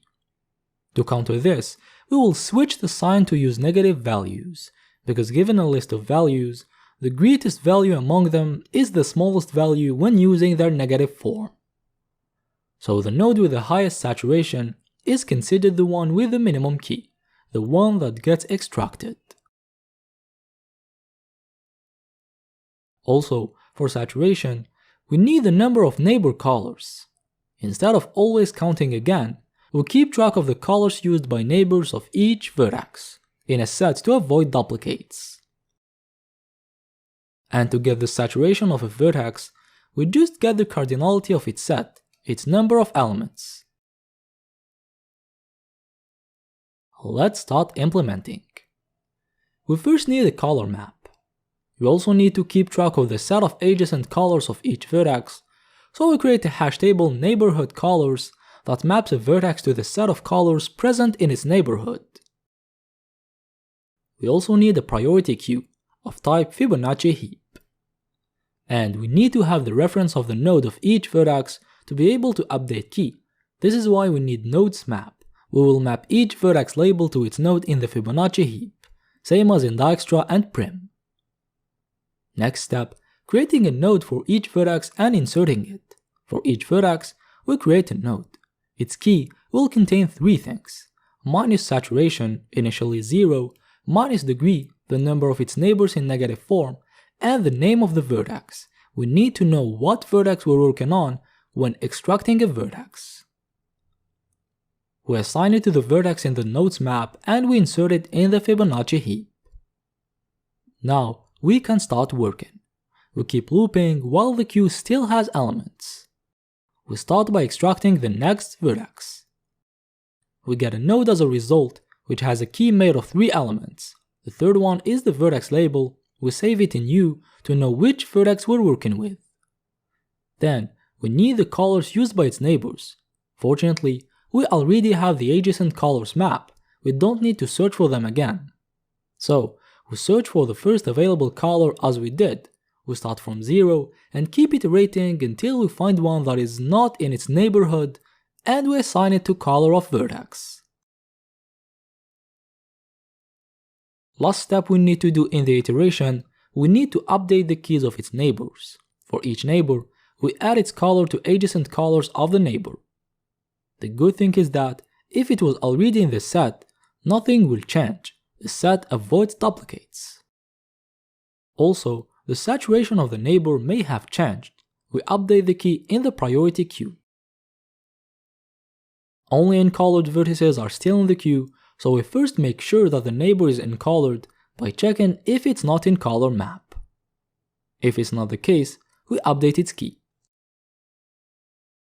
The saturation is the length of its set of neighborhood colors. Now we get its node from nodes map, and for the new key, it's the saturation in negative form, the degree in negative form, and the vertex name. After the loop, all vertices are colored, we return the color map, and we implemented desatur by using a Fibonacci heap. For the time complexity, we have length of v for creating a node for each vertex and inserting it, then we have a loop that does length of v iterations. The queue is storing vertices, and we have length of v vertices, so extracting costs of log of length of v amortized time. We also have finding the color, which costs degree of u because the vertex has at most degree of u adjacent colors. Then traversing the neighbors of the actual vertex, degree of u iterations, and decrease key in a Fibonacci heap runs in O of 1 amortized time. The total is length of v plus length of v times log of length of v plus twice the sum of degrees of vertices. Remember that when we have a loop that traverses all the vertices and the cost of an iteration is the degree of that vertex, then the total cost is the sum of degrees, which is 2 times length of e in undirected graphs when using an adjacency list. We replace, and we get length of v plus length of v times log of length of v plus 4 times length of e, which is in O of length of e plus length of v times log of length of v. We got an O of length of e plus length of v times log of length of v time complexity for this implementation. For efficiency, desatur usually gives similar or better results than Welsh-Powell, and it's quite time efficient. It also guarantees the optimal result for bipartite, cycle, and wheel graphs. Now we've seen 2 heuristics for graph coloring. There exist other ones obviously, like array-laf, recursive largest first, which gives good results, but it won't be covered in this lecture. We've reached the end of this lecture. I hope that you understood both heuristics. If you didn't, you can ask questions. See you in the next lecture. Sudoku is a popular grid game that we all played at least once, I think, in our lives. Let's first clearly define the problem, then see how we can solve it with graph coloring. A Sudoku grid usually has a size of 9 by 9. It has 9 rows, 9 columns, and 9 subgrids. Each cell belongs to 1 row, 1 column, and 1 subgrid, and can have a value from 1 to 9. The goal is, given a grid with some pre-filled cells, to fill it by assigning a number from 1 to 9 to remaining cells. But by respecting this condition, in each row, column, or subgrid, each number must be unique, used only once. Here is an example of a filled Sudoku grid. You can see that no number is repeated in the same row, column, or subgrid. In the YouTube channel, we've made a Sudoku solver by using backtracking. You can go watch the video. But in this lecture, we're in the graph coloring chapter, so we will use graph coloring. In graph coloring, we have the word graph, so we will work on the graph. While here, we just have a grid, which is represented by a matrix. You've guessed it, we have an implicit graph. In graph coloring, vertices represent elements we want to color, and an edge between vertices means that we must not give them the same color. In the case of Sudoku, we need to think of what does a color represent in the context, what elements we want to color, and how to know if we can give the same color to two vertices. In Sudoku, a color is simply a value from 1 to 9 that we can give to a cell. In a more general way, from 1 to n, where n is the size of the grid. Because that's what we do in reality when playing Sudoku. We attribute values to cells, we kind of color them.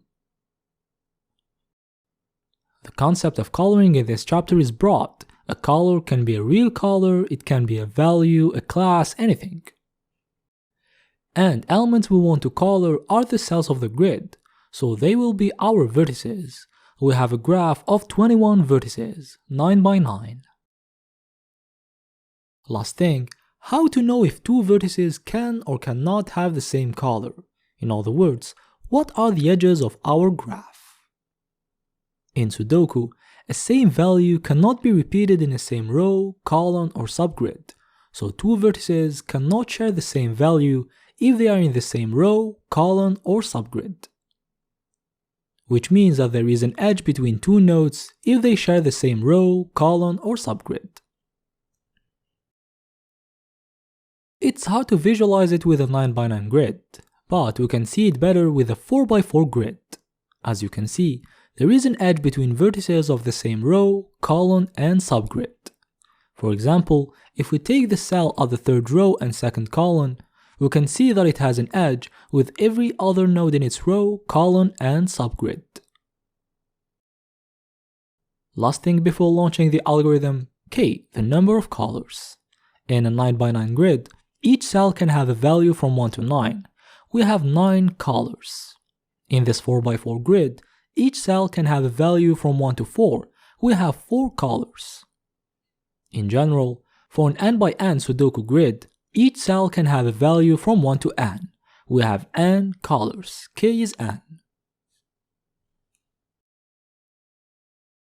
You can notice that we already have some pre-colored vertices. They represent pre-filled cells. We cannot change their color. Now, we have all the elements to launch our K coloring algorithm. We want a coloring that uses exactly n colors, not more, so we will use the backtracking algorithm, not the greedy one. By applying it on this 4 by 4 grid, this is what happens.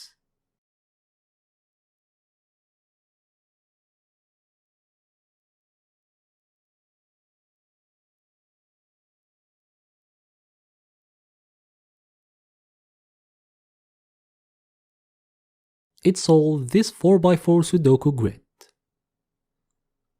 And obviously, we can also apply it on grids of bigger sizes, like the classic 9 by 9 grid. To implement this algorithm, we can simply build the graph and use our K-coloring algorithm. But we don't need to build the graph, we just need to know how our vertex is represented and how to find the neighbors of a vertex. Additionally, our k-coloring algorithm was using a list of vertices with the index of the actual vertex, and every time it colors a vertex, it moves to the next vertex, so we also need to have the list of our vertices to know how to move to the next one. Let's begin. Vertices are cells of a matrix, so a vertex can be represented by its coordinates RC in the matrix. How to get the neighbors of a vertex RC? In this context, neighbors are vertices that need to have a different color from the vertex RC, which are vertices of the row R except itself, vertices of the column C except itself, and vertices of the subgrid where RC is located except itself. Last thing, what is the list of vertices and how to move to the next vertex? First approach, we can put all vertices in a list by following the order we get with a left to right, top to bottom traversal. Then it's easy. The actual vertex is at index I and the next one is at index I+1. And we know that we finished when I is equal to the number of elements in the list. Or we can directly work with elements of the grid. But it's a matrix, so a vertex won't be represented with a single index I, but with two indices R and C. And to move to the next vertex, we have two cases. Either we still have elements in the actual row, so we just move to the next column, C becomes C+1, or we've reached the end of the row, in which case we need to move to the next row and start again from the first column, so R becomes R+1 and C becomes 0. And to know that we traversed all vertices, we check if we finished all the rows. We check if R is equal to n. It means we finished all the rows. Let's implement this in code. We first need a function to get the neighbors of a cell. In other words, cells whose color must be different. As parameters, we just need the size of the grid n, the row R, and the column C of the cell. We create an array neighbors, and now we need to add cells of its row, column, and subgrid. For the row, we need all cells whose row is R, so we traverse the n indexes of columns, and we add the cells Ri. I must be different from C to avoid adding the actual cell. For the column, almost same logic. We need all cells whose column is C, so we traverse the n indexes of rows, and we add the cells IC. I must be different from R to avoid adding the actual cell.